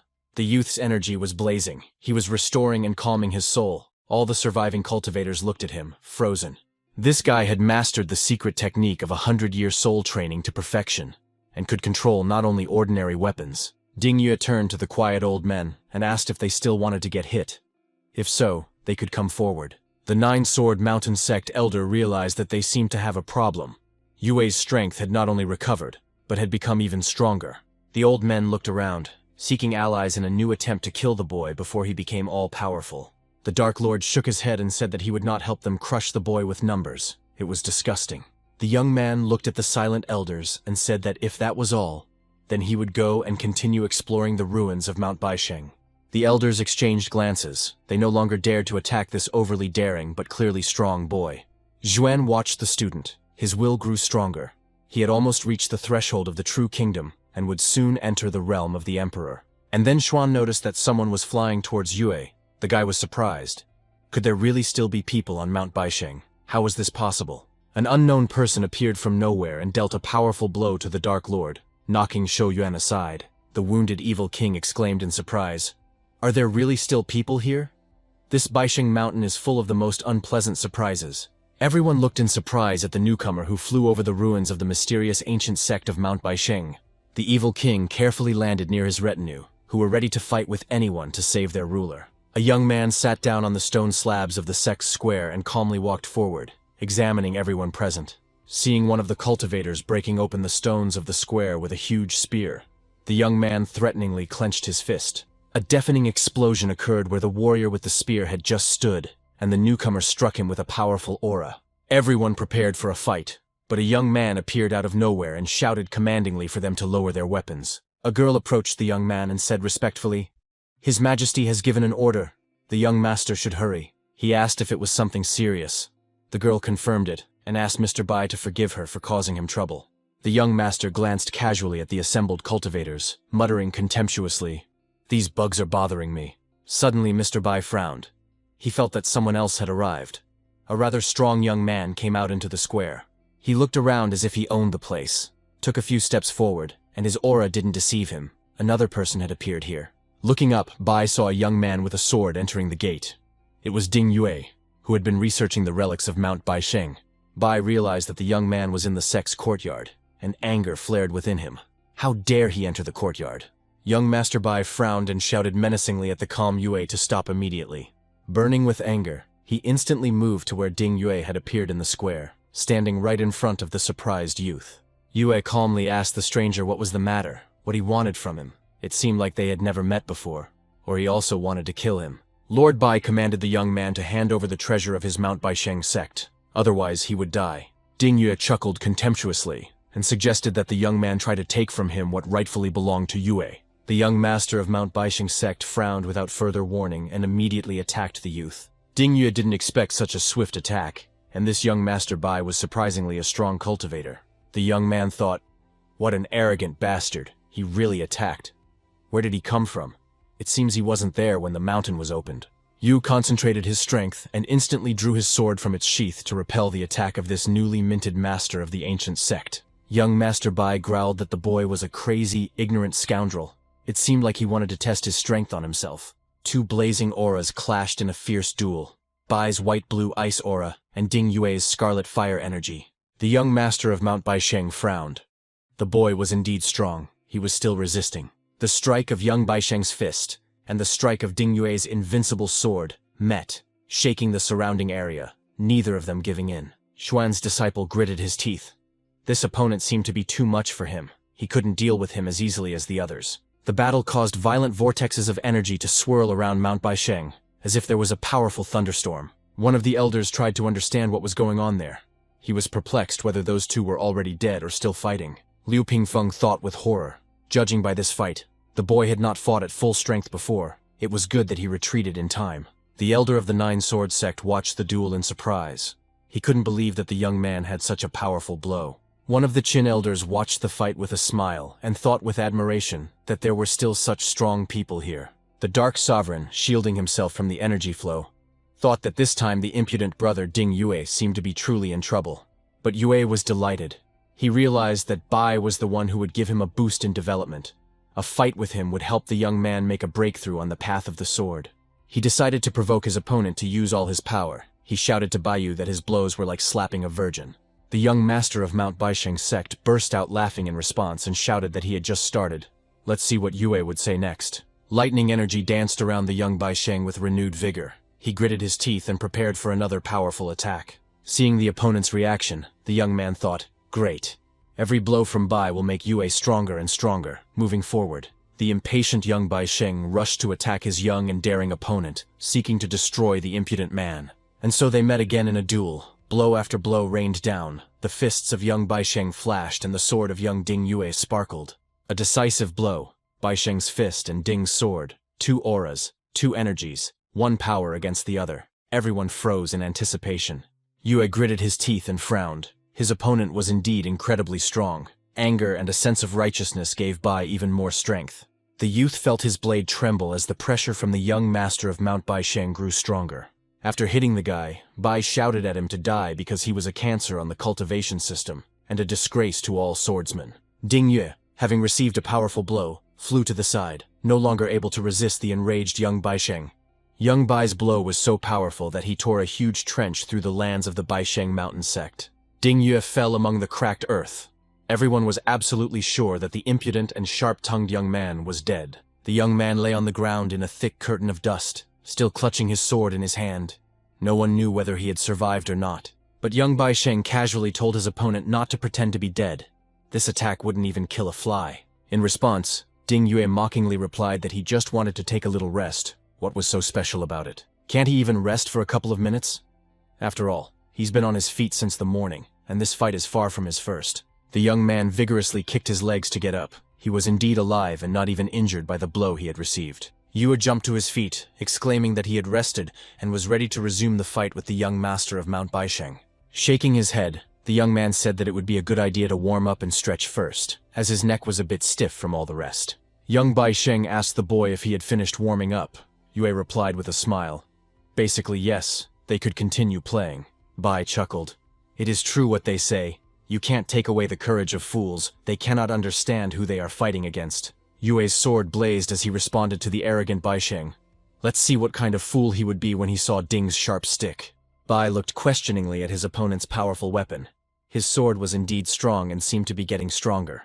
The youth launched an attack towards Baisheng and shouted for the arrogant idiot to get what he was after. A furious sword attack flew towards the young master of the ancient sect, cutting through everything in its path and leaving a deep rut. Bai tensed up. The bragging of this stubborn youth had already angered him quite a bit.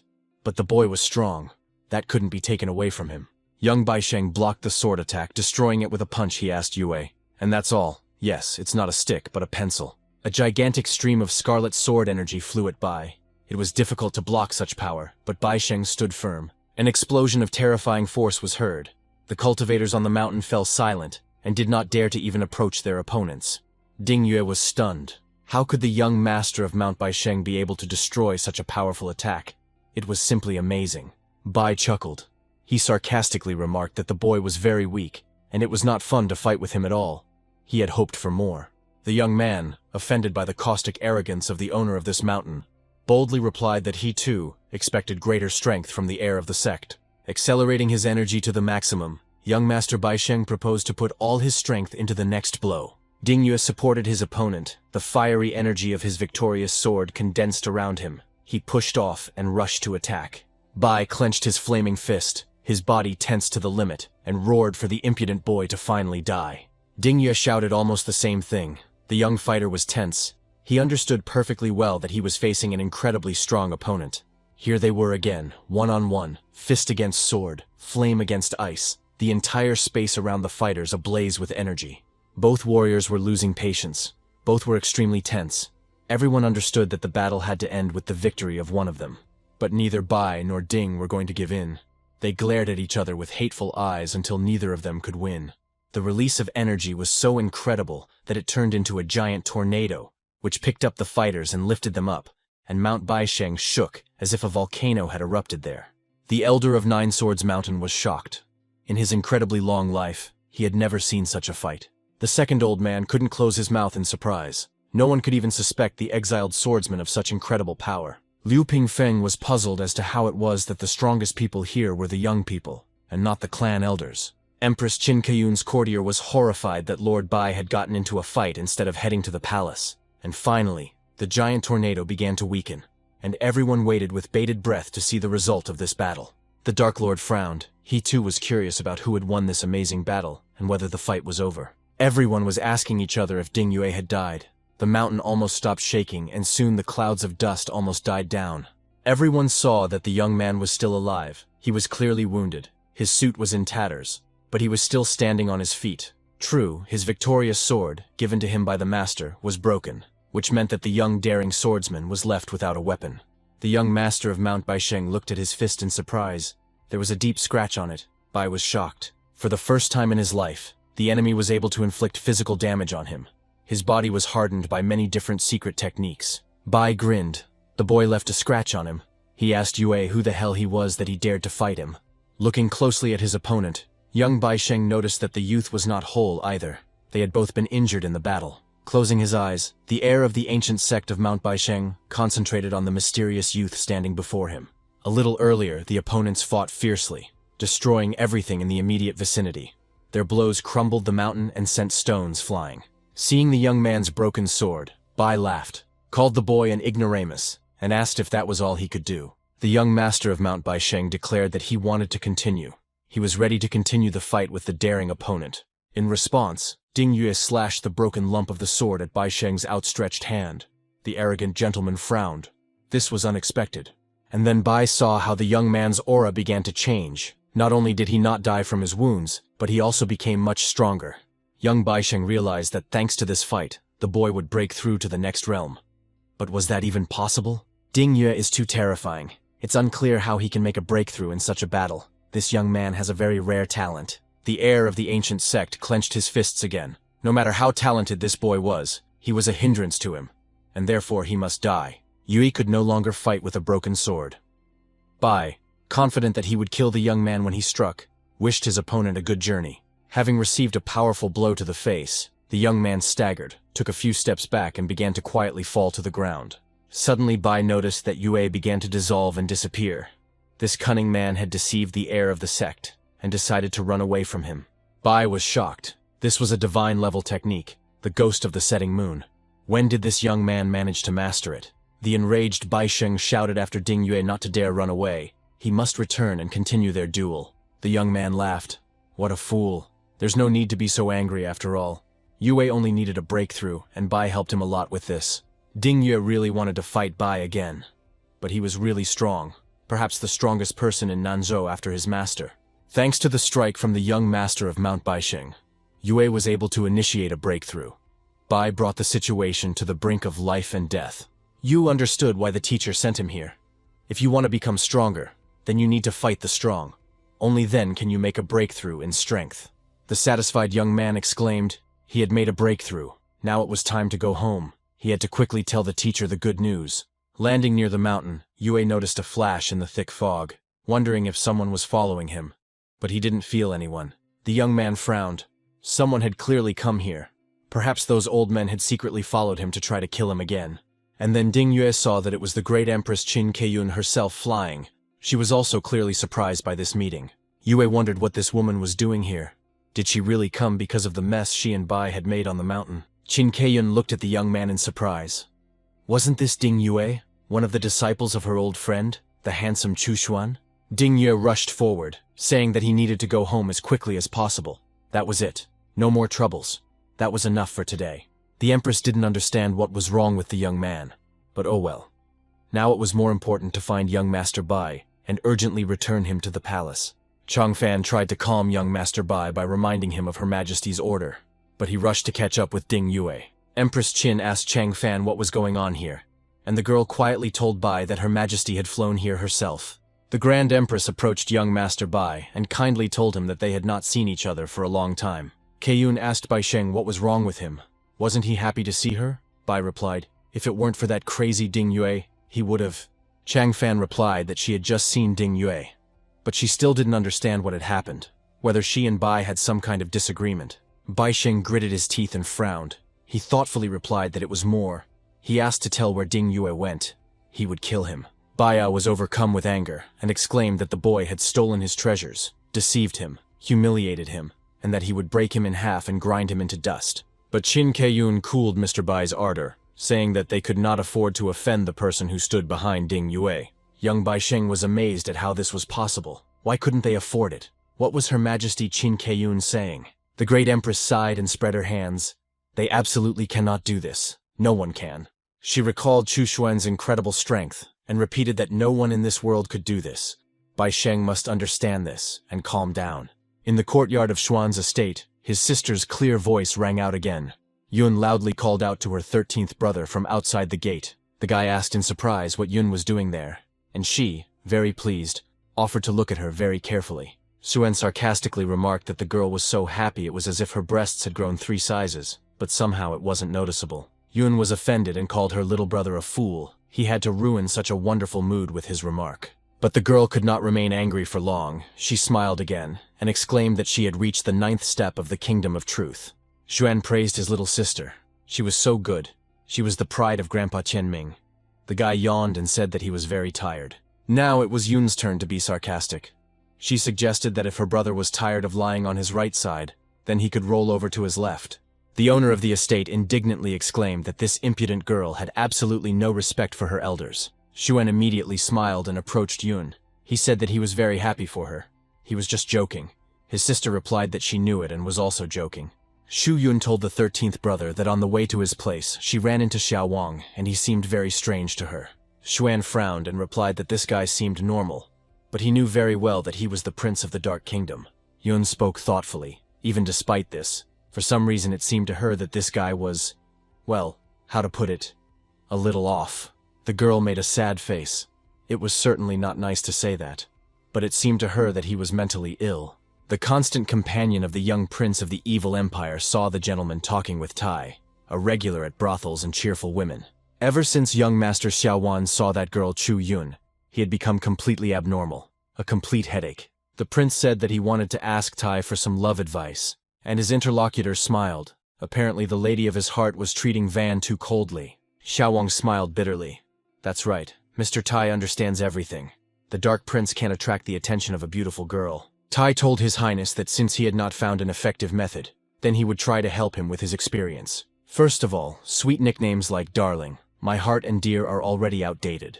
Now it is fashionable to call girls treasure. Shi Wang readily repeated. Tai remarked that it was good that the prince understood this, but that was not enough.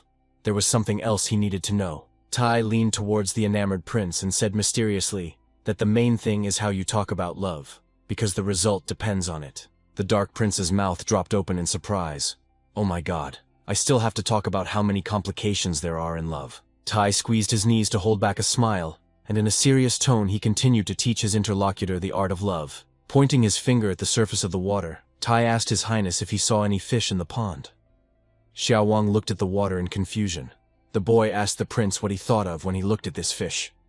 Xiao Wang replied that he imagined the fish stewed, steamed, or fried. The prince's interlocutor shook his head negatively. This was a completely wrong answer, as he wouldn't be able to conquer anyone that way. Tai smiled and slyly asked if His Highness knew why he liked to eat fish. Xiao Wang asked in surprise, and why? In response, Tai's eyes sparkled with moisture, and placing his hand on the prince's head, he said tenderly, because he loves him, Xiao Wang. The touched heir of the evil kingdom sobbed, tears welling up in his eyes. He muttered, "It's so sweet of Tai." And then Xiao Wang exclaimed that he understood everything, and the Dark Prince's eyes began to shed tears that were so uncharacteristic of him. The heir's companion, who had been observing the conversation, scratched his lush hair in confusion. For some reason he had a very bad feeling about this. At this moment, the crows that had been spying for the Dark Prince flew up to him and reported that Chu Yun had appeared in Ziyue County. The enamored Xiao Wang exclaimed, "Chu Yun, treasure, he will come to his beloved right now." The prince's eyes sparkled, and his cheeks flushed. Tai and the prince's faithful companion opened their mouths in surprise and unexpectedness, while the heir teleported away. Yun walked along the familiar path that led from the Chu family's main estate to the small manor where her 13th brother lived. Suddenly, a flash of light appeared in the sky, and Xiao Wang appeared right in front of the girl. He knelt down and called Yun his treasure. The heated prince exclaimed that Yun's lips looked lonely. Could he introduce them to his lips? Shu Wen was stunned by such unexpected pressure. Wang, seeing her confusion, joyfully asked if she was really touched by his speech. Instead of answering, the girl flashed her admirer a glance at his smiling face, and the blow made everything swim before the prince's eyes. Listening to this funny story, Xuan laughed until he cried. His jaws hurt and his stomach churned from uncontrollable laughter. Enraged, Yun demanded that the 13th brother stop laughing at her, and he, sobbing, replied that she had made him laugh to death. To stop this stream of laughter, the angry girl hit Zhuan, who was overly amused, with all her might. The 13th brother was still laughing at his older sister's adventures, while she was snorting angrily and regretting having told him about it. Finally, she said angrily, "That's it. It's time to go home to Grandpa." Xuan supported her. Let her go and bring him a treat. Xuan reminded Yun that she had trained so hard that she had now become the backbone of the Chu family. so she couldn't relax. The girl smiled. She had no intention of relaxing, but still, the 13th brother was overdoing it with his irrepressible joy. Chu Shen smiled at his diligent older sister. Despite his sarcastic remarks, he loved her very much. An angry Yun went to her grandfather's big house. Night fell, and Zhuan sighed. He was incredibly bored. He took a mirror and decided that before going to bed he should watch someone. Suddenly he would see something interesting for himself. The guy's gaze stopped on a strong cultivator sitting near a giant tree. Chu thought. It seems he found someone. But, apparently, this cultivator is not a human, but a demon. Although it is not immediately obvious, the boy is surprisingly similar to a human. Suen guessed that he looked so much like a human because he was a heavenly demon, the strongest of the race. According to all the legends known to Chu, among all types of demons, only the celestial ones can break through to the divine realm. Maybe Zhuan found another treasure. He needs to take a closer look at it using the all-seeing eye technique. Mo Luantian was bullied because of his human blood, and one day he couldn't take it anymore and left home, with a huge power dormant in his body. Zhuan saw that Luantian's power was about to awaken. The demon gritted his teeth and cursed. He exclaimed that he wanted everything or nothing. The young demon concentrated and stuck his right hand into the cauldron with golden flammable liquid. He decided to perform a demonic ritual. The liquid in the cauldron began to bubble, and Mo's hand began to become covered in wounds, causing Luantian's body unbearable hellish pain. He clenched his teeth and frowned to keep from screaming. This terrible ritual is called a demonic bite. It awakens the power of a demon. The demon's hand, lowered into the cauldron, burst into flames. The sleeve immediately turned into shreds, and bloody fiery wounds crawled across the body. The young demon could not bear it, and screamed piercingly. Almost his entire body was engulfed in demonic fire and covered in wounds. Chu Xuan stared at Luantian's torment with wide eyes and said in shock that this demonic ritual was so terrifying. Mo Luantian's aura became fiery. Xuan read that the success of this ritual depended entirely on the demon and his will. The boy saw through the mirror that although the wounds on the demon's body were already disappearing, he continued to suffer unbearably from the demonic fire. The pain began to subside, Mo Luantian thought in confusion. Did it really work? Did he go through the ritual and become a real demon? Zhuan, who was watching the young demon, saw that he had gotten to his feet. It seemed that he had succeeded. He had endured the pain. Mo clenched his fist and told the Heavenly Demon Clan that he would definitely return, for he, Mo Luantian, was the strongest of all the demons. The young demon's fist glowed with the purple energy of death, and after completing the ritual, he became noticeably stronger than before. Suen thought, Mo is still too young. He doesn't understand that even strong demons can die if he is directed to the path of light. Xuan's gigantic figure appeared in front of the dumbfounded demon in golden light, and the youth greeted him with a wish for light. Mo Luantian was confused. He did not understand who he was, what he wanted, what he was going to do, and why he had appeared to him. The young demon looked in surprise at the strange creature that appeared to him in the demonic forest immediately after the ritual. Zhuan kindly told the young man that the demonic path had no future, but Buddhism did, and invited him to join his sect. The demon did not understand what was being discussed. He had never heard of Buddhism before, and could not understand what kind of Buddhism this was. But Luantian noticed that this man looked very strong, although he didn't know who he was. But perhaps Buddhism was something interesting. Xuan decided that this guy had too many questions. He needed to confuse his mind so that unnecessary things wouldn't come to his mind. He told Mo that their meeting was destined. Chu sees considerable potential in the guy, so he wants to make him his disciple. The 9 realms are just a small part of the world. The Mo clan demons are far below. How can they compare to a deity? Buddhism is the right path, and it will also reveal talent. Mo was very surprised. The demons are so ancient. Are they really so far from the goal? He asked how big the world was, Chu explained. It was insanely big. The divine realm was nothing more than the ability to reach the heavens. Chu said that Buddhism is righteous and goes far beyond the demon realm. If he is a Buddha, he becomes the founder of the 9 domains of Buddhism, and not just a descendant of the demon clan. Mo thought it made sense. No matter how strong you are just a descendant. But what if you are the founder? The young demon asked the giant in the golden glow. He says that Buddhism is limitless, and how strong it is, what can it be compared to? Xuan replied, the foundations of Buddhism in Mo's body are currently weaker than the cultivation of demonic powers, but they will become stronger later. Luantian generated a clot of purple demonic energy on his hand and threw it into the space next to him. Xuan released a golden stream of his energy towards him, which instantly neutralized Mo's demonic power. He thought, so that means there is another power inside the body, one that little is known about, one that can be used against enemies. Mo decided that Buddhism could be very powerful and provide enormous opportunities, so he fell down and greeted his new teacher. A pleased Xuan said that this was excellent. He was very glad to see Mo Luantian among his disciples. May the light be with him. Once Luantian enters his abode, he will have to accept all the laws and vows. The young demon agreed with the teacher. The second Buddha of this world instantly changed. Xuan told him that as for the other rules, he would understand them later himself. Luantian had just started training, so his level was low. Chu gave him a robe, a magic staff, and a cup to help him. Xuan told the newly converted Buddha that he had now become a soldier of the heavenly kingdom and could not let his teacher down. Chu created the weapon himself for the first time, and was quite satisfied.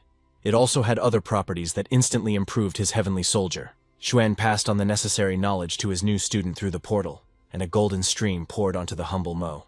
Having mastered the knowledge and techniques, Luantian enthusiastically praised his Buddha and felt much better and stronger. The teacher solemnly told the former demon to stand up.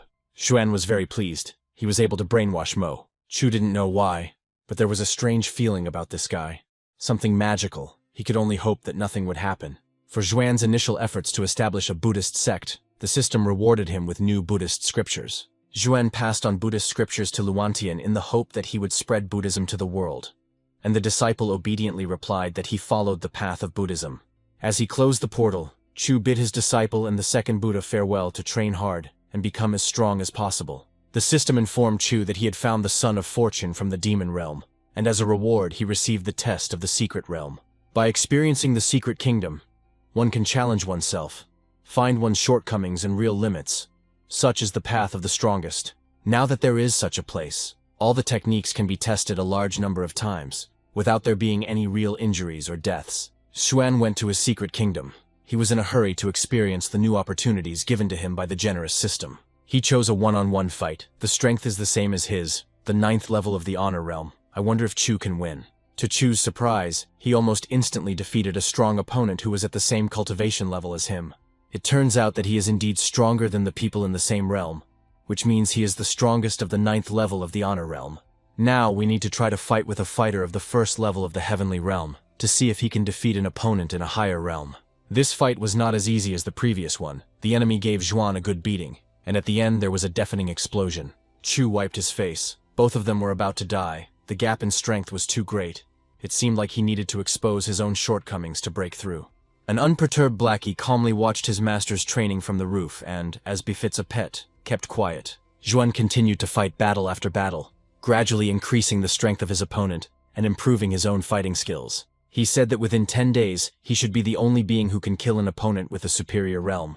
The guy decided to try something different. For better training, he needed to increase the variety of attacks and combat conditions.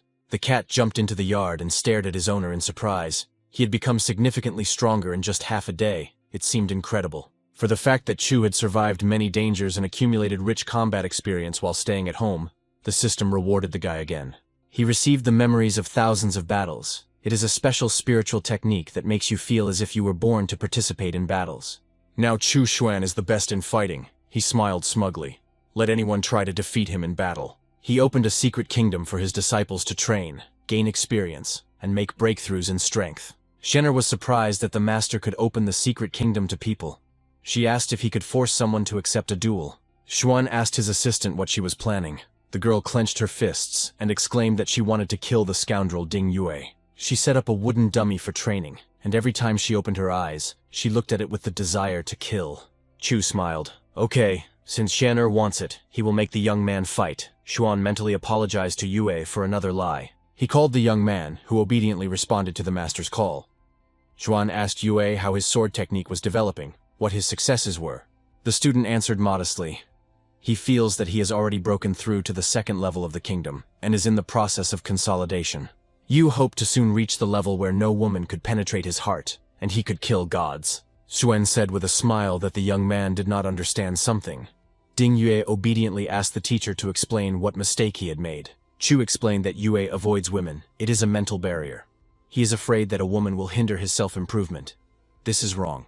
You look at a woman and see a woman, you look at a woman and don't see a woman. She may be nearby, but not in the heart. This is the true path. Xuan pointed to Su Xian'er standing not far from him and asked the young man what he saw, whether it was a woman or not. Ding Yue looked at the master's assistant and his fellow disciple with a smile. He replied to the teacher that there was a woman standing in front of him. Chu Xuan asked the disciple to look at Xian'er again to see if she was really a woman, and how confident he was in his answer. Then Zhuan pointed towards the mountains and asked the young man to look there and see if he could see any mountains there, Yue confirmed. The teacher told the student to look again to see if these were really mountains. Yue turned to the mountains in confusion. He was a little confused. Chu said, "You look at the mountains and see mountains, you look again and don't see them, the third time you see mountains again, these are the 3 states in which he is." The young man repeated in confusion, "You also look at a woman and see a woman, you look and don't see, the third time means you see again." And then it dawned on Din Yue. He shouted to the teacher that he understood everything. Now he realized his mistake in perceiving pretty women. Turning to Xian'er, he said that she was not a woman, she was a mannequin. And the mannequin was she, although she was a woman, but not for him. The naive young man bowed and asked his master if he had understood his lesson correctly. Xuan glanced sideways at Xian'er, who was furious. Xian'er's eyes flashed with malice, exclaiming that this was an excellent answer, and demanded that Ding Yue come to her immediately. The girl took out the whip the master had given her for practice, and struck it loudly against the stone slabs of the courtyard floor.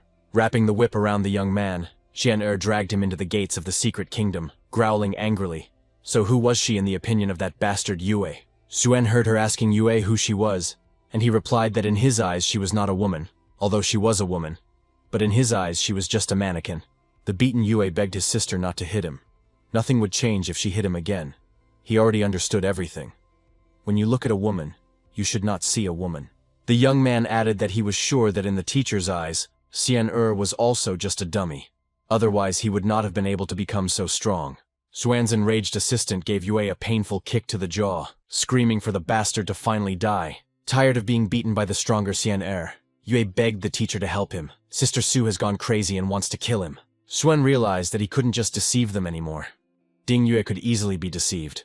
But Wang Luo was far from being such a naive guy. From the secret realm, Xuan's disciples moved to a mini-world to continue practicing cultivating their powers. An offended Xian'er asked the teacher if he was taking her for a dummy.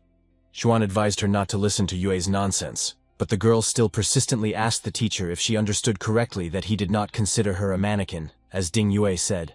Xuan laughed. He asked the assistant, "Ding Yue is a fool, but is she really following in his footsteps? He didn't expect this from her." Su Xian'er sighed. Her eyes were indescribably sad. She sadly said that she understood everything, she just hated this bastard. Later, Ding Yue and Wang Luo trained almost constantly in the secret realm, and Su Xian'er was also there every day. But besides training, Su Xian'er still stood by Chu Xuan's side every day, cooking delicious food and playing with Chu Pingfan. The girl was still extremely angry at Ding Yue, and would occasionally beat him brutally to let off the pent-up steam.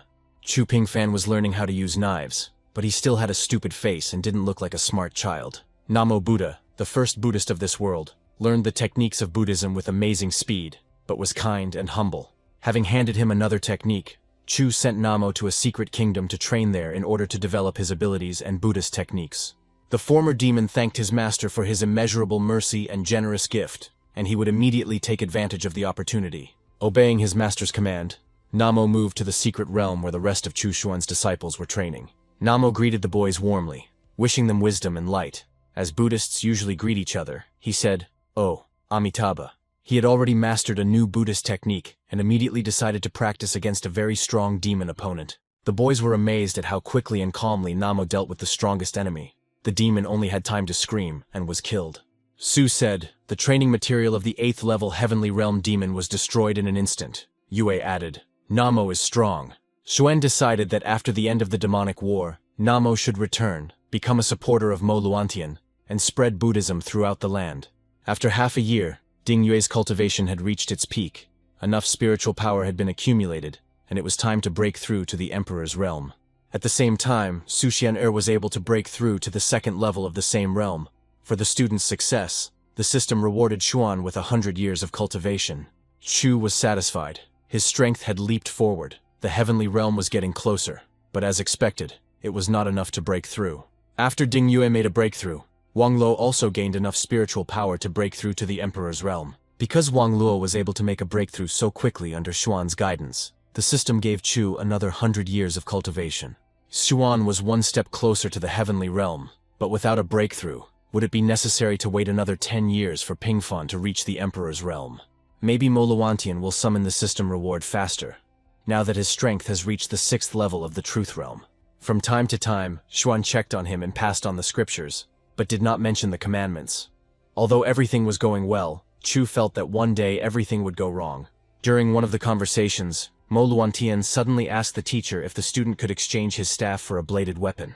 Xuan was very surprised why the student wanted to change the magic staff that helps him cultivate his power. Mo explained to the teacher that he was very grateful to him, but people were cruel and treacherous, so he would like to forge a weapon with the commandments. Xuan replied to the student that he had an understanding of Buddhism. He was very talented in practices. The teacher was happy, so he gave him a sword. A battle sword created by Chu Xuan from the materials of his mini-world was transported to Moluantian through the golden portal. Having received the magical weapon as a gift, the former demon knelt down and thanked the teacher for this magnificent gift. Xuan wondered what else he could do to make the system reward him and bring him closer to breaking through to the heavenly realm. He understood perfectly well that it was still too early to send Moluantian to the secret realm for training. His level was too low. Chu didn't know who had to enter the secret realm to trigger the system reward, and what else Xuan had to do. And then an interesting thought came to Chu's mind. He smiled broadly. Something needs to be added to the Taoist canon. He picked up a book and a writing brush, smiled cheerfully once again, and went to look for a comfortable place to work. A smile played across Xuan's face, and as he opened the treatise, he added that to practice the scriptures, one must carry out castration, completely, down to the root. Chu was absolutely sure that no one would run and wield a knife over their own body before finishing the book. A little further he added that one can practice without this. How one can work on oneself without isolating oneself from the bustle of the world. A few pages later, Xuan wrote that if you remain childless, you will be a coward and a fool. But if not, you will be healthy in all respects. In the end, Xuan added that he bowed deeply to such cultivators, even bowing 3 times as a sign of respect. Carefully closing the treatise, Xuan asked himself, no one would castrate themselves after this, of course not. Xuan decided to create a unique weapon that would be capable of inflicting damage on the enemy's spiritual nature. Each needle will pull a thin thread. There are 9,000 of them in total. The higher the level, the more needles can be used. In addition to the set of heavenly level needles, Xuan also created 2 sharp daggers that could injure on both the physical and spiritual levels. The next step is elixirs and the like. Wang Luo made many different kinds of imperial pills, including those that heal mental trauma. And the final act is the protective field that Chu Xuan decided to establish on the borders of his home region of Nanzhou. The protective field generated by Chu took off from his small estate and rushed over the mountainous and forested areas. An energy, invisible to most people, like an invisible wall, surrounded the entire Nanzhou region where war was brewing. The blast sent by Xuan struck the very center of the region and rose up in the form of an invisible protective magical dome. Now Xuan was sure that whoever approached the borders of Nanzhou would immediately find out about it, be it a human or a demon. The borders of the native land were now reliably protected from a possible invasion, which was expected in the near future. The demonic wolf, seeing the magical dome that appeared, snapped its teeth angrily, meaning that people were expecting an attack from demons. Xuanyu was still very close to the heavenly realm. He continued to train, and sometimes gave advice to Moluantian.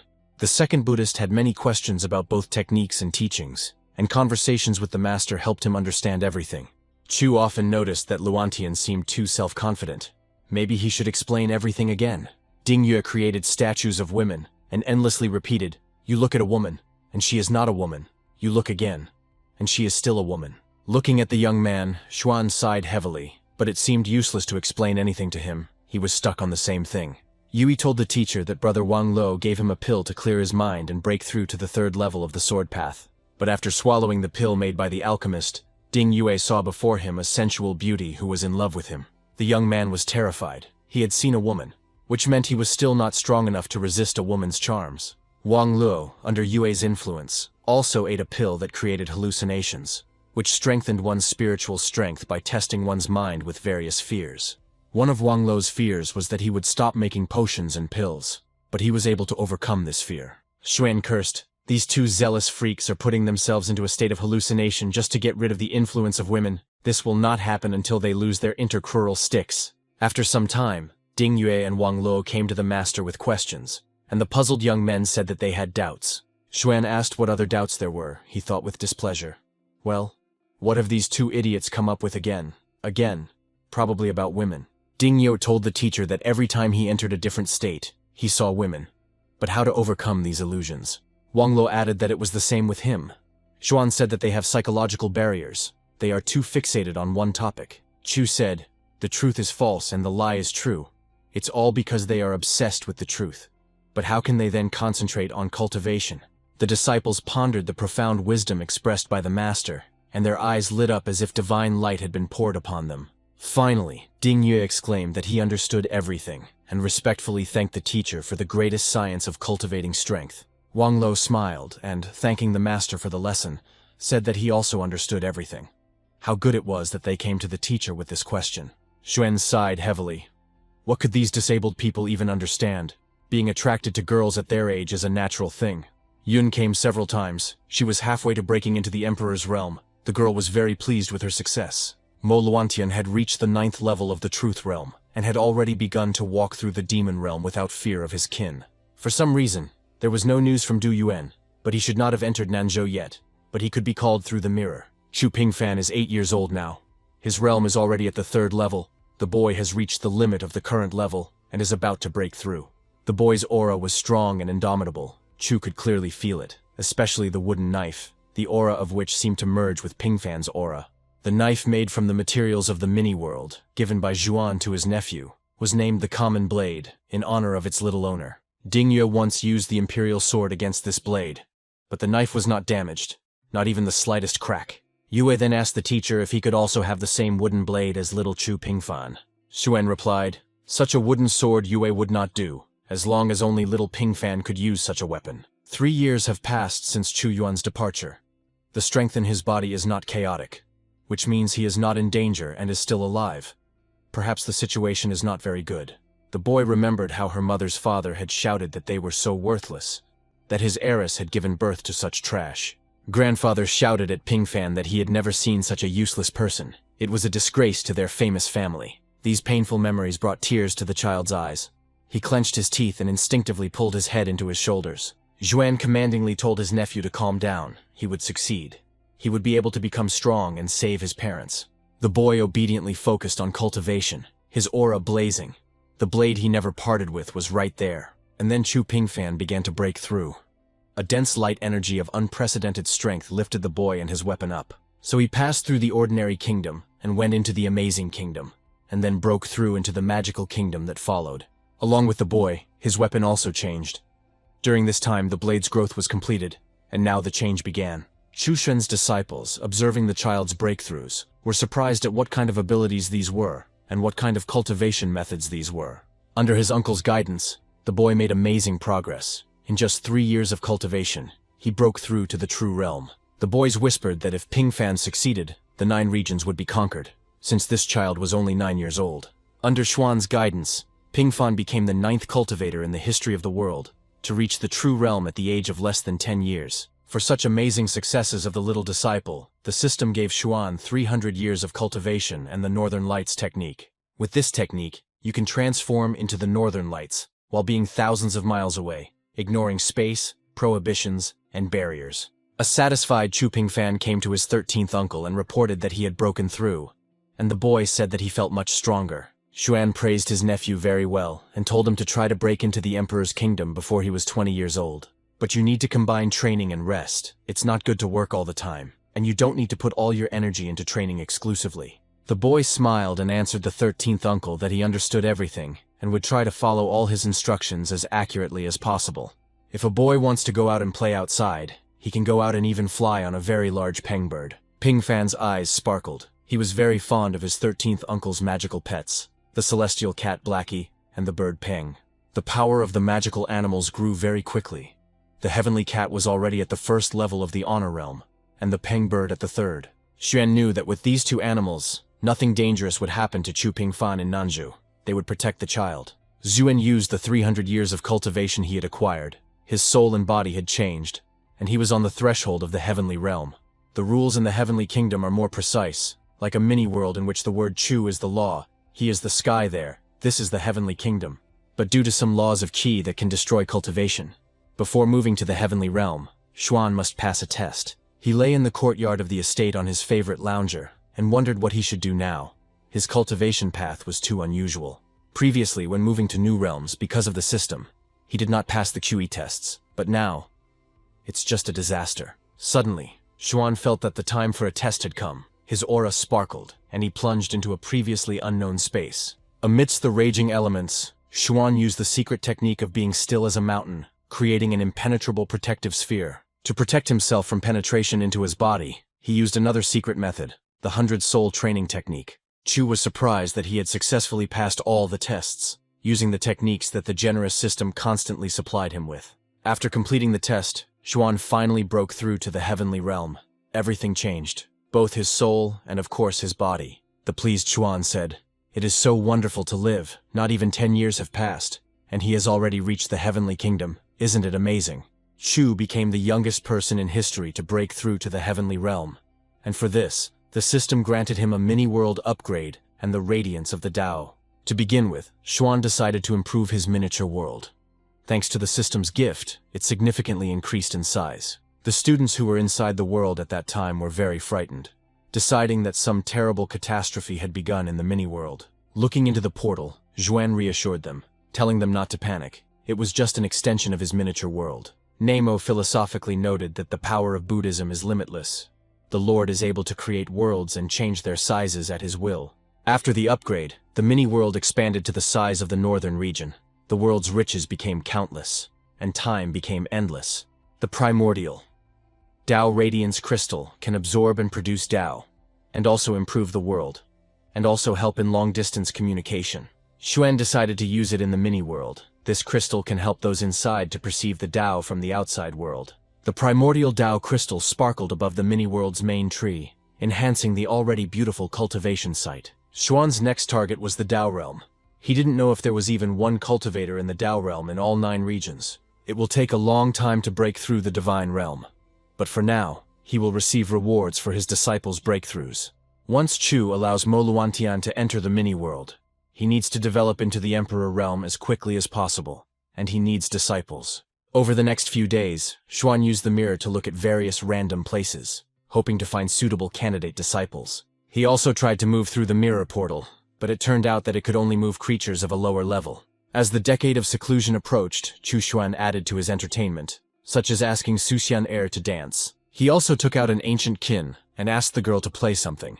And so the days and evenings in the estate became more and more cozy. Ding Yue and Wang Luo spent most of their time in the improved mini-world, exploring it and practicing new techniques and moves. Chu Pingfan completed the preparatory training stage and officially began training with his favorite weapon, the blade. The boy's daily life was filled with hard training, games, and his new passion for wood carving. Chu Xuan passed on the Northern Lights technique to his little nephew, even though it was high level and a bit difficult for a child. But the baby quickly began to master it, although Yue and Wang Luo encountered some difficulties while training this technique. Xuan's decade of seclusion was approaching. He couldn't wait for it to arrive, wondering what the system would give him. Thanks to the help, Luo Ying succeeded in training the body of a dragon warrior. The girl was already at the 5th stage of the Emperor's realm. Thanks to his tireless training in the improved mini-world, Namo Buddha was already at the 9th level of the Heavenly Kingdom. The 10-year period is getting closer. I wonder what the reward will be. Maybe it will be possible to break through to the 2nd level of the Heavenly Kingdom. Xuan was in a pleasant anticipation. He threw a sweet pill into his mouth to improve his mood and tuned into thinking. Suddenly, the system reported that thanks to Buddhism, Xuan's disciple Mo Luantian had broken through to the Emperor's realm. Chu received a reward. Xuan jumped in surprise at what had happened. How could Luantian, thanks to Buddhism, have so quickly broken through to the Emperor's realm? He immediately looked into his mirror to see his disciple. Mo was in the high desert mountains of the demon realm. In one of the deep caves, Mo Luantian was located. The space was illuminated only by the light emanating from the second Buddhist of this world. The former demon was immersed in meditation, practicing the techniques he received from his teacher, and giving thanks to the great and powerful Buddhism. Suddenly Xuan saw that a heavenly eye had opened on his disciple's forehead, and a golden radiance began to emanate from his body, like from the golden body of a Buddha. Chu gasped, "Wow, it seems Mo Luantian and Buddhism are linked by fate. He has talent, a special understanding of all the laws of Buddhism." Xuan's talented disciple stood up, his aura blazing with golden flames, revealing that he had acquired the power of an ancient dragon. Seeing such unprecedented power, Xuan's mouth opened in surprise. He didn't immediately understand what it was. He definitely didn't give him such a technique. So, this is Mo's inner strength. But when Chu deceived him, he just said the first thing that came to mind. And it turns out that this is true. Now, thanks to Buddhist practices, Moluantian not only broke through to the emperor's realm, but also released the power of his soul. Coming out of meditation, the second Buddhist of this world humbly said, "O Amitabha," thanking the teacher for guiding him on this path. Enlightened Luantian stood up with a smile and walked towards the exit of the prayer cave, his entire body glowing with golden light. Xuan closed the mirror portal. His disciple Moluantian's breakthrough brought him, as a teacher, rewards from the caring system. This time, Chu received the Tao Search Mirror. It can help one find one's true path, Taoists, and also remember the qi of cultivators. Xuan was delighted. It turns out that you can not only search for your own path, but also for strong cultivators. This is simply a wonderful thing. He decided to immediately try to use the system gift and look for strong cultivators located in the Tao realm. But just a few minutes later, Chu Xuan felt weak. This new gift seemed to be sucking the strength and energy out of him. The guy stopped searching. This thing consumes a lot of energy. It was the first gift that was so energy-intensive. Xuan looked at the direction the arrow stopped. He should better prepare to work with this magical item. To restore his strength, Xuan threw an energy restoration pill into his mouth. Fortunately, Wang Lo had made a lot of them. Xuan decided that there was no need to worry. If he searched a little every day, he would definitely find someone very strong. Once the Taoists are found, their qi can be memorized and absorbed using the crystal. The enemy can transfer the qi into the crystal himself. Having decided thus, Xuan began to use the mirror daily, searching for cultivators in the Tao realm. But his search yielded no results. Is it possible that in all 9 regions there is not a single cultivator of the Tao realm? Since such a realm exists, then where are they all? Are they really in the heavens? Su Xianer approached Xuan and timidly asked whether she should dance for the master to improve his mood, or for variety. Chu, engrossed in studying the mirror, replied that he didn't want to. It was boring. The girl was a little offended after all. She was a good dancer. Xianer approached little Pingfan and asked if he wanted his aunt to dance. The boy was just going to practice with his blade. He shook his head and hands, telling Aunt Su that he was very busy training now, and had no time to watch her dance. Xuan's assistant frowned. No one was paying attention to her. No one was interested in her. Everyone was so busy with their training. The head of the Chu Tianming family ordered his 13th grandson Chu Xuan to return home and sent one of the elders to him. The messenger went to the small estate where the 13th young master Chu Xuan had lived alone for many years. Xuan said that he did not want to return. The messenger said that the master ordered it. Did the young master really want to disobey the master? The 13th young master said that he liked living here too, and he asked the elder to tell the chief to leave him alone. The elder tried to convince the young master to follow him, but all attempts were in vain. The boy flatly refused to go home. Xuan threatened that if grandfather did not stop trying to persuade him, he would persuade his sister Yun to leave the Chu family home. Hearing this threat, old Tianming let out a stream of curses, shouted loudly, and the leader waved his hand. Well, let him live there forever. Tomorrow the 10-year period will end. It's crazy. A whole decade.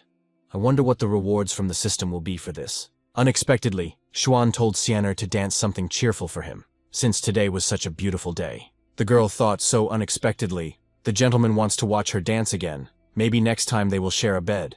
Su Xianer whirled around the gentleman in a dance, emitting fluids of love passion.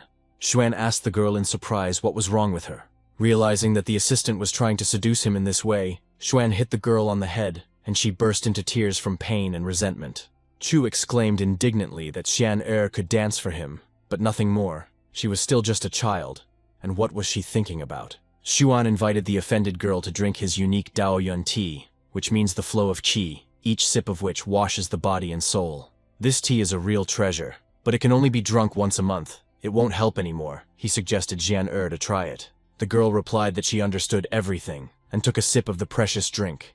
The tea that the gentleman was drinking could definitely not be ordinary. And now it has been 10 years since Xuan has lived in the house, and as a reward he received from the system the immortal body of chaos and the bell of chaos. The immortal body of chaos is an eternal, invincible, and invulnerable immortal body born from chaos that cannot be destroyed. A bell born in chaos can absorb or suppress the Tao. The ringing of a bell can be heard through the centuries. It has the best protection. To begin with, Xuan decided to use the immortal chaos body to transform his body and make it invulnerable and immortal. Streams of eternal chaos began to flow around Chu, gradually concentrating in one place and enveloping his mortal body. Soon, energy began to flow into the cocoon that had formed around Xuan, and it began to change everything in his current body beyond recognition. Having completed the transformation of Xuan's body, The streams of eternal chaos began to gradually disperse, releasing a renewed and strengthened Chu. The transformation is greater than breaking into the heavenly realm. The body is so powerful that it seems nothing can resist it. And the body constantly absorbs qi, can absorb all the powers of this world, and the speed of cultivation has increased 100-fold. Zhuan felt that he had broken through to the second stage of the heavenly realm. But a warrior of the same level would definitely not be able to withstand his attack. But you can't use the bell. Using these two techniques together will destroy Chu's body. You need to test your strength in the secret realm. At first, Nama will be his opponent. He has already reached the 9th stage of the heavenly kingdom, so he should be strong enough. Following his master's instructions, Namo Buddha attacked him to test whether Xuan could withstand a blow of that level. But with his second stage cultivation, Xuan defeated Namo at the 9th stage, meaning Chu is invincible in the heavenly realm. After receiving the immortal chaos body, the pills stopped working on Xuan, but he received a new reward from the system. He received a book of Tao techniques from the myriad universes, which described various ways to purify the body and spirit in all realms. Xuan decided to create 2 heavenly realm training puppets from the chaos to practice his new Tao techniques. The courtyard was filled with the pieces of future knights, which Chu had created more for the sake of practicing his new abilities. In front of Chu stood 2 soldiers of the 5th stage of the heavenly realm. With the help of the crystal, they could be promoted to the divine realm. Xuan sighed. He didn't have a genius student who could handle the processing, and he was too lazy to do it himself. The system gave Chu a codex of 10,000 positions, and he thought that perhaps the system wanted to fill in some of its gaps. Having gathered the students, Zhuan said that today he would tell them about the limitations and positions that depend solely on them. Chu asked Ping Fan if he understood. The boy replied, "The blade is the way of fighting, and fighting is the blade. But the blade is just a blade." Xuan praised his nephew, asking what he didn't understand. The child replied that there was something. Chu asked him to tell him everything. For Xuan, staying at home for 10 years and 3 days, the system gave him a whole box of heavenly elixirs for training. After his body changed, Chu continued to train and consumed a lot of elixir, going through 1 bottle per training session. Xuan's disciples tried to understand the meaning of formation and limitation in the mini-world, each having their own understanding of it. Wang Luo created special pills using not ordinary materials, but processed ones. For him, the elixir was a formation. Ding Ye took the art of the sword as a basis. The young man began to create the position of swords with the help of techniques. This was his formation. But Su Xianer had a completely different understanding of how to use formations from everyone else. Ping Fan practices blade control. He uses stances during training, and although they are not perfect, he already has the basics. 3 months passed like this. Xuan's strength was constantly increasing. He was already close to the 3rd stage of the heavenly realm. At this time, outside of Chu County, in the deserted mountains, in the forest, a young man was languishing. The poor fellow was tormented by a strange congenital disease. The boy plopped down into a puddle to extinguish the fire that was tormenting him, which arose involuntarily and engulfed his entire body. He rose from the muddy mud, black smoke rising from his tattered clothes and flakes of ash from his body swirling above his head. There was inexplicable torment in the young man's eyes. As long as he could remember, he had suffered, and no one could cure his illness. The fire finally went out, and one could breathe a sigh of relief. Numerous burns, abrasions, and dirt were visible on the sufferer's face. Suddenly his body was engulfed in flames again. He screamed piercingly, another attack, and each of them was probably worse than death itself. But the fiery attack ended. The young man calmed down a little and hid in the shade of a tree to rest a little. He cursed. After the fire, he felt this weakness again. He didn't know if he could stand it, if he could walk in this state. The guy sighed heavily. After all, if he died, it would be a kind of relief. His endless suffering would end. He had previously thought that he could avoid a premature death from a strange weakness in his body, but it seemed that his fate had decided otherwise. The young man's whole body shook, and he began to fall to the ground. He managed to get here in the hope of finding a magical healing artifact. Weakness washed over the boy, preventing him from getting up, and he had run out of medicine. Was he really going to die like this? However, now all that the young man had left was a small hammer, kept in his dantian, which was constantly hammering. He turned to his inner, very noisy little hammer, talking to it as if it were his only old friend. Overcoming a fit of weakness, the young man thanked the hammer for accompanying its unfortunate owner to the very end. He is just the son of a craftsman's younger wife, and also has some strange illness. Everyone has bullied him since early childhood. His greatest achievement would be to forge a weapon linked to his heart and mind, and he thought that hunting for the relic would fix everything.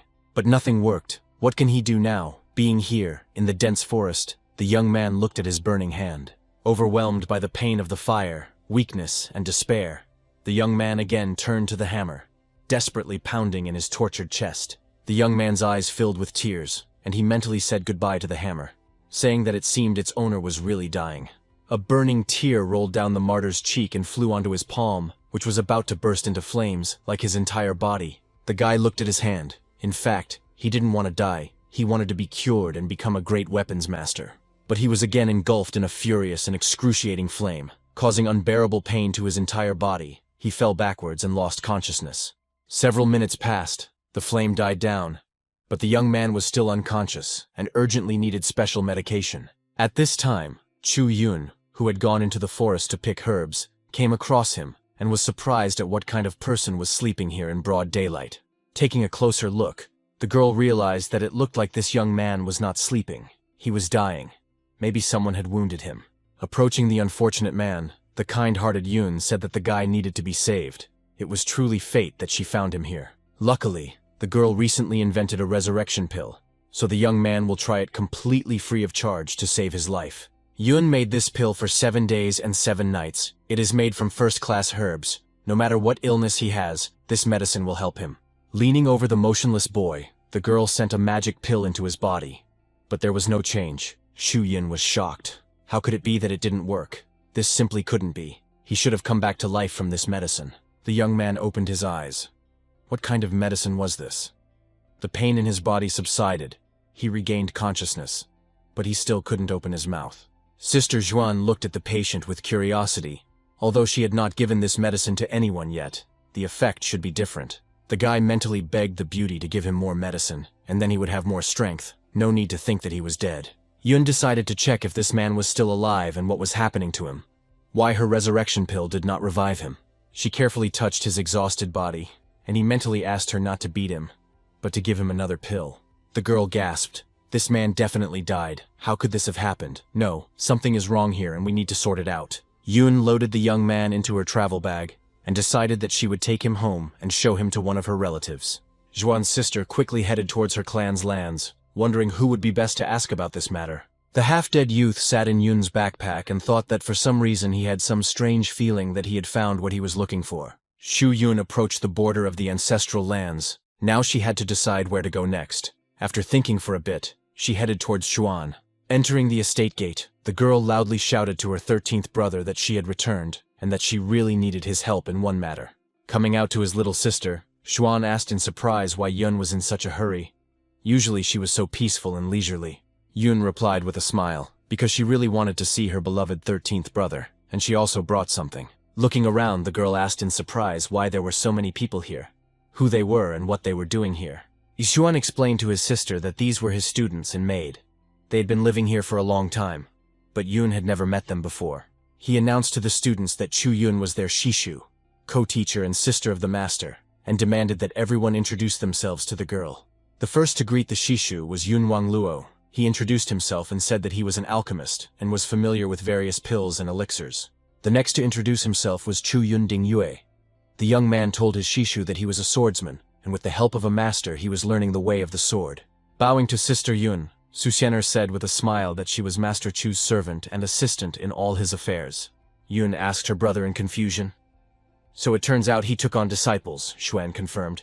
Yes, he teaches them and guides them on the path. Xuan asked his sister what kind of help she needed, and what big thing she had in her backpack. Had she really caught something? Oh, that's right. Yun got carried away talking with the 13th brother and completely forgot to tell him about her rather unusual find in the mountains. She carefully lowered her bag and said that she had found this man in the deserted mountains, where she had gone for ingredients. The girl blushed a little and admitted that she was looking for her brother precisely because of this, not knowing which other relative to turn to. She said that she gave him a life-giving pill, but for some reason there was no reaction. By all indications, this young man was dead. Chu realized that this guy had a special body structure that caused his bones to ignite, and the pain was so severe that it could kill him. The boys sympathized with the young man. They felt so sorry for him. It seemed he was the same age as them, and he already had to endure such inhuman torment. Chu Sen noticed that such a body could only be possessed by a very strong and incredibly capable cultivator. It was not just a coincidence. Ding Yue was surprised. Xianer understood. It seems that the master wants to take on a disciple again. But why are all the master's disciples such weirdos? Meanwhile, Wang Lo noticed that this newcomer with a special physique seemed to be about to die. He was very weak from the pain. The flaming youth was perplexed as to who this 13th brother was. He seemed to see right through him. Ah, if only he could speak. The young man mentally asked Xuan, didn't he save him? Stop discussing his illness for the 100th time. Something needs to be done. Xuan ordered the disciples to move away from the guy and let him look at him. They needed to think about whether this poor guy could be helped now. Everyone moved away so that the teacher could figure out how to save the young talented cultivator from a painful fiery death. The young man thought that if the wisest 13th brother could help him and save him from endless suffering, he would kneel down. After examining the sufferer, Xuan quickly gave orders to Wang Luo, and he ran to the pill warehouse to bring what was needed. A pill glowed on Xuan's hand. He said that it could not cure the guy, but it would pull him out of this painful state. He carefully directed the medicine towards the young man, who could not wait for his suffering to finally end. And suddenly he felt that he felt better. The feeling of fire in his body disappeared. Could it really have been that same 13th gentleman who did this? The body gradually began to return to normal. The unknown gentleman really did bring the suffering boy back to life. The young man opened his eyes and looked around. It was amazing. But he again felt that he was alive. He could move and even speak. Shu Yun and Xuan's disciples exclaimed with a smile that the new guy had finally woken up. The teacher had actually brought him back to life. The young man, having come to his senses, fell to his knees before the owner of the estate, thanking the wise man for the miraculous rescue and deliverance from pain. He exclaimed, "This insignificant one is alive," and heard his words. He really wants to thank the 13th master for saving him. Chushen said that there was no need to bow like that. He introduced himself and allowed them to call him Sir, and also asked the young man's name. He replied that his name was Xiang Xing, and from now on he would serve his master faithfully and truly to repay him for saving him. Xuan chuckled, so he found a new student. The guy turned out to be from the southern part of Dongzhou, and he ended up in Nanzhou by accident. The owner of the estate was pleased. This young man was clearly talented, which meant Xuan would definitely receive a good reward from the system. He asked Xiang Xing to tell him about himself, and the boy briefly told the gentleman the sad story of his painful life. Sin asked if such a special physique was really a sign of ability, and if so, why was it in so much pain? Chu replied that he would first remove the danger of such a physique. Then Xiang Xing would get rid of the pain, be reborn, and enter the path of the Tao. The young man was amazed. The master not only saved him, but also helps him become stronger. How can Sin repay him for such kindness? Xuan warned the guy that this process could be painful. He must show patience and perseverance. Then he will win. He told a slightly confused Yun that he would borrow the medicine she had recently invented to treat this young man. The girl looked at her pocket in surprise. At the behest of her 13th brother, her pills were heading straight to him. Yun quietly said that for some reason her medicine was flying away from her to Xuan. It turns out her little brother is not so weak. Xuan laughed cheerfully and repeated that he would borrow them from his sister and later reward her for her kindness. The girl laughed in response. Okay, she agrees to help the 13th brother. If it's not enough, she has more pills. After collecting some of his sister's medicinal pills, Xuan began to transform them, which would help alleviate Xiang Xing's pain. Soon, several pills turned into one glowing ball. Chu Yun's medicine was mixed with Chu Xuan's powerful energy. He launched the ball into the boy's body, saying that this mixture would help him change, but that going through this change would be very difficult. Xiang Xing cried out in surprise. The sensation was completely new and unusual. His body actually began to change. The boy felt that the medicinal pill and the energy of the 13th master were mixing in his body, forming a strange vortex inside. Chu Xuan warned Xiang Xing that it was now up to him whether he would become stronger or return to a miserable existence. Sin screamed. It seemed like this spiritual force was tearing his body and soul apart.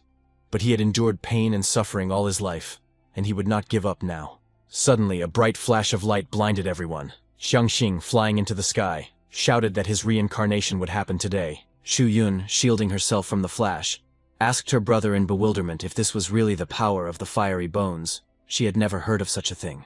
Xuan's disciples exclaimed in unison that the new youth was indeed strong, and his abilities were certainly not inferior to any of them.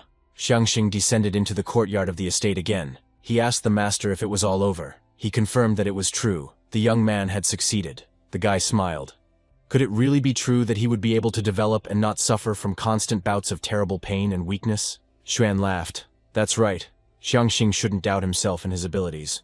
But they need to be developed, and that's not easy. The young man fell on his knees before the master and asked to be accepted as an apprentice. He was ready to work day and night just to develop his gift. Xuan agreed and ordered the young man to stand up.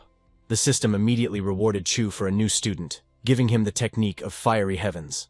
Shangxing stood up and bowed to his teacher, promising that he, his student, would never let him down and would be diligent and obedient. Chu gave Shangxing the fire heaven technique. Once he understood how to use his body, Xuan would teach him how to improve weapons. The touched new student burst into tears. No one in his life had ever been so kind and attentive to him as his new teacher. Chu knows Xing's origins, but only by becoming strong will he get what he deserves, and all his plans and goals will come true. Sin was surprised at what plans he could have. Chu replied that he would find out everything when the time came. The main thing was that he now had a teacher. Xuan sent the newcomer to train in the mini-world. If he needed anything, he could tell the senior disciples about it.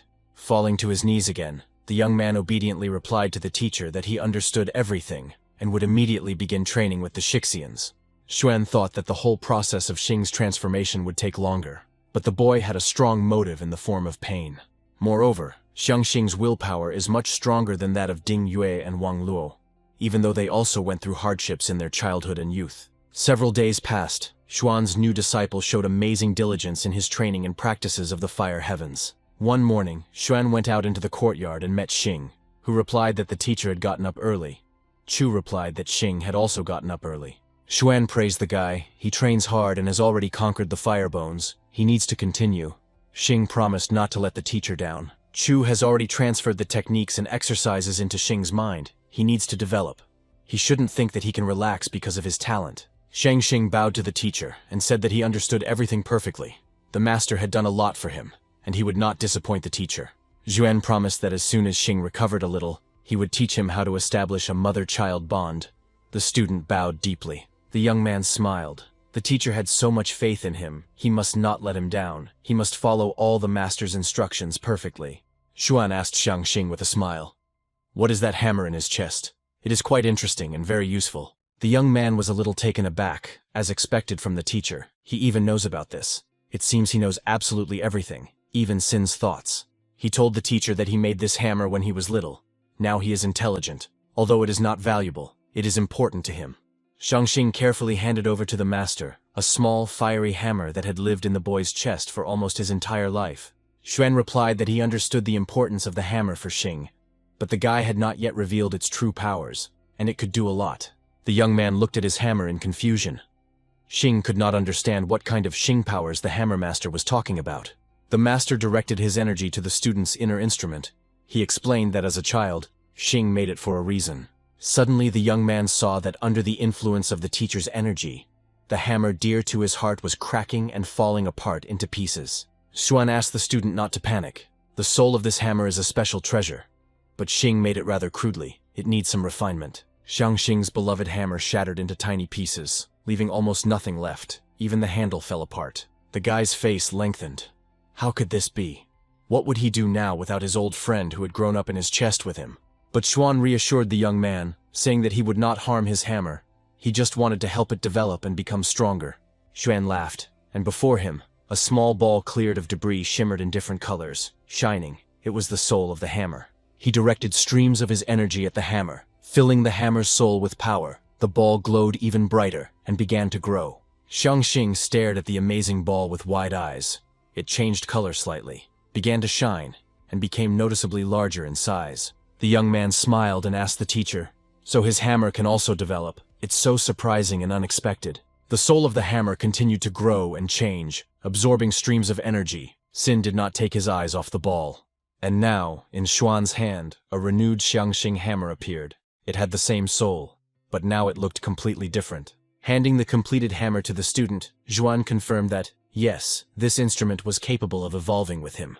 The young man was amazed. His hammer had changed so much, and yet it was he. With the help of the master, it had become an amazing tool. Chu said that after turning into a heavenly weapon, it would still develop, so Xing had to grow it inside his chest. But bringing the hammer to the endpoint is not so simple. Xing was stunned, which means that the heavenly weapon is not the endpoint of development. Shangxing thanked the teacher for his hammer. Xuan told him to return to the mini-world and continue to train hard. After 3 months of practice and constant training, Chu Xuan was finally able to break through to the 3rd stage of the heavenly realm. Just now, in his mind, he simulated a battle with Namo Buddha, and was able to defeat the first Buddhist of this world in just 1 minute.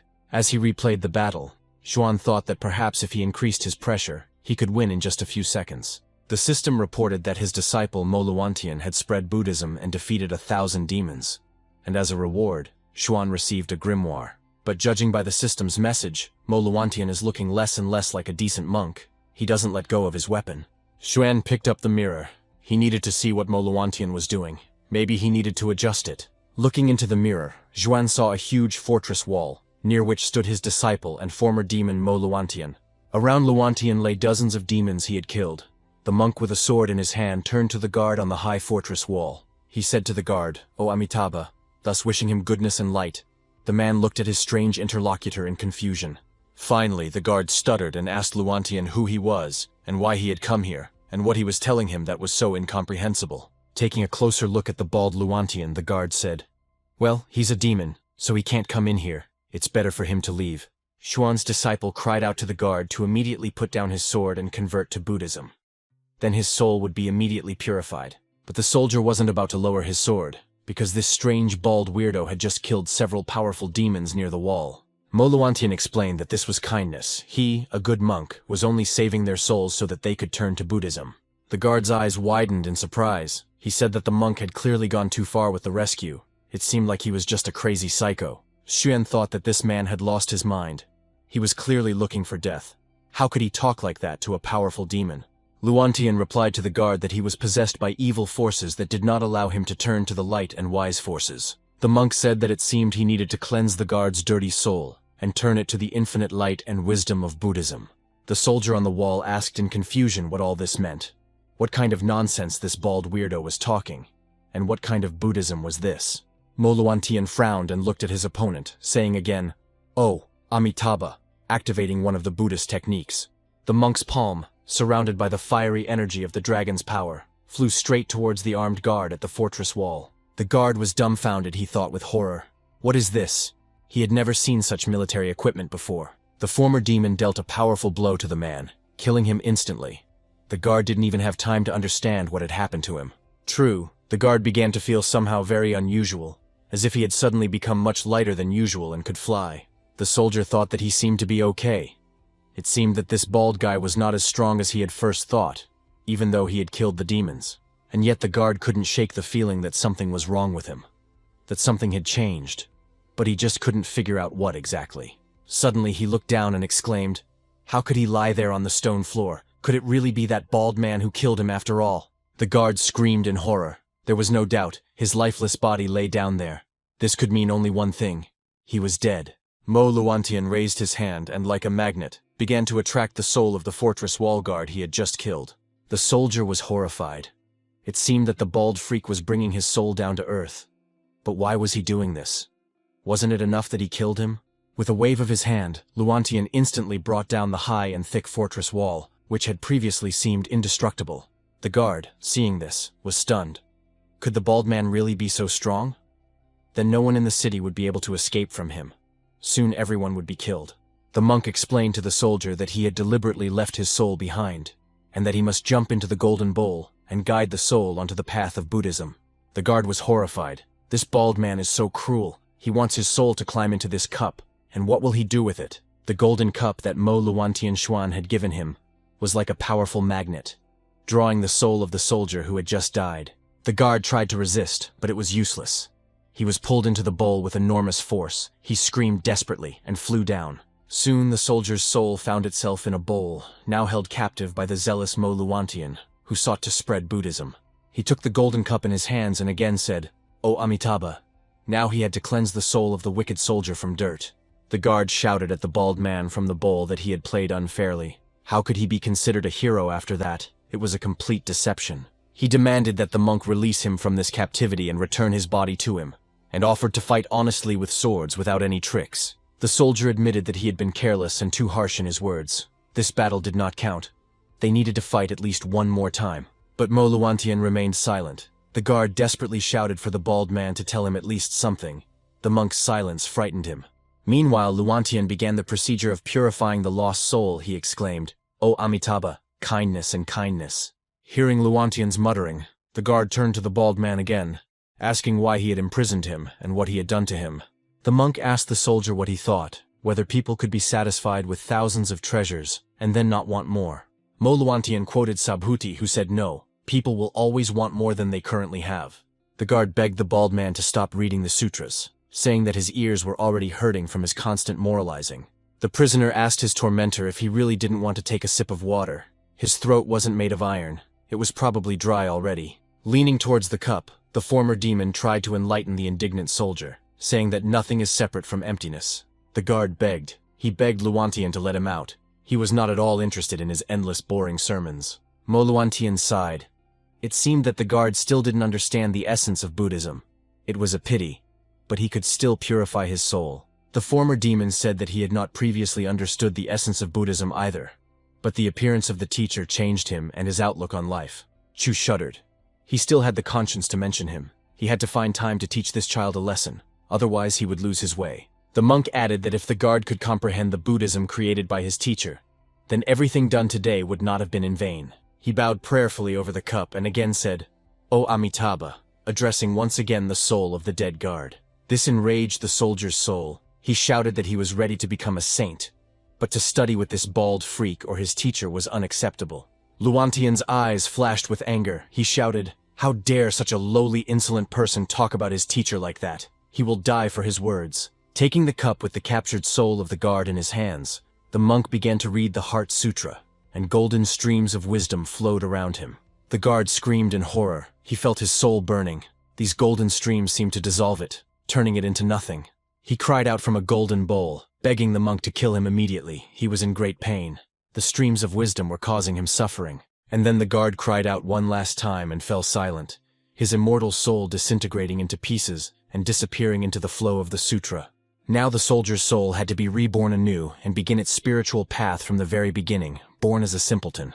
Moluantian looked into the golden cup. It was empty. The Heart Sutra had done its job, destroying the soul of the unfortunate wicked man. The monk said the prayer again, thanking Buddhism, and at the end, as always, he said, "O Amitabha, kindness, kindness, light and wisdom." Xu Xuan was horrified by what he saw. If Buddhism was spread like this, people would fear him rather than love and follow him. And Moluantian is just a barbarian. The way he dealt with the guard, even destroyed his soul and sent it for recycling.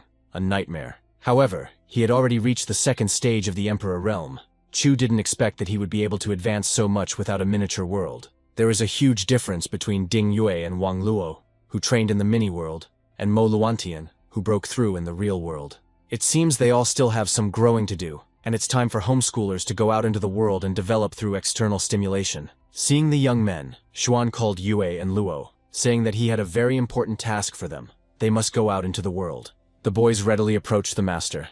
They loved the teacher so much that they were ready to follow his instructions to the ends of the earth. Chu said that they had only practiced in the mini-world. It was not enough for development. Now they had to go out to the outside world. He knows what happened to them in the past and that they have grievances.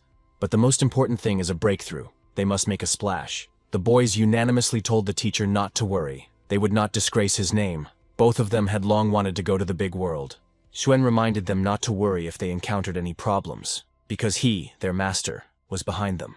Ding Yue bowed to his teacher once again, and assured him that his disciple Ding Yue would not let him down, and that he would continue the path of the sword and make a breakthrough. Wang Luo also bowed to the master and assured him that he would not disappoint his teacher, and that soon he would be spoken of in all 9 regions. Xuan gave them 2 marks. If something goes wrong, they must leave this mark on the enemy and teach him to kill him at any distance. The students once again thanked the teacher for the assignment and for caring about their lives. They were eager to show themselves to those who had once humiliated them. While giving the boys a parting word, the teacher reminded them not to forget to return before the discovery of the land of the living dead, and the students promised. As soon as Ding Yue and Wang Luo walked out of the gate, Su Xian'er approached her master, her face flushed with indignation. She said that she also wanted to return to her native Zhongzhou and take revenge on that monster for harassment and forced marriage. Xuan asked if she left. Who would serve him? Where was she rushing to? Let her wait for the heavenly kingdom and then go for revenge. The girl agreed with a sigh. She thought that the heavenly kingdom was really close if she trained in the mini-world. Pingfan knew that only if he was strong could he go and look for his parents. He wanted justice. He was not trash or garbage. Recently, processing equipment had improved, so Xuan decided that it was time to prepare for his plan. If you combine the main talisman and the Tao crystal, you can get a huge flow of information, the complexity of the Tao level. To make the main talisman, Xuan decided to take wood from the main tree of his own miniature world. Xuan called it a heavenly talisman, meaning that it would be the heavenly Tao that governs all flows of information. He invited his student Shangxing, saying that he could watch from the sidelines as the teacher refined the talisman. Having prepared all the necessary ingredients, Chu Xuan began to improve the communication talisman he already had. And so the energy flows dissipated, and the master and his students saw that the improvement of the talisman was complete. It had been successfully changed. Xiangxing proposed to introduce classification, low-level processing method, high-level method, and also purification. The young man explained to the master that purification was a secret method of processing, intended only for select people. Xuan was pleased. His new student Shangxing turned out to be a very talented and thoughtful young man, and also very serious. He told the student that the rest would be left to him to study. Chu wanted to train Xing to be in charge of the talismans. Now it didn't matter who or with what authority used the talisman, Xuan would be able to hear any message sent. After the Daoxuan kingdom, he will definitely be able to do this. And then the heavenly Tao will quietly spread to all 9 regions. The system praised Xuan for starting to implement the plan of the heavenly Tao, for which he received the heavenly technique of soul absorption. The owner of the estate received a system reward, and felt that he had immediately made a breakthrough to the 4th stage of the heavenly realm. Chu smiled happily. Thanks to the technique, he could clearly sense the flow of the Tao and could nourish himself, as if his spirit was the Tao. Xuan exclaimed that at this rate, he and the system would actually be able to break through to the divine level quite quickly. But he needed to see what his students were doing in the outside world, so first Xuan decided to look at what was happening with Ding Yue. Chu looked into the mirror and was stunned. He saw Han Yingmeng next to the disciple. Did Ding Yue really go to the Piaohua pavilion? But why? Maiden Han asked the young man with confusion why he had come here. Yue replied that he wanted to ask Yingmeng to help him with one matter. The beauty smiled. Ding Yue is asking for help, that's great. She answered him that she is ready to do everything in her power. The swordsman's answer stunned Yingmeng. Yue asked her to try hanging on him, that is, to hug him very tightly. The girl opened her mouth in surprise and looked questioningly at the young man. He was definitely the most unusual person of them all. She asked in confusion, but why should she hang on him? Yue evasively answered that she seemed to have agreed to help him. But if Han Yingmeng doesn't want to do this for some reason, that's okay. Then he'll find someone else to help. The girl quickly replied that she would help. She thought that in all of Nanzhou there was no one who would ask for such a thing. The young man concentrated internally and said that this was great. Then she could come as close to him as possible and hug him. Han Yingmeng's face flushed. She really liked this guy, but he was such a surprisingly strange weirdo. She walked up and hugged Ding Yue tightly. His gaze fell on her lush, seductive chest, and the young man's head began to spin wildly. Yingmeng's slender leg slid along Yue's leg. He trembled all over. With the last of his strength he muttered, "The girl is there, but not in his heart." The young man exclaimed, turning to the teacher, that he was still so weak, he could not, but he must work hard to break through. Hearing this muttering, Han Yingmeng was taken aback and looked at the guy questioningly, so that's why he came to her. Xuan sighed, hopeless. Chu cursed. He taught Ding Yue a lot, but for some reason he only firmly remembered this phrase. Chu grabbed his head. What the hell is this bastard doing? With his behavior like that, he's simply doomed to eternal, dreary loneliness. Meanwhile, Ding Yue had a hard time coming to his senses.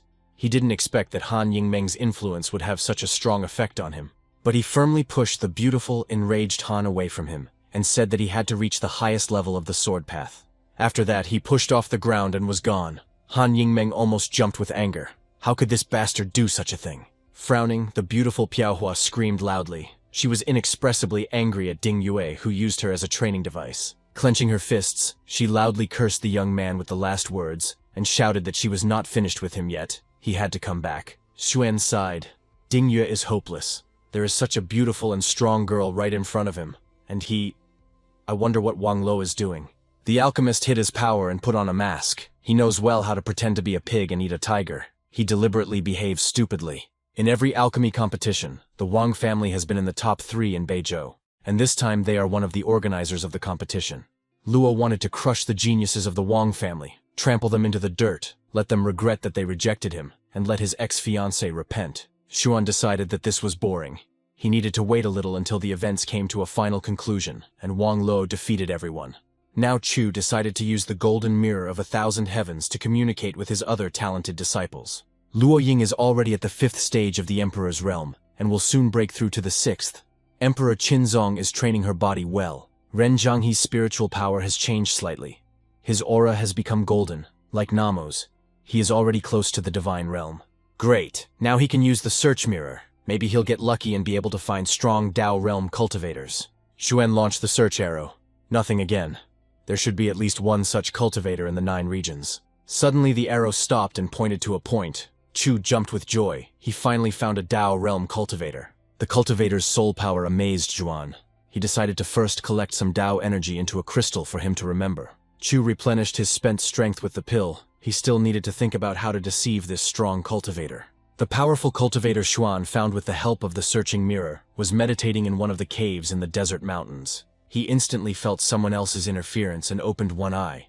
It was the first time in his life that someone was establishing a connection with him. The disciple looked at the master with interest. He realized that one of the cultivator brothers seemed to be spying on his old man. The cultivator felt that something seemed to be used to memorize his qi energy. He would like to know who this person was. Perhaps his cultivation could be challenged or even destroyed. Nightmare. The opponent's strength is superior to his. The recluse asked the brother cultivator if he might have some business with him. If he was looking for a connection with him, he was ready to talk. The old man understood that, fortunately or not, he had to communicate with this man. He again loudly asked his brother cultivator to answer. Shu decided not to show himself. He replied that his dear friend should not rush in. Now that there is a chance to enter, it is fate and opportunity. The surprised cultivator asked what the honorary title of his radiant interlocutor was. Xuan mentally chuckled at this. He is the immortal, eternal, unrivaled great virtue. The supreme heavenly ruler of the 10,000 worlds. The first Daozong. The old man was amazed. Why had he never heard of such a strong cultivator? Xuan stated. Sooner or later everyone finds him. The cultivator wondered whether he should tell his friends about this and take action, or if it was all a scam. He decided to conduct a test. Chu was pleased. He could finally research the cultivator in the Dao realm, which meant they still existed. He just needed to know where to look for them. The search mirror does not show the distance to the cultivator. It can be very far away, or even in an independent space. Unfortunately, it is impossible to maintain a Dao crystal unless the other party agrees to share the flow of Dao energy. Xuan smiled with some effort. One can contact other cultivators in the Dao realm, resulting in a whole group. Encouraged by this idea, Chu Xuan spent several days persistently searching everywhere for other cultivators in the Dao realm. A month of searching passed, but there was still only one cultivator found in the Dao realm. Xuan was puzzled by the result. One day he decided that he needed to go and talk to this old man, to see how he was doing. Maybe he could tell him something interesting. Chu asked how his cultivator friend was doing, and he told the elder that he had recently mastered something and wanted to consult with him. Xuan chuckled. The realm of the Dao is somehow not impressive. Is his understanding of the Dao really so low that he needs a consultation? All the methods that Chu practiced were given to him by the system, and he reached a high level. They differed only in the level of cultivation. In order not to appear foolish, Xuan simply pointed out Ying Kun's shortcomings so that he would not continue to ask more questions. Ying Kong developed great respect for Xuan, thanked his brother for his teachings, and accepted a talisman from him for further communication. Chu wished him to train well. The path of the Tao is endless. One must constantly forge one's body and methods. That way one can reach heights. Ying Kun asked the elder how one could forge the methods of the Tao. Chu replied, very simply, by constantly absorbing the Tao and preserving it. This way you can improve your perception of the Tao. It's like forging a weapon. Only continuity will help you forge a good blade. Ying Kun said that he understood everything. Only training will help improve all aspects of mastery of the Tao. A truly wise elder. Xuan added that absorbing Tao during combat is not the best strategy. Dispersal and compression are the most correct path leading to victory. The cultivator thanked the elder for the teaching, and began to absorb and disperse the Tao with his entire body, instantly absorbing a third. The Tao crystal, having memorized Ying Kun's ki, began to shine with streams of his energy. And now the cultivator was feeding Chu Xuan's mini-world with his ki. The owner of the estate was pleased. In the end, he was able to successfully deceive such a strong cultivator as Ying Kun perfectly. Soon, thanks to Ying Kun's Tao, the mini-world can be improved. Tao cultivators are great, but one is not enough. More is needed. Ying Kun was surprised. Having dissipated, the Tao instantly disappears. It is felt so weakly, it seems to return to the original Tao. The cultivator ordered the Tao to return to him. The bottleneck that he had been unable to overcome for a long time seemed to have widened slightly. Xuan was surprised. Ying-kun was so diligent, constantly busy training with the Dao flows, just like an ideal cultivator of strength. The Dao crystal gradually completes its collection process, and after some time, the mini-world will undergo improvements. Chu Xuan allowed Namo Buddha to cultivate near the crystal, so that he could break through to the divine realm even earlier.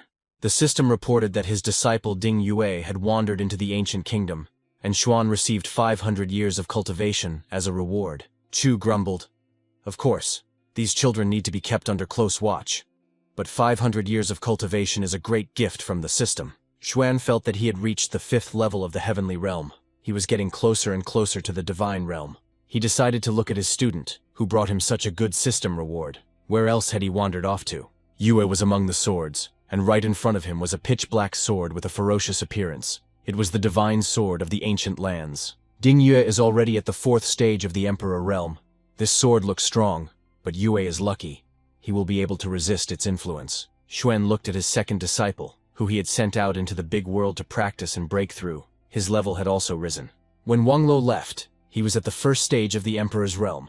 He was a breakthrough during his participation. Now he is at the 3rd. Half a year has passed since Xiangxing began to accumulate energy to break through to the Emperor's realm. Su Xian is already at the 5th stage of the realm. Nanzhou's recovery speed suddenly increased, perhaps due to Ding Yue's entry into the ancient lands. One day, the clear voice of his little sister Chu Yun was heard again in the courtyard of Xuan's estate. The girl had not visited him for a long time. She told the 13th brother with a smile that she had returned to him. The girl had trained a lot to grow as much as possible. Due to the laws of Nanzhou, it is currently impossible to break into the Emperor's realm. So Xuan suggested that she enter his Qiankun space. There she will be able to break through. Yun smiled. She was right. The 13th brother is really strong. He just hides it. After another 6 months, Chu Yun broke through to the Emperor's realm by practicing in the Qiankun space, specially created by Xuan. A month later, Xiangxing was able to break through as well. He was also helped by the Qiankun space and practices in the miniature world. Xiangxing's first task after the breakthrough was to improve the communication amulet called the Boundless Heavenly Amulet. The young man also had to improve the puppet dolls that would mass-produce amulets as per Chu Xuan's instructions. Once production was established, Xuan invited Bao Hongyan and ordered Black Moon to start selling these amulets. Nanzhou is recovering faster and faster, and the lands of the living dead will soon open up. It's time to implement the plan of the Heavenly Dao. Black Moon started selling the communication amulets produced by Xuan, and the people of Nanzhou immediately started buying them up quickly. The Black Moon sect was so powerful that sales were happening at breakneck speed, with cultivators buying several at a time. A few months after the start of sales, Xuan learned a lot that even the Black Moon spies did not know. Qin Keiyun, taking advantage of Emperor Qinzong's absence, restored the cultivation of the Emperor's realm in her empire. Bai Shaokun, the young master of Baisheng Mountain, secretly left Nanzhou and entered Beizhou Nine-Sword Mountain to cultivate. Chu learned that the power and supporter of the Daqian Empire is the palace in Zhongzhou. They say there is someone in the divine realm there. Perhaps this is the same person who initiated the war between humans and demons. In other words, this palace was created by him. Some don't trust the amulets, so Chu will implement a processing method. They will do everything themselves, but Xuan will learn all the secrets. A month later, a famous person came to Nanzhou because of the communication amulets. Bao Hongyan introduced him to Chu Xuan. He was a cultivator of the 6th stage of the Emperor's realm, and he came specifically to study the processing method. Realizing that he had been controlled, the cultivator cursed and angrily shouted that Bao Hongyan had deceived him and set him up. Half a year had already passed since the plan was put into effect, and all this time Xuan continued to communicate with Ying-kun, who was making great progress. Ying-kun is an ascetic, and while cultivating, he slightly changed the Dao crystal, which means the mini-world is not far from its changes. The Tao permeates the mini-world. Everything becomes more harmonious, and because of this, Namo Buddha is half a step away from breaking through to the divine realm. The Nine Swords Mountain sect also acquired communication amulets, and Xuan learned that their strong fighters were preparing to return to Nanzhou. With the help of the amulet, Xuan contacted Du Yuan, who told him to infiltrate the Black Moon, become a guard, and wait for a signal from him. Ding Yue never left the ancient lands. Xuan periodically watches him. The young man successfully practices his favorite sword technique. The alchemy competition is about to end. Wang Luo has attracted a lot of attention. At first glance, he is an ordinary alchemist. The Wang family wants to marry him to the eldest daughter. When Wang Luo's identity is revealed, the Wang family will be disgraced. Chu was worried about him. Suddenly the system reported that Mo Luantian's blood had changed. The heart of a Buddha had been born, and Chu had received the path of the spiritual Tao as a reward. Looking into the mirror, Xuan saw a field littered with the corpses of the demons Luantian had killed. But the battle was not over yet. Luantian was fighting a powerful heavenly demon, who was at the 7th stage of the Emperor realm, while Mo was only at the 3rd stage. His cultivation was the power of a Buddha. He lacked the elixir to replenish his strength. Now Luantian was at a disadvantage. The demon screamed for Luantian to die because he killed his brother. What kind of Buddhism is this? And how can Mo leave here alive? Unexpectedly for the demon, Mo Luantian screamed, and a heavenly eye opened on his forehead. Xuan's disciple glowed with golden light. He summoned the body of a dragon, the inner power of his enlightened soul, and at that very moment, a huge golden dragon appeared next to him.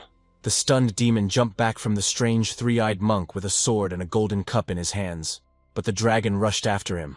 The mighty ancient beast growled menacingly at the dumbfounded demon. He did not know how to defeat this huge golden monster. Xuan smiled. Luantian had finally broken through to the next level and learned to control his dragon's inner power. The young monk shouted that from now on he was the demonic Buddha Mo Luantian, and he would spread Buddhism to the demon lands. Luantian's opponent suddenly felt himself being sucked into the golden bowl, and he screamed in confusion and horror. But the demonic Buddha was relentless. Despite the resistance of the strong demon, he was drawn into the Buddhist bowl.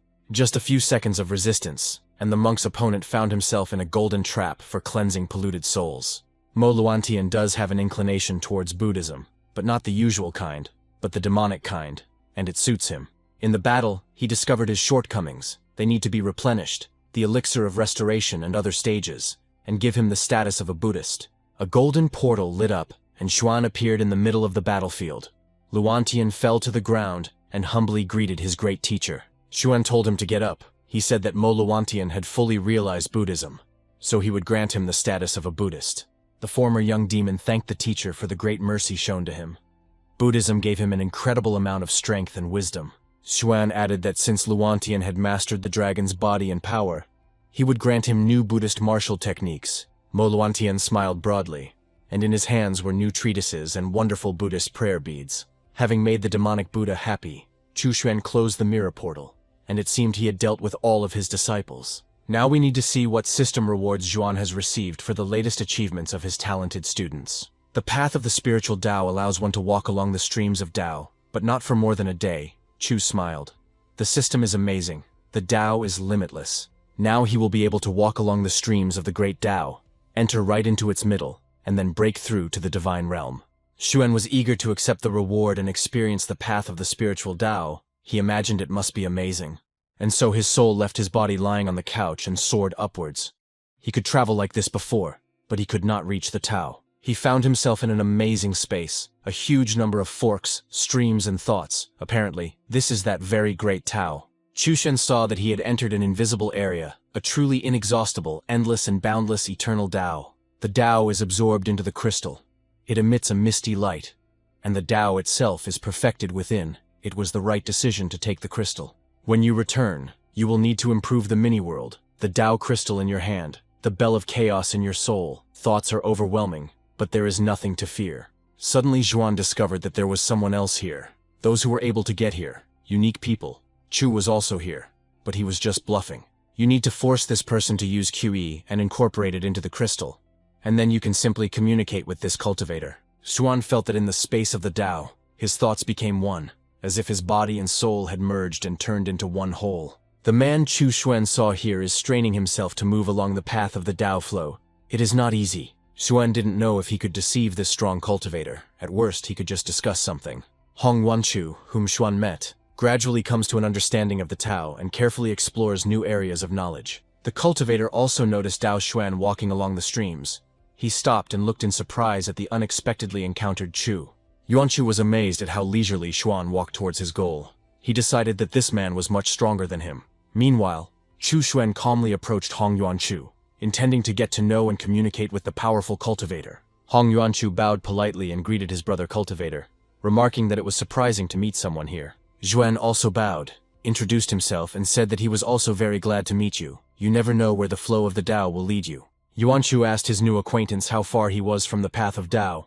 Xuan was surprised. So this guy was really very strong. This means that Hong Yuanchu is already in that realm where the light comes from the path of the Tao. It is also called the open path, which means that there are such people. Having got his bearings, Zhuan thoughtfully replied that he no longer remembered. He eats and sleeps, and lives, so he doesn't even know for sure. Yuanchu thought that perhaps this was one of the hermits who had recently come out of seclusion. That was why he answered like that. Zhuan, in turn, asked Yuanchu how far he was from the path of the Tao. The guy answered that he was almost twice as far. Hong has passed through the realm of Tao and is already on the open path, and now he is already twice as far. The great Tao is difficult, but the open path is even more difficult. Chu Xuan said, "Finding your way or discovering it is quite fun. The road under your feet is the Tao, and wherever you go, it is everywhere." Hong Yuanchu's mouth dropped open in surprise.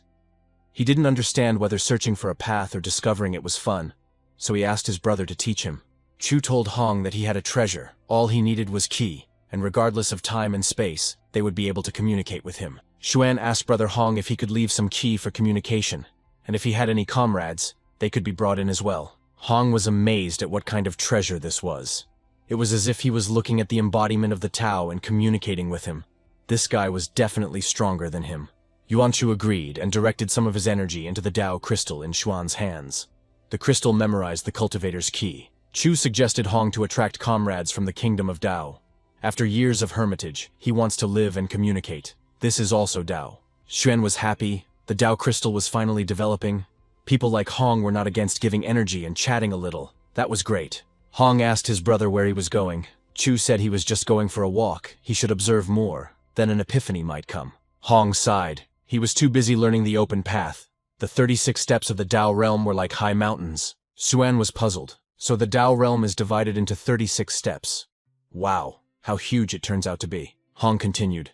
Each stage of the Tao kingdom is more difficult than the other, and the open path is 100 times more difficult. The path is endless, but one must work. Chu Shen sighed. That was true, but in reality he didn't feel anything special, because he was being helped by a wonderful system.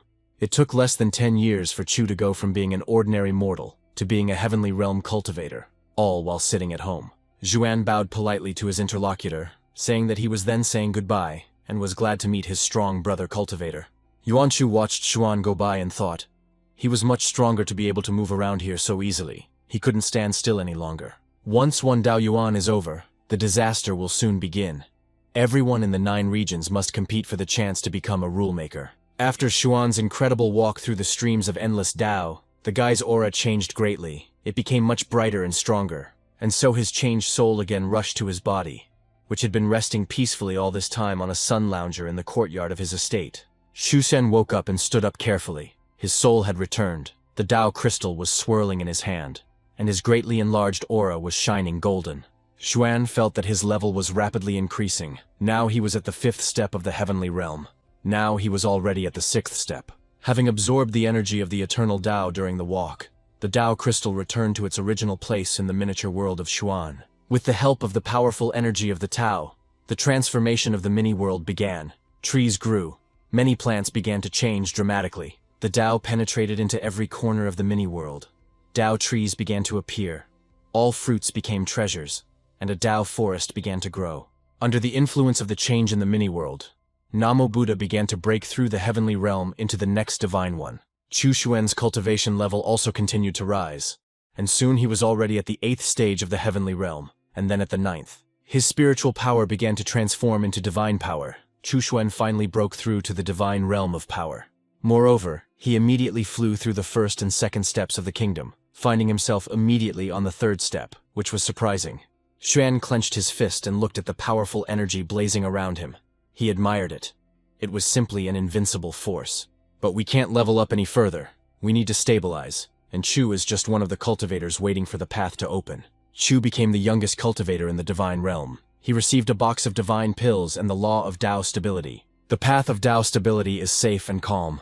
The rule of Dao is to be as firm as a mountain so that no attack can shake you. Chu Shen happily accepted this law to become steadfast and unwavering, and a completely new feeling washed over him. The divine pills created by the cultivators in the divine realm were very useful. The previous ones were not effective. Xuan swallowed a few pills. His mini-world was improved, and first-class Dao fruit treasures appeared in the mountain forests. The mini-world expanded more than tenfold and began to fill with the energy of the Dao. The world had infinite potential. Xuan was confident that his world could rise above the other worlds. But Namo Buddha still could not break through to the next realm. Normally, it would take more than 10 years for such a breakthrough to occur. Xuan looked at his diligent student and the world's first Buddhist. He decided to help Namo. Appearing in the portal, Chu gave the student a divine pill, saying that it would help him break through. Namo politely thanked his Buddha, the great and all-powerful teacher, for his mercy and help in cultivating the disciple. With the help of the Mirror of 1,000 Heavens, Xuan found another of his disciples, Ren Chang'e, who bowed and greeted his teacher. Xuan passed him a divine pill through the portal, saying that it would help him break through faster and train better. Nanzhu Law is recovering at an ever-increasing rate, but Luo Ying, despite Zun's efforts, has not yet reached the peak of the Emperor's realm. Seeing Xuan in the portal, she greeted the teacher. This is an opportunity to ask him if Zun's soul can return to a male body. Xu Shen told the student that her progress was rather slow, and to speed it up, he would give her a couple of bottles of elixir. The girl happily thanked the teacher. She really wanted to ask how to return the male body, but Xuan closed the portal. Xuan felt that breaking into the Tao realm wouldn't take many years, but now he needed to focus on capturing the Black Moon's leader. The plan also needs to be accelerated and finished before the lands of the living dead are discovered, so he can control the northern lands. The accumulation of Tao energy into the crystal was completed earlier than Xuan had expected, so the two puppets gained intelligence. Xuan summoned the smarter puppets to him. Now they will be his servants and strong soldiers, but they still need to be trained. The puppets bowed in unison and greeted their master, a young man and woman created by Xuan for work. He looked at them appraisingly. These two puppets have the strength of the second stage of the divine realm. They will be strong soldiers. First, they needed to be given names. Xuan told them that the boy's name was Chu Yi, and the girl's name was Chu Er. They replied that they would obey their master. After giving them names, Chu Xuan sent the puppets to train in the secret realm, allowing them to level up and gain strength there. In the circle of communication through the Tao crystal, there are two people. The first is a strong man outside the Tao realm, Hong Yuanchu, and the other is Ying Kun. Perhaps we should start with Ying Kun. He introduced him to their fellow Taoist Hong Yuanchu. He is already in 2 Tao Yuans. Ying Kun was stunned. Could it really be that same Hong Yuanchu? Already 2 Tao Yuan, an open path. Wow, of course. Who else but him? The cultivator immediately broke into a smile and fell to his knees, hurrying to greet the elder, such a famous cultivator. Xuan was surprised. Ying Kun was so polite. He obviously knew who Hong Yuanchu was. He was banging his forehead on the cave floor. It was funny. Yuanchu returned the greeting, saying that Brother Ying was very nice and that he was glad to meet him. Ying Kong continued to bow to Hong. Hong thought about it. He had never heard of Ying Kun's name, but no matter the reason, he had entered into Chu Xuan's brother's circle of friends. Ying Kong decided that the highly respected Elder Chu was also on the open road. Even Hong Yuanchu treated him with respect. After thinking for a while, Ying Kun began to bow to Xuan and thank Senior Chu for introducing him to Senior Hong. The hermit kept telling himself that he needed to show modesty and respect, because he was facing 2 incredibly strong people. He continued to hit his forehead on the cave floor, and his interlocutors smiled and remarked that Brother Ying was being overly polite, and it was time to stop. Xuan said that Ying Kong was overdoing it, acting too respectfully. If Chu didn't know who he was, he would have thought he was a servant. To distract Ying Kun from bowing, Xuan asked how his cultivation was. Surely he had already raised his level higher. Ying Kong was at a loss. Could it be that his cultivation base was too low for them? Could he lie? But was it smart to lie to such people? The cultivator replied to Xuan. The process is quite slow. He only grew 1 level. Now he is at the 3rd stage of the Tao realm. Chu was surprised. Could it really be that in all this time there was only 1 stage? How many years does it take to cultivate 1 stage of the Tao realm? Hong praised Ying. This was not bad, and suggested Chu to attract more people here. Xuan suggested calling it a Tao communication group. Soon the crystal was filled with new flows of qi. Hong Yuanchu attracted his friends and students to communicate through the crystal Tao. Soon he introduced his friends to Xuan, Brother Kun He, 1 Tao Yuan, Sister Ruo Xian, as well as Hong Yuanchu, 2 Tao Yuan. Hong also attracted his best friend at the 30th level of the Tao, and several of his students, both male and female, as well as his friends' students. Choxian, Piao Choxian, and Xishen are women. Ying Kun is so scared that he doesn't dare to say a word. He is the weakest in the group. Shu began to practice. His understanding of the Tao improved and his strength increased. But to break through to the realm of the Tao, he needed to accumulate energy. Xuan regularly used the mirror to search for dues or treasures, but everyone in the group knew each other, so there was no real point in it. If you want the group to be active, you need to be active yourself. This is the realm of the Tao of different races, so communication is interesting. Chu had an idea, taking the Tao crystal as a basis and the mini-world as a starting point, to open a new path that could surpass the one already opened. Suddenly, the system reported that Ding Yue had subdued the Earth Spirit and sharply increased his level, for which Xuan received a good luck talisman. Hearing the news from the system, Xuan immediately looked into the mirror to see what Ding Yue was doing there, and how he had subdued the spirit of the earth. Chu Xuan's disciple was at the border of Nanzhou. A small cute creature appeared right in front of him. It was the subdued spirit. Yu asked the spirit in surprise if he was a boy or a girl. He couldn't tell from his appearance, and for the first time, he couldn't determine his gender. The spirit replied, "He has no gender. If Yue thinks he is a boy, let him think he is a boy. If he thinks he is a girl, let him think he is a girl." The young man frowned. It was clear that it would be better if the spirit were a woman. Then Yue could improve his cultivation next to her. He asked if a spirit could be a man for some time and a woman for some time. That is, when Yue needed to change her gender. The spirit looked at the guy in confusion, wondering why he had such strange demands. Had he really ended up with a crazy owner? The green-eyed spirit of the earth cautiously answered the young man who had conquered him that it would be better for him to continue to be asexual. Ding Yue rubbed his chin in confusion. This was certainly not exactly what he wanted, but it couldn't be helped. This would do. The young man carefully took the small green-eyed spirit of the earth, who was now supposed to accompany him everywhere, and lifted him up. He placed the asexual spirit on his shoulder. This little creature should now bring Ding Yue luck in all his affairs. Xuan's disciple continued on his way, returning to Nanzhou, and by all indications the land of the living dead would soon open. Chu Shen sighed. Ding Yue is incorrigible. No matter what heights he reaches, he still continues to be afraid of the influence of beautiful women. The owner of the estate told the system that he wanted to immediately receive the reward due to him for the achievements of his disciple Ding Yue. In front of Xuan, a lucky talisman glowed with the green light of life. It can change luck, and can also collect the aura of luck. Xuan continued his training, interrupted by an unexpected message from the system about the reward he was entitled to for his student's success. At the same time, the diligent Xiangxing continued to work on implementing the plan of the heavenly Tao devised by his master. Currently, the Black Moon has no owner, but the communication talismans are regularly sold to other regions, and every team has them. The spies have obtained copies of the methods for improving talismans, but they don't know that even the talismans they make will be under control. Xuan wondered if it was possible to use a talisman to improve Su Xian'er's luck, so that she would become the daughter of luck in Zhongzhou district. He sent a stream of lucky charm energy towards the girl to increase her chance of luck, and Xian'er's aura began to change color. Chu felt a huge expenditure of energy, and the speed was very high. Almost like a search mirror, it was too difficult to change fate. Who is Zhongzhou's son of luck? Maybe Xian'er's fiancé. It was because of him that she ran away, because he was ugly and had a bad character. Xuan smiled. If the son of luck is a monster, it will be much more interesting.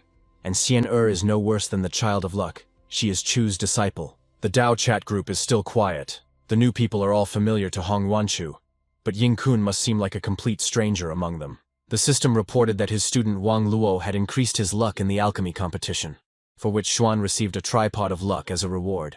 During the competition, Wang Luo initially pretended to lose, but then suddenly rose strongly and became the winner. The young man told the head of the Wang family that he had nothing to do with them, and that he had no right to tell him what to do. One of the judges of the competition supported the young man. He is right. They themselves kicked him out, so now he does not belong to the Wang family. The other cultivators all said at once that it was true. He was not from the Wang family, so there was no point in attributing this victory to their family. The head of the Wang family clenched his fists, rage boiling inside him. This boy had disgraced their family. Now they would become a laughingstock. The judge shouted at the head of Wang that this was not his family's home. He was not the master here, and that he should not dare to destroy the competition venue. Chief Wang frowned. Wang Luo's talent is amazing. He is in the emperor's realm. He will soon break through higher, and was able to create a heavenly pill. As long as this upstart Wang Luo is alive, the Wang family will have no future. The head of the family has definitely decided that this young man must die. Xuan saw everything he wanted. He closed the mirror portal. He needed to protect his student Wang Luo from the attack of mercenaries. Chu accepted the system's reward, and a tripod of luck shone before him. Any aspect of the Tao could be used to create pills. Now Xuan had two treasures of luck, a talisman and a tripod. The first can change fate, the second can create. One day, Chu Xuan's maid and faithful assistant, Su Xian'er, approached him, and the girl was a little embarrassed and puzzled. She told the gentleman that lately she had been feeling strange, as if some strength was leaving her and she was growing weaker. She begged her master and teacher to help her. Zhuan reassured the girl. There was no need to panic. He was here. He would figure it out now. Chu asked the girl how long ago this had all started. Xian'er said that it had been going on for several days, and she was getting worse. At first, she didn't pay attention to it, thinking it was related to cultivation. But recently, she began to feel despair. Xuan wondered if his Kui had affected Xian'er because of what he had been doing for the past few days. But it was strange. If that was the case, then the consequences should have affected him. Chu Xuan, why did Xian'er suffer? She has no relation to him. To avoid guessing in vain, Xuan decided to check what was happening to the girl using the technique of heavenly vision. It turned out that Xuan was not to blame for Xian'er's despair. Someone else was influencing his assistant, sucking energy and strength out of her. Apparently they chose Su Xian'er as the target of their evil influence because of her very great and promising talents. Xuan had a feeling that this was being done by someone from her former Su family, since the girl had refused a profitable marriage. Or it is the Dagon Palace, from which she escaped and disgraced the evil and ugly groom and his relatives throughout their region. Xuan angrily clenched his teeth, but by and large he didn't care who attacked his student and servant. They would be destroyed. In Dagon Palace, Xian's ex-fiancé muttered that when he wanted to marry her, he was respected, but she ran away. She got involved with the wrong person. Using the Kui sphere given to him by the Su family, the ex-fiancé took away the girl's key and destroyed everything she aspired to.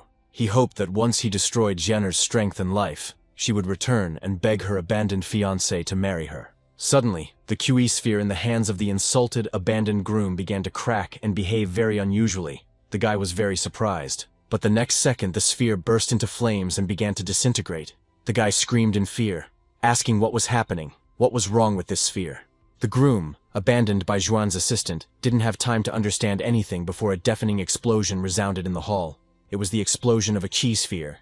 The entire Dagon Palace shook from the explosion, and the elders rushed to find out what had happened and whether their young master was alive. At the same time, the elders of the Su family noticed that something was wrong with the head of the family. Blood began to ooze from his mouth for no apparent reason. Headmaster Su asked what happened. Was he going crazy? The elders were shocked. Was someone attacking their master? Seeing a group of elders come to see him, the head of the Su family, who had become weak for some unknown reason, asked them why they had come. They reported to the Lord that news had come from the Dagon Palace. The Kui sphere had been destroyed, and the person using it had been seriously injured. The leader asked again what they were saying. The sphere was destroyed, which meant he wasn't going crazy after all, but was being affected by the QE from that very sphere. Dagon wanted to use the sphere to take Xian'er's key and bring her back, but their plans fell apart. The nasty girl needed to be brought back and punished. The leader shouted for them to forget about the girl, let them go to the Dagon Palace and demand compensation, but not say that he was injured. The head of the Su family barked at the elders to go to the Dagon Palace immediately, and not to dare return empty-handed. Left alone, head Su thought. It seemed that since then the girl had become noticeably stronger. He could not allow himself to provoke her. Thus, Chu Xuan, without leaving his home, dealt with the enemies of his faithful assistant, discouraging them from harming her. He called Su Xian'er and asked how she was feeling now. The girl answered the master with a smile that she had become much better. Xuan explained to her that someone had tried to take away her qi, but not to worry, he had just taught them a lesson. They wouldn't try again. The girl laughed cheerfully and thanked her powerful master for the effective help he had given her. Chu smiled and said that as payment, Xian'er could feed him a delicious meal, since she was an excellent cook. But first, Xuan decided to strengthen her qi better, just in case her enemies wanted to try to harm her again. She pointed the good luck charm at the girl's chest, saying that it would protect her from similar displays of aggression in the future. The girl's mouth dropped open in surprise. Could this really be for qi too? Qi is such a mysterious force, she just can't figure it out. Xian'er thanked the gentleman again, and said that she would cook his favorite dish today to improve his mood. Xuan smiled. We agreed. He would wait impatiently. The girl jumped for joy. She simply adored her master. Chu will return to her cultivation when he breaks through on his own. Qi and Dao are so mysterious, he still doesn't understand how the laws of this world work. Hearing Xuan's muttering, Xian asked what he said, but he asked her to hurry up with the preparations, otherwise he would die of hunger. The delighted Xian quickly prepared a stunningly delicious meal for Chu Xuan and fed her master to his fill. After eating his fill, Xuan sighed. Xian'er's food was so delicious that after it, even Chu's desire to train completely disappeared. But he had to do something, so he decided to use the search mirror, in case he came across something interesting today. And indeed, the arrow pointed to a Taoist, but there were no people there, only a small tiger cub, and he was a cultivator of the Tao realm. The tiger cub perked up. For some reason he had the feeling that someone was watching him. But on the deserted cliff, he was completely alone. Xuan laughed. First he had to take some of his chi and put it into the Tao crystal. Chu had an idea of how to play a trick on him. The tiger cub jumped up and growled angrily. Who dared to absorb his chi? Apparently, the impudent uninvited guest was looking for death. Chu chuckled. What a hot-tempered kid. The atmosphere in the group became a little dull. He will be able to bring a new rhythm. Not bad. With the arrival of the tiger cub, the group will certainly come to life. First, you need to send him a welcome message from the administrator. The tiger cub stared at his paw in surprise. He couldn't understand what was wrong with it, and where this unusual Tao energy had come from on his paw. Unexpectedly, he received a message. Xuan welcomed the little tiger cub into their friendly group of cultivator brothers. The tiger cub's eyes flashed angrily. He bared his teeth and growled menacingly. How dare this puppy call him that? What kind of tiger cub is he? In response, he shouted that he was warning the pathetic puppy that as soon as he caught him, nothing good would happen to him. Xuan boldly replied to the striped cultivator that when the tiger cub came, he would only see darkness in his own eyes. The tiger cub clenched his clawed paws in anger. He was incredibly angry. Someone dared to mock him, the great sky tiger. Chu was genuinely amused, by the way. First they need to arrange a welcoming ceremony for the tiger cub in their Tao communication group. He sent the tiger cub another message, wishing him luck in the communication group of the most powerful cultivators from different regions. At the same time, Xuan sent a message to the group to attract the attention of others. He said that he had news. Chu said that he was going to invite a new friend to the group. He was a tiger cub, and suggested that the guys start communicating with him first.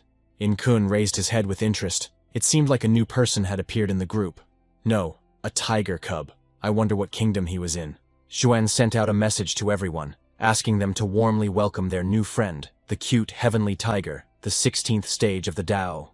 The tiger cub growled that he was a majestic sky tiger, and the puppy just called him cute, an unheard of insult. He is a proud sky tiger. He is not going to join them in some filthy group of weak, cowardly little puppies. He will tear them apart. Piao Royun smiled. Oh, so it really is that tiger. That means that annoying smelly tiger is still alive. Amazing. And the tiger cub continued to rage. He screamed that they were all just the ground under his paws. They didn't even dare talk to him as equals. The girl replied to the enraged tiger cub that he was so rude. Did he want her, Piao Royun, to help him with self-education? The tiger cub growled. What kind of Piao Royun is this? Who is she? Apparently she is looking for a fight, so let her come. He is ready to meet her. The little animal grimaced contemptuously and said, if she is Piao Royun, then he is Xia Chenbao, and laughed mockingly at the girl. But suddenly the tiger fell silent. He scratched his ear in confusion. Wait, Piao Royun. This name seems to sound surprisingly familiar. Royun asked the tiger. It seemed he said something. She did not hear, and asked him to repeat it again. But the beast did not answer. And then he remembered, oh, Piao Royun. His eyes widened in surprise and his jaw dropped. How could he not recognize her right away? Pointing his finger at the Tao energy in confusion, he realized that Piao Royun was there in that group of cultivators. She could hear him.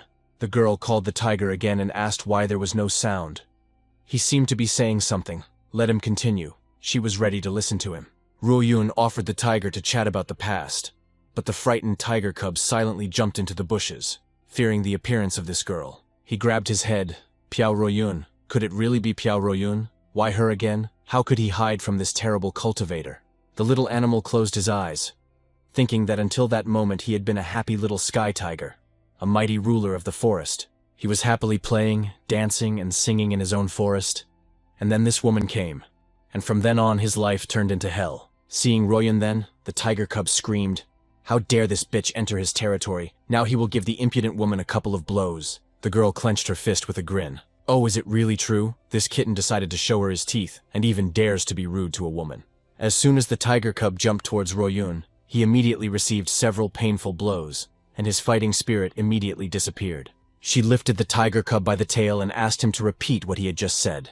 But in response, the animal only snorted and puffed resentfully. Piao Royun shook the striped boar vigorously and asked what was wrong with the tiger cub, whether she needed to remind him how to behave. Tears streamed from the tiger cub's eyes and he meowed pitifully, promising his sister that he would no longer swear and bully everyone. Piao Royun asked Hutai what he said.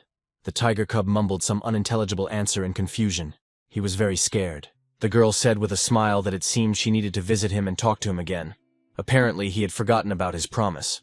In response, Hutai meowed pitifully. He had problems with his head, he was talking nonsense, and asked his sister not to pay attention. Hong Yuanchu asked Ruoyun if this was the tiger cub she had once caught and raised at home as her own. The girl answered the teacher, yes, he is the cutest but too irritable tiger cub. He is very talented, but his character. Hong said, then this cute and irritable tiger cub is lucky to have entered Brother Chu's group. He must have a lot of qi. Ruoyun asked. Apparently the teacher meant that if it weren't for his qi, with Hutai's character, he would have been beaten to death long ago. On Ruoyun Hutai's orders, he thanked Teacher Hong. His student was upset with him, but he hoped the elder was not offended. Hong said he wouldn't quarrel with the tiger cub. Brother Chu brought him into the group. This is a great opportunity. Thanks to Brother Chu for this. Chu replied, Brother Hong is too serious. The group is created for communication and exchange of experiences, and this tiger cub is still very young. A satisfied Hutai purred his thanks to the elder Chu and promised the younger Ruoyun that he would definitely correct his behavior. Junior Ying-kun greeted Brother Hutai and asked him to take care of him in the future if he had the opportunity. The tiger cub was confused. This man introduced himself as younger and called him brother, which means this human cultivator is weaker than him. He replied to Ying-kun with a smile that he would take care of him. And if there was anything he didn't understand, he could ask him at any convenient time. Xuxuan was glad. This striped Hutai had smoothly integrated into the team. Okay, now he can go and practice a little. And then the system reported that Wang Luo's disciple was being pursued by a powerful enemy. He escaped. And as a reward for this, Chu received the enlightenment of the great Tao. Xuan was surprised. His disciple was being persecuted. And the system also rewarded Chu because of this, he remarked with a smile. The children of Qi are amazing. Chu wondered if he could gather all the children of fortune together in the manner, what reward the system would give him for it. But there is no need to think about this now. Xuan will strive for this gradually, step by step. Let the students develop for now. The great Tao's illumination can be used to obtain Tao energy, and it seems that the full power of Xuan is just around the corner. Xuan was eager to experience the new system gift, and he immediately decided to try to immerse himself in the enlightenment of the great Tao. And now he found himself in an amazing space. It seems that this is the great Tao. The whole space consists of Tao. How strange. Xuan realized that in his current kingdom, it would be really difficult to understand all the secrets of the enlightenment of the Tao. But he would try. However, under the influence of Qi and Tao, Xuan realized how to better use some of the things he received from the system. If you develop your Tao, there will be no problems. Even killing an enemy will not be a problem. You will not have to do anything yourself. Chu Xuan blushed with pleasure. He was looking forward to this great and joyful day when he would become all-powerful. Spinning in the sparkling space of the great eternal Tao, Xuan exclaimed with inspiration that he is the Tao, and the Tao is him. Chu couldn't understand why the mirror kept showing the sea. Maybe it had expired and needed to be returned to the system. Xuan tried the universal repair technique used in his previous world, which was to say, he tapped the mirror hard with his hand. But perhaps the fact that the mirror constantly shows the sea means that there is something there. But due to a lack of strength, Chu cannot find out this secret. If this is indeed the case, then Xuan will have to explore all the bodies of water in all 9 regions. And this is quite a long task. He demanded that the mirror show him what he needed, and a plateau appeared in front of him among the deserted wooded mountains. Xuan looked more closely. This landscape seemed quite familiar to him. He had obviously seen it quite recently. But here is where. Suddenly Chu saw a tiger. Could it really be Hutai again? The mirror connected Xuan with him twice. Could his qi really be so great and significant? Although if you look closely, this tiger doesn't look like him. He's twice as big as Hutai, and in his sleep he seems to be crying. Who is this? Chu didn't want to look at the fool Hutai again. This time in front of him was Hu Tianya, the former young master of the Heavenly Tiger clan. He was rejected by the clan due to his laziness and unwillingness to change form, and his fiancée, the princess of the Qingjiao clan, broke off their engagement with him. Xuan was surprised. So this is a heavenly tiger. Hutai is also a heavenly tiger. It seems these two striped fools are somehow related. He scratched his hair in confusion. Despite the nonsense that tigers talk, they can be useful. It was not for nothing that he saw them. Besides, even if Hu Tianya is not as strong as the others, he is still strong. But why is he still sleeping? What is he dreaming about? In his dream, Tianya begged the princess not to leave. His reluctance to change form was a rule of his ancestors. It was safer to be in the body of a tiger. The tiger's body is more powerful, and you can pretend to be dead in it. It's true. He's not deceiving her. Isn't he cute? This tiger seems to have inherited the true heritage of his race. The ability to survive is ingrained in his bones and mindset. With the help of the Thousand Heavens Mirror, Chu Xuan's enormous figure appeared before the tiger and demanded that Hu Tianya wake up. The tiger trembled. Where did this super-strong cultivator come from? Its power is so oppressive, it needs to save itself. Make a cute face. The little animal meowed affably, greeting the elder. He didn't know that the elder had arrived, so he didn't greet him, but apologized. Xuan sighed heavily. What a striped flatterer. And Hu Tianya continued to dodge, asking with a smile what the elder's orders were. The heavenly tiger cub beat his tail and with shining eyes said, "The younger one will do everything that is necessary. Everything will be done in the best possible way."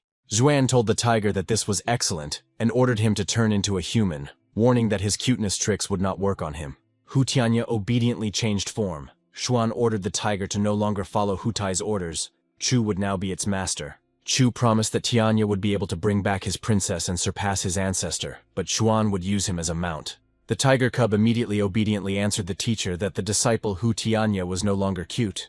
He was ready to learn the science of cultivating strength. In exchange for Xuan gaining the heavenly tiger as his disciple, he received the metal white tiger technique from the system. But he was still worried about whether this tiger would be useful in the future. He was clearly cunning and lazy, for which he was expelled from his clan. However, Hu Tianya is one of the sons of fortune, which means Xuan is one step closer to his goal. He must somehow gather them all. But even though it is good luck, you still have to hurry, Chu exclaimed, looking at the mirror, so that the children of good luck from all over the world would come to him. Xuan continued to call on the children of good fortune, and suddenly the mirror glowed with red golden fire energy. It seemed that Chu had found someone else. He looked questioningly into the mirror portal. What happened? It looks like today is his day of meeting demons. In front of Xuan was the fiery Ching Ching heir, a 9-tailed fox, a 17th level Dao, one of the strongest elders of the Fox clan. Chu decided to be a little more serious. It's not good to deal with tigers all the time. First he needs to add her to the Dao chat group. He sent a message to the group that the fox Ching Ching heir was invited. In response, Hu Tai grumbled, "This damn fox came too." Piao Ruoyun barked at Hu Tai. He must be looking for death. So many years have passed, and his filthy mouth still stinks. Another year of Xuan's seclusion passed.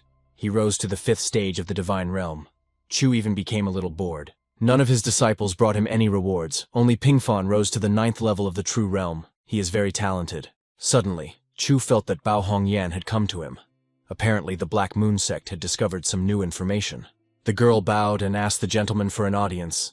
He asked if they had learned anything new about the leader of the Black Moon sect. Yan shook her head. The search was ineffective. They still don't know who really runs the Black Moon sect. Xuan wondered why she had come then, or if the sect's spies had found out something else that might interest or concern him.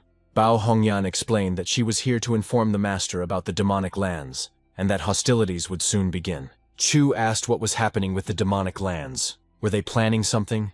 But it seemed like the time had not yet come. The 3 sects and 2 countries and other forces in Nanzhou decided to fight for their own interests and avoid unnecessary conflicts. Of course, there were some cultivators who hadn't supported anyone yet. Chu thought that the top brass were being cautious. He invited Hun Yan to enter the courtyard. The work on his plan is progressing well. He wants to reward his spy. When they entered the courtyard, Chu asked if there was any information about the movement of forces in Nanzhou. What was going on? Bao sighed. Everything was kept secret, but one of the Qin family members had infiltrated the Daqian Palace. Should I remind them of the Qin family? Xuan replied negatively. Let the Qin family do whatever they wanted. He would not interfere for now, but he had to keep an eye on them. Chu asked Bao Hongyan about the situation with communication talismans in Beizhou, and whether representatives from that region were purchasing them. The girl nodded her head affirmatively. Beizhou is completely covered. There is no information that could be hidden from the master. Xu Xuan smiled. Great. The plan in Beizhou was also completed successfully, which means this northern region is also under control. He told the girl that she had done a good job. These pills would help her break into the emperor's kingdom very quickly. The dumbfounded Bao Hongyan thanked the master in confusion. She could not even dream of such an incredible gift for a breakthrough. Zhan told her to take these pills as soon as possible to break through. He has a more important and difficult task for her. The spy bowed and replied that the subordinate would live up to her master's expectations, and Chu Xuan allowed the girl to leave. The system reported that Ren Chang'e had mastered the path of yin and yang and broken through to the divine realm, and Xuan received 500 years of cultivation for this. Chu perked up. Oh, good news. Ren Chang'e is a good man. This reward will allow Xuan to move even closer to the realm of Dao. Don't look askance at Ren. He did bring good news, and it will probably make him put in even more effort. Ren Chang'e, greatly changed, joyfully greeted the teacher and announced that he had finally broken through to the divine realm. Xuan congratulated him. Ren thanked the teacher for his help. In order to repay the kindness, he is ready to do everything possible for Chu. The teacher has an order. There will be unrest in the 9 regions. So in 10 years, Ren Chang'e will go to the north of Nanzhou. The student was stunned. Could the master really tell about what would happen in the future? This was simply unprecedented power. Chu Xuan urged the student to be patient. In 10 years he would know everything. He bowed politely to the teacher in full agreement. The divine pills will help Chang'e advance. The divine realm is not the end point. He must work hard. Pleased, Ren Chang'e collected the pills given to him by the master and said that the student would remember his teacher's instructions. After giving all the instructions to the cultivator, Xuan said that he was satisfied with him, but the teacher had things to do, so he said goodbye to Ren Chang'e. But the student asked the master to stay longer. The student had something that would bother the teacher. Xuan looked at Chang'e in surprise. Chu chuckled. Some of this is apparently practice. Good. He will pick up something new for his student that will help him. Soon, he contacted the Recluse again and gave him practices suitable for cultivation at his level to study. From a deep cave in the dark ancient lands of demons, Buddhist prayers and wishes for light, goodness, and wisdom were heard. A confident voice spoke. The sinful lands of demons, greed and ignorance, blood and death, all this pollutes the souls of ancient demons. Moluantian preached to a crowd of demon believers. The merciful Buddha transforms demonic lands into blissful ones. By sacrificing himself, he will go to hell.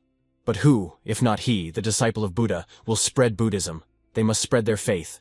Luantian's disciples responded unanimously. O Amitabha, they are ready to carry out the instructions of the great disciple of the Buddha and spread the faith.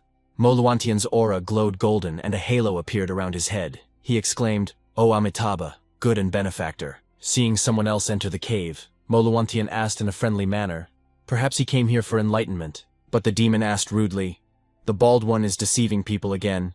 He brainwashed the villagers, and now he's taken on others. The guest said that now all their girls are bald. Where to look for a wife? The students recognized him.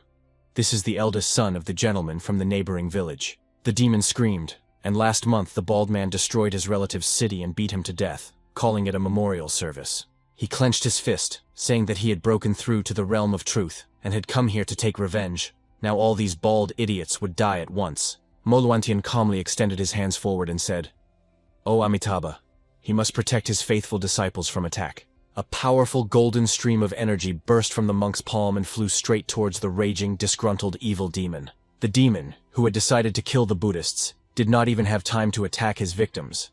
Luantian's golden stream instantly knocked him off his feet. A powerful stream of energy carried the intruder out of the prayer cave, and a deafening explosion was heard outside. The newly enlightened demons were stunned. What horror! Nothing remained of that demon, apparently. This is the great power of Buddhism. Moluantian explained that this was kindness and grace.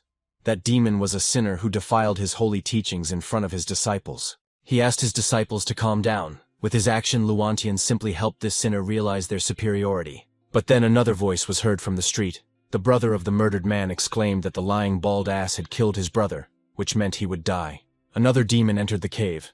These 2 guys from Mr. Lee's family are very stubborn, but they take turns going to the grave. The demon shouted that he was on the 2nd level of the true kingdom. If they would beg him on their knees, he would give them a quick death. Moluantian once again extended his hand forward and calmly sent a stream of deadly golden dragon energy towards the demon. The second brother Lee was thrown out of the cave by a strong blow and exploded, shattering into small pieces. The new Buddhists became silent. Luantian folded his hands in prayer and asked the great Buddha to forgive the sins of the demons who had just died and to purify their souls. But before Xuan's disciple could finish his prayer, a voice came from the street again. The third brother scolding Luantian with the most vile words. Moluantian addressed his disciples. It seems he is not doing well enough. They cannot enlighten everyone with the teachings of Buddhism. They all have to work hard. They must make every effort to save the living. The students promised to follow his instructions. Luantian blessed his disciples and followers with the holy mission of spreading Buddhism throughout the demon lands. Chushen stretched sweetly. After lunch he basked in the sun, and after resting he ate dinner. He whistled a song. Life is good. And then a message came from the system. His students spread Buddhism, and Chu Xuan received the technique of reincarnation as a gift. He was amazed. Wow, Moluantian already has 10,000 followers. and this disciple is not so bad, even though he is a former demon. Xuan decided to leave him alone for a while. It would be better to see the effect of this gifted transformation technique. Half a month later, Xuan received unexpected news from the Black Moon. A palace coup had taken place at the court of the Dark King. While the ruling family's forces were in chaos, the great evil palace seized power, and now it is Zizi from the palace who rules everything. The former king was banished to the kingdom of chaos, and no one knows where he is now, or what is happening to him. There is no contact with him. Although at first glance it seems that Shou Yuan is still the king, he no longer has any rights. He is simply following orders. Prince Xiao Wang was the most unlucky of all.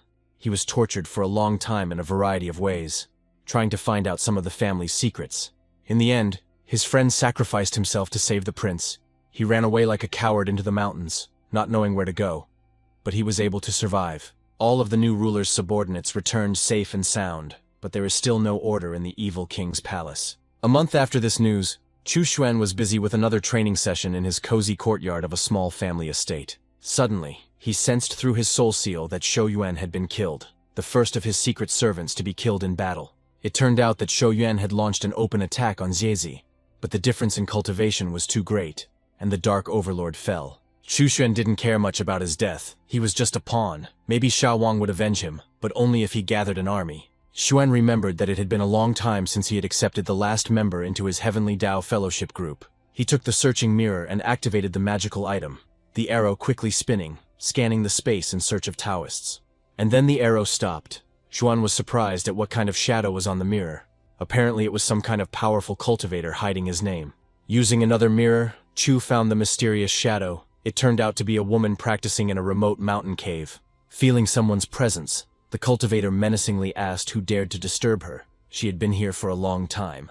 Chu explained that he was looking for people to join a group to share experiences, and he asked the woman what clan she was from and what her level was. This is a group of friends who are cultivators of the open path in the Dao realm. The girl was doubtful. It all sounds like it is some kind of trap. But still, the girl bowed and introduced herself to the elder. She is Yu Su from the Yu clan, currently at the 13th stage of the Dao realm. Chu Xuan was surprised at what kind of Yu clan this was. He had never heard of it. It was probably very small. But that wasn't that important. Xuan wrote a message. Sister Yu Su joins the Dao group and asked friends to welcome her. She is at the 13th step of Dao. Yu Su was shocked. Here is Hong Yuanchu, the ancestor of the Hong clan, and Shu Yan, Yuanchu's best friend. They are all stronger than her. They are all legends. She greeted the great Hong Yuanchu, who replied that the Yu clan had enormous power. The ability of possession alone was worth it. Yu Su knew that in ancient times, a very powerful member of the Yu clan died at the hands of this very Hong Yuanchu during a clan battle. She miraculously managed to escape then. Their clan had greatly diminished and was inactive for a long time. Many thought that they had disappeared completely. Hong said that Sister Yu Su didn't need to worry. The great Dao had taken care of her clan's survival. All the old grievances were in the past. In Kun was in a trance, a newcomer to the group, but he was still the weakest. Everyone was so strong, only he was out of place. He greeted his sister politely. Kun decided that they were all so strong that he needed to maintain good relations with them. Meanwhile, the prince who had escaped from the Dark Palace was wandering along the border of Nanzhou and Dongzhou through insurmountable mountains and dense forest. Xiao Wang was alone. His constant faithful companion died, sacrificing himself to save the young master and heir. Suddenly, the prince felt a sharp pain. He realized that his father was dead. The king could only be killed by one person, the damned Zizi. The prince shouted loudly that he would definitely kill Zizi and take revenge on him for the vile betrayal and murder of his father the king. Suddenly Xiao Wang felt ill. Blood gushed from his mouth. Someone very strong was trying to influence him. He looked around. There was clearly someone in the forest not far from him, and this someone was watching the suffering prince of the evil kingdom. Suddenly, a black shadow flew out of the bushes and hovered over Xiao Wang. He wondered if it was someone's wandering spirit. The man looked at the boy with a smile and said, "Not bad. With the help of this boy you can calmly explore the surroundings." Xiao Wang was a little confused. Where did this evil spirit come from and what did it want from him? Did it really want to take over his body? The spirit rushed towards the dumbfounded prince with a laugh, clearly intending to take his young, strong body into his transparent hands. The guy attacked his opponent, angrily shouting for him to get out of here and leave him alone. He was in no mood at all right now, but the blow passed through the transparent spirit without causing him any harm, and the strange man became even more cheerful. He rushed towards the prince and instantly penetrated his body. Xiao Wang only had time to scream. Now the green freak was in his body. The prince felt very strange. He was perplexed by what technique his opponent was using. Was it really an obsession? If this is the case, then Xiao Wang has fallen into a trap. Something needs to be done, otherwise his soul may soon simply perish. The boy cut himself to draw blood, as part of a ritual to rid himself of an evil spirit that had taken possession of his body. The blood must be burned, then purified, changed and purified again, a procedure that is quite painful and extremely dangerous. Xiao Wang swallowed a pill that was supposed to help him get rid of the parasitic spirit in his young and strong body. He clenched his fist and began to purify the blood. His aura flared up. After purifying the blood, you need to purify the body and purify the soul. The spirit that had entered the prince's body screamed in pain and tried to jump out of the boy's body to escape the cleansing procedure. But Xiao Wang didn't let him go. Since he had occupied his body, he would have to answer for it. It was not worth attempting to kill the prince of the evil kingdom. The guy laughed. Now it was not he, but the spirit that was trapped. He would no longer be able to get out, but would burn inside while cleansing his body and soul. The spirit inside screamed at Xiao Wang to quickly let him out, otherwise this crazy boy might also die along with him. Wang felt that after the purification he had acquired spirit abilities, but he was seriously wounded. A third of his blood simply evaporated. How can he take revenge, and should he go to the state of Qin? It would be good to see Yun before he dies, but will he be able to do it? In addition to the wounds received by the Dark Prince, damage to the core has been added, reducing the possibility of breaking through to the Emperor's kingdom. Gathering all his strength, Xiao Wan pushed off the ground and headed to Nanzhou, the Chu family district, to see his beloved girl again. Energy bolts flared and the prince soared above the forest and impassable mountains, his heart leading him to where he could see Yun. The protective dome Chu Xuan erected over his native Nanzhou prevented anyone from entering the territory undetected. Taking off from the impassable mountains at the border of Nanzhou, the Dark Prince fell right into the trap set by Zhuan. Xiaowan found himself in Chu Xuan's secret realm, unconscious from his wounds, blood loss, and incredible stress. The guy opened his eyes and looked around. He couldn't understand where he was and how he got here, whether he was safe. There was no one in the building, at least no one attacked Van. He decided to explore what was there and where he was. Approaching the table, the guy saw bottles of elixirs, tools and descriptions of techniques with which he was not previously familiar. Xiaowan thought, maybe he had a chance. This looked like a place left by a strong cultivator for his disciples. But who is this mysterious master? The prince carefully approached the table with magical treasures, wondering what kind of pills these were. The guy burst into tears. These are pills for restoring the damaged foundation, and pills for increasing the level. That's what you need. What luck. The delighted prince fell to his knees and loudly thanked the unknown master for his timely and very valuable help. Shedding tears of joy, Xiaowang told the elder that the younger would definitely inherit his will and do everything that was necessary. As a sign of obedience to the will of the great master, the prince hit his forehead 3 times on the stone floor slabs and promised to obey the teacher. After this, Wang took the bottles of miraculous pills and took them, and the wounds he received during the purification instantly healed. He then took the level-up pills and immediately felt a surge of strength. He shouted to Zizi to wait for him. It doesn't matter that Zizi is in charge of the great evil palace. He, Xiao Wang, who has received such a chance, will destroy the palace and avenge his father. The boy promised that he would never forget the elder's mercy. No matter what he wished, he would dedicate his life to this holy goal. Xiao Wang picked up the book and was stunned. It was the Taoist canon of eliminating evil, a guide superior to divine techniques. The prince opened the treasured book with trembling hands. This was exactly what he needed most now to carry out his revenge. But after reading the first page, the prince was frozen with horror. It said that in order to practice, he had to do something. The inscription said that he should castrate himself with a knife, completely, to the root. Van's hands trembled. Tears ran down his face. The prince, who had fled the kingdom, was torn by conflicting feelings. He did not know what to do, take revenge or love. He looked questioningly at the treatise. His lips trembled, and his eyes were full of tears. It was not so easy to decide on such a cruel act. Van read the entry again. He needed this technique to take revenge on the traitor for his father and for himself. But what a terrible price to pay for it. He was puzzled as to how he could cut off his most precious thing. But at the same time, how else could he take revenge on Zizi if he didn't cut it off? The prince understood perfectly well that if he did not have strength, then how could he survive in Nanzhou? How could he see his beloved Chu Yun? Taking the knife in his hands, Xiaowan burst into tears, mentally telling his treasure that from now on, he could only silently guard her. He promised his beloved that he would do everything for her, that he would go through fire and water, even if he became disabled. Tears streamed from his eyes. Wang howled in pain. He screamed. Even if he cut it off, he would still forever love the beautiful maiden Chu Yun more than life itself. The bloody dagger fell from the prince's trembling hand. His head spun, and his clothes turned the brown color of his blood. Clutching his wound, Wang fell to his knees, shouting that he would definitely tear Zazie to pieces now, and that he had made a huge sacrifice for this. Shedding tears, Xiao Wang promised that he would not just kill Zizi, but cut off what was most precious to him. Oh, how it hurt. How he missed him. Taking the book back into his hands, he sighed heavily. But only in this way could he master this powerful secret technique of destroying evil. The prince immersed himself in studying the treatise, and finally he reached a page where it was written that his sacrifice had been in vain. Tears welled up in Van's eyes again.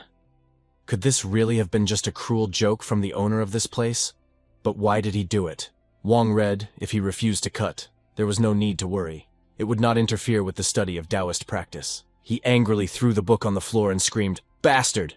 What kind of old freak created this terrible, immoral thing? It's terrible." Sobbing, the unfortunate prince asked why the teacher had created this book, and whether it was fun to so cruelly deceive his students. He exclaimed, how could they do such a thing? What would happen to his beautiful treasure? The unrivaled beauty Chu Yun. It's all Zizi's fault. That's right. It's all his fault. Blinded by hatred towards him, Wang behaved stupidly. This bastard needs to be killed. At the end it was written that if you remain childless, you will be a coward and a fool. But if not, you will be healthy in all respects. Xiao Wang didn't understand anything. Is it really impossible to cultivate after circumcision? If that's the case, then isn't the teacher contradicting himself? At the end, the prince read that he must bow 3 bows as a tribute to the valuable science and practice of cultivation. Van burst into tears again. This monster had deprived him of his manhood, and he still had to bow to him. Where was the justice? What a misfortune. And yet the dark prince fell to his knees, for he had sworn to do everything his teacher commanded in gratitude for saving him. Shedding tears, Xiao Wang struck his forehead on the stone floor 3 times as a sign of respect and gratitude to the unknown teacher. From these recordings you can understand how to do the exercises and cultivate. The methodology exceeds expectations. The techniques are powerful. If they are practiced in the divine realm, then the 5th limb can be restored. Oh, that means not all is lost. Van was very happy. He would be able to restore his manhood. There were even all the necessary tools here. He picked up a needle, but it was an embroidery needle, and he thought that this Taoist canon was a little dishonest. What should he do? The system reported that Xiao Wang entered the secret realm and castrated himself because of Chu's joke. Xuan received the blood rebirth technique. Xuan never thought that anyone would be stupid enough to commit castration because of the first page, but such an idiot did exist. Using the blood rebirth technique, one can be reborn from a single drop of blood, while retaining all talents and abilities. Chu smiled. Even if you kill a person, a clone will appear. It's almost the secret of immortality. This secret technique appeared because of a joke. Xuan decided, just in case, to collect not only his own blood, but also the blood of other people close and dear to him. Just in case something might happen. Shenner looked at the drop of blood in surprise and asked what it was. She had a feeling that the body was inexplicably connected to this drop. Chu explained that this was a blood revival technique that could resurrect oneself if the body died. Xian was surprised. So, as long as there is a drop of blood, she will not die, Chu confirmed. Theoretically, yes. But you don't need to kill yourself to check. Xu Sen took a drop of blood from Chu Pingfan, Chu Yun and Shangxing. As long as this technique existed, his disciples could not die. Mo Luantian, who was spreading Buddhism in the demon lands, was in real danger. He needed to be protected. Zhuan took 2 drops of blood from the demon Buddha, gave one to him so that if he died, he could immediately be reborn, and transferred the other to the mini-world. A month later, Chu received news from the system. Hu Tianya's disciple had broken through to the emperor's realm, and Xuan had received 100 years of cultivation. Xuan smiled as expected from the son of fortune. He broke through in such a short time, and Chu, as a teacher, received a reward for this. Thanks to 100 years of cultivation, Xuan had already reached the 6th stage of the divine realm. His growth was astonishingly fast. The qi in the Tao crystal grew larger and larger, meaning that the miniature world was regularly improving, becoming larger and stronger. Namo Buddha successfully broke through to the divine realm. The improvement of the mini-world helped the former demon cultivate. Zhuan felt that there would be another transformation of the mini-world, and with the help of the Tao crystal, it would be possible to enter the path of the great Tao. It was even a little scary. Soon Chu would be able to enter the path of the Tao. His speed of improvement is simply outstanding. No one else has it. The crystal has acquired new abilities, and now members of the Dao group can transfer various items to each other through it. Although the number of people in the group is small, there are not many who can enter the Dao realm, so it is not worth opening this ability yet. Chu hasn't used the mirror for a long time. He needs to try his luck and find someone interesting to increase his chances of receiving rewards. The mirror showed Zhuan a secluded mountain valley. He gasped. There is time. This valley is connected to the secret realm of time.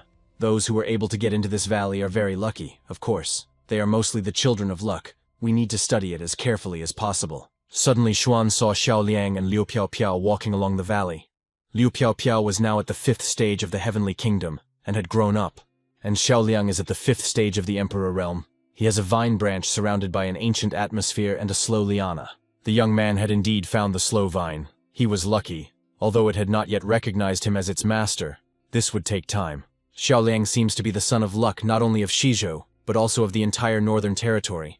He carries something very powerful, probably a vine. Appearing in the golden portal, Chu Xuan exclaimed joyfully, "Oh, it's those kids again." He is very happy to meet them again. The travelers fell to their knees and respectfully greeted the elder. His techniques greatly helped them advance in cultivation. Xiao Liang convulsively squeezed the slow vine. The young man was very afraid that the elder would take this priceless magical treasure from him. Chu remarked that it must be fate that they met again, and the young man seemed to have a lucky chance to obtain the slow vine. Xiao Liang replied in fear that it was a complete accident, and that he had not intended to look for this treasure on purpose. Xuan laughed. No need to be nervous. The vine is not conspicuous. But since fate brought them together again, Chu will help Liang become the master of the vine. He sent a stream of his divine energy through the portal towards the youth, helping Xiao Liang become stronger and subdue the slow vine. Xiao Liang was amazed. This mysterious elder was terribly strong. After his influence, the vine immediately recognized the youth as its master. The genius, persecuted by the Xiao family, bowed low to the elder and thanked him for his extraordinary kindness and further help.